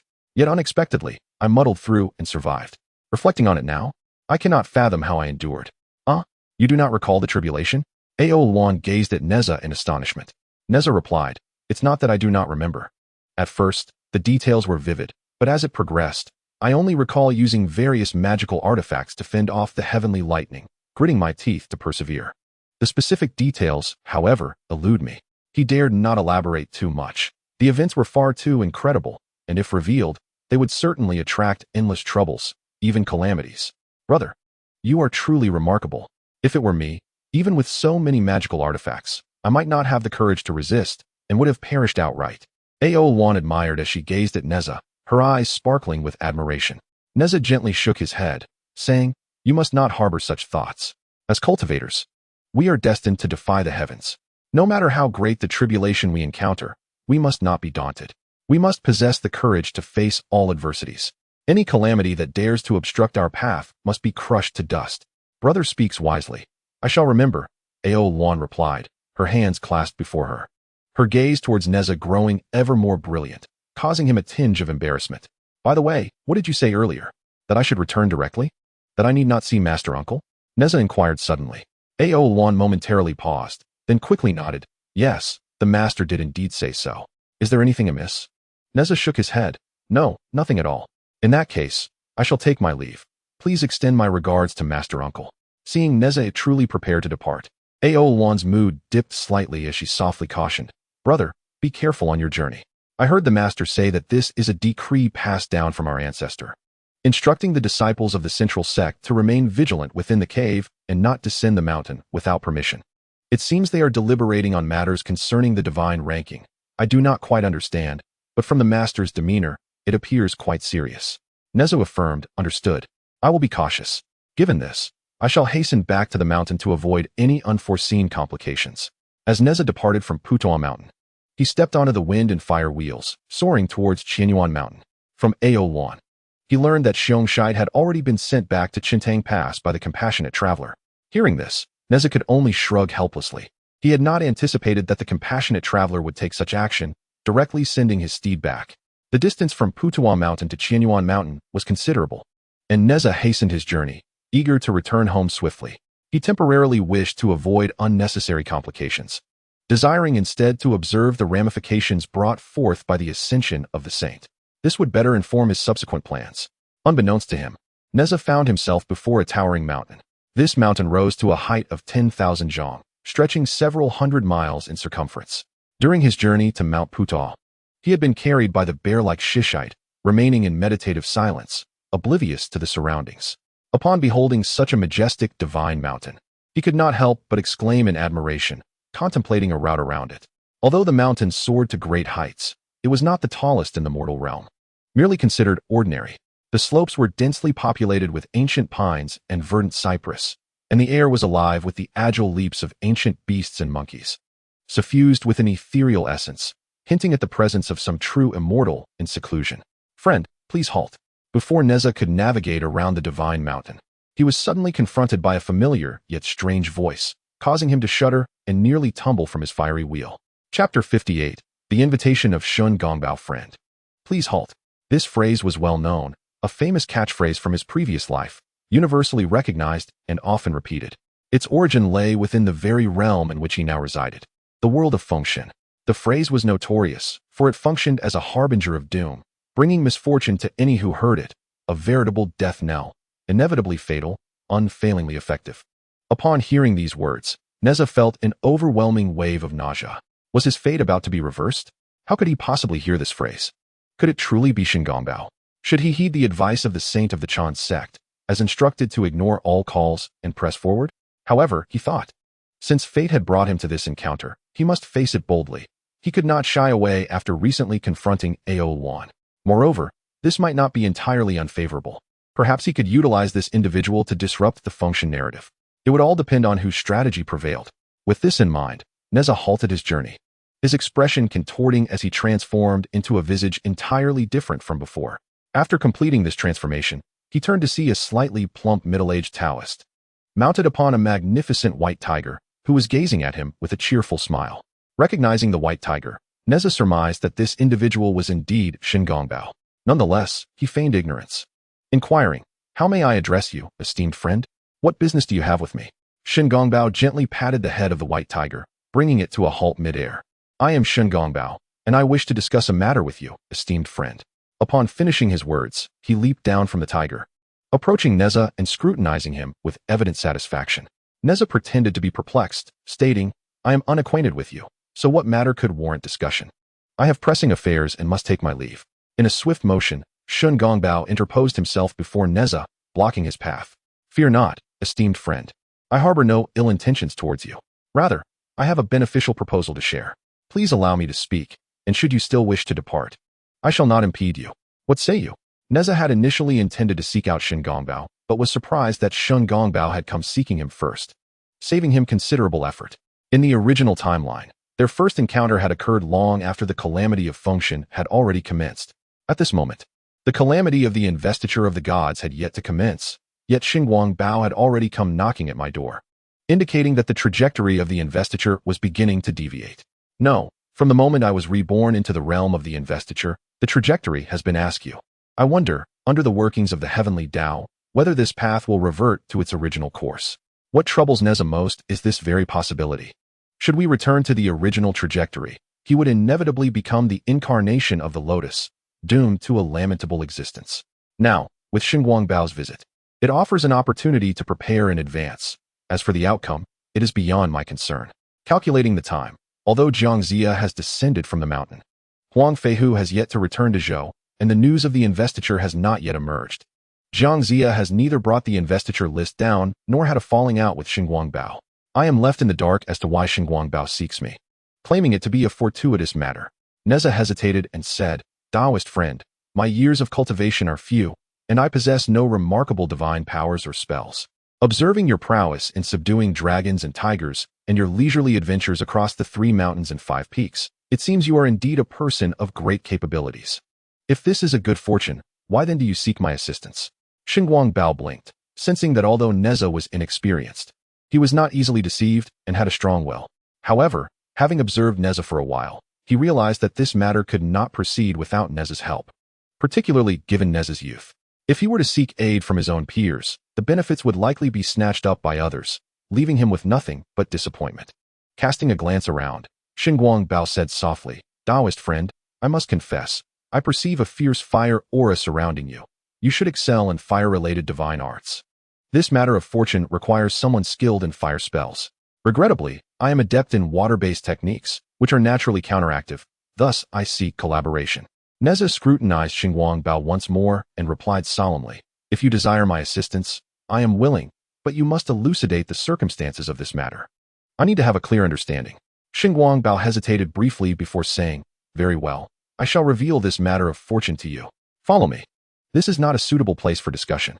Without hesitation, Nezha followed Shun Gongbao as they soared into the distance, arriving at an open expanse of grassland, where Shun Gongbao commanded the white-headed tiger to halt. Looking at Nezha, he stated, "My friend, I have cultivated for millennia, and by chance, I have learned of a secret location, rumored to house treasures belonging to the 3-legged Golden Crow clan.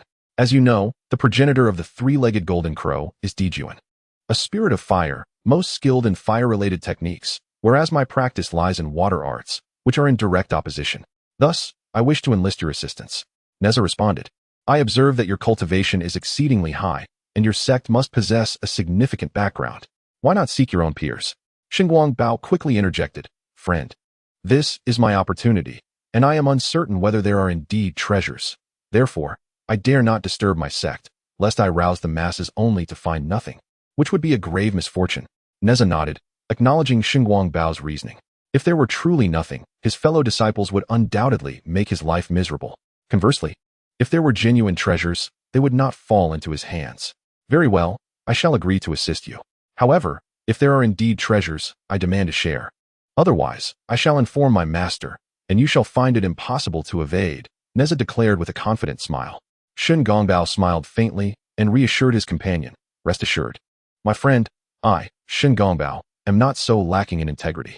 If there truly exists a treasured artifact, I shall certainly share it equally with you. What say you? Nezha inquired. Where exactly is this treasure hidden? When shall we embark on our journey? Shen Gongbao replied. To avoid revealing secrets of the heavens, I shall refrain from disclosing its location. As for when we should depart, the sooner, the better. Might I inquire if you have any time to spare? Nezha understood implicitly that in the world of the investiture of the gods, once matters of great significance arise, they must be handled with utmost discretion to avoid detection by those entangled in fate, which could lead to unforeseen complications. Shen Gongbao rode ahead on his white-striped tiger, while Nezha followed closely on his wind-fire wheels. After nearly 3 days of flight, they arrived at a range of mountains, entirely bathed in a crimson hue. Upon seeing these mountains, Nezha was taken aback, silently pondering if this was not the fiery mountain. How could it be the treasure trove of the three-legged golden crow? I had previously eradicated the crows here, having thoroughly searched the area, and apart from the fragment of the artifact that led me to the Qingming sword, I discovered nothing of value. Though surprised internally, Nezha maintained a composed demeanor and asked, Is this the treasure site you speak of, Shen? It appears rather ordinary to me, lacking any signs of hidden treasures. Shen Gongbao's expression grew serious as he replied, My friend, you are unaware that this place is inhabited by a flock of crows bearing the bloodline of the three-legged golden crow. However, that is merely a facade. Within these mountains lies another realm. Should we break through, we will surely uncover remarkable treasures. Is that so? Nezha was secretly astonished, sensing that the situation was not as simple as it appeared, and awaited further elucidation from Shen Gongbao. Chapter 59. The celestial vortex. Shen Gongbao produced a palm-sized piece of animal hide, upon which intricate patterns were drawn, depicting the shape of Fiery Mountain. After scrutinizing it closely, he beckoned Nezha and soared towards another direction. Upon reaching the southern face of Fiery Mountain, he gazed upwards at the blazing sun, a smile gracing his lips. There is no better timing than this. When the sun reaches its zenith, a subtle transformation will occur within Fiery Mountain, revealing the entrance to the treasure space. Without locating this entrance, even a great Luo Jingxian would be unable to gain entry. Nezha felt a wave of relief wash over him, realizing that this was indeed the case. After all, the three-legged golden crow was the sovereign of the ancient heavenly court. And how could their treasure trove be so easily accessed? Once matured, a three-legged golden crow would possess at least the cultivation of a golden immortal, and the prohibitive formations they laid would not be easily traversed. As the sun ascended to its apex, Fiery Mountain became increasingly crimson, resembling a mountain ablaze. Reminiscent of the Flame Mountain, Shen Gongbao remained silent, his eyes fixed intently on Fiery Mountain, fearful of missing even the slightest change. Nezha was equally vigilant, observing diligently. To him, apart from the endless expanse of fiery red, no other colors were discernible. Just as he was on the verge of surrendering his search, he suddenly caught a fleeting glimpse of a faint golden light amidst the overwhelming red. Follow me, quickly, Shen Gongbao commanded in a low voice. Soaring into the air and eventually landing in an inconspicuous hollow within Fiery Mountain. The surroundings are quite ordinary, indistinguishable from other places, adorned with the vegetation typical of volcanic landscapes, swaying gently in the breeze. Is the entrance here? Nezha inquired. Indeed, replied Shen Gongbao. According to the records on the animal hide, the entrance to the treasure space lies right here. Nezha searched the vicinity but found no entrance, exclaiming, There is no entrance. Must there be some special means to access it? Naturally, otherwise it would have been discovered long ago. Step back for a moment. I shall activate the entrance. Though I harbor some concerns, Shen Gongbao said, a shadow of worry crossing his face. Concerned? About what? As long as we open the entrance, we can seize the treasures. Are you truly afraid of others coming to contest with us? Nezha scanned the surroundings and saw no one lurking in the shadows. Shen Gongbao replied, you may be unaware, but ancient treasure spaces such as this are sure to conceal great riches, and these treasures possess a certain sentience, reluctant to be easily claimed by us. Thus, once the entrance is opened, extraordinary phenomena will undoubtedly occur, attracting nearby Qi practitioners who will come drawn by the spectacle. A struggle for the treasures is inevitable, therefore. Once I unlock the entrance, we must enter with utmost haste and secure as much as we can before others arrive. Nezha understood, if there were indeed great treasures, the heavens would not permit them to be easily obtained, ensuring that trials would arise before one could claim them. Shen Gongbao calmed himself, swiftly forming hand seals while reciting incantations, before pointing at the ground. The earth trembled, slowly parting to reveal a deep chasm roughly 3 feet in diameter, with steps extending into the depths below. Hurry! Shen Gongbao exclaimed, leading the descent down the staircase. Seeing Shen Gongbao forging ahead, Nezha closely followed, eager to uncover what treasures the three-legged golden crow had left behind. The passage was lengthy, and even at their pace, it took a full quarter of an hour to reach an expansive cavern, approximately the size of half a football field. At the far end of the cavern, on the stone wall, there was a mural depicting a swirling galaxy, reminiscent of the Milky Way in Nezha's memory, composed of countless luminous points radiating brilliance. Shen Gongbao gazed intently at the swirling vortex in the painting, his brow furrowing as he murmured, friend, this is a barrier laid down by the ancient demon gods. Each light point represents a vast space, or perhaps a small world.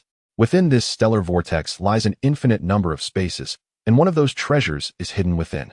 Should we choose incorrectly, we may encounter deadly tribulations, leading to our demise, so we must identify the correct light point. Nezha's expression fell as he asked, what shall we do?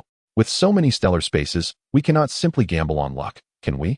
Shen Gongbao revealed a confident smile, stating, this is precisely why I suggested we collaborate. You, my friend, possess the ability to locate the correct star. Nezha stared at Shen Gongbao in astonishment, pointing to himself and exclaiming, I can find it? Surely you jest. I am not a reincarnation of an ancient demon god. How could I possibly know? Shen Gongbao chuckled and remarked, I have previously mentioned that this is a treasure space left behind by the ancient celestial realm, belonging to the three-legged golden crow clan. The progenitors of the three-legged golden crows, Dejuan and Taiyi, were born from the solar star, inherently possessing the purest essence of solar true fire. To facilitate future generations in locating the precise celestial domain, a trace of solar true fire has been left on that star. While all other stars are condensed from stellar true fire, without prior exposure to solar true fire, it would remain imperceptible to anyone. Surely, you have cultivated the solar true fire, my friend? Nezha forced a bitter smile and replied, you can discern all this? Shen Gongbao explained, it is merely your carelessness. A trace was leaked when you activated the treasure beneath your feet, which I happened to catch sight of. Time is of the essence. We must open the treasure space. Anomalies are already manifesting outside, and others are likely en route to this location. I hope the descendants of the three-legged golden crows residing above will assist us for a while. Please, close your eyes and attune your senses. As soon as you detect the aura of solar true fire, communicate with it through your thoughts, and I shall follow you inside. Nezha inwardly sighed, knowing that he had already captured all the descendants of the three-legged golden crows. Those approaching could come here unimpeded. Aware of the urgency, he quickly closed his eyes to sense his surroundings. Simultaneously, over a dozen beams of light descended upon the entrance of the blazing mountain. Gazing at the shimmering phantoms of the golden crows in the air, realizing that the treasures of the ancient three-legged golden crow clan were about to emerge, these individuals exchanged wary glances, hesitating for a moment before leaping towards the entrance. Ever since he absorbed a portion of the nine dragons' divine fire and tempered his primordial spirit, Nezha had been striving to cultivate the solar true fire. At this moment, the Samadhi true fire he had cultivated was infused with a trace of solar true fire, significantly enhancing its potency. His primordial spirit, having been tempered by solar true fire, had also experienced an elevation, which contributed to its resilience against the tribulations of lightning. He emanated a fragment of divine thought, which adhered to the stone wall. Immediately sensing an overwhelming force exuding a dark red hue, a violent and lethal explosive true fire. This was the stellar true fire. While not as pure as solar true fire, it was far more explosive and deadly. Upon contact with the stellar true fire, Nezha's divine thought experienced a brief sting. quickly soothed by the aura of solar true fire. Someone is ahead, stop them. A loud shout echoed as multiple beams of light surged into the stone cave, launching an assault against Nezha and Shingongbao. I found them, follow me. Nezha suddenly shouted. Shingongbao, wielding a treasured sword, defended against the attack and swiftly grasped Nezha's hand. The two then transformed into a beam of light and vanished from sight. Chapter 60. The Golden Hammer in the Demon Emperor's Palace. Upon witnessing Nezha and Shingongbao enter the stellar vortex, those who followed let out a furious roar and hurried to the front of the stellar vortex map. What should we do? Those two have entered. We must follow. Someone urged anxiously. Do not rush. This stellar vortex map is a vast expanse, with each point of light representing a miniature world. If we recklessly plunge in, we may find ourselves trapped in a dead star, never to emerge again. Some individuals discerned the true essence of the stellar vortex, hastily intervening, their brows furrowed as they scrutinized the swirling, celestial phenomenon. What shall we do? One asked anxiously.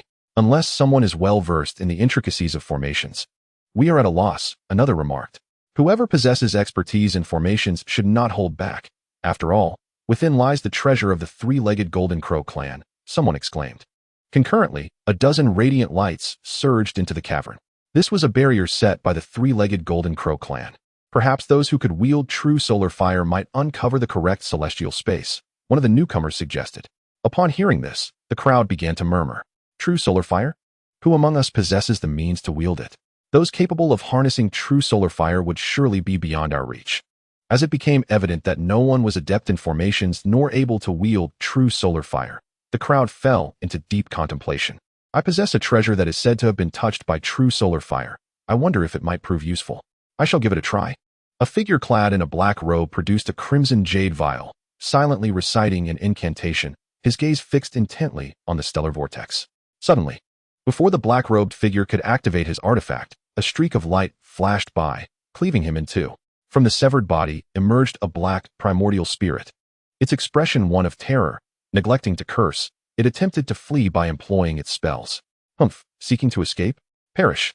A figure in a yellow robe declared, gesturing with a hand as a yellow talisman shot forth, striking the fleeing primordial spirit.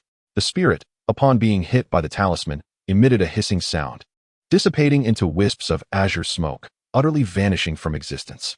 Divine Annihilation Talisman? Witnessing this scene, the onlookers gasped in unison, instinctively distancing themselves from the figure in the yellow robe. The yellow-robed individual, with an air of haughty superiority, approached the corpse of the black-robed figure. With a flick of his wrist, the crimson jade vial soared into his grasp. A surge of red light enveloped it, dispelling the restrictions and fully refining it.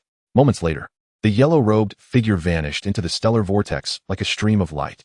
Several who had been quick to seize the opportunity followed closely behind him, disappearing into the ether. The remaining individuals stared at one another, bewildered, some even resorting to harsh words. Ha ha ha, my friends, do not be disheartened, since they have entered. Let us remain here and take advantage of the situation. We shall set up our arrangements and have them retrieve the treasures for us. Surely, these valuables will not be easily obtained. A sinister chuckle emerged from one, and the others quickly grasped the intent, erupting into laughter. They began to target the stone walls housing the stellar vortex, deploying various schemes, eagerly anticipating the return of those who had entered, ready to ambush and reap the rewards.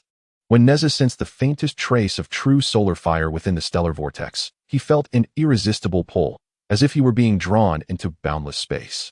Surrounded by luminescent stars, SHNGNGBO tightly grasped his wrist, and together they surged forward at an unprecedented velocity.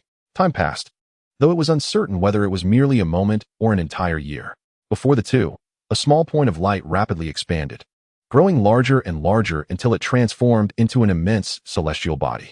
Subsequently, they found themselves atop a colossal mountain peak. As they gazed out, they beheld the entire planet enveloped in endless green, adorned with vast forests and boundless oceans. The sheer magnitude of the planet left Nezha bewildered. Searching for treasure amidst such vastness felt akin to seeking a needle in the ocean. Shingongbao furrowed his brow, equally perplexed by the situation that had unfolded. Given that these treasures were meant for future generations, one would expect them to be easily discoverable. If they were to continue deciphering riddles, it would indeed be an unfair burden on their descendants, Nezha mused, as he intently observed his surroundings. Suddenly, he looked up and noticed the sun and moon circling the colossal planet beneath their feet. The three-legged golden crow, born of the sun, would surely conceal treasures within the great sun above. If I awaken the bloodline of the golden crow, I shall not fear the sun's true fire and can effortlessly retrieve the bequeathed treasures. Nezha clapped his hands and exclaimed with laughter. It must be hidden within the great sun. Shun, do you possess a method to enter without being reduced to ashes? Shun Gongbao, upon seeing the great sun, too realized the truth, laughingly responding, I had already anticipated this, which is why I procured the fire-repelling pearl. And you? Nezha replied, my physical body and primordial spirit can endure the true fire of the sun. What of the sun's true fire here? With shared smiles, the two soared toward the great sun, akin to moths drawn to a flame. Shortly after they entered the great sun, 6 individuals descended upon the mountain peak they had just vacated. Upon witnessing the state of the planet, they too wore expressions of confusion, unsure of how to seek the so-called treasures. Although the sun above was not real, it was forged from the true fire of the ancient demon gods, radiating immense heat. Without protective artifacts against the sun's true fire, entry was impossible. Upon entering the great sun, Nezha and Shun Gongbao discovered it was, in fact, an enormous formation, coalescing the sun's true fire into what appeared as the great sun. The true fire was over 10 feet thick, and beyond it lay a vast expanse devoid of any fire, filled with palatial structures. As they crossed into the great sun, they triggered a restriction that forcibly separated them. When they reappeared, Nezha found himself before the grand entrance of a palace, its towering structure adorned with ancient characters spelling Palace of the Demon Emperor. Although Nezha could not decipher the script, he understood its significance. The Palace of the Demon Emperor? Could this be the dwelling place of Dejuan, the Celestial Emperor? As he examined the surroundings, Nezha realized that the Palace of the Demon Emperor was merely one of many palaces, all devoid of restrictions. It was only logical that a residence would not be laden with traps, otherwise it would become a prison. A Celestial Emperor, if he were to shroud his abode in formations, would surely lack confidence in himself.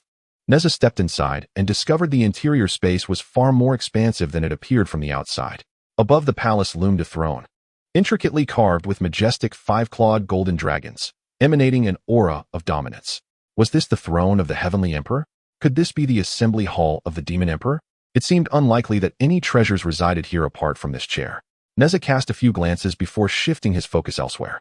Who would place valuables in such a location unless they were unhinged?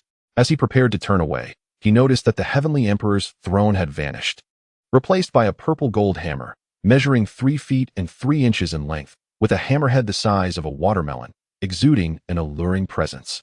Nezha conducted a thorough search, finding nothing but the purple gold hammer. He approached it, stowed it away in his leopard skin pouch, and then exited the Demon Emperor's palace.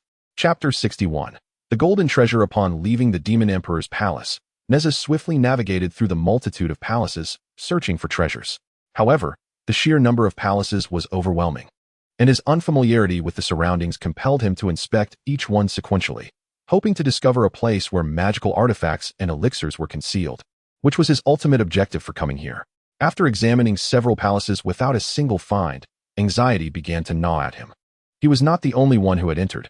SHNGNGBO was also present. If SHNGNGBO were to acquire both the magical artifacts and elixirs, Nezha would suffer a significant loss. Moreover, SHNGNGBO had previously mentioned that once this place was opened, strange phenomena would manifest outside, attracting Qi practitioners from within 100 miles. In the world of Fengshen, where dragons lay hidden and tigers lurked, who could guarantee that others would not find a way in? If a genuine golden immortal were to enter, Nezha would stand to gain nothing. As he pondered, he arrived at a grand garden, lush and expansive, filled with an array of exotic flowers and divine trees, radiating a spectrum of colors. In the center of the garden stood a spacious pavilion, complete with stone tables and chairs. One particularly remarkable stone chair, taller than the others, was adorned with countless ancient demonic inscriptions, clearly designed for a figure of authority. It was likely the seat of the Demon Emperor, with the adjacent chair reserved for his consort, a fitting venue for leisure and appreciation of the blooms. Nezha scrutinized the stone chair and discovered that the inscriptions were not mere decorations, but rather a text of considerable intricacy, one he could not decipher.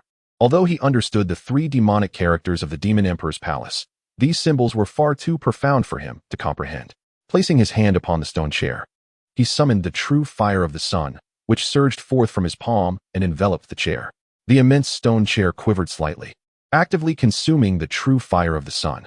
As it absorbed the flames, The chair's hue shifted from a verdant green to a radiant gold.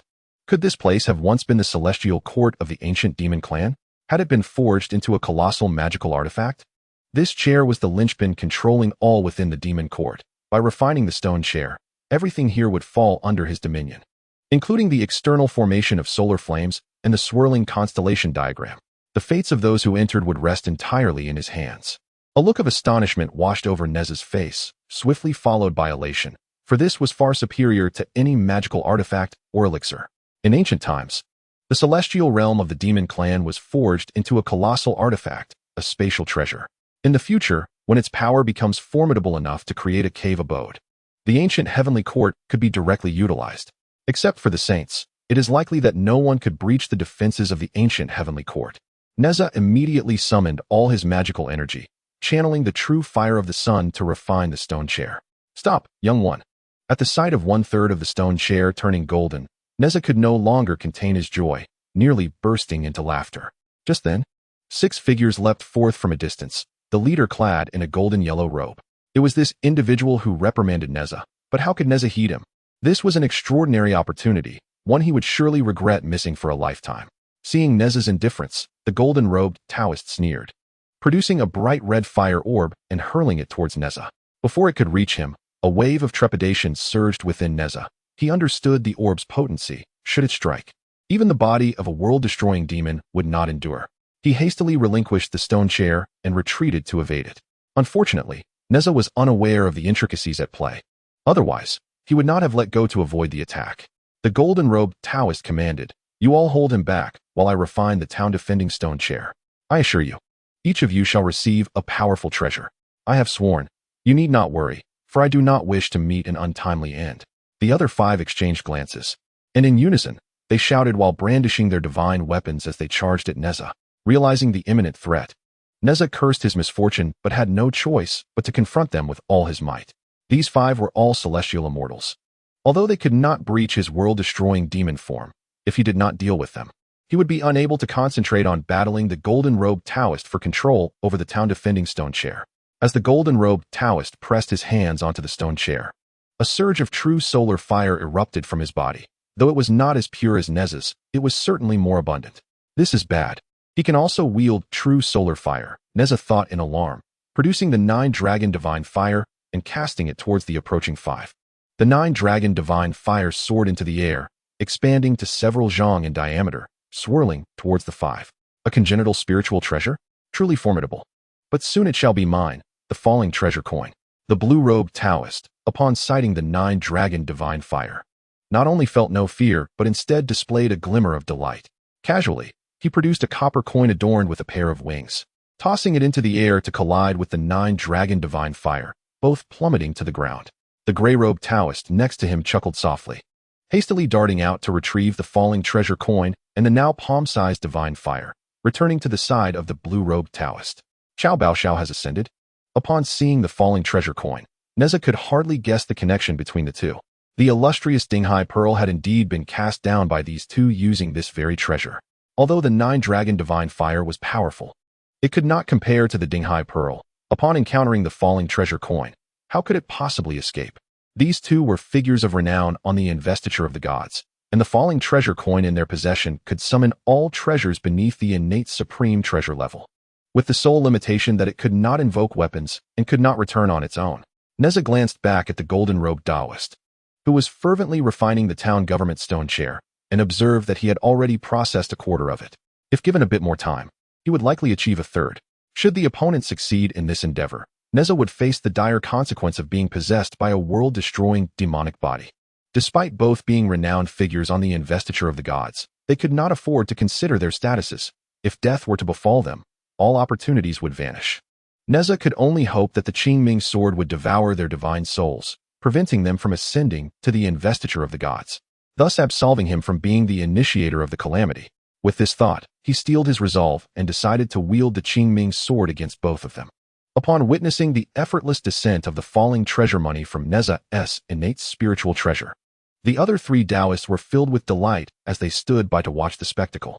After all, with Nezha possessing an innate spiritual treasure, if it were to strike him and end his life, it would be a tragic fate indeed. Life was far more precious than any treasure, once lost. No heavenly axe could redeem it. Feigning ignorance, Nezha feigned anger at the demon, daring him to drop his treasures, challenging him to see how many he could lose. With that, he produced the Hunyuan silk, the golden brick, and the Qiankuan circle, hurling them towards Xiaosheng and Xiaobao. The three innate spiritual treasures radiated auspicious light, unmistakably of superior quality. It was not merely Xiaosheng and Xiaobao who were taken aback. The other three Taoists, including the golden-robed one, could scarcely hide their greed as they beheld the treasures. The falling treasure money commanded that all treasures, no matter how many, should surrender to him. Xiaosheng scoffed coldly and tossed the falling treasure money into the air. As it approached the three treasures, their radiant light vanished completely, and the falling treasure money plummeted to the ground. At that moment, two streaks of azure light flashed, and the heads of Xiaobao and Xiaosheng fell to the ground, their divine souls completely consumed by the Qingming sword.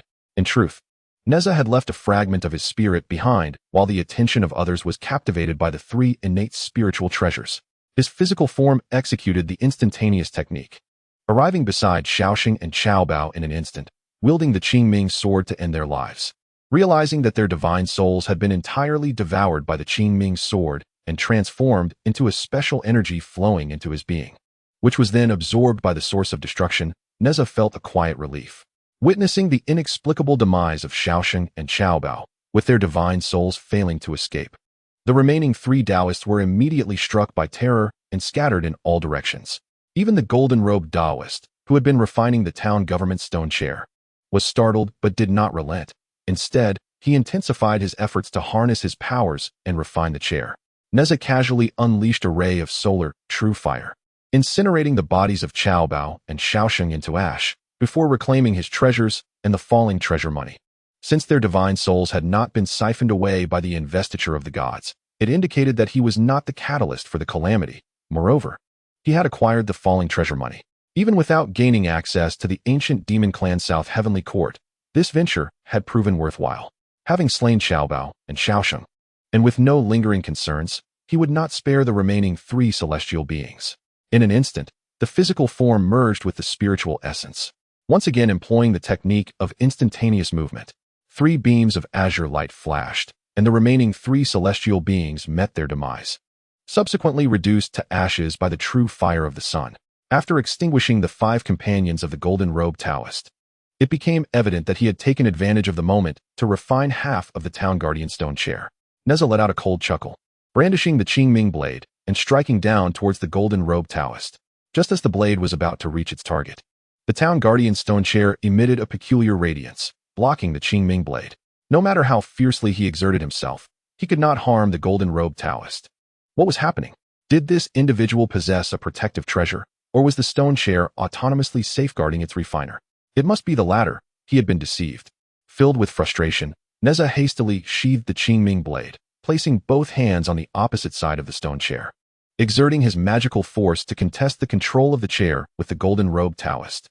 Both understood that whoever commanded the town guardian stone chair would ultimately prevail, with life and death resting on the whim of the other. With determination, Nezha surged forward, his speed markedly increasing. Eventually, their magical forces collided upon the stone chair, one golden, one black, distinctly contrasting. The golden-robed Taoist's magic enveloped 3/5 of the chair, while Nezha's magic claimed the remaining 2/5. Their energies intertwined within the chair, neither yielding nor retreating as they battled for dominion. Alas, he had arrived too late. Just as Nezha and the golden-robed Taoist's powers clashed within the chair, Shen Gongbao made a sudden appearance. Observing the chair already divided between the two, he felt a pang of despair. Had there been even a vestige left unrefined, he could have intervened, but now it was too late. The control of the town guardian stone chair would solely be contested between Nezha and the golden-robed Taoist, with no possibility of a third party. Noticing the aura emanating from the golden-robed Taoist, Shen Gongbao's face betrayed a hint of anxiety. The golden-robed Taoist was a true immortal, refining the town guardian stone chair, where the ultimate contest would be one of magical might. Nezha had yet to ascend to the celestial realm, and his powers could not rival those of a true immortal. Shen Gongbao feared that should the golden-robed Taoist gain control of the ancient demon clan's heavenly court, both he and Nezha would meet their end here. He could only hope that Nezha had a hidden strategy to defeat this formidable opponent.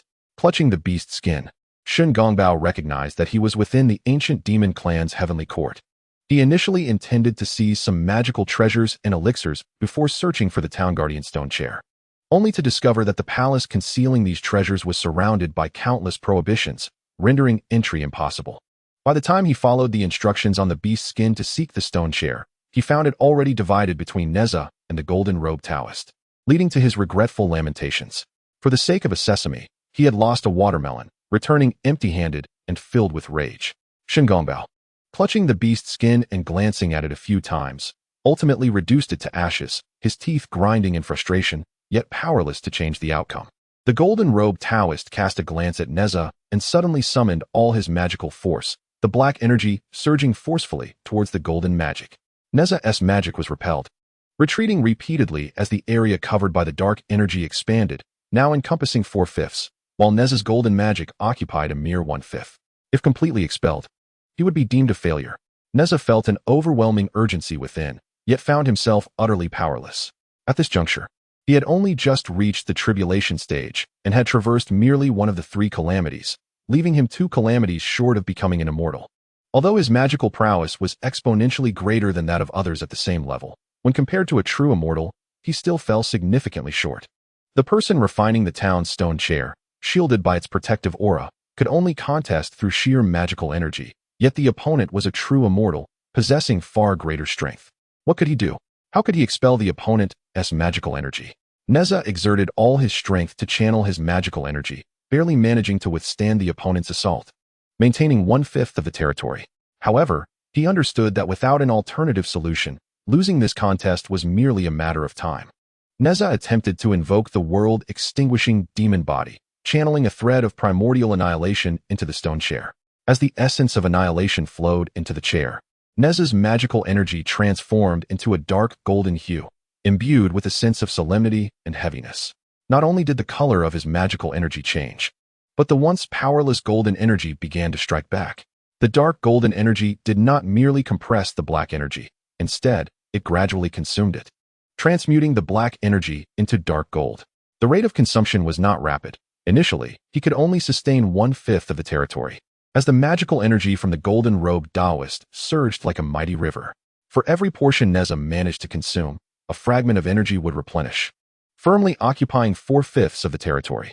Having been at a loss, Nezha felt a surge of confidence upon realizing that the world-extinguishing energy could indeed devour the opponent's magical energy. He fervently channeled the primordial annihilation, hastening the consumption rate.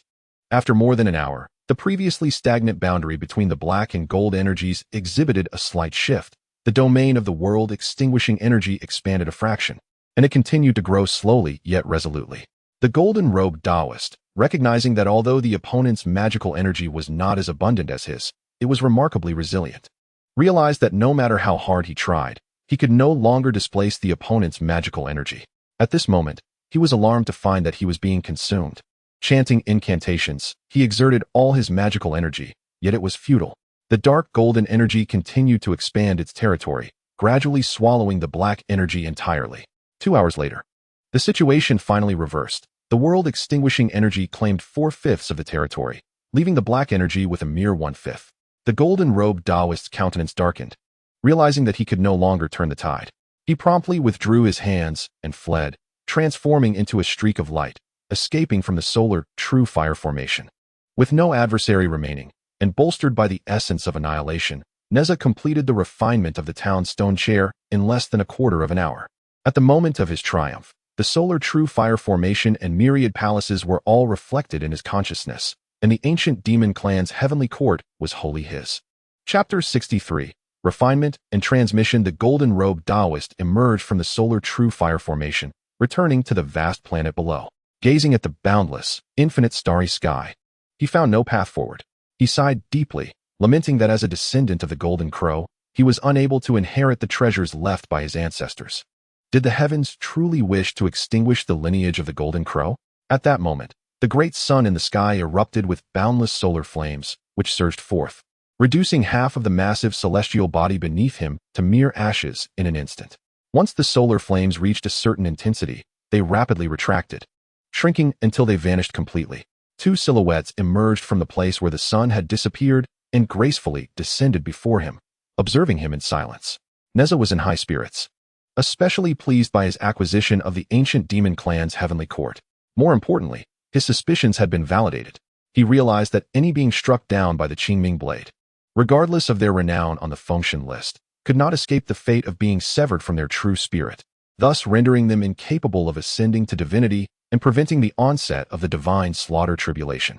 His caution stemmed from the original timeline, where the sea patrolling Yiksha and the third prince of the East Sea Dragon Palace had been slain by him long before the matter of deification was clarified by the sages, with several years still remaining before Jiangxia ascended Kunlun Mountain. Yet, ultimately, both had been deified. Nezha suspected that someone had covertly safeguarded their true spirits, allowing them to ascend the Fengshen list once the deification platform was constructed and the list was displayed. They were among the first to be killed, and thus were considered the initiators of the divine slaughter tribulation. Moreover, in his past life, he had been the Spirit Pearl, destined to be the precursor to the downfall of Zhou, which naturally entailed a considerable amount of bloodshed. Many on the list had met their demise at his hands. The more lives he took, the greater the karmic ties he forged, the weightier the karma, the more likely he would face retribution. To prevent unforeseen complications, he had been transformed into a lotus incarnation of a magical treasure, thereby averting the risk of untimely death that could jeopardize his mission to overthrow Zhou and achieve deification. The more he pondered this possibility, the more convinced he became. With his thoughts now confirmed, he felt no fear of becoming the harbinger of the divine slaughter tribulation. Not even the sages could compel him to kill a few individuals unarmed to ignite the tribulation. Such an act would be beneath them, a loss of dignity. Yet, there remained a lingering concern regarding his birth time, as being born during the Chou hour placed him in violation of 1700 killing prohibitions. The world of gods and demons was replete with mysteries, and he dared not underestimate the words of Taiyi Junren. Thus, he resolved to proceed with caution, unless he could attain the status of a sage, thereby dissolving the prohibitions. Otherwise, he must tread carefully. Ultimately, however, he had made a promising start, successfully evading the karmic ties that could lead to the divine slaughter tribulation, and this brought him considerable joy. His recent gains were substantial, having acquired a magical treasure forged from the ancient demon clan's heavenly court. This heavenly court, crafted by the powerful, was a formidable artifact, surpassing even the heaven-toppling seal in might, albeit not to be used lightly. Most importantly, the ancient demon clan's heavenly court harbored countless secrets, both ancient and primordial. Furthermore, it would serve as the foundation for his future abode. As for the treasures hidden within, he had yet to explore, but they were all his, and he would have ample time in the future. After seizing control of the celestial realm of the demon clan, he selected 2 extraordinary artifacts from the multitude of palaces to present to Shun Gongbao. The first was a heaven-opening pearl, capable of not only striking foes, but also emitting a protective radiance, embodying both offense and defense, thus deemed an immensely powerful treasure.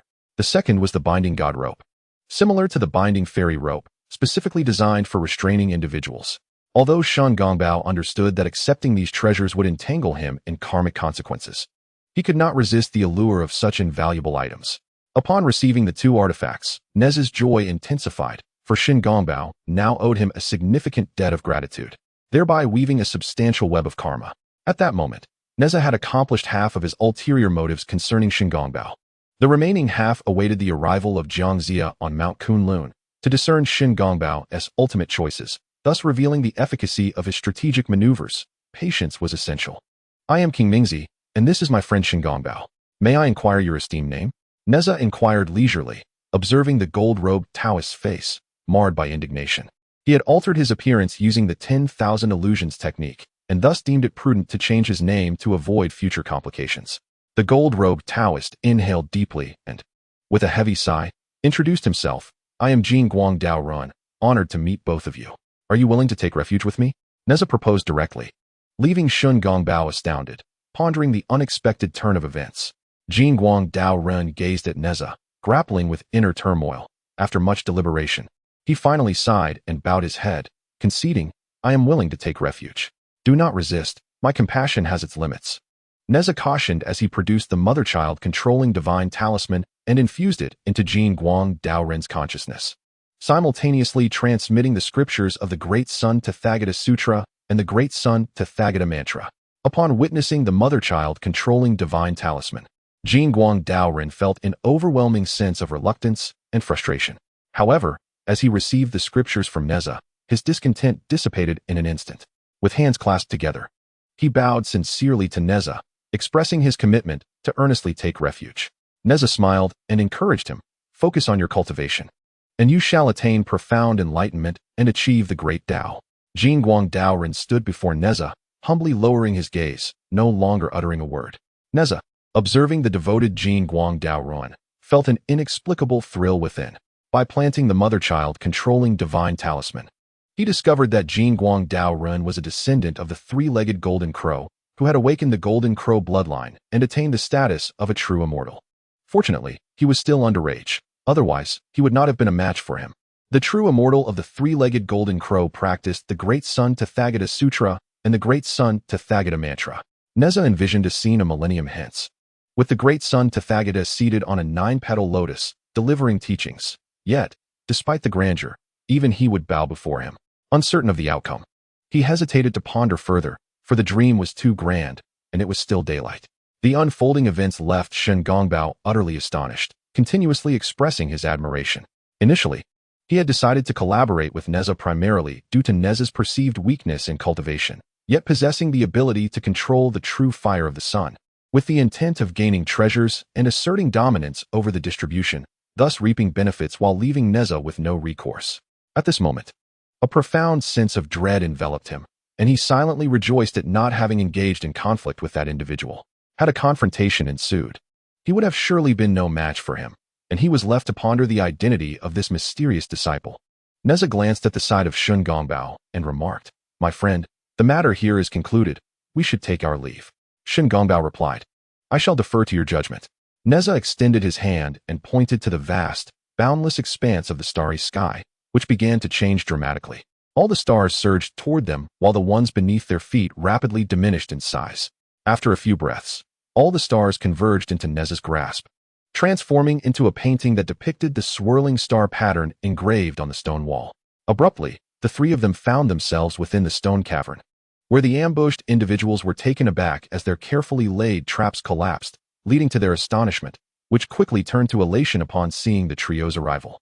The cultivators, who were besieging them, possessed no greater prowess than that of a half-step true immortal, and their treasures were far from formidable. With a mere thought, Nezha vanished from sight, employing the instantaneous movement technique, rendering all their treasures harmless against him. Shen Gongbao, on the other hand, summoned his newly acquired treasure, the opening heaven pearl, which hovered above his head, spinning wildly and radiating countless beams of light to counter the incoming attacks. The golden light Taoist took a more straightforward approach, forming hand seals and reciting incantations, which summoned a thick layer of true sun fire around him. Any treasure that came into contact with the true sun fire was vaporized, disappearing without a trace. With a flash of golden light, the golden light Taoist transformed into a series of phantoms, tapping each cultivator on the head, leaving them momentarily stunned. "Do you wish to convert?" Feeling the overwhelming aura of the golden light Taoist's formidable magic, the dozen or so cultivators displayed a spectrum of emotions, their faces shifting between hues of green and red. After a prolonged silence, they all bowed in unison, proclaiming, "We are willing to convert."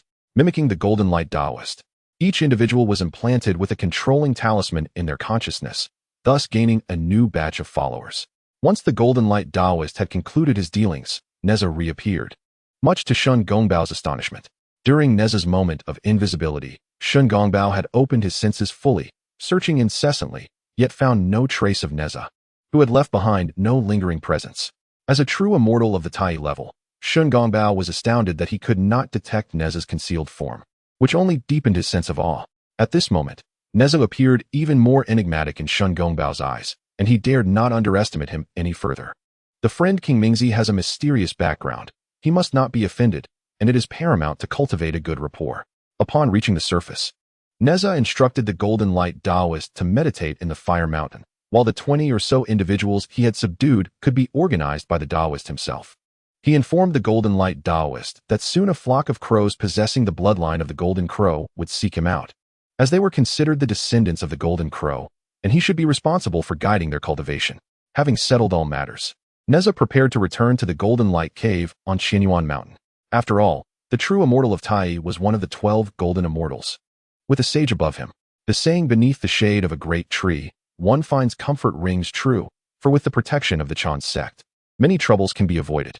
Hence, until one possesses sufficient strength, it is prudent to humbly follow the guidance of Master Taiyi. As for the onset of the calamity of the conferred deities, the one burdened with concern is not he, but the second-generation disciples of the Chan sect. Upon exiting the Fire Mountain, Shun Gongbao bid farewell to Nezha, claiming he would retreat for further cultivation. Observing Shun Gongbao's departure, Nezha's appearance shifted, returning to his original form. He furrowed his brow, pondering whether this fellow had indeed been disheartened by his actions. Could it be that he truly intended to engage in earnest self-cultivation? If that were the case, the preparations I made for him would be rendered futile. Should Shun Gongbao genuinely delve into profound practice, under the workings of the heavenly Tao, another Shun Gongbao would inevitably emerge. In such a scenario, even though Shun Gongbao would transform, the overarching trajectory of the conferred deities would remain unchanged. Yet a valuable piece on the chessboard would be lost, which would be quite unfortunate. I hope Shun Gongbao does not truly alter his disposition. After all, having collaborated with me, it would be simpler to persuade him, thereby making the conferred deities event all the more thrilling. Contemplating various strategies to confront the calamity of the conferred deities stirred Nezha's blood, igniting a fervent desire to commence action immediately. I wonder if Jiang Zia has utilized the true fire of Samadhi to eliminate the Pipa spirit? Is he still in Chaoga? At least King Wu, Huang Feihu, has not yet defected from Chaoga. Nezha recalled the troubles Huang Feihu faced on his path to defection from Chaoga, initially aided by the true monarch of Clear Void and then by his son, Huang Tianhua.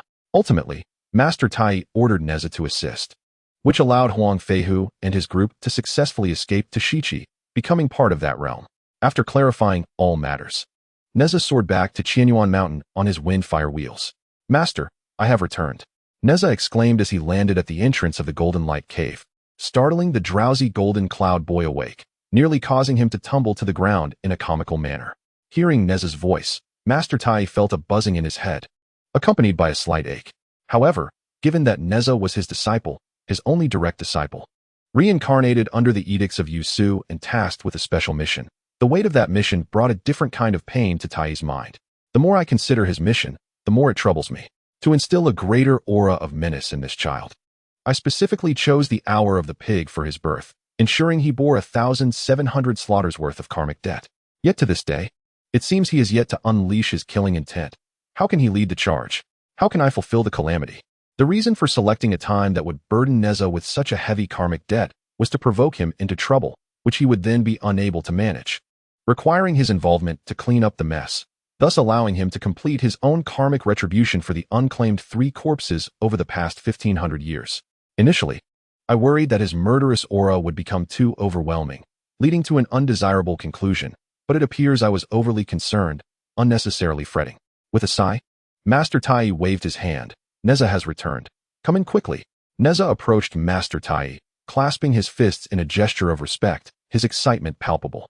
"Master, I have ventured to the Lojia cave on Mount Putao, under the edict of Uncle Tsihong, accompanying my junior sister Alwan to the East Sea to seek fortuitous encounters. Along the way, I encountered several fellow cultivators, and eventually journeyed to Golden Tortoise Island. In a series of bewildering events, my junior sister has now transcended the true dragon tribulation, attaining the form of a true dragon. I, too, have successfully navigated the thunder tribulation among the 3 calamities, and I am now in the stage of calamity crossing. Should I overcome the fire and wind calamities, I shall ascend the path of the celestial immortal." Alwan remained oblivious to the fact that Yun Shao had achieved the status of a sub-saint, and Nezha, wishing to avoid complications, chose to remain silent on the matter.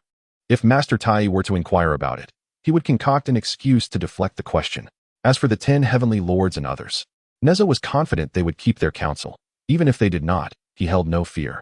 Master Taiyi rubbed his temples, feeling a dull ache in his head.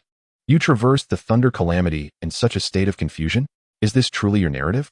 As a practitioner of Qi, how can you be unaware of the essence of the thunder tribulation? What path of cultivation do you follow? What Qi do you refine?" Yet, he refrained from voicing such thoughts, instead offering praise. "Nezha, you have performed admirably. With your current cultivation, bolstered by the magical artifacts I have bestowed upon you, even true immortals are no match for you. As for golden immortals, unless they have comprehended the realm of golden immortals, they, too, cannot contend with your prowess. With your capabilities, you are more than fit to lead the charge against the tyrant Zhou." Nezha beamed. "Really? Thank you. Master, for your kind words. I shall return to the secret chamber to continue my cultivation. As he watched Nezha delve deeper into the cave, Master Taiyi sighed once more, murmuring to himself. I had hoped that by sending him to Mount Putoa, with the assistance of fellow cultivators, he would endure a trial of slaughter, thereby cultivating a sense of resolve. Alas! Nezha arrived at the back mountain and summoned 33 crow spirits. Listen well, my fellow Taoists, you are to return immediately to the fiery mountain, where a Taoist named Jin Guang awaits, a descendant of the Golden Crow. Once you arrive, heed his instructions, and you shall reap the benefits. The 33 spirits promptly bowed and then departed. The commotion did not escape the keen perception of Master Taiyi, who sighed deeply, feeling increasingly powerless. Nezha, however, was unconcerned with the affairs of others. His sole desire was to ensure his own well-being and to manage his own matters effectively. If one cannot even handle their own affairs, yet is preoccupied with the notion of saving all sentient beings and alleviating the troubles of the world, it is a clear sign of folly, and one would surely be labeled a self-righteous hypocrite, a title Nezha wished to avoid. Very well. It is time to return and assess my gains. Nezha turned and walked back to his chamber. Chapter 65. Rescuing Huang Feihu. Upon returning to his secret chamber, Nezha began to tally his spoils. He opened a leopard skin pouch and retrieved a copper coin, circular with a square hole, adorned on both sides with wings. The coin was inscribed with celestial runes, a legendary supreme innate spiritual treasure, capable of subduing all artifacts below the grade of innate treasures. However, it bore a single flaw. It was ineffective against weapons. Though the artifact was indeed remarkable, it had its shortcomings. Once cast away, it could not return on its own, necessitating retrieval by the thrower. Otherwise, Shaoxing would not have met his demise at the hands of Zhao Gongming's golden whip. In any case, it was still a commendable acquisition. Nezha retracted the fallen treasure of gold and entered the sea of consciousness. Deep within this sea lay a palace, the very one he had refined from the ancient demon clan's celestial realm. Upon refining this celestial realm, he acquired a wealth of information pertaining to it. However, he soon realized that what he had obtained was not the entirety of the demon clan's celestial realm, but merely its core, a fragment of the complete whole. The remaining parts had been shattered during the great battle, their whereabouts unknown. To refine the complete celestial realm into a singular treasure would require an unimaginable amount of spiritual power, rendering it an impossible task. Fortunately, the palaces for storing magical artifacts and elixirs remained intact, albeit regrettably, the other palaces lacked any restrictions, while these two possessed formidable defenses that he currently could not breach. Disheartened, Nezha used his divine sense to inspect the other palaces and discovered several magical weapons, all of which were of postnatal origin and thus limited in power. With only a few being of innate nature, their potency barely adequate. They were comparable to the opening heaven pearl he had gifted to Shun Gongbao, lacking significant offensive capability. With a thought, 8 divine binding ropes appeared before him. Originally there had been 9, one of which he had given to Shun Gongbao, leaving him with 8. The binding ropes overlapped somewhat with his Hongtian silk, yet this particular item was specifically designed for restraining others, proving superior in that regard. After another thorough examination with no further discoveries, he withdrew his consciousness from the sea and returned to his physical form. Next, he needed to delve deeper into the knowledge of formations, hoping to swiftly break the restrictions surrounding the treasure hall and the divine medicine palace. As Nezha stowed away the leopard skin pouch, he suddenly recalled the purple gold hammer he had acquired, uncertain of its classification as a magical artifact. He opened the pouch once more, retrieving the purple gold hammer, measuring 3 feet and 3 inches in length, with a round hammerhead of 1 foot, 1 inch, and 1/10, and a handle of 2 feet, 2 inches, and 2/10, featuring a circular ring at its end. Gripping the handle, he swung it through the air a few times. But nothing extraordinary occurred. What sort of magical artifact could this be? From the demon clan's celestial realm, he extracted a jade ring, classified as an innate spiritual treasure, akin in function to Shun Gongbao's opening heaven pearl. He then lifted the purple gold hammer and struck the innate spiritual treasure with it. With a resounding impact, the jade ring disintegrated into a cloud of powder, releasing a wisp of innate spiritual energy and the essence of jade, which Nezha consumed using his annihilation demon body to fortify his physical form. Upon inspecting the purple gold hammer, he found it completely unscathed, not a single mark upon it. How formidable could this be? Capable of shattering an innate spiritual treasure? Could it be an innate supreme treasure? Yet, there were only a few known innate supreme treasures, and none resembled this one. Was it possible that there were undiscovered innate supreme treasures? Nezha gazed at the purple gold hammer with increasing intrigue. feeling an effortless affinity for this weapon, as if it were perfectly suited to him. With a chuckle, he mused that wielding this object would allow him to deal with anyone who displeased him directly, hammering them into submission. However, he pondered whether this weapon could obliterate a true spirit as well. If not, the Qingming sword might still be the better option. Nezha, filled with excitement for a time, ultimately resolved to wield the Qingming blade, as it ensured that those he vanquished would not ascend to the divine list. This was of paramount importance. For the subsequent period, Nezha secluded himself within the Golden Light Cave, immersing in the knowledge imparted by Yunxiao. He also sought the teachings of the Supreme One, Taiyi Jinren. For both the wisdom bestowed by Yunxiao and the scriptures from his former life remained shrouded in mystery to him. The crux of the matter lay in his lack of understanding of foundational concepts, akin to a person who has never attended school being presented with university textbooks. Comprehension eludes them without first grasping elementary knowledge. Even after Nezha ascended to become the great deity of the three altars and the sea assembly, Taiyi Jinren scarcely elucidated the doctrines to him, instead opting for a crash course in divine techniques, neglecting the essential groundwork. As one who had been reborn, Nezha inherently recognized the significance of a solid foundation. Fundamental science underpins all inventions and creations. Likewise, foundational knowledge of the Tao serves as the bedrock for all divine abilities. Without it, one becomes akin to a tree without roots or water without a source, ultimately evolving into a combat-oriented fool, proficient only in the use of supernatural powers, yet oblivious to all else. Master, during my cultivation, I have encountered numerous questions. The divine techniques you have imparted to me are known only in their application, yet their origins remain elusive. Might you enlighten me?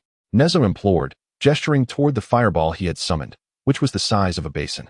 Taiyi Jinren replied, Nezha, time is of the essence. I cannot afford to elaborate on the teachings now. Even should I attempt to, you may not grasp them. Master, rest assured, I shall listen intently. You often heed the teachings of our Grand Master. Please share with me in a similar manner, Nezha urged. Taiyi Jinren responded, Nezha, once we have accomplished the great endeavor of overthrowing the tyrant Zhou, I shall take my time to explain. Please, Master, Nezha implored. My heart is unwavering in its pursuit of wisdom. I will seize every fleeting moment to enhance my understanding. Surely, you do not wish for me to bring you shame? Very well, Taiyi Jinren acquiesced. Today I shall impart what I can. Return and contemplate it deeply. Master, please share more, Nezha insisted. I have comprehended all you have conveyed thus far. Enlighten me further on the great Tao. Each day, Nezha arrived punctually at Taiyi Jinren's place of cultivation, persistently beseeching him for teachings. Taiyi Jinren initially yearned to escape and indulge in leisurely pursuits. Yet the mandate from the Saint of the Chan school required him to remain in the cave for cultivation unless pressing matters arose. At first, he was inclined to reprimand Nezha, but gradually, he adapted, dedicating an hour each day to imparting his wisdom. He discovered that through teaching Nezha, many previously obscure concepts became clear, and previously overlooked details resurfaced in his mind. His own cultivation progressed, albeit slowly, yet it proved far superior to the stagnation of the past. As time progressed, the roles shifted. Taiyi Jinren relentlessly compelled Nezha to listen to the teachings and to pose more questions, a demand that left Nezha feeling quite overwhelmed. One day, with a grave expression, Taiyi Jinren addressed Nezha. Today, you must descend the mountain. Nezha replied, Master, I am at a crucial juncture in my cultivation. If I descend, it may hinder my progress. Taiyi Jinren reassured him, it will not take much of your time. The Huang family is in peril at Chuanyun Pass. You must descend to rescue them. Once you have seen them to safety at Sishui Pass, return swiftly without delay. Heartened by this task, Nezha bid farewell to Taiyi Jinren and, with a leap upon his wind-fire wheels, sped towards Sishui Pass. At that moment, by the eastern sea's eye, the future incarnation of Li Yunsheng, who was diligently cultivating, suddenly opened his eyes and murmured, it is finally beginning. Chapter 66. The Gambit. Nezha, deftly maneuvering his wind-fire wheels, swiftly approached Chuanyun Pass. He ascended a hillock, scanning the horizon, and after a lengthy wait, he finally spotted a procession approaching. Huang Feihu had betrayed the court of Chaoga. And aside from the sea patrolling knight Demon Li Jin and the third Prince Ao Bing of the Eastern Sea Dragon King, several notable figures had perished. Calculating the time, it seemed that Chong Hudu had likely met his end at the hands of Jiang Zia, which might indicate the commencement of the Fengshan slaughter. This time, he would confront Yu Hua, another notorious figure on the Fengshan list. A sly thought crossed his mind. Why not present him to Huang Feihu as a token of allegiance to the West Qi? It would be intriguing to see how Jiang Zia would respond. Before long, Yu Hua arrived. escorting the members of the Huang family closer to the hillock. Nezha, wielding his Qingming blade in one hand and the Hunyuan silk in the other, leapt forth without uttering a word. He swiftly ensnared Yuhua with the silk and, in one decisive stroke, shattered the prison carts, liberating the Huang family members. "Thank you, young master, for your timely rescue. We are eternally grateful," the Huang family members exclaimed. Recognizing Nezha's prowess, Nezha replied, "There is no need for such gratitude. First, defeat the soldiers escorting you, and I shall assist you in capturing Sishui Pass." Huang Gun, glancing at the bound Yuhua, inquired, "What shall we do with this person?" Nezha responded, "Once we have taken Sishui Pass, you may take him with you to West Qi as a token of allegiance." The Huang generals exchanged perplexed glances, unsure of Nezha's intentions. It was a rare occurrence to be aided in capturing Yuhua, who would then be offered to them as a gesture of allegiance. "Who dares to assault us? Do you not know that the Huang family members are traitors? By rescuing these traitors, you will incur the wrath of the king." Yuhua's eyes widened in fury as he glared at Nezha. "It is of no consequence to reveal my identity. I am Li Nezha, a disciple of Taiyi Jinren from the Golden Light Cave on Mount Qianyuan, dispatched to rescue the Huang family members," Nezha retorted with a cold smile. In that brief moment, the Huang family members had already scattered the remaining soldiers and were making their way towards Sishui Pass. A disciple of Taiyi Jinren? Relying on a sneak attack to claim victory is hardly honorable. Do you dare to release me for a fair duel? Yuhua's eyes glinted with defiance. He was unwilling to accept defeat at the hands of what he perceived as a mere child. Nezha rubbed his nose and replied, "That is not out of the question. But what if you were to lose to me again?" Yuhua wrinkled his nose and exclaimed, "Impossible. How could I ever lose to you?" Nezha, unfazed, chuckled and replied, "There's always a possibility, isn't there? I mean, what if you were to lose to me? What then?" Yuhua blinked and said, "If I were to lose, you may do as you wish. But what if you lose?" Nezha proposed, "How about this? If I lose, I shall submit to your will. However, if you lose, you must resign from your position and follow me. Without my command, you are forbidden from seeking refuge with King Zhou. Should you refuse to acknowledge your defeat, you shall face divine retribution. Do you dare to accept?" Yuhua gazed at Nezha as if he were a fool and asked, "Are you serious?" "Do not go back on your word." Nezha replied, "As practitioners of the way, we honor our promises. Heaven takes note, and should one break their vow, the consequences will inevitably follow." Nezha pointed, and the heavenly silk that bound Yuhua returned to his grasp. He thought to himself that it was best to treat Han Rong as a token of allegiance, for Yuhua was indeed a disciple of the, and it would be ideal to win him over. Seeing that Nezha genuinely released Yuhua, Huang Gun and his son Huang Feihu were taken aback and hurriedly warned, "Young master, why have you let this person go? He is quite formidable. You must be cautious." Nezha laughed, "There is no need for concern, my friends. Step back a bit. I wish to spar with Taoist you." As the heavenly silk was retracted, Yuhua leaped into the air, sneering, "You little brat. Without your sneak attack, you would be no match for me. Now let us see how you meet your end." Yuhua brandished the Fangtian Huaji, aiming a strike at Nezha. His martial skills were formidable, passed down from Yu Yuan. Yet, he was unaware that Nezha surpassed him in prowess, possessing not only an indomitable physique, but also the ability to move in an instant. As the Fangtian Huaji arced toward Nezha, the onlookers from the Huang family gasped in astonishment, yet Nezha remained still. When the halberd made contact with Nezha, he vanished, only to reappear behind Yuhua. With a swift motion, Nezha delivered a resounding slap that left Yuhua's head ringing. Infuriated, Yuhua swung the Fangtian Huaji in a wide arc, directing it behind him. However, upon turning, he found nothing but empty space. Just as he stood bewildered, another resounding slap struck him on the head, this one more forceful, causing stars to dance before his eyes and leaving him dizzy and staggering forward, nearly collapsing to the ground. Through gritted teeth, Yuhua seethed. "You dare to humiliate me in such a manner. Your invisibility may be impressive, but I shall remain here and see how you handle this." He lay on the ground, Fangtian Huaji in hand, cautiously scanning his surroundings. Nezha sneered, contemplating, "In that case, I shall make you soar." He employed the earth-walking technique to position himself beneath Yuhua and delivered a swift kick to his rear. As Yuhua lay on the ground, he felt a forceful kick to his backside, and suddenly, he found himself airborne. "Oh, this is infuriating." Yuhua muttered incantations, hovering midair, and glared down in fury, only to discover the ground intact and unscathed. "Are you ready to concede?" Nezha appeared several paces away, coldly observing his opponent. Yuhua exclaimed with indignation, "Humph. Are you convinced? This general has yet to unveil his treasure. Just wait and see." He sheathed his Fang Tianji and produced a dark banner, shaking it vigorously towards Nezha. A torrent of black mist surged forth, accompanied by chilling wails. Is this your soul-devouring banner? Allow me to witness its wonders, Nezha chuckled lightly, standing immobile in the void, allowing the ominous energy to envelop him. Soon, the black mist obscured Nezha's form entirely. Witnessing Nezha's audacity, Huang Gun and Huang Feihu gasped in unison. Young master, beware. This soul-devouring banner is exceedingly formidable. It can consume one's soul. We must not be careless, they implored.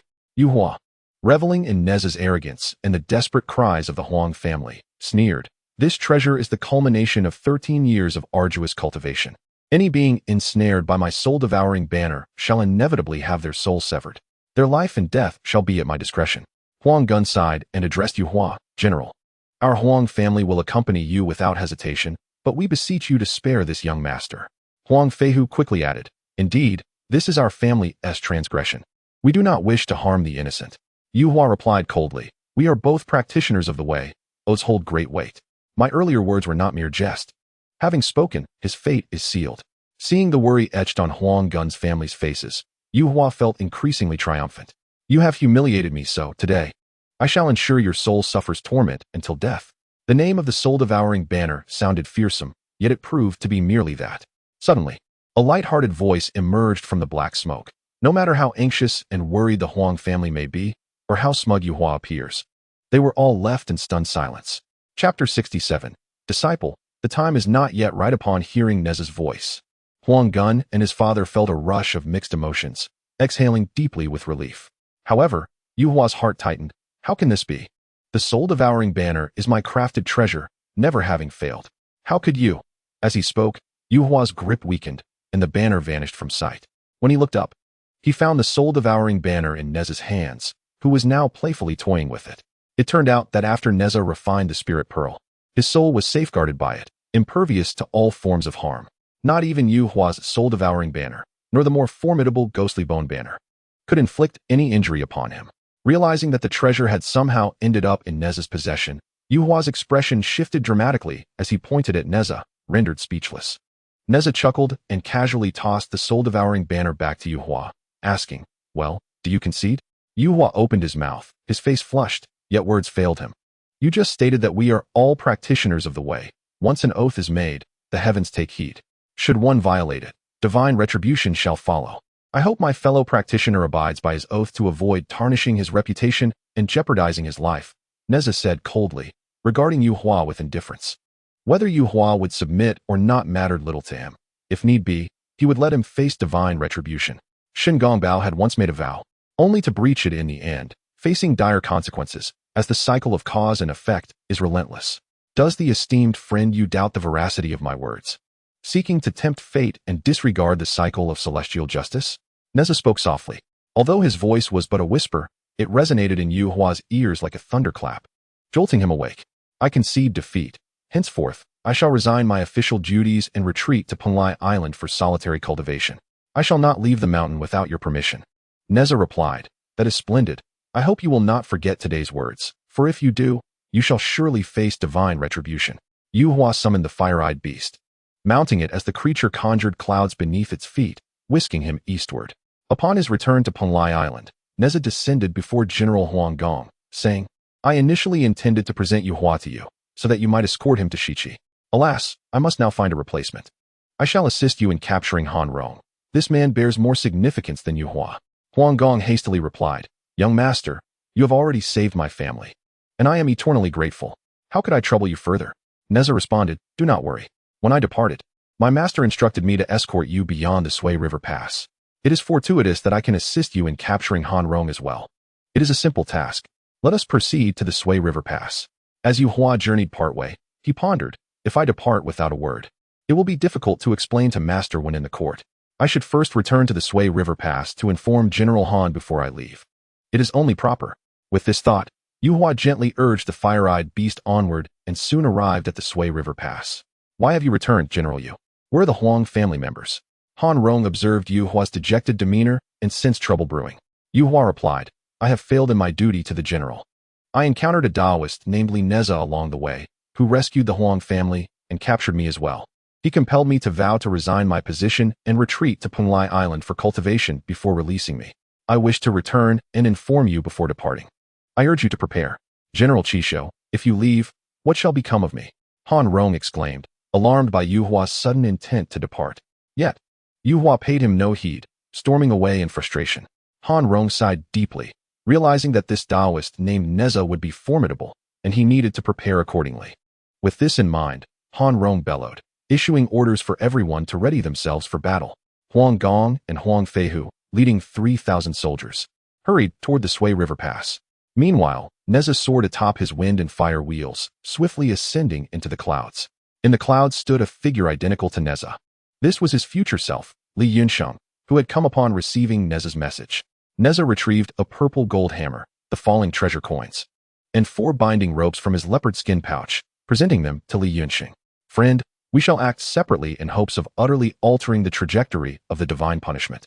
Li Yunsheng accepted the purple gold hammer, stowing away the demon clan's celestial treasures, nodding slightly before vanishing from sight. Nezha gazed at the distant horizon, murmuring, I shall do my utmost. Upon catching up to the Huang family, Nezha beheld the Sui River Pass not far ahead. He greeted them and flew ahead toward the pass. Upon arrival, he flew directly inside, capturing a man to inquire about Han Rong's appearance before continuing his search. He recalled that Han Rong was not particularly capable, relying heavily on Yu Hua and his 2 sons. Now that Yu Hua had departed and his sons had yet to arrive, capturing Han Rong would be effortless. At Qianyuan Mountain, in the resplendent golden light cave, Taiyi Zhenren was leisurely seated on the azure leisure bed, quietly cultivating his primordial spirit and contemplating the Tao. Suddenly inspired, he hastily calculated and thought, what folly is this Nezha indulging in? Is he not disrupting my instructions? He immediately rose, employing his divine powers to hasten towards the Sisui Pass. Upon arriving at Sisui Pass, he found that Nezha had already assisted the Huang family in taking the stronghold, and Han Rong was bound by Nezha with the universal silk, on the verge of being handed over to the Huang family. At that moment, a cloud descended, revealing a Taoist figure. Indeed, it was the hurried Taiyi Zhenren. Upon seeing him, Nezha quickly approached to pay his respects, saying, Disciple Nezha greets Master. I have aided General Huang in seizing Sisui Pass, and have captured the commander Han Rong, ready to present him to General Huang. May I inquire what brings you here? Master? Feigning confusion, Nezha regarded Taiyi Zhenren, believing that merely capturing the commander would not significantly alter the course of the divination. Seeing that Master Taiyi had arrived, Huang Gun and Huang Feihu rushed over to pay their respects. I have met the esteemed Zhenren and expressed my gratitude for allowing my son to come to our aid. Otherwise, our family would have been taken back to Chaogu, thereby ending the lineage of the Huang family. With a wave of his feather duster, Taiyi Zhenren smiled and replied, General Huang, you are too courteous. From now on, you and my disciple shall be equals, serving in the same hall and aiding one another. There is no need for thanks. However, the time is not yet ripe.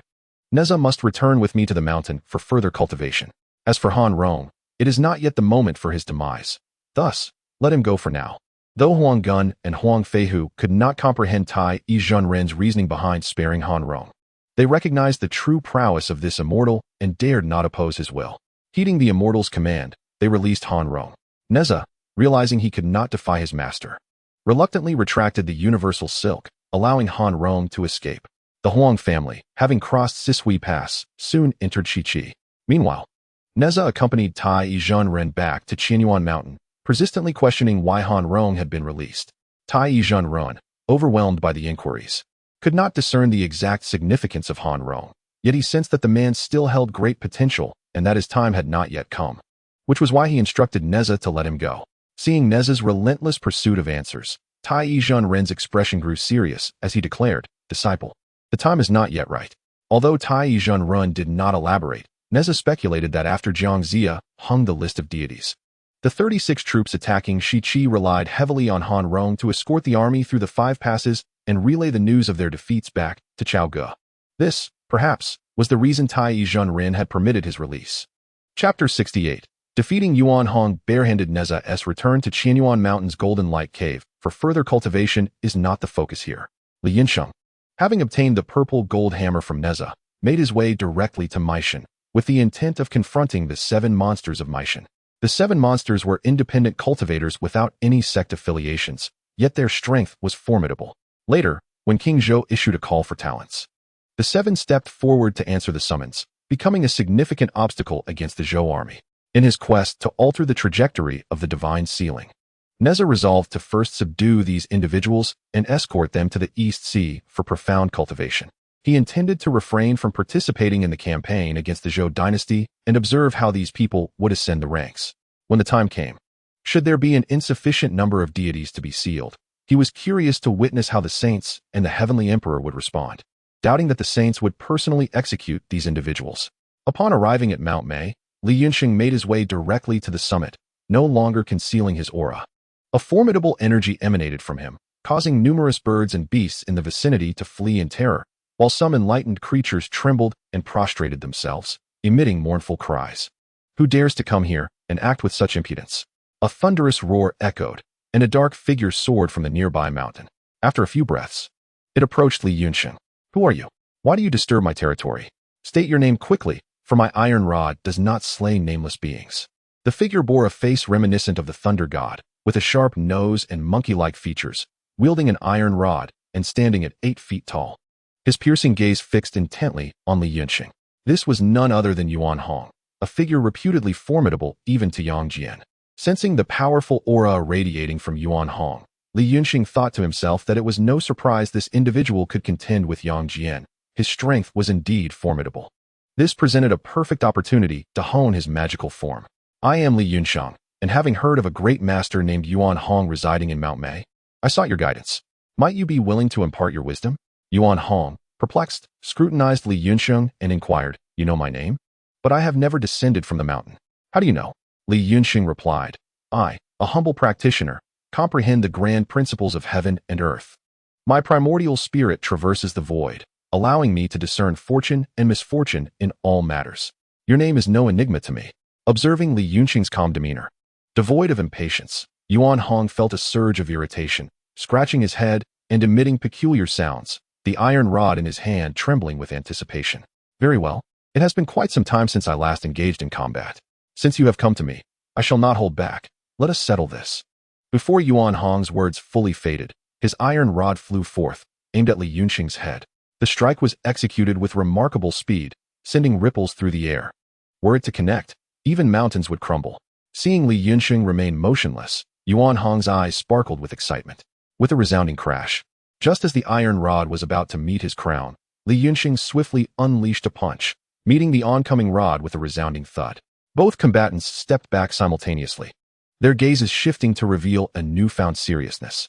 Again, Yuan Hong cried out, swinging the iron rod once more, which then transformed into countless replicas, each indistinguishable from the other, making it impossible to discern the true rod amidst the multitude.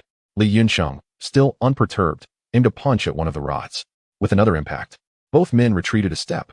Yuan Hong steadied himself, holding the iron rod, and exclaimed in astonishment, You are indeed formidable. To catch my rod with your bare hands is a rarity. Since you possess such prowess, I shall unleash my full potential. It has been years since I've enjoyed a proper battle. This shall be exhilarating. Li Yunxing nodded in silence, opting instead to mentally recapitulate the martial arts he had mastered, intending to refine his skills with Yuan Hong. He possessed 3 sets of boxing techniques. The Taiyi 5 elements fist, imparted to him by the great master Taiyi, the turning heaven seal technique, passed down by Guangchengzi. And lastly, the Apocalypse Ascendant Dragon Fist, taught by the Dragon Master Huanglong. These were the techniques Nezha had honed while seeking elixirs from the other 11 golden immortals. Notably, Huanglong had no elixirs to offer and, feeling somewhat embarrassed, had, upon Nezha's request to learn martial arts, imparted the supreme boxing technique from the Dragon Clan's legacy. It was said that this technique was created by the ancestor dragon during the primordial conflict among the Dragon, Phoenix, and Shilin clans, possessing formidable power. Regrettably, over time, the descendants of the Dragon clan had grown weaker, unable to even meet the threshold for cultivation. Although Huanglong was among the 12 golden immortals, his own strength was lacking, rendering him incapable of practicing this art. Yuan Hong let out a thunderous roar, and the iron rod in his hand was transformed into countless phantoms, striking towards Li Yunxing one after another. Li Yunxing stood his ground, his fists flying in rapid succession, each punch meeting the iron rod with a resounding metallic clash. The collision of fists and rod echoed like a symphony of clashing metals. Li Yunxing's apocalyptic demonic form had already reached the pinnacle of the 4th level. And after a period of secluded cultivation near the eastern sea's eye, he had refined his abilities further, becoming robust enough to withstand the might of top-tier postnatal treasures. While Yuan Hong's iron rod was impressive, it still fell short of a postnatal treasure, and thus could not harm Li Yunxing. The two exchanged blows for 30 rounds, neither gaining the upper hand. Li Yunxing called out, "Yuan, my friend, it is now my turn." With that, he exhaled deeply and unleashed a powerful punch, conjuring a vast imprint, the turning heaven seal technique. The phantom imprint struck the iron rod, sending a tremor through Yuan Hong's arm, forcing him to stagger back. Observing the might of the turning heaven seal, Li Yunxing felt a surge of joy, his hands continuing to move as he unleashed another punch. This time, the technique transformed into something even more formidable, akin to a divine dragon emerging from the sea, roaring as it charged toward Yuan Hong's iron rod. The Apocalypse Ascendant Dragon Fist. Yuan Hong was forced to retreat several steps, astonishment etched across his face. He had never imagined being forced back by someone with bare hands. "Boy, take this." Yuan Hong suddenly swelled to a height of 9 zhong, his iron rod growing larger as it descended with a tremendous roar. With a resounding crash, Li Yunxing was directly struck, and the mountain beneath him crumbled into countless shards, stones cascading down as he soared into the sky, propelled by the force of the blow. "If you wish to obliterate this place, I shall accompany you to the end," Li Yunxing said, a smile gracing his lips as he regarded Yuan Hong. Yuan Hong, glaring at the shattered mountain, gritted his teeth in frustration, scratching his head. "You are strong, not weaker than I, yet you cannot truly harm me." He shot a provocative glance at Li Yunxing. Li Yunxing smiled faintly and replied, "Is that so? Very well, let me deliver a few more punches. I was not satisfied with those last ones. Watch closely." As soon as the words left his mouth, Li Yunxing vanished and reappeared mere 3 feet in front of Yuan Hong, delivering a powerful punch to his chest. The sound of cracking bones echoed as Yuan Hong was sent flying like a mere sandbag. However, before he could touch the ground, Li Yunxing materialized once more before him, unleashing another punch that transformed into a radiant wheel of 5 colors, an embodiment of the Taiyi 5 elements fist. The inexhaustible power of the 5 elements surged forth, striking Yuan Hong's chest with tremendous force. Blood erupted from Yuan Hong's mouth as he let out a low growl, transforming into a small snake that swiftly vanished into the underbrush. Upon witnessing Yuan Hong employ his transformation technique, Li Yunxing's eyes gleamed with excitement. Having perfected his illusionary technique, he had been yearning for a worthy opponent to hone his skills, and here was Yuan Hong, ready to engage in a contest of transformations. Truly, a serendipitous opportunity not to be squandered. With a thought, Li Yunxing morphed into an eagle, perching on a hillside while keenly observing the nearby thicket where the snake darted about. Suddenly feeling a chill run down its spine, the snake quickly transformed again, becoming a pangolin that burrowed towards a distant cliff. Li Yunxing, undeterred, shifted into a tiger, letting out a fearsome roar as he pursued. Seeing Li Yunxing transform into a tiger, Yuan Hong was gripped by terror, letting out a frantic cry as he transformed into a sparrow, soaring high into the sky until he was out of sight. Li Yunxing chuckled, shaking his body to morph into a hawk, spreading his wings in pursuit. Realizing he could not outmatch Li Yunxing in transformation, and with his injuries nearly healed, Yuan Hong reverted to his ape form. Wielding an iron rod and swinging it towards the approaching hawk, the hawk folded its wings and transformed back into human form, forming seals with his hands to conjure a massive square seal, the illusion of the Tian Fan seal, striking against the iron rod. A resounding clash ensued, and the iron rod was sent flying, disappearing into the mountainside and creating a bottomless pit. "What do you want from me, Li? Why do you persistently pursue me?" Yuan Hong exclaimed, a mix of fear and despair flooding his heart. Aware that he could not defeat his opponent, yet unable to escape, he realized his 6 brothers were still in Maishan, leaving him truly helpless. He gestured, summoning the iron rod back to him. Li Yunxing replied, "I wish for you and your 6 brothers to join me in the East Sea for training."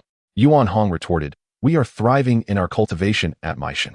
Why should we follow you to the East Sea? I know I cannot defeat you, but do not expect us to submit." Li Yunxing responded, "I do not wish for you to submit. My intention is to prevent you from becoming someone else's slave." Furious, Yuan Hong shot back, "Nonsense. How could we ever become someone else's slaves? Who could subdue us?" Li Yunxing continued, "You, as a 1,000-year-old enlightened white ape, should understand the formidable strength of the ancient demon clans, who once established a heavenly court. But what of them now?" Upon hearing Li Yunxing speak of the ancient demon clans, a flicker of reverence crossed Yuan Hong's face, quickly followed by an overwhelming sense of desolation. Li Yunsheng pressed on. Equally powerful were the shaman clans, who governed the earth, yet they too met with dismal fates. Do you understand why? Yuan Hong instinctively inquired as to the reason. Li Yunsheng replied, it is solely because they fail to recognize the celestial order, acting against the heavens, leading to their demise. Yuan Hong gazed at Li Yunsheng for a considerable time before stating, the ancient sages of the demon race, having failed in their rebellion against the heavens, I, as their successor, must naturally inherit their aspirations and continue this defiance. I am confident in my success. Li Yunsheng chuckled softly, saying, it is not that I underestimate you. But do you comprehend the prowess of the demon emperor and the 12 ancestor witches of your? How many formidable demon deities capable of rending the skies were at their command? Even with their immense abilities, they could not overturn the heavens. What makes you think you can? You cannot even contend with me. So how do you propose to rebel against the cosmos? Yuan Hong retorted with a cold laugh. Whether I succeed or fail is my concern alone. It requires no oversight from others. Li Yunsheng regarded Yuan Hong calmly and remarked, I had forgotten to mention that I too enjoy defying the heavens. Destiny has ordained you as the fourth wastrel star lord. Yet I do not wish for you to become a mere pawn at the whims of others. Thus, I intend to alter your fate, and whether you agree or not, I shall take you and your 6 brothers with me. Yuan Hong suddenly smiled, saying, let us see if you possess the capability. As they spoke, a plume of golden flames surged forth, striking Li Yunsheng. Within the flames lay a golden object the size of a bowl, radiating a scorching aura. This heat, while not as intense as the true fire of Samadhi or the true fire of the sun, possessed a unique property, specifically designed to scorch the soul. It was the life treasure of the water buffalo spirit, the bull yellow, capable of emitting a special bull yellow true fire that sears the soul. Li Yunsheng remained motionless amidst the bull yellow fire, as the fiery essence infiltrated his consciousness through his 7 orifices. Seeing Li Yunsheng standing undisturbed, Jin Dasheng, riding a unicorn, leaped forth and laughed heartily. So this person has a physique comparable to my elder brother. Yet his soul is too feeble to withstand the burning of my bull yellow fire. Following him, 5 others emerged, all grinning as they observed Li Yunsheng being scorched by the flames. Yuan Hong snorted coldly and remarked, this individual is formidable. He has skills in transformation. Were it not for my second brother's bull yellow fire, which specifically incinerates the soul, he would indeed be a challenging opponent. Jin Dasheng inquired, elder brother, what is the origin of this person? Why has he appeared at Meishan without cause? Yuan Hong recounted the reasons for Li Yunsheng's presence, instantly igniting the fury of the other 6, who seethed with rage, wishing to eliminate Li Yunsheng at once. Our destinies are ours to command. We require no interference from others. Jin Dasheng scoffed repeatedly, and the others vigorously nodded in agreement, casting scornful glances at the scorched Li Yunsheng. This treasure is remarkable, specifically designed to incinerate the souls of living beings. Once struck, death is inevitable. Initially motionless, Li Yunsheng suddenly acted, grasping the bowl-sized bull yellow. Despite the raging flames coursing around him, they could not harm him in the slightest. Observing that not only had Li Yunsheng survived, but had also seized the bull yellow, Jin Dasheng's face flushed with embarrassment, and with a low growl, he wielded a 3-pronged blade and charged at Li Yunsheng. Li Yunsheng, maintaining an impassive demeanor, held the bull yellow in one hand while forming a fist imprint with the other, preparing to strike back against the incoming 3-pronged blade. With a resounding clang, the trident was shattered by a single punch. Before he could react, another fist imprint struck Jin Dasheng's shoulder, accompanied by the ominous sound of bones fracturing. Jin Dasheng tumbled off the unicorn, rolling into the nearby underbrush. The 7 monsters of Meishan were astounded to see that Li Yunsheng had withstood the scorching flames of Nyohuang for so long, completely unscathed, particularly Yuan Hong, whose physical prowess and transformative abilities were on par with Li Yunsheng's. His spirit was impervious to Jin Dasheng's fire, exuding an aura of invulnerability that left the 7 monsters at a loss as to how to contend with him.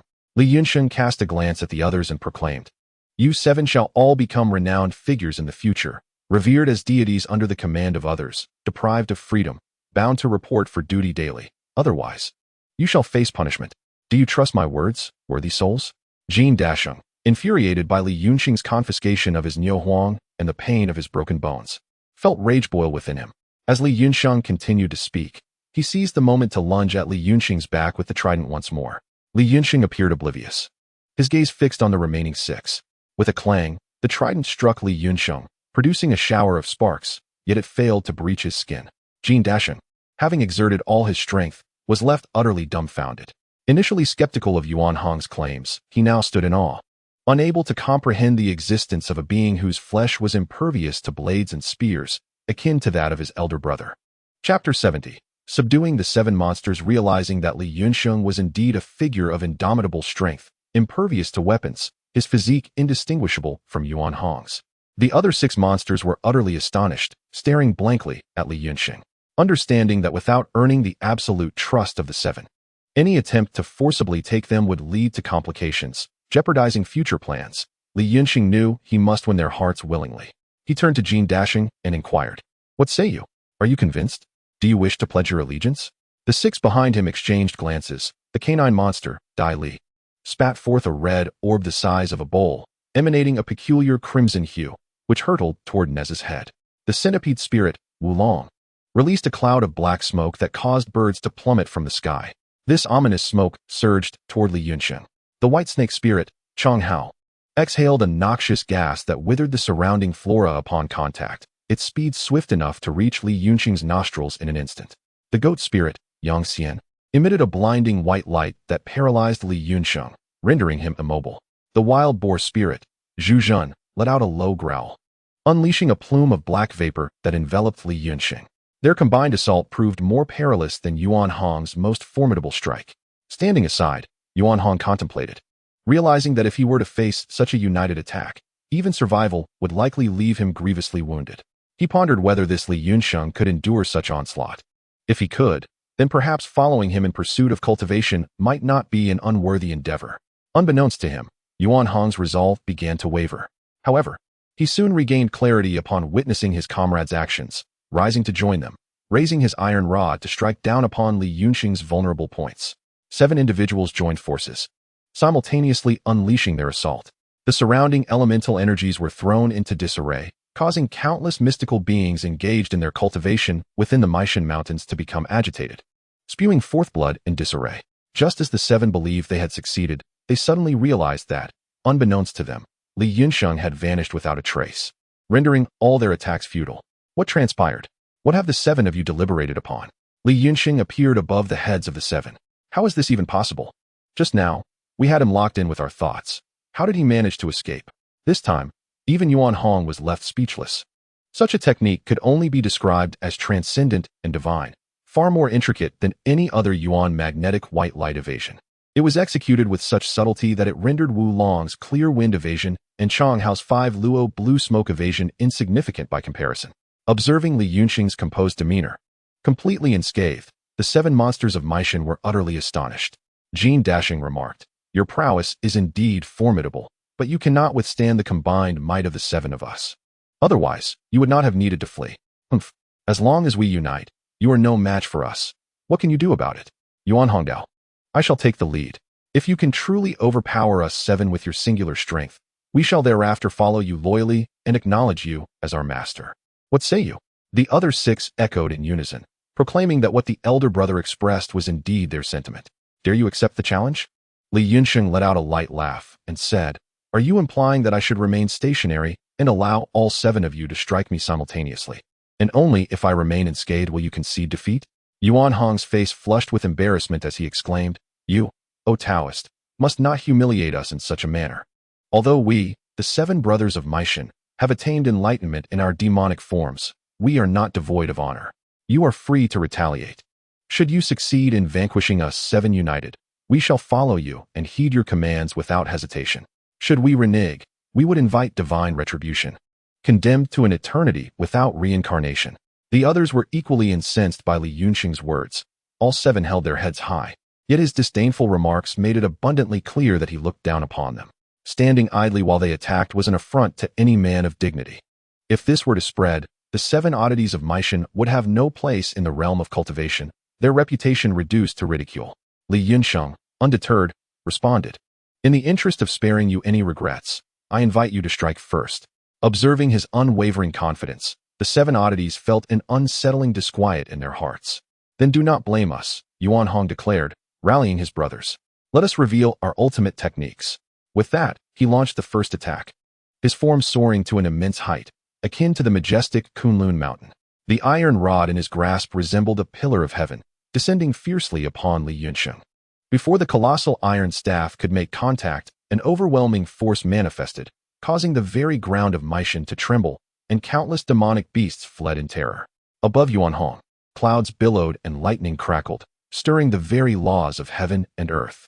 Yet, Li Yunsheng stood unfazed. In a flash, he too transformed, rising to a towering height.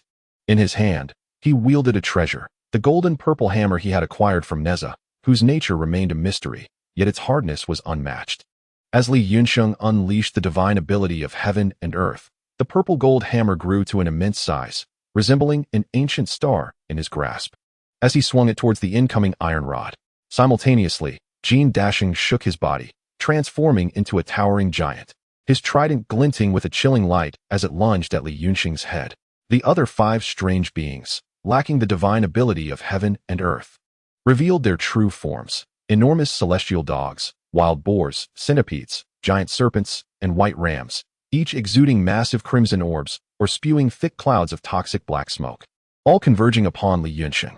The ferocity of their assault surpassed that of their earlier combined attack. Should they land a blow, it would undoubtedly spell disaster. Li Yunsheng let out a cold snort, and the purple gold hammer, akin to a bolt of violet lightning, struck the colossal iron rod, producing a deafening sound reminiscent of the primordial explosion of creation, sending the rod flying. In that instant, with his left hand clenched into a fist, he conjured a colossal dragon that soared towards the trident, executing the doomsday rising dragon fist. With a resounding crash, the dragon dissipated, forcing Jin Dashing to retreat repeatedly with his trident, while simultaneously contending with Yuanhong and Jin Dashing. Li Yunsheng swiftly unleashed a series of 5 kicks towards the remaining 5 strange beings. Compared to Yuanhong and Jin Dashing, the other 5 were vastly inferior, and they were sent flying, shrinking midair before gently descending upon the clouds. The toxic black smoke and the treasures of their inner alchemy posed no harm to Li Yunsheng. Despite the fact that their artifacts were designed to counter spiritual souls, they proved utterly ineffective. What further instilled terror in them was the realization that even with Yuanhong and Jin Dashing simultaneously employing their divine abilities, coupled with the attacks from the 5 behind them, they remained no match for this individual. To what extent did his prowess truly extend? Although only a single move had been exchanged, Yuanhong and Jin Dashing both recognized that, even if the battle continued, they would not stand a chance against Li Yunsheng, and would only subject themselves to further humiliation. Therefore, they withdrew their mystical powers. Li Yunsheng gazed at the 7 monsters and inquired if they were willing to join him in cultivation. Since Yuanhong Dao has been defeated, he will naturally follow his companions. However, what extraordinary powers or teachings can you impart to us? If there are none, would it not jeopardize our future? Li Yunsheng felt a stirring in his heart as he glanced towards the western heavens, proclaiming that this knowledge was derived from his comprehension of the great principles of the universe, which he would now impart to them. He urged them to follow him immediately to the East Sea. The 7 members of the May Mountain, upon receiving the scriptures from Li Yunsheng, were initially taken aback, but soon their spirits soared with joy. Without a second thought, they followed Li Yunsheng as he soared towards the east. Before departing, Li Yunsheng waved his hand, drawing in countless auras that dissipated into the void. Chapter 71. The Arrangement of Flower and Fruit Mountain. Half an hour after Li Yunsheng and the 7 oddities of May Mountain had left, a figure abruptly appeared at the site of their recent battle. It was none other than the second leader of the Western sect, the Zhuan Ti Dao Ren. Observing the shattered remnants of May Mountain, Zhuan Ti Dao Ren furrowed his brow. This was the territory of the 7 oddities of May Mountain. Who had dared to engage them in combat? Where were the 7 oddities? The figure of Zhuan Ti Dao Ren possessed eyes that shimmered with a myriad of glimmers, surveying the entirety of Mount May, yet failing to detect any trace of the 7 monsters of May Mountain. It appeared that both the 7 monsters and his own presence had been entirely erased, making it impossible for even me to trace their whereabouts.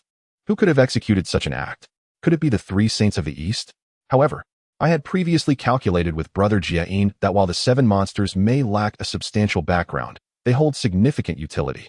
Their disappearance would necessitate a replenishment from the disciples of the Jiejiao sect, thereby disrupting our carefully calculated 3,000 worldly guests. Lately, I have been plagued by an unsettling feeling. Could there be further developments at play? Might this transformation be connected to the 3 saints of the East? At this moment, all I can do is proceed step by step. Li Yunsheng, accompanied by the 7 monsters of May Mountain, journeyed eastward without fear of the saints' calculations, for they are not omniscient beings, capable of predicting every event.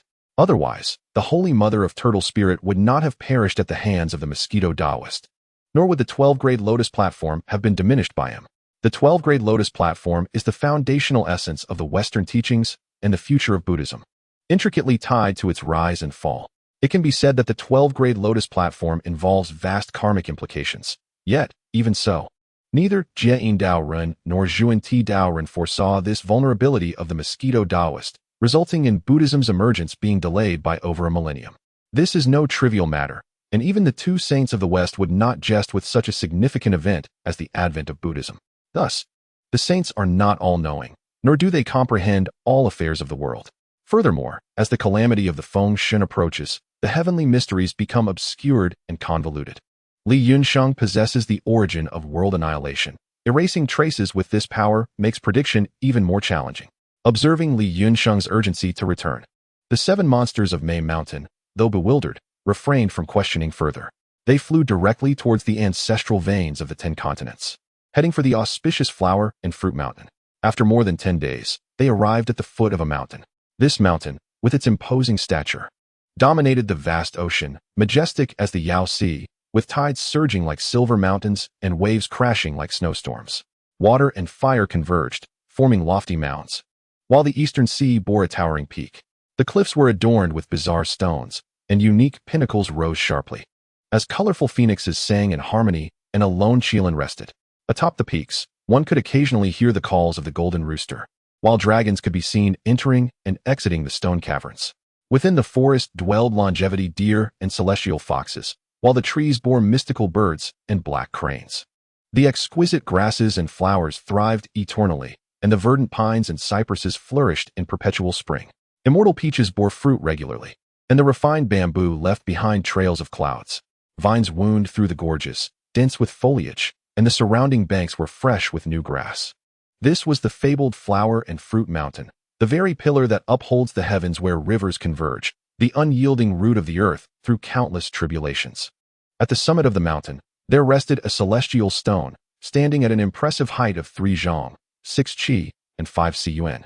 With a square circumference of 2 zhang and 4 qi, it harmonized with the 365 degrees of the celestial cycle and the 24 solar terms.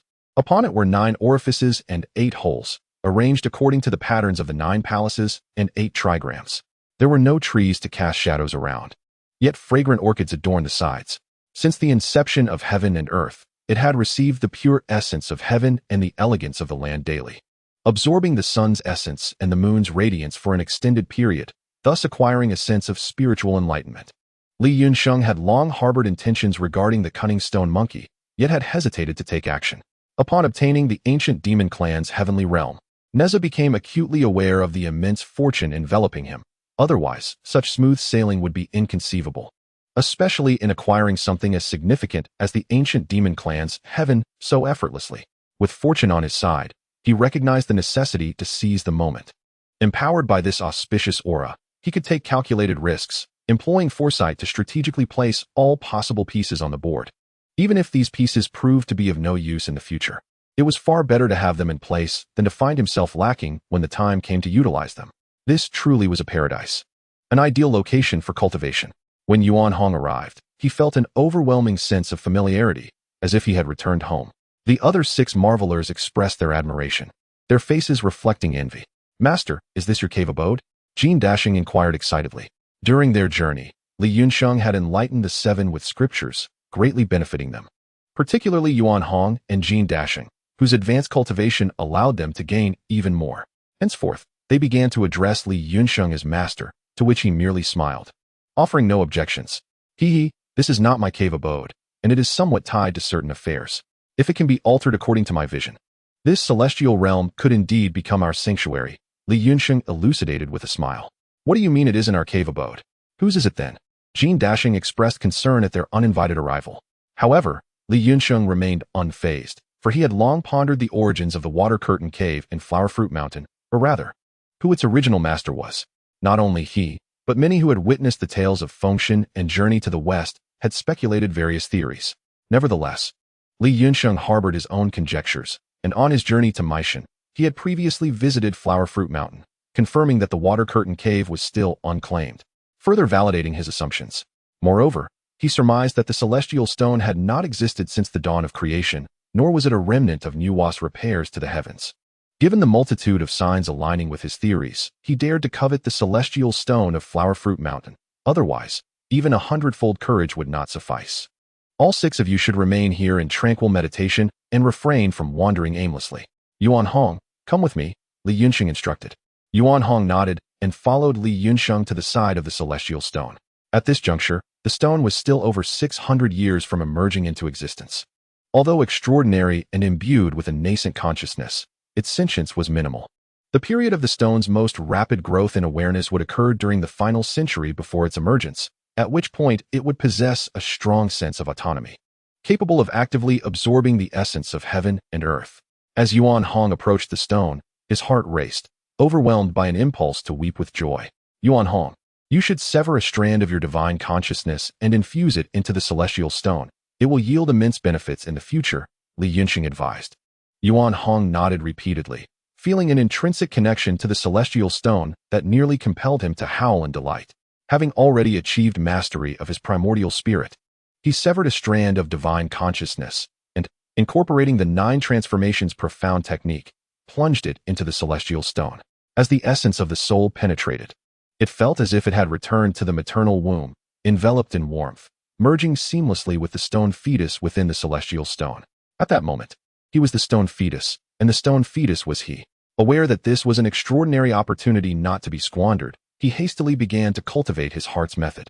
When Yuan Hong's divided spirit actively absorbed the ethereal energies of heaven and earth, the brilliance of the sun and moon, the formations surrounding the celestial stone were instantly activated, emanating a kaleidoscope of colors and an infinite amount of celestial energy, all of which poured into the stone fetus.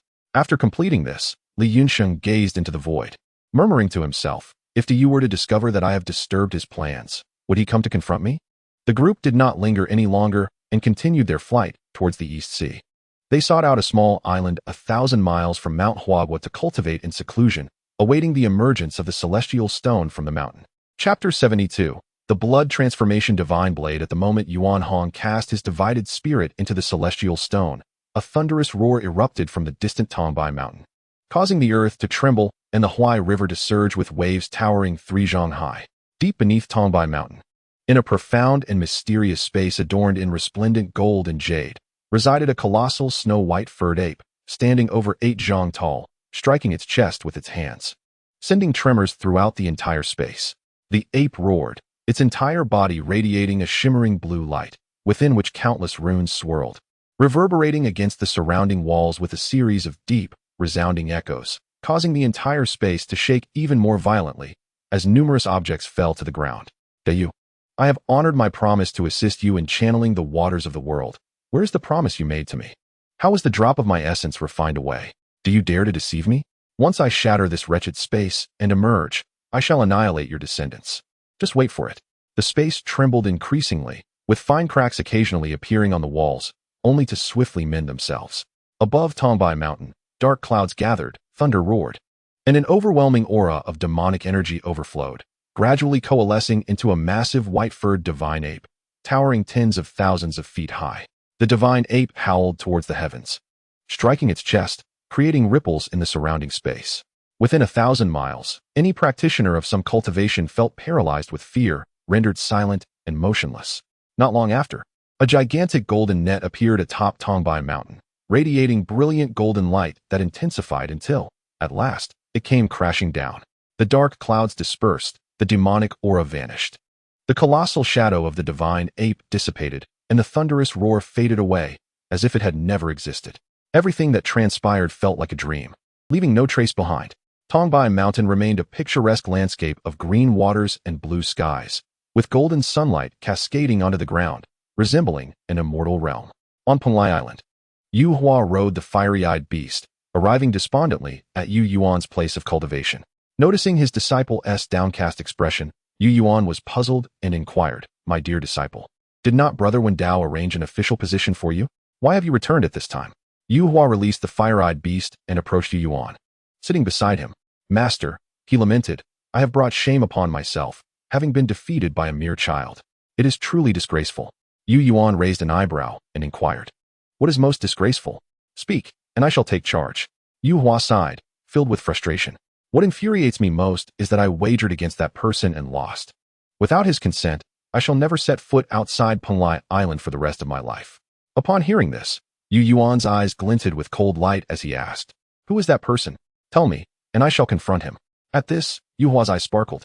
"Master, it may not be appropriate for you to go in person. Speak quickly, do not dawdle," Yu Yuan replied, somewhat displeased. Yu Hua continued, "His surname is Li, and his name is Nezha. He is a disciple of Taiyi Jinren from the Golden Light Cave on Qinyuan Mountain. In a sense, he is of your generation, so my loss is not entirely humiliating." Yu Yuan grew increasingly irate. "What nonsense is this? You have unnecessarily tarnished my reputation. A disciple of Taiyi Jinren? The disciples of the Chan sect have always looked down upon those of the Jie sect. This time, I shall teach that Li Nezha a severe lesson. Even if Taiyi Jinren intervenes, he may not necessarily be my match." After speaking, he gestured, and a treasure furnace stood not far away. With a resonant sound, a brilliant red long knife flew out, its crimson glow swirling with inscribed runes, resembling flowing blood, quite eerie. As the blood knife danced, it appeared like a streak of scarlet lightning. Accompanying the blood knife were 3 golden elixirs. Yu Hua, astonished, exclaimed, "Master, what are these treasures and elixirs? I have never seen them before. Are they your newly refined creations?" Yu Yuan grasped the blood knife and golden elixirs, laughing heartily. "This is the blood transformation divine knife I have just forged. Once summoned, its strike is as swift as lightning. Those struck by it are certain to perish." Looking at the ethereal blood transformation divine knife, which seemed to possess a spirit of its own, Yu Hua, filled with doubt, asked, "Master, is this blood transformation divine knife truly that formidable? Certain death for those struck?" Yu Yuan, with a confident smile, replied, "Indeed, it is so. You are unaware that during my leisurely travels across the 3 mountains and 5 peaks, I acquired a set of formations. After over a century of research, I finally completed it. Can you guess which formation it is? It is the demonic formation used by the Wu clan against the Yao clan, the 12 capital heavenly gods formation, capable of gathering the most sinister and toxic energies from the world. This formation was originally constructed by the 12 ancestral shaman to condense the true form of Pangu. Would you not say that is impressive?" Yu Hua nodded vigorously. "Indeed, it sounds remarkable. With this knife, would we not be invincible?" Yu Yuan cautioned. "It cannot be said so lightly. I spent decades collecting materials of utmost darkness and spent decades etching the 12 capital heavenly gods formation into the blade. I have forged it in the furnace for nearly a century, and it is only now that it is barely complete. However, it has not yet tasted blood. Thus its power remains limited. As this knife drinks more blood, its spirit will grow stronger, and its power will increase. Moreover, it will automatically absorb the sinister energies from the world, enhancing its toxicity and malevolence. Anyone struck by it is assuredly doomed." Yu Hua, taken aback, retreated. "Master, what if we accidentally harm one of our own? Would that not be a grave sin?" Yu Yuan let out a hearty laugh and said, "Disciple, there is no need to panic. In the universe, all things are interdependent. While I was refining this blade, the furnace simultaneously birthed 3 antidote pills. In the entire world, there are only these 3. Surely, you cannot continue to harm your own kind." Yu Hua chuckled awkwardly and replied, "Master speaks wisely. It is I who have overthought the matter. Do you truly intend to use Taiyi Jinren as a sacrificial offering for the blade? After all, he is one of the 12 golden immortals of the Chan sect, a true disciple of the sage." Yu Yuan sneered, saying, "If that man does not release the oath binding you, I shall regrettably permit him to be the test subject." Yu Hua's heart sank, and he quickly interjected, "Master, that would be unwise. If you were to slay Taiyi Jinren, our ancestral master would undoubtedly hold you accountable. That would lead to dire consequences. Even if there were no repercussions, should a conflict arise between the Chan and Jie sects, the karmic repercussions for you would be immense. If such a scenario were to unfold, I would be greatly troubled. I implore you to think carefully before proceeding." Yu Yuan reassured him, "Rest assured, my disciple. I am well aware of the implications. You should focus on your cultivation on Penglai Island. I shall make a trip to the Gold Light Cave on Qinyuan Mountain to ascertain the true capabilities of Li Nezha and Taiyi Jinren." At that moment, a golden-eyed 5-cloud camel emerged, and Yu Yuan mounted it. The camel took to the skies, galloping upon a white cloud towards the horizon. At Qinyuan Mountain, within the Gold Light Cave, Nezha listened attentively to Taiyi Jinren's teachings. He diligently contemplated the scriptures from his past life and the cultivation insights imparted by Yun Shao, continuously enhancing his own Taoist practice. Particularly, the 9 curves yellow river formation, conveyed to him by Yunxiao, contained the profound principles of the universe, revealing the essence of Yunxiao's own cultivation achievements. Chapter 73. The Might of Transformed Blood. The 9 curves yellow river formation is one of the most formidable formations in the investiture of the gods. Once established, it contains elixirs of deception and seals for immortals, capable of bewildering the divine, extinguishing the spirit, ensnaring the form, depleting the essence, and ultimately severing the original nature of the immortals. Immortals entering this formation would become mortal, while mortals entering it would meet their end. Even the primordial supreme being, upon first encountering this formation, could not fathom its intricacies and had to enter the formation to observe, awaiting the arrival of the Grand Supreme Elder before they could jointly unravel it.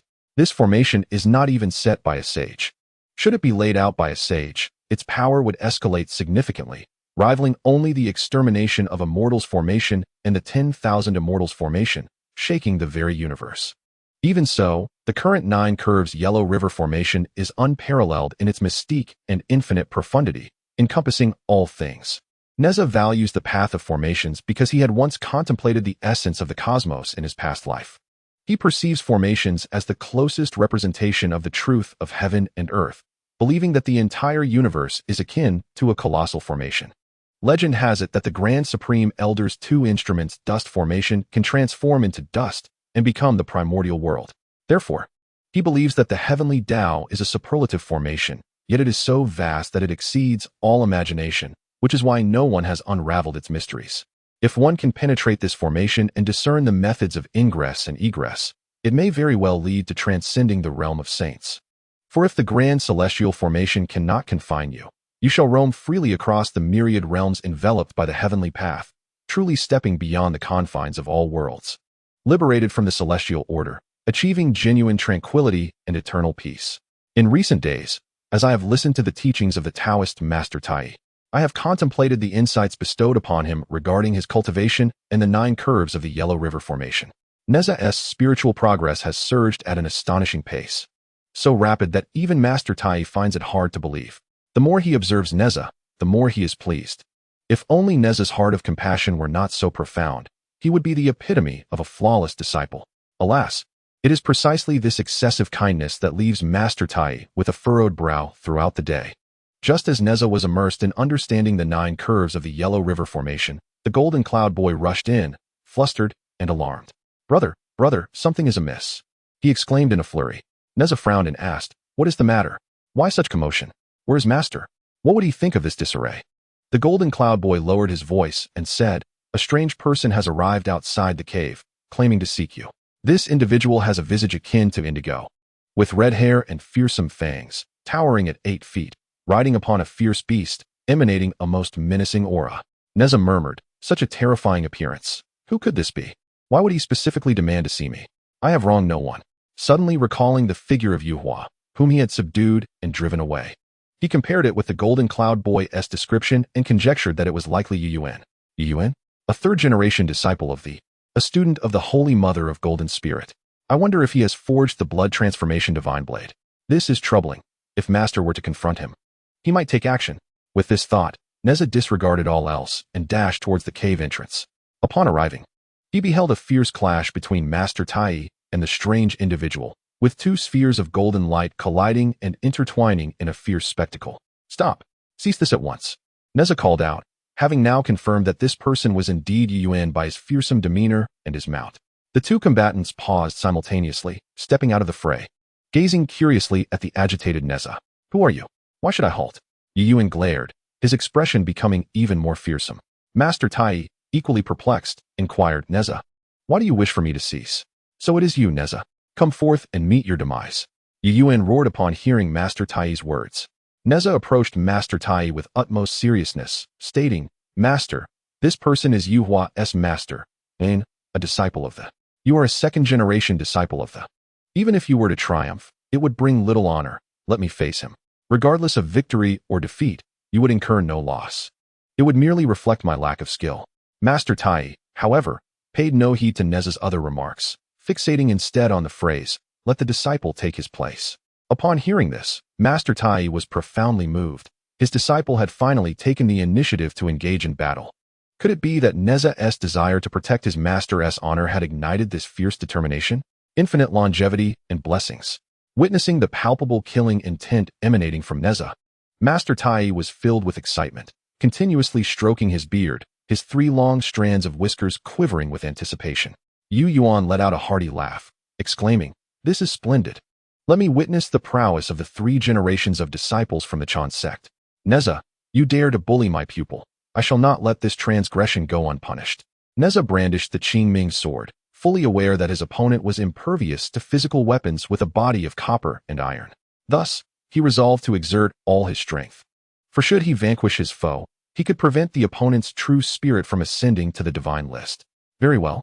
I too am eager to experience the methods of the Jie sect. Come forth. Nezha gripped the Qingming sword tightly, leaping into the air and delivering a powerful strike. Instantly, the entire realm transformed into a sea of azure, enveloping everything in a cascade of blade light, which surged forth like a boundless blue sky and ocean, ultimately morphing into a dragon that charged towards Yu Yuan.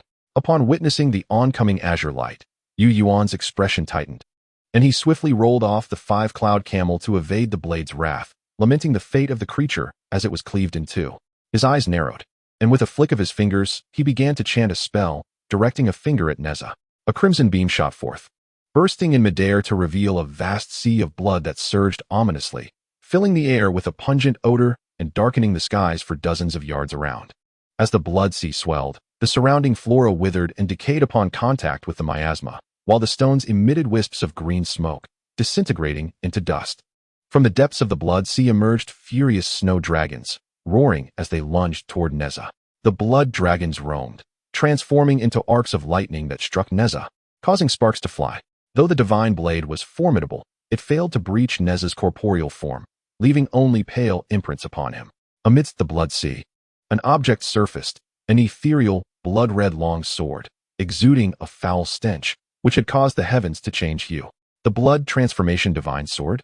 Fortunately, I have attained the 4th level of the demonic body, otherwise, I would be in grave danger today. Realizing that the sword which struck him was the blood transformation divine sword, Nezha felt a wave of trepidation. This blade was exceptionally sinister, with no antidote available save for the 3 detoxification pills that had accompanied the sword's creation. Yu Yuan was equally astonished by the formidable nature of the blood transformation divine sword.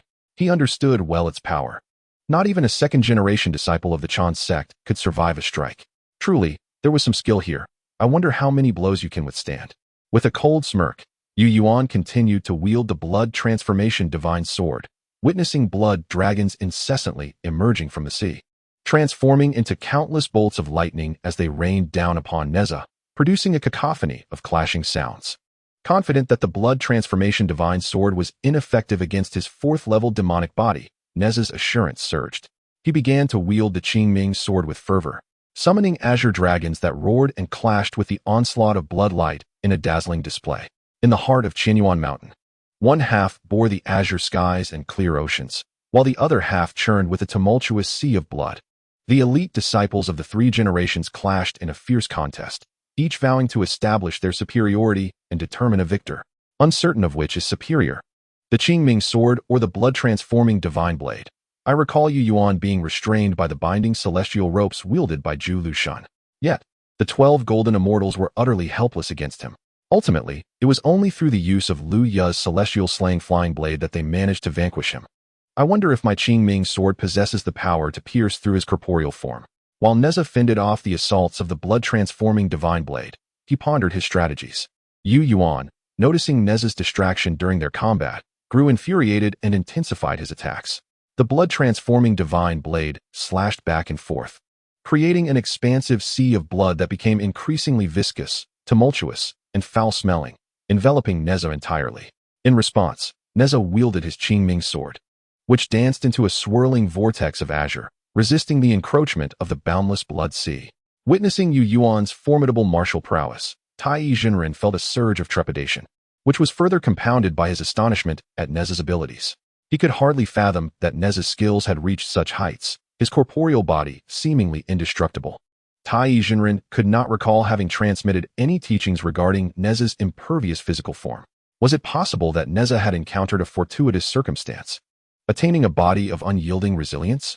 This would indeed be remarkable, but Yu Yuan was a formidable opponent, leaving Taiyi Jinren uncertain of Nezha's chances of victory. Just as Taiyi Jinren's worries intensified, a brilliant azure light surged forth from the blood sea, reminiscent of the first rays of dawn at the creation of the world, cleaving through the blood sea and striking towards Yu Yuan. This azure radiance, swift and powerful as lightning, collided with Yu Yuan's body. With a splattering of blood, the Qingming sword penetrated Yu Yuan's indestructible form by a foot, unleashing a torrent of blood and forcing him to retreat repeatedly. Yu Yuan's expression shifted erratically, filled with profound dread. As his corporeal form was compromised, he felt an unsettling pull on his soul, as if it were on the verge of being drawn away. He had never encountered such a phenomenon, leaving him terror-stricken. If his soul were to be extracted, what value would remain in a mere shell, no matter how strong? Realizing the Qingming sword's capacity to breach his indestructible body and threaten his soul, Yu Yuan turned to flee, preparing to employ his escape technique. Observing the breach in Yu Yuan's form, Nezha felt a surge of confidence, contemplating that, apart from the celestial slaying flying blade, his Qingming sword could also defeat Yu Yuan. However, he recognized Yu Yuan's potential utility and resolved to first secure the 12 heavenly divine array. As Yu Yuan attempted to escape, Nezha called out, "Friend Yu Yuan, do not rush away, I have words to share." Seeing Nezha sheath his long blade, Yu Yuan, filled with trepidation, stood at a distance, watching Nezha warily. "What do you intend?" he inquired. Nezha replied, "Though you have lost a round due to overconfidence, I cannot guarantee victory in another encounter, especially since you have yet to reveal all your capabilities. The outcome remains uncertain." Yu Yuan found this perspective quite gratifying and chuckled, "You acknowledge my prowess, which is sufficient. Your blade is indeed formidable, capable of penetrating my indestructible body. I am impressed." Nezha chuckled softly, and as he sheathed his sword, an object fell from his back, vanishing into the earth in an instant. "The fellow Taoist has praised me, but I must commend your formidable blade as well. If it were to pierce my flesh even slightly, I would surely meet my demise." Nezha, in his exuberance, continued to lavish compliments, bringing a smile to Yu Yuan's face. Yu Yuan replied, "You possess discerning eyes, indeed. This blade, recently forged by me, is known as the blood transformation divine blade. Should it cut through flesh, even immortals would struggle to escape death." Nezha responded, "Truly an exceptional weapon. However, I wish to engage you in a discussion regarding the art of formations. Would you be amenable to this?" "The art of formations? What formations are you referring to?" Yu Yuan's demeanor shifted to one of vigilance. The 12 Capitals' heavenly god-killing formation was his closely guarded secret, long vanished since the ancient battle between the witch and the lich. It was only through extraordinary fortune that he had acquired such a grand formation. Yet, aside from the 12 Capitals' heavenly god-killing formation, he held little renown in the realm of formations. Why would Nezha seek him out for such discourse? There must be something amiss. Nezha, maintaining a calm countenance, remarked, "If my conjecture holds true, your blood transformation divine blade should possess the inscription of the ancient malevolent formation, the 12 Capitals' heavenly god-killing formation, correct?" Upon hearing the name of the formation, Yu Yuan's eyelids twitched in surprise. He had only disclosed the existence of this formation to his disciple, Yu Hua, and had not shared it with others. How could Nezha possibly know? During the conflict with Yu Hua, his disciple was unaware of the 12 Capitals' heavenly god-killing formation. Was Nezha attempting to deceive him? Yu Yuan's expression fluctuated, and he fell into a contemplative silence. Meanwhile, the observing Taiyi Jinren was astonished by Nezha's display, rendered speechless as he gazed at Nezha.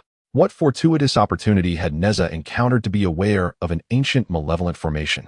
Moreover, how had he delved so deeply into the study of formations? How did Yu Yuan come to possess the 12 Capitals' heavenly god-killing formation? If Nezha's assertions held any truth, even if I were to be struck by this blade, my soul would be obliterated. Though Taiyi Jinren contemplated this, he did not regard the blood transformation divine blade with much concern. Given his cultivation level, unless the opponent was also a great Luo golden immortal, it was impossible for someone of Yu Yuan's golden immortal rank to breach his flesh. Nezha's growth had far exceeded my expectations. Though his chi refining cultivation had only recently surpassed the tribulation, his physical form rivaled that of a golden immortal, perhaps even surpassing it. If I were to allow Nezha to continue as Jiangzi's vanguard, at this thought, Taiyi Jinren felt a tremor in his heart, sensing that the situation was slipping from his grasp. However, the role of vanguard was not one to be easily exchanged. The words of a sage undoubtedly held weight in the grand scheme of destiny, and any unilateral changes would surely incur consequences. Yu Yuan laughed lightly, stating, I have matters to attend to, so I shall take my leave. When I find leisure, I shall discourse with you further." Before he could finish, a shadow darted forth, swiftly binding Yu Yuan like a dumpling. "Do not be in such haste to depart, my friend. If you compel me to resort to force, it would be unfortunate. If you choose not to speak, I shall simply use you as target practice," Nezha said, shaking the Qingming blade with a benevolent smile. Upon witnessing Nezha's smile, Yu Yuan was instantly struck with terror, yet he steeled himself, declaring, "My friend, I am a third-generation disciple of the. If you dare to slay me, it will undoubtedly incite a conflict between me and. You must consider this carefully." Nezha scoffed dismissively. "Conflict between and? You hold yourself in exceedingly high regard. Countless disciples follow your master, so how could they possibly blame me for a disciple so muddled and chaotic as you? Even if I were to take your life now, it would be well-deserved. My friend, let us speak candidly. If you release me, I shall gladly offer you the 12 capital heavenly gods formation. And I vow to honor my word without fail." Seeing that Nezha showed no fear, Yu Yuan felt a wave of panic. He quickly conceded, for he did not wish to face death. In the realm of cultivation, life itself is paramount. Whether it be the blood transformation divine blade or the 12 capital heavenly gods formation, they are but external possessions. Without life, all is rendered meaningless. Though external items may be lost, they can be refined anew. Thus, the distinction between what is light and what is heavy is clear to Yu Yuan, a golden immortal. Nezha stated that had it been earlier, he would have readily agreed, but now, you must swear that without my permission, you shall not step foot outside the Penglai Immortal Island. Otherwise, you shall face divine retribution, your soul scattered, and you shall never reincarnate. How does that sound? Yu Yuan paused momentarily before swearing his oath. The life of a qi refining practitioner is long, yet the fear of death is ever present. Observing Yu Yuan's cowardice, even more than Yu Hua's, left Nezha bewildered, feeling that his master was even less resolute than his own disciple. Nezha not only acquired the 12 capital heavenly gods formation, but also claimed the blood transformation divine blade and 3 detoxification pills, stating he would study them for a few days before returning them personally. Yu Yuan was well aware that reclaiming them was impossible, though he felt indignant. He dared not voice a single protest and promptly agreed, offering them with both hands. Having obtained the blood transformation divine blade and the 12 capital heavenly gods formation, Nezha released Yu Yuan as promised. Taiyi Jinren observed from a distance, quietly watching as Nezha managed everything without intervening. Although he was a great Luo golden immortal, skilled in the art of divination, he found himself unable to decipher the workings of his own disciple, a realization that sent shivers down his spine. He sensed a growing obscurity in many matters, surpassing his expectations. Especially upon seeing the Qingming blade in Nezha's possession, his brow furrowed even more. Yu Yuan had long since attained the golden immortal stage and understood the domain of the laws, his realm embodying a thin, self-controllable space that served as a protective barrier. Though it was but a single layer, it proved stronger than many protective celestial garments. Yet it was cleaved effortlessly by the Qingming blade. This blade is formidable. Its origins unknown. But why should I concern myself with such matters? Each individual has their own fortune, let him be. Taiyi Jinren's expression remained unchanged. Yet his thoughts raced. Suddenly inspired, he calculated with a flick of his fingers and discerned the reason behind it. He beckoned to Nezha.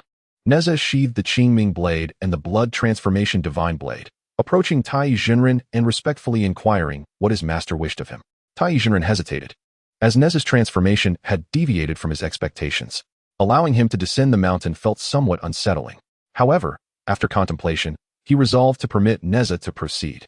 At this juncture, he could no longer exert control and could only hope that the sage would manage the broader situation, ensuring that the function would not descend into chaos. This place is not meant for your prolonged stay. Your master, Jiang Zia, faces the onslaught of 36 armies against Shiqi. You must hasten to assist him, aiding the virtuous monarch to fulfill the heavenly signs, thereby establishing your own legacy and achieving success. Nezha, momentarily taken aback, addressed his master, "Master, I merely wish to cultivate in solitude upon the mountains, uninterested in worldly affairs." Taiyi Jinren replied, "You are the reincarnation of the spirit pearl, destined by fate to be the vanguard against the tyrant Zhou. This is your destiny. Moreover, as you were born in the hour of the dog, you carry with you 1,700 killing prohibitions that must be fulfilled before you can truly focus on your cultivation. You must act swiftly." Since obtaining the Qingming sword and manifesting his future self, Nezha had shed many of his previous reservations, yet he still proceeded with caution. He divided his forces into 2 meticulously considering his strategies, secretly laying plans to establish his own power, so that he might one day have the means to contend with others. Bowing to Taiyi, Nezha stated, "Disciple shall descend the mountain now. Master, take care." On a small island above the eastern sea, Li Yunsheng was deeply engrossed in comprehending the principles of the Tao when suddenly, an intuition stirred within him, rousing him from his meditation. Zhang Guifeng had already launched an attack on Shiqi, and now his true self was descending to confront Zhang Guifeng. Next, he would have to contend with the 4 saints of the 9 Dragon Island in the Western Sea, disciples of the Jiejiao. Should he intervene to prevent them from aiding Master Wen? No. Although I am a manifestation of my future self, delving too deeply could lead to calamity. It would be wiser to remain in the shadows, orchestrating events from behind the scenes. Shen Gongbao should be searching for the dragon whisker tiger in the Northern Sea. I shall wait for him, persuading him to take action, as his presence would be beneficial in managing these affairs. Li Yunsheng summoned the 7 monsters of Meishan. His expression solemn. You shall continue your quiet cultivation. Until my return, do not engage in disputes or step off this island. Should you disobey, I will personally cast you into the abyss, where you shall not find rebirth. The 7 monsters, perceiving Li Yunsheng's grave demeanor, dared not inquire further. Promptly acquiescing to his command, Li Yunsheng cast one more glance at them, sighed, and transformed into the likeness of King Mingzi before making his way to the Northern Sea. Entangled in the web of causality, he could not guarantee that the 7 monsters would escape their tribulations. Resisting fate was a perilous endeavor, and the outcome remained uncertain. Arriving at the Northern Sea upon a cloud, Li Yunsheng located himself near the dragon whisker tiger and waited for several days.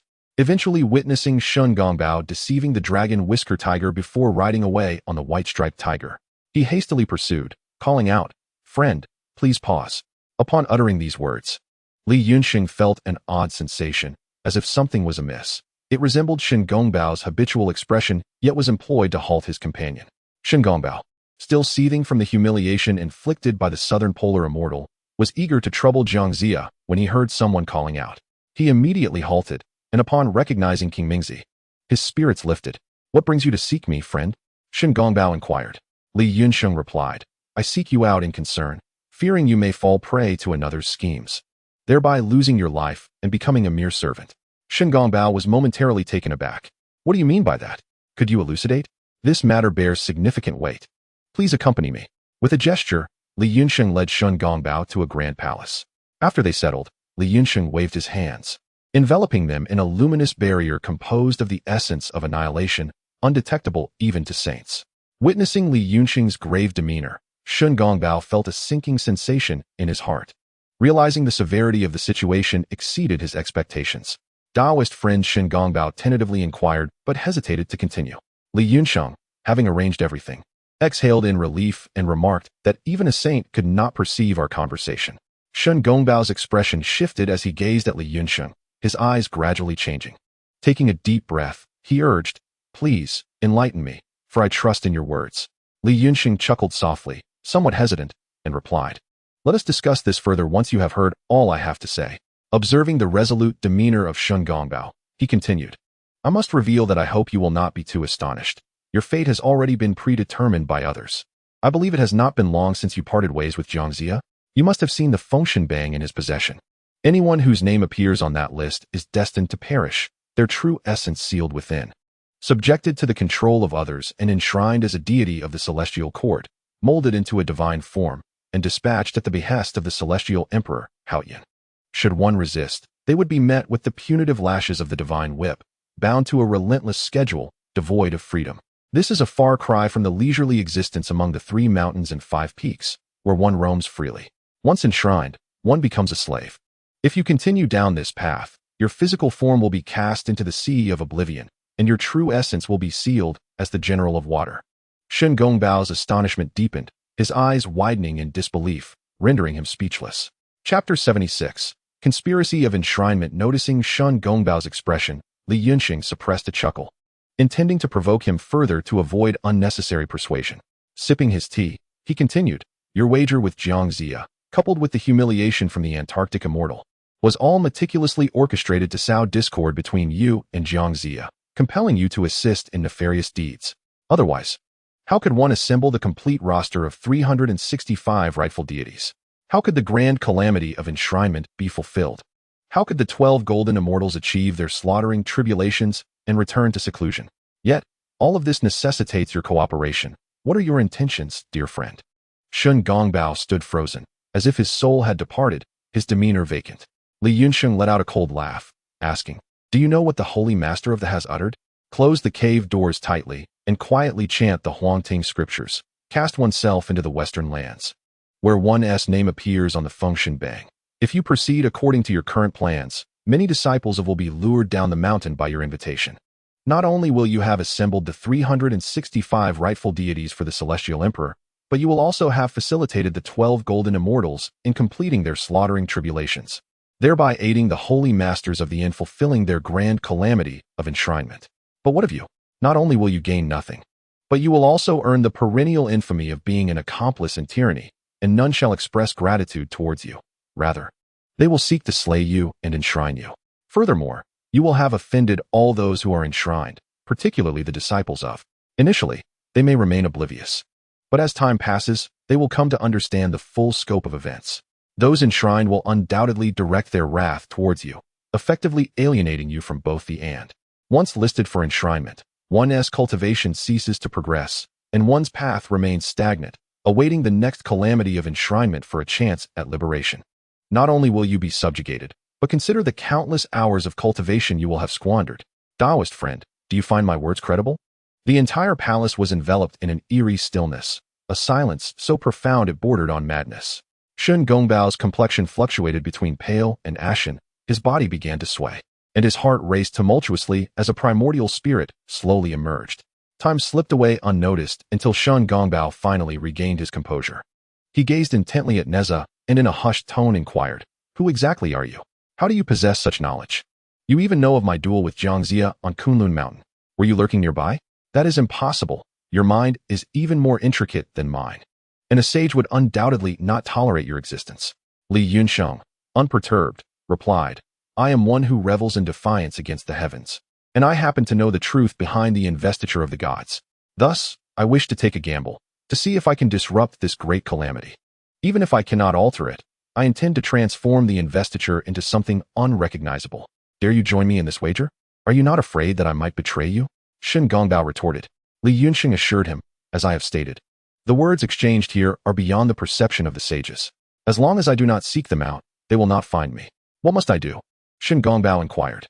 Li Yunsheng responded, "Can you endure the humiliation inflicted by the Antarctic immortal? Can you restrain yourself from opposing Jiangxia? In the entanglement of karma, emotions can sway one's actions. That is why I speak of a desperate gamble. One moment of loss of control could lead you back down the path of calamity, becoming a victim of fate." Shun Gongbao calmly replied, "Please continue, my friend. Since I am already aware of the matters concerning the investiture, I shall take heed. I have no desire to act against my will, nor can others compel me." Li Yunsheng gently urged, "I hope you will not be swayed by desires and emotions, but rather transcend the calamity to attain freedom." Seeing Shun Gongbao merely gazing at him in silence, Li Yunsheng understood that he had indeed convinced him. "Friend Shun, the investiture requires true spirits. The stronger the cultivation, the mightier one becomes after death as a deity, thus earning favor from the Celestial Emperor. Therefore, you must adhere to your original plan and act contrarily." Shun Gongbao questioned, "Act contrarily?" "Indeed," Li Yunsheng affirmed. "If my conjecture is correct, you would likely invite the denizens of the 3 mountains and 5 peaks to assist King Zhou in fending off the armies of the West, perhaps even to help him eradicate the forces of the West." Shun Gongbao's eyelids twitched, nearly causing him to rise. "How do you know my thoughts? Can you truly see into the hearts of men?" Li Yunsheng chuckled, "Rest assured, I cannot penetrate your innermost thoughts. However, understanding the context allows me to deduce your intentions." With that reassurance, the anxious Shun Gongbao began to feel at ease. If Li Yunsheng could indeed see into the hearts of men, he would have never dared to collaborate with him. King Zhou, having composed indecorous verses in the palace of Nuwa, has already lost virtue in the people's favor. You, as a man of morality, how could you assist him unless your mind were clouded? My suggestion is that you must, before Master One seeks out disciples of the, discreetly enlighten them to the truth. They must not descend the mountain to aid King Zhou in his tyranny against the West. For the armies of the West have the support of the sages. Who could possibly withstand that? How could one avoid death? How could one escape the fate of being enshrined as a deity? Li Yunsheng's words resonated like the evening drum and morning bell. causing Shun Gongbao's ears to hum and awakening him completely. If this were indeed the case, then I have truly been bewitched, having committed such a foolish act. Yet, what if others refuse to heed my warnings? I cannot simply lay bare the truth, for such an admission would surely provoke the sage, sealing my own fate. Shun Gongbao pondered deeply. Li Yunxing smiled, saying, "Indeed, one must not reveal the truth. My friend, you are adept in the art of strategy and well acquainted with the disciples of the. You understand them well. Shortly, I shall inform you of those from the who will be ensnared in folly, misguided in their support for Western Qi, aiding the tyrant. Of course, those of weak character and low comprehension may be left to their own devices. You might choose among the more enlightened and resolute individuals to act as intermediaries. Even if they do not assist Western Qi, they must refrain from aiding King Zhou. However, given the notoriety of Taisher I, this task is quite arduous. Nonetheless, consider this an investment. Once the calamity of the investiture of the gods has passed and the celestial secrets are revealed, not only will those you save be grateful, but even the sages of the will express their appreciation, bestowing unimaginable benefits upon you." Shun Gongbao chuckled, saying, "Now that I grasp the truth, I shall certainly take a chance. Even the worst outcome would be to attain divinity, which is far better than unintentionally assisting others and incurring the wrath of all, only to achieve divinity in the end. Even if I am to achieve divinity, I shall strive for it." Li Yunxing chuckled softly and whispered to Shun Gongbao the names of those from the who were destined for divinity, along with a rough outline of their chronological emergence. As for those who were not of the, Li Yunxing would personally handle the matter. "My friend, I must caution you. The disciples of the are men of loyalty, proud and susceptible to provocation. Should all their minds be clouded, not even the celestial master may escape unscathed. If you can chuckle at this, I believe you understand my meaning," Li Yunxing concluded, smiling at Shun Gongbao. Shun Gongbao was astounded once more, exclaiming, "Are you implying that even Master Tong Tian shall be embroiled in this? Indeed, as you have said, this matter is fraught with difficulty.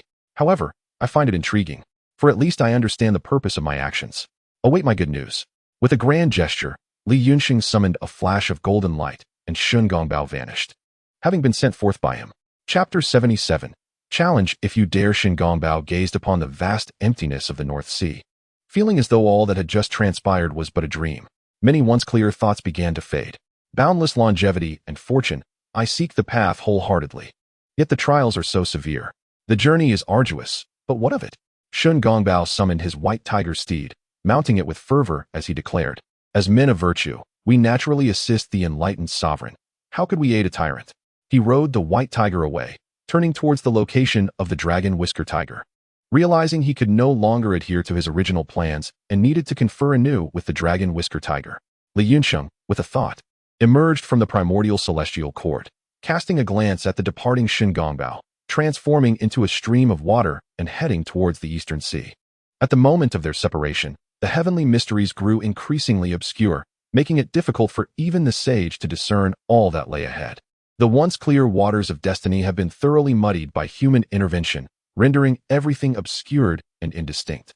Just days ago, beneath the walls of Shiqi City, Zhang Guifang captured 2 generals of the Zhou army, delivering a resounding defeat to the forces of Shiqi, which consequently heightened their morale. Meanwhile, Jiang Zia raised the banner of truce, deeply contemplating strategies. At that moment, a messenger arrived, informing the prime minister of a visitor seeking an audience. Upon hearing this, Jiang Zia promptly instructed them to bring the visitor forth. Nezha entered the prime minister's residence and immediately bowed, proclaiming, "Disciple greets my esteemed uncle." Jiang Zia, astonished, inquired, "Who are you, and from whence do you come?" Nezha replied, "I am Nezha, disciple of Taiyi Junren from the Golden Light Cave on Mount Xinyuan, sent by my master to assist you in the establishment of the Zhou dynasty and the overthrow of the tyrant." Jiang Zia, filled with joy, was then joined by Huang Feihu, who upon recognizing Nezha, approached to express his gratitude once more. Nezha addressed Jiang Zia, "Uncle, I have heard that the commander outside the city is Zhang Guifang, a man of extraordinary abilities. Now that I have arrived, I must earn my merit. Please, lift the banner of truce and allow me to subdue him for our cause." Jiang Zia smiled and replied, "Very well, we await your achievements. General Huang, relay the order to remove the truce banner and capture Zhang Guifang alive." Upon learning that Jiang Zia had rescinded the truce, Zhang Guifang's spirits soared, and he promptly sent forth a challenge to engage the Zhou forces in battle. The 2 armies arranged themselves outside Shiqi City, preparing for a confrontation. Just as they took their positions, a figure emerged, his face a peculiar shade of indigo, with fiery red hair, a person of notorious malevolence, charging forth on horseback, shouting at the Zhou army, traitors and scoundrels, why do you not surrender? What are you waiting for? Zhang Zia whispered to Nezha, this man is Feng Lin, a formidable general under Zhang Guifeng, skilled in the arts of the underhanded. You must exercise caution. Nezha, unfazed, responded with a smile, do not worry, uncle. Watch how I subdue him. Without any magical artifacts, or even the wind and fire wheels, Nezha boldly approached, empty-handed. The Zhou soldiers stood in stunned silence, bewildered by his audacity against an adversary adept in sinister sorcery. Huang Feihu, taken aback, rushed to Zhang Zia's side, expressing concern, Prime Minister. Young Masterly has saved my family's lives. I should not speak ill, but is he not being overly presumptuous? Feng Lin is exceedingly difficult to contend with. Zhang Zia had not anticipated Nezha's brazen demeanor in battle. While he was delighted to learn of Nezha's lineage as a disciple of Taiyi Zhenren, he could hardly fathom that such a reliable master could produce a disciple of such recklessness. With a forced smile, he reassured Huang Feihu, fear not, General Huang. Nezha is a disciple of Taiyi Zhenren from the Golden Light Cave on Mount Qinyuan, possessing formidable skills. His actions surely hold merit, let us observe. If it were not for the stringent discipline of the Zhou army, they might have erupted into chaotic chatter. Though silence reigned, their expressions betrayed their inner thoughts. The Shang army, on the other hand, laughed heartily, mocking the Zhou for sending a mere child to face them. How cruel! As Feng Lin beheld Nezha advancing step by step, he first paused in surprise, then erupted into maniacal laughter, exclaiming, Boy, who are you? I shall spare your life. Return swiftly to avoid the accusation of bullying the weak. Chuckled Nezha. The forces of Zhou are now leaderless. Today, I shall quell the rebellion in the west and return home to receive my rewards. Unfazed, Nezha continued his approach, addressing the sorcerer Feng Lin. Listen well, I am Nezha, disciple of the Grand Master Taiyi from the Golden Light Cave of Qinyuan Mountain. I have come to subdue you and Zhang Guifeng. Dismount and submit, lest you suffer the humiliation of my fists. Upon hearing Nezha's declaration, both armies fell into stunned silence before erupting into murmurs. Whether from Zhou or Shang, they pointed and whispered about Nezha's audacity, deeming him reckless. Feng Lin's reputation was well known. His sinister sorcery had already caused significant strife for the Zhou forces. Huh, Nezha of the Li clan? A disciple of the Grand Master Taiyi? How arrogant. Very well, since you are so bold, do not blame me for taking advantage of your youth, Feng Lin retorted, brandishing his iron staff and charging at Nezha. Nezha, with calm composure, summoned a fiery spear to engage in battle. After exchanging blows for a brief moment, Feng Lin turned to flee, with Nezha pursuing him leisurely. As Nezha drew near, Feng Lin expelled a cloud of black smoke, from which a large red orb lunged toward Nezha's face. The commanders of Zhou gasped in concern for Nezha. Is this your magic? How trivial to break! Nezha exclaimed, effortlessly dispelling the smoke with a gesture, catching the red orb in his hand, a technique he had learned from the Grand Master Taiyi.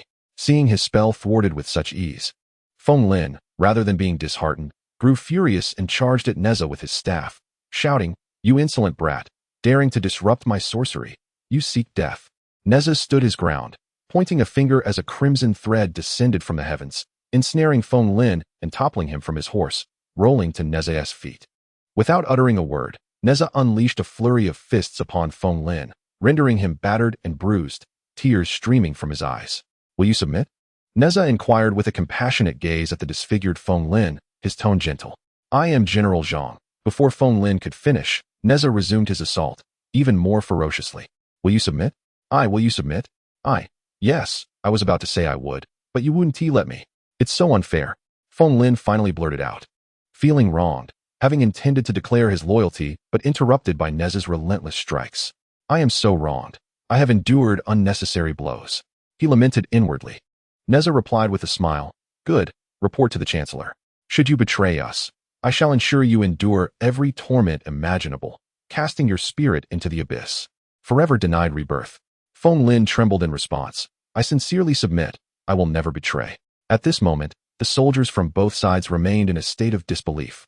Having witnessed countless battles, yet never before had they encountered such a peculiar display of combat. This was indeed a first. Chapter 78. Forcing Zhang Guifeng out. King Wu, GFA, with both hands resting upon the cart, observed Nezha subdue the enemy general, compelling him to pledge allegiance to the Western Qi. He should have felt elated. However, An inexplicable sensation lingered within him, a disquieting feeling that was hard to articulate. It was indeed unexpected. After much contemplation, Ji Chang finally uttered a remark. Jiangxia, stroking his brow, proclaimed, "Heaven aids me. Truly, he is a disciple of the esteemed Taiyi, and with such a prodigy at our side. How can we fear the downfall of Shangzhou?" His words were mere formalities, as he was at a loss for what else to say.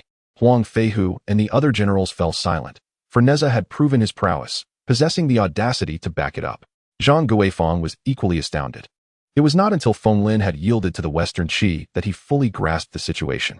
With a furious roar, he declared, "You insolent brat, do not flee. Witness how I will bring you to your end." Nezha, observing the approaching enemy general, inquired, "Are you Zhang Guifang?" To which Zhang Guifang replied, "Indeed, it is I, the general. Prepare to meet your fate." Noticing that the Hun Tianling still ensnared Feng Lin, he approached cautiously, wielding his long spear with intent to strike. Nezha chuckled. "What skills do you possess? Unleash them swiftly, lest you regret your hesitation." Even the original Nezha would not have been a match for Zhang Guifang. How much less so was this Zhang Guifang against the enhanced Nezha, whose martial prowess and divine abilities far surpassed the former. Zhang Guifang flicked his spear, transforming it into myriad points of white light that enveloped Nezha, reminiscent of a venomous serpent's flickering tongue. Nezha, upon witnessing this, sneered coldly and lightly shook his fire-tipped spear, manifesting thousands of crimson points to counter the incoming assault. As Zhang Guifang's spear techniques were rendered ineffective by Nezha's fire-tipped spear, Nezha suddenly exerted his strength, effortlessly sending Zhang Guifang's spear flying. Startled, Zhang Guifang realized that this young adversary possessed an astonishing might, rendering him utterly outmatched. He hastily turned his horse to flee. Nezha, unhurried, pursued him. Zhang Guifang, with a mocking laugh, declared, "Nezha, if not now, when?" After his proclamation, Nezha remained unfazed, continuing his leisurely pursuit. Zhang Guifang, taken aback, wondered why the secret technique bestowed by his master to ensnare opponents was failing him. Peculiar and perplexing, he resolved to attempt it once more. After several more attempts, he discovered that Nezha remained unaffected, causing his expression to shift to one of desperation as he sought to escape. Nezha remarked, "Your techniques are of no use to me.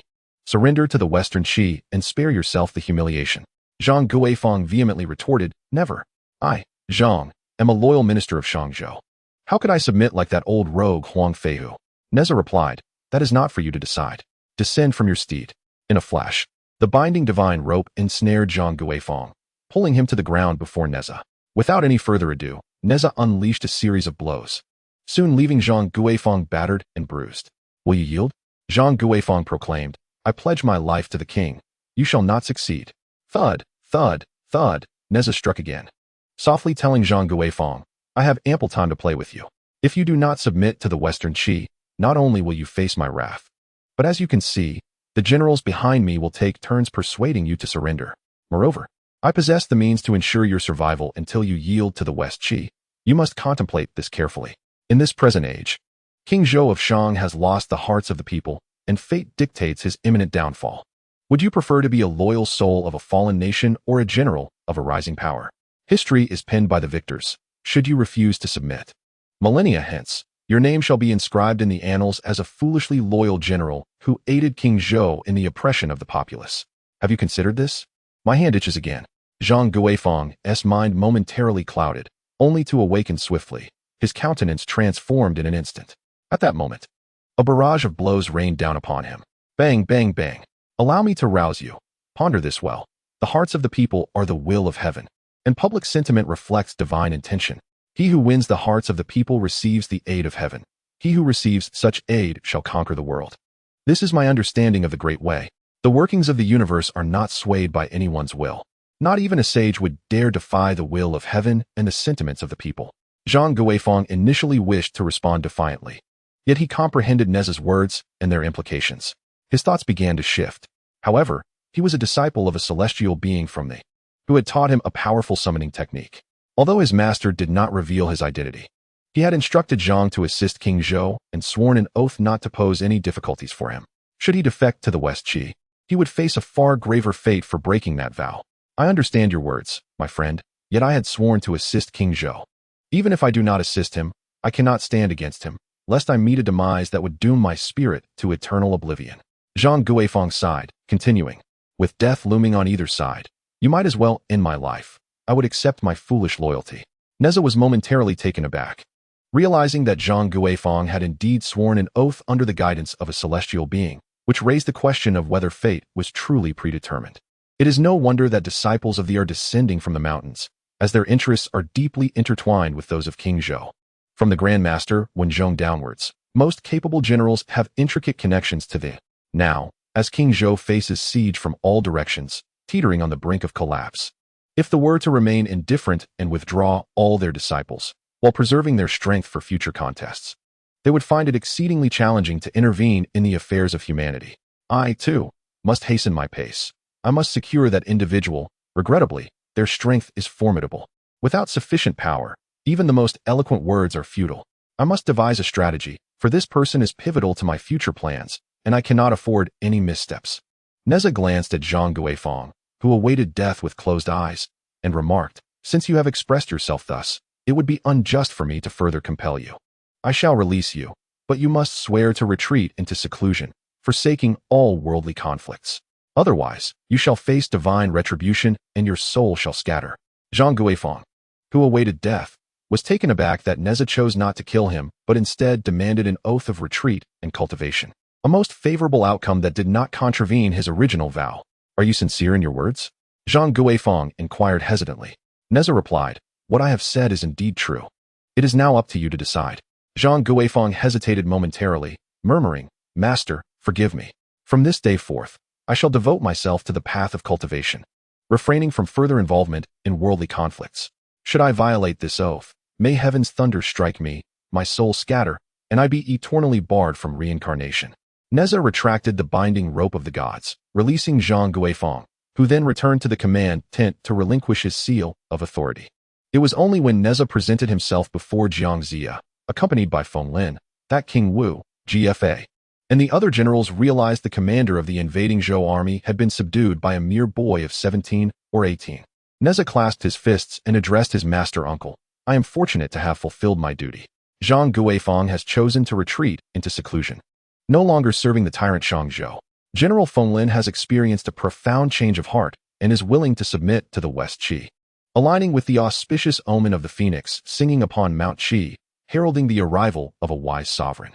Without the use of weapons, we have compelled the enemy to yield, further demonstrating that West Qi is a righteous and benevolent force, garnering the hearts of the people." Feng Lin quickly knelt, stating, "Having been awakened by young Master Li, I have undergone a complete transformation and am prepared to assist West Qi in vanquishing the unprincipled Shang Zhou." Chapter 79, Kong Xian, seeking continued reading. Without the expenditure of a single soldier, the commanders of Shang Zhou's vast army either surrendered or fled, leading to a direct disintegration of their offensive. This outcome was entirely unforeseen by all present. Upon observing Nezha, the dismissive glimmer in their eyes vanished. The one most delighted was undoubtedly GFA, especially with Nezha's words igniting his excitement. Who among the rebels would not be pleased to hear of a righteous and benevolent force? Though Jiang Ziya felt joy, a subtle anxiety gnawed at him, the source of which eluded his understanding. This inexplicable worry arose without warning. Witnessing the defections and departures of his own commanders, the once mighty army began to show signs of disarray. Yet, the workings of the heavenly path are profoundly mysterious. Just as Jiang Ziya intended to send Feng Lin and the other generals to engage with Shang Zhou's forces, he beheld several strands of dark energy descending from the heavens into the command tent.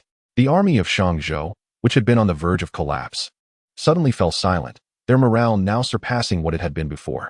Such a turn of events was unexpected, even for Nezha, who stood momentarily stunned. The trajectory of the divine ceiling had indeed altered. The heavenly path was not immutable, but subject to change. The heavenly way encompasses all paths in the world, and every occurrence falls within its domain. With each emergence of a new circumstance, the heavenly path responds accordingly, ensuring all transformations remain aligned with its essence. Perhaps only that which escapes, what cultivators refer to as a glimmer of hope, can transcend the heavenly path, remaining unaffected by its machinations. Having merged with the essence of annihilation, I may have become that elusive entity. Otherwise, it would be impossible to evade the notice of the sages, and the heavenly path would not permit the existence of such uncontrolled factors. Before I depart from this realm, I must strive to enhance my strength, at the very least acquiring the means of self-preservation. Nezha's expression shifted between light and shadow, as with his rising cultivation and strategic maneuvers. The heavenly path began to yield unpredictable changes, allowing him to genuinely sense its unfathomable depth. Truly, the majesty of the heavens is inscrutable, Nezha mused silently. As Jiang Zia returned to the city, he was unaware of the formidable individual his adversary had sent, and thus he resolved to observe the unfolding events with caution. Upon arriving back in Shichi City, he met briefly with King Wu, GFA, before hastily departing. Nezha, cognizant of Jiang Zia's destination, understood that he was heading to Kunlun Mountain, heralding the imminent emergence of the investiture of the gods. The future incarnation should be awaiting him at the North Sea. Ready to persuade Shingongbao to surrender before making an introduction, Nezha realized that Jiang Zia's journey would consume several days, during which significant changes were unlikely to transpire. What truly amazed him was the current state of the world of the investiture of the gods. As long as the banner of truce was raised, the opposing forces would not initiate an assault on the city, which left Nezha in awe.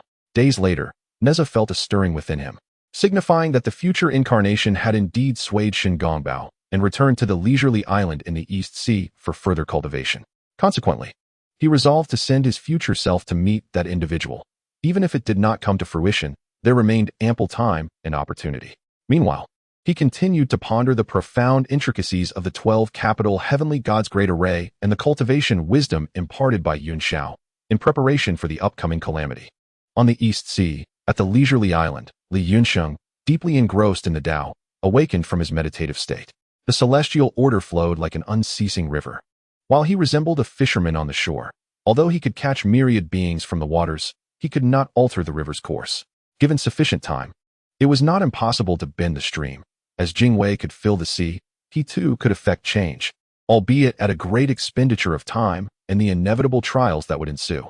Yet, should he successfully navigate these tribulations, he could instigate a slight shift in the grand celestial order. Presently, though the trajectory of the investiture had experienced subtle alterations, the overarching fate remained unalterable, and thus he felt compelled to accelerate his endeavors. Li Yunxing moved gracefully, emanating waves of Tao sound, with ethereal patterns manifesting around him. Every gesture and motion influenced the surrounding space. The insights gleaned from Yunxiao's cultivation experiences, combined with the profound essence contained within the 12 capital heavenly gods' great array, had proven immensely beneficial. His physical form was on the verge of transcending to the 5th level of the annihilation demon body, while his true essence had long been capable of navigating the tribulations of wind and fire. Yet the opportunity had yet to present itself. He would have to wait a while longer for that. He stepped outside the cave, locating Yuan Hong, instructing him to vigilantly guard the cave and forbidding any departure until his return, before vanishing into the void. At the 3 Mountain Pass, in the training arena, Kong Xian wielded a long blade, practicing martial arts, his form intermittently illuminated by flashes of red, yellow, blue, white, and black. The void shimmered in response to the 5-colored brilliance, rippling as if it could be rent asunder at any moment. He exhaled and struck with his blade, creating a minuscule, pitch-black fissure in the void. In an instant, the 5-colored light flickered, and the void returned to its original state, as if nothing had transpired. He sheathed the 5-colored glow and the long blade, stepping outside the training ground, where he soon spotted a family retainer approaching with haste. "General, a gentleman awaits you outside, claiming to have matters to discuss." Kong Xian paused momentarily, pondering the unexpected visitor's purpose. With a hint of impatience, he waved his hand dismissively, indicating his unwillingness to meet. Instructing the retainer to send him away, a messenger presented a piece of paper, stating that if the general declined to meet, it should be given to him. However, should he agree, the paper would turn to ashes. Kong Xian, taken aback, accepted it, and upon opening it, his countenance immediately darkened. With a cold snort, he commanded the visitor to enter, eager to discern the intentions of this individual. The visitor was none other than Li Yunxing. Once in the reception hall, Kong Xian and Li Yunxing took their respective seats, dismissing all others. "Who are you? What brings you here? What does that drawing signify?" As the last person exited, Kong Xian's eyes narrowed, revealing an overwhelming intent to kill. His origins were shrouded in secrecy, known to none. Yet the drawing on Li Yunxing's paper depicted the very essence of his roots. Li Yunxing clasped his fists in greeting, stating, "I am Li Yunxing, here to seek the general. As for the meaning of that drawing, must I divulge it?" Kong Xian scrutinized Li Yunxing closely, noting the man's enigmatic aura, obscuring his true abilities. A flicker of alarm surged within Kong Xian, contemplating whether this person, too, was an ancient being from the dawn of creation, capable of recognizing his origins. Speak freely. I am not intimidated by you. I am keen to hear what you have to say, Kang Xian replied coldly. Li Yunxing smiled and remarked, gazing upon the radiant red peacock, the five elements' divine light illuminates all. I am aware of your roots and origins, as well as your profound abilities. Yet, you find yourself unable to advance further. Do you understand why? Kang Xian was taken aback and retorted, advance further? What grandiose claims are you making? Li Yunxing continued. Do you know what the three immortals of the sage are? The three immortals of the sage? Nonsense. Though startled, Kang Xian feigned indifference, dismissing it with a scoff, yet his ears perked up, eager to hear Li Yunxing's elaboration. He served as the general at the Three Mountain Pass for two reasons. First, the totem of the Shang dynasty was the Xian bird, and his origins were closely intertwined with it, thus subtly aiding the Shang. Secondly, he had reached a bottleneck in his cultivation, seeking to refine his Tao amidst the mortal realm to make further progress. However, after decades at the Three Mountain Pass, he noticed no growth in his abilities, particularly in recent years as his resolve wavered. He had intended to resign and retreat into seclusion, but unexpectedly, Li Yunxing approached him, bringing up matters of cultivation. Upon hearing Kang Xian's words, Li Yunxing chuckled softly. He understood Kang Xian's thoughts well, yet the trajectory of the divine decree had shifted, and he wished to act without delay. Should the order from Chaoga arrive prematurely, given Kang Xian's temperament, it would be too late, and he did not wish to experience regret. Thus, he felt compelled to act sooner. Li Yunxing proposed, if my words hold any merit, would you be willing to relinquish your position as general and accompany me in pursuit of cultivation? Kang Xian sprang to his feet, coldly challenging. Accompany you in cultivation? What qualifications do you possess to teach me? Li Yunxing remained seated, his expression unchanging as he calmly replied, why not test your abilities against the five colors divine light? Upon hearing the other party command him to unleash the five-colored divine light, he was taken aback, pondering how his heart could be so unsettled. Was he truly so easily provoked by mere words? Li Yunxing reflected that with the onset of the divine tribulation, the heavenly mechanisms had become obscure. Even sages could not foresee all. Ordinary cultivators were even less capable of discerning the future, often falling unknowingly into calamities, only to realize the gravity of their situation when it was too late. He cautioned his companion not to harbor regrets. Kang Xian chuckled, undeterred by flowery rhetoric, and asserted that he would give it a try. With that, he summoned the five-colored brilliance that flickered behind him, and a flash of yellow light surged towards Li Yunxing. Yet, after the yellow light passed, Li Yunxing remained seated, gazing calmly at Kang Xian. Without a moment's hesitation, Kang Xian let out a roar, and the other four hues followed suit, but the outcome was the same. Li Yunxing remained unscathed, seated as before. Frustrated and humiliated, Kang Xian unleashed all five colors in a unified assault, yet the result did not change. As Kang Xian slumped back into his chair in despair, Li Yunxing retracted the indestructible essence surrounding him and calmly stated that the sage's three eternal tenets, establishing virtue, words, and deeds, must be fulfilled in their entirety, alongside supreme divine abilities, to become a truly immortal sage through countless tribulations. Although your five-colored divine light is formidable, it lacks the foundation of virtue. Should you complete it, even I would succumb to your brilliance. Would you consider following my path of cultivation? Kang Xian, lost in thought, muttered to himself as if entranced, grappling with the notion that his five-colored divine light was incomplete. After eons of refining the innate five elements, how could it possibly be lacking? Li Yunxing approached Kang Xian and whispered that while his five-colored divine light was indeed extraordinary, it bore little significance against those of great powers and virtues. Only through the combination of divinity and sanctity can one attain a complete moral foundation that renders them invincible. Kang Xian, as if awakening from a dream, fell to the ground in reverence, imploring Li Yunxing for guidance. When Li Yunxing remained silent for a prolonged moment, Kang Xian suddenly grasped the situation and hurried to his study, swiftly penning a letter to be delivered to Chaoga. He instructed his subordinate to inform them of his resignation and retirement from office. Without waiting for questions, he returned to Li Yunxing, bowing deeply and earnestly pleading for instruction. Observing Kang Xian's resolute determination, Li Yunxing praised him as a man of profound roots, noting that the dust clouding his heart had dissipated. Come with me, he said. The two ascended into the air and swiftly headed eastward. Just half an hour after their departure from the general's office, a swift horse arrived at the Sand Mountain Pass, carrying a messenger dispatched from Chaoga. Upon learning that Kang Xian had resigned to retreat, the messenger was taken aback and hastened back to Chaoga without delay. In the city of Chaoga, when Zhong suddenly felt a surge of inspiration and swiftly calculated, soon realizing Kong Xian's resignation. Frustrated and regretful, he bemoaned the situation, yet found himself powerless to change it. He promptly sought out King Zhou to relay the news. Upon learning this, King Zhou chuckled lightly, declaring, "Among my command, there are numerous extraordinary talents. The absence of one shall not matter. Grandmaster, you may seek others to vanquish West Qi without such alarm." Hearing this, Wen Zhong could not help but smile bitterly, acquiescing with a nod. On his return journey, Wen Zhong reflected on Kong Xian, whose origins remained a mystery to him. Yet he recognized the man's extraordinary abilities and mastery of the five elements. Should he lead an expedition against West Qi, victory would surely follow. Alas, it seemed he must devise another strategy. He pondered whether the four saints of Nine Dragon Island could subdue West Qi. While Nezha was persuading Feng Lin to surrender and dissuading Zhang Guifeng, Wen Zhong was engaged in discussions within the court. Suddenly inspired, he calculated the situation and promptly sought the assistance of his fellow Taoists. Shortly thereafter, as Zhang Guifeng departed, the formidable army of Shangzhou arrived. Accompanied by four ominous auras, the four saints of Nine Dragon Island. Given their capabilities, it would be effortless for them to bolster the morale of the troops. Regrettably, despite their prowess, their skills in warfare were lacking, necessitating the search for a capable leader. Such a pity regarding Kong Xian. As he traversed the clouds, Kong Xian remained silent, increasingly apprehensive. He realized that as he neared the eastern sea, his Tao heart grew clearer, akin to dust being wiped from a mirror, allowing him to perceive matters with unprecedented clarity, especially concerning his own affairs. I ventured into the mundane world to refine my heart, only to find myself ensnared by its allure. Had it not been for my teacher's guidance to come here, I would have surely faced calamity.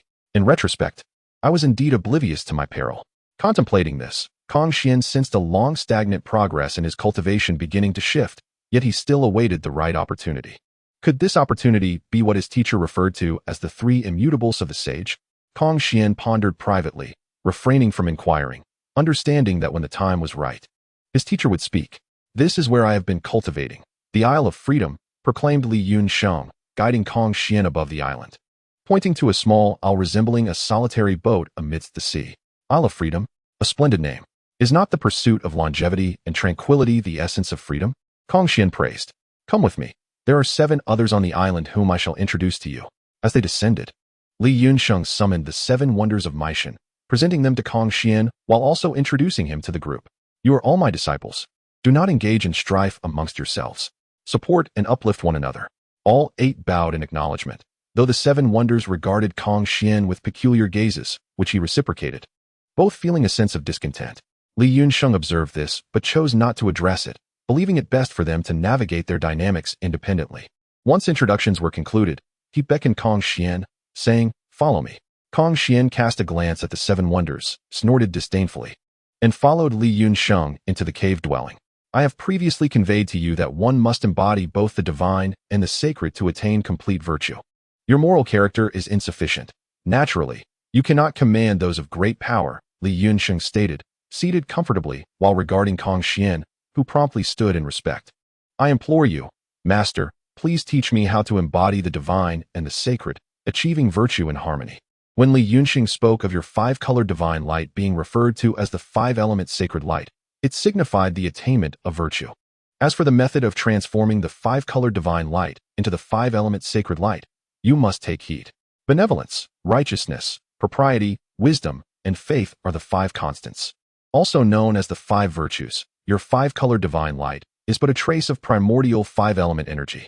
Only by aligning the 5 elements with the 5 virtues can one attain the divine and sacred, thereby transforming into the 5-element sacred light.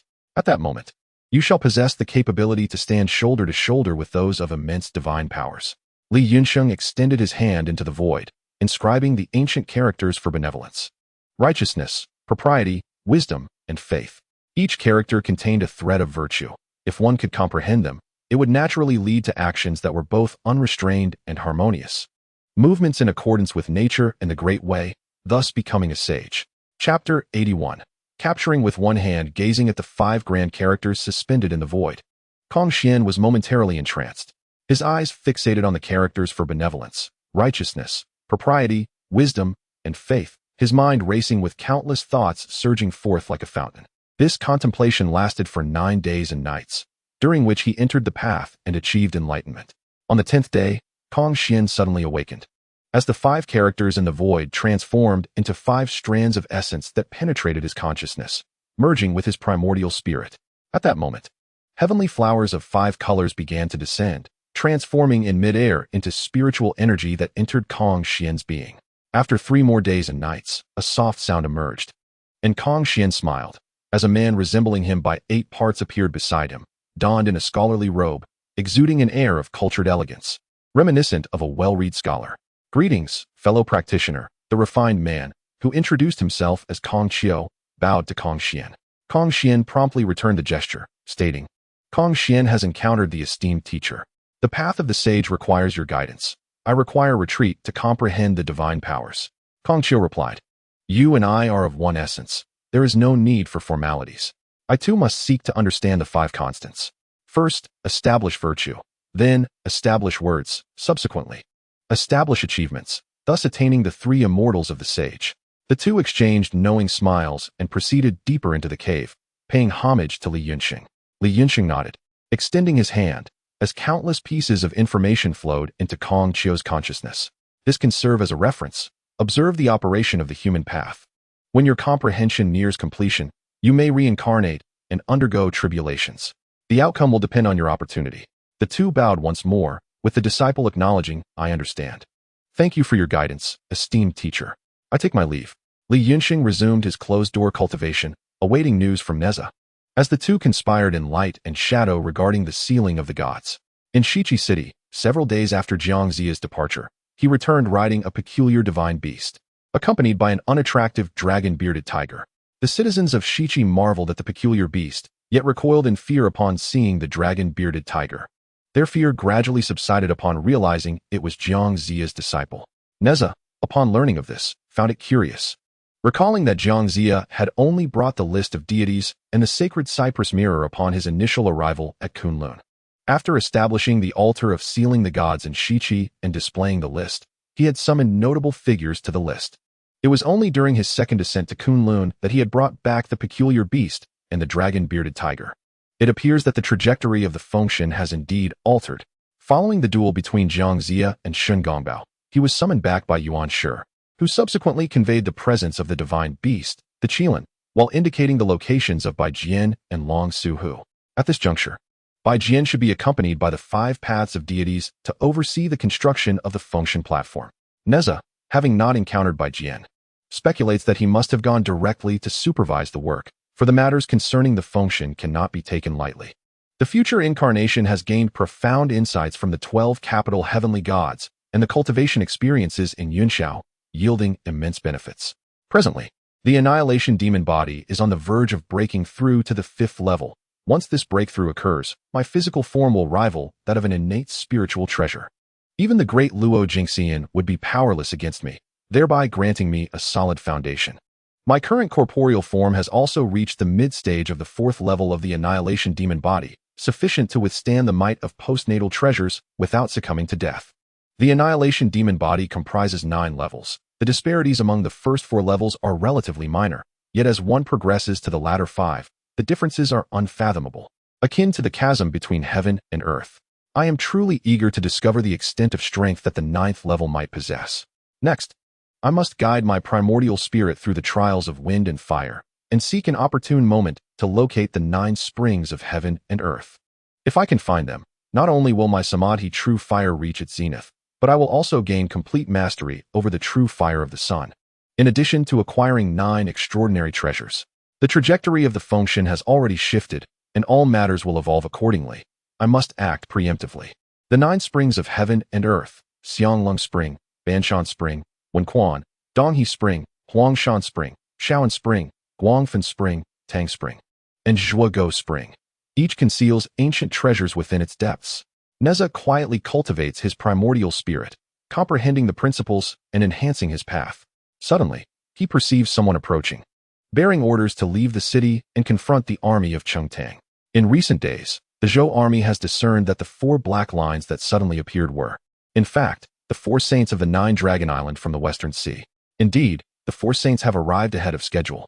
It stands to reason that Zhang Guifang should not have been persuaded to retreat, nor should Feng Lin have submitted to the Western Qi.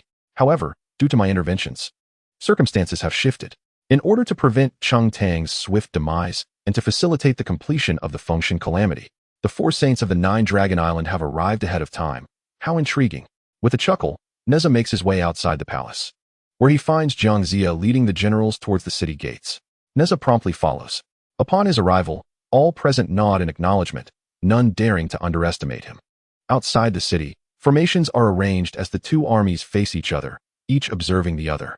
Which one is Jiang Zia? Come forth to meet me. Suddenly, a fearsome-looking Taoist emerges, riding an ancient beast resembling a tiger, boldly advancing. Nezha recognizes this individual as Wang Mo, one of the four saints of the Nine-Dragon Island. For he rides the Bian, a creature of great lineage, one of the seven sons of the dragon.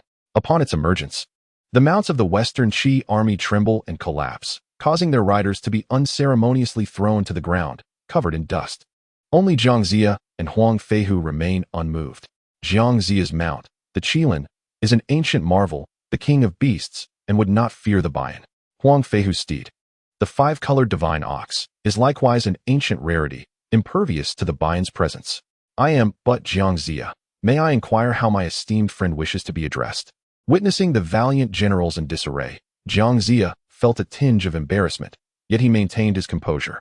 With a hearty laugh, the king demon proclaimed, I am the king demon of the four saints of the Nine-Dragon Island in the West Sea. Upon hearing that you have wronged my sect, I have come forth to seek counsel. Stealing a glance at the unworthy warriors behind him, Jiang Zia felt a sense of helplessness. It seemed he would have to take the field himself. Just as he was about to speak, Nezha leapt forward and declared, Master Uncle, allow me to take on this challenge. Seeing Nezha step up, Jiang Zia exhaled in relief. Given that Nezha had subdued the ancient divine beast, Bailan, his prowess was undoubtedly formidable. In truth, Jiang Zia himself was no match for the king demon. Had Nezha not volunteered, he would have had no choice but to face the adversary, risking not only his dignity, but potentially his very life as well. Who are you, boy? Do you dare to engage in a battle of sorcery with me? Is that not a path to your own demise? I shall spare you. Quickly return and fetch your master, the king demon remarked disdainfully, observing the unarmed Nezha.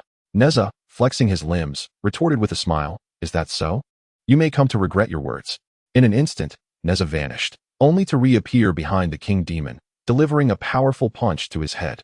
Before the king demon could react, the binding rope ensnared him tightly, sealing his primordial spirit within his corporeal form. Enraged by the capture of his master, the divine beast Bailan turned to attack Nezha. I fear not even the true dragon, let alone you, the offspring of a dragon. Surrender now, or I shall obliterate you. Nezha's right hand expanded dramatically, seizing the charging Bailan and crushing it with ferocity.